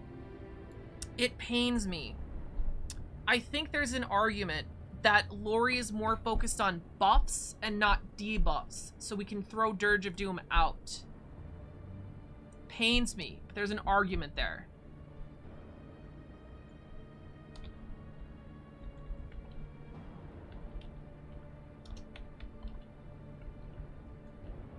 But spooky? It's a good argument. Inspired defense. There's also an argument there to not... What is its armor class?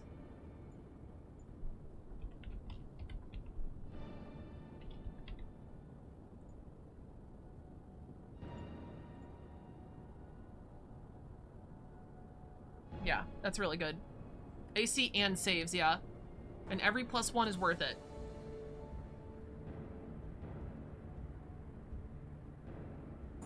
Harmonize is free, it just costs an action.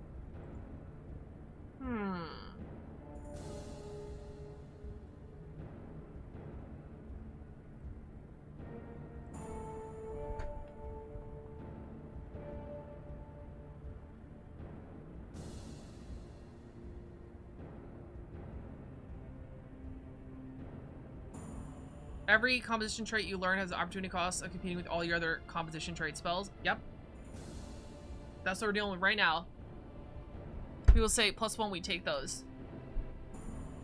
That's what's happening right now. It's opportunity cost. Of what's going on. Reach spell, inspire competence. Now, if I'm a mad lad, I could say goodbye to my 1 combo, and that frees up two feats. If I say bye to cooperative nature, and bye to inspire competence. But that combo is very Bardy. It's very Lori. So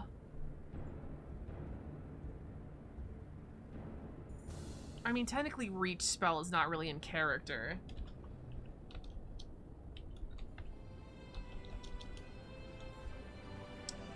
Why am I in Japanese?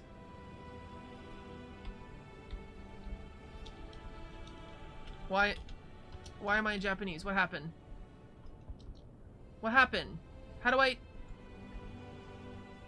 Okay, I think I just might end the stream here because I turned into Japanese. What is happening? I forgot how to change my... How do I change my name? Alt-Shift? Thank you.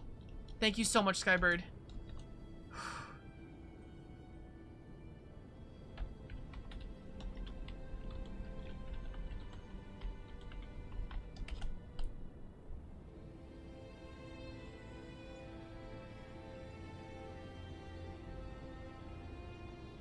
Literally, all the other levels are done. I have just one for each one.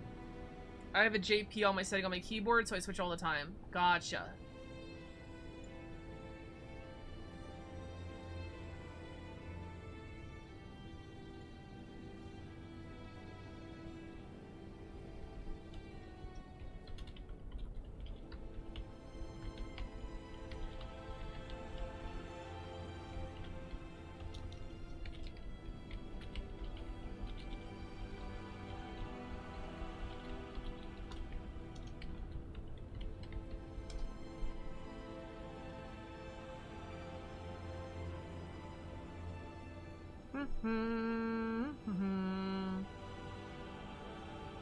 Alright, let's look at accompaniment.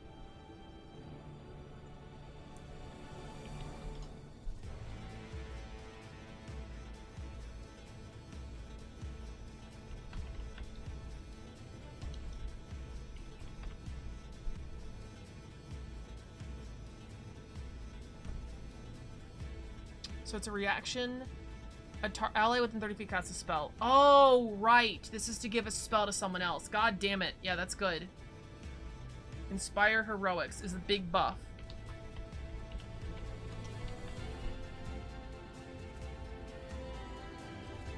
It is... Hold on. It's instant, it's verbal, it costs 1 focus.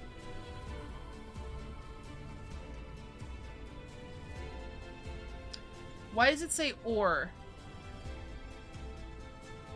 Oh, it doesn't scale with harmonize. Oh, that's so stupid. Why doesn't it scale with harmonize? I feel like this should scale with harmonize. Right? Oh, I think I have to throw it away. Balance, probably.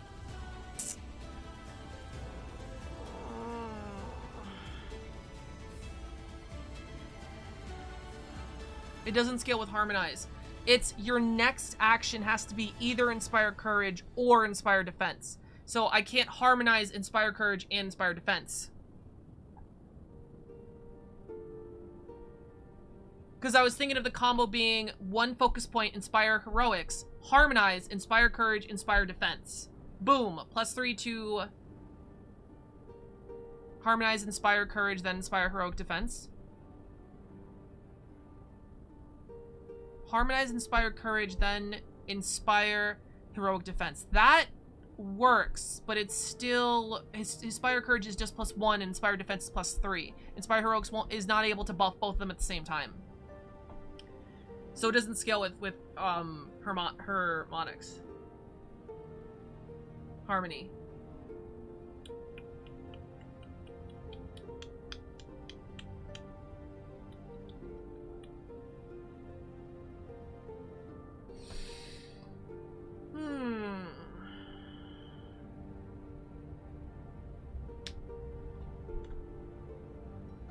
You know, I think this is a good place to end the stream.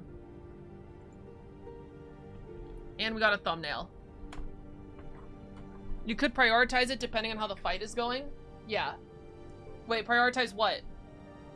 Which one? Like, make a choice between Harmonics or Inspire Heroics? True, but right now, are you happy with your progress today? Yeah, I'm really happy. I looked at all... I know the character isn't built past level 1 yet, but I looked at all the Bard feats. I looked at all the feats for human, half-elf, and elf. I looked at basically the whole first couple chapters in the book. Yeah. We covered like 100 pages today, I think. If this is going poorly, you could boost AC to prevent crits. That's true. That's true. Every AC is +5. I think I have to figure out if Lori is more of a defensive or an offensive bard. I can't have my cake and eat it too. Again, despite 30 feats on the character, I can't have what I want. Crazy. Probably important, yeah. Defend this, Prince Guard, thank you. It's hard because that's not a decision you have to make in 5e, right? This character was originally a 5e character, so it was made in that context. Like, I have to redo the context of the character, which is unfortunate because, like, even in Crystallia, I might have to re-establish some contexts because the base idea of the world, well, at least some of the characters were in 5e. Only half of the core rulebook is for players, the other half is for DMs. Yeah, and we got like 100 pages done, so we're like a third done. I'm very proud of my progress today. Although, I'm probably going to have to read the DM part of it anyway, if I want to DM or just learn the controls better. Unless there's, like, spoilers or something in there. Yeah, I'll figure this out. Fuck. It's tricky. Recontextualize.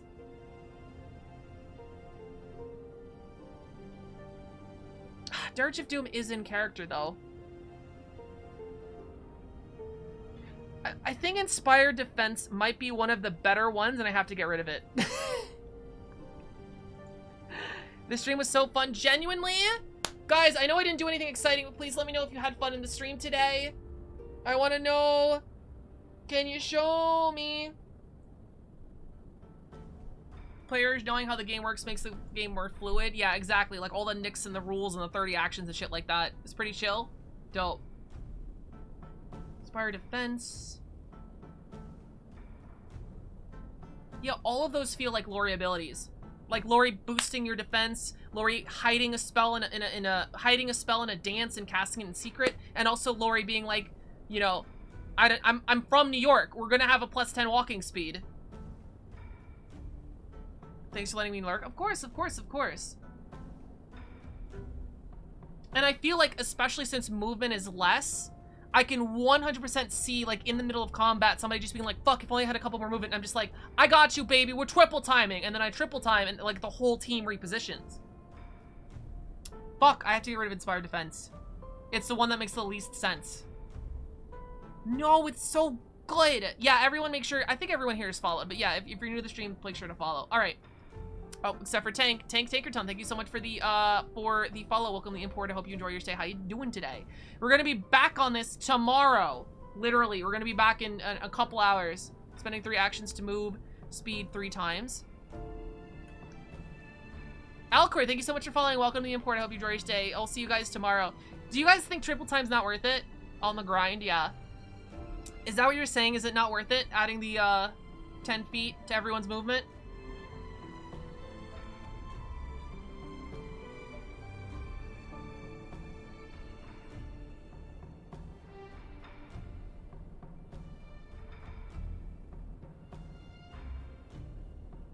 I have no idea what's optimal, lol. Well, I'm asking if you think it's worth it. Barda, thank you so much for following. Welcome to the import. Hope you enjoy your stay. How you doing today? It's pretty situational. Yeah, I guess it is. I don't know. Triple time.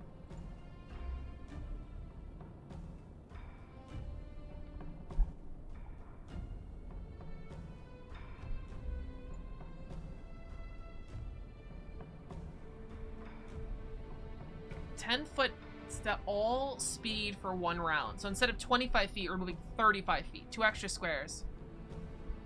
My machines tend to be approximately noon AST. I do my best. I do my best. Game is about long expiration. You know, I'm not making this for an active campaign, so I could just make like a idea of Lori, and then if I have to, I change it to fit the campaign. That makes sense. It's a multiverse of Loris.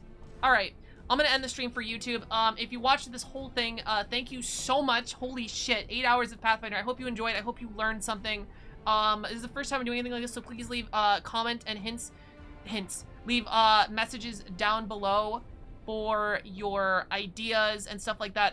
Everyone else, also, if you want to join my YouTube, this is gonna go live there if you missed any part. Also, we're literally having a bardic inspiration tomorrow.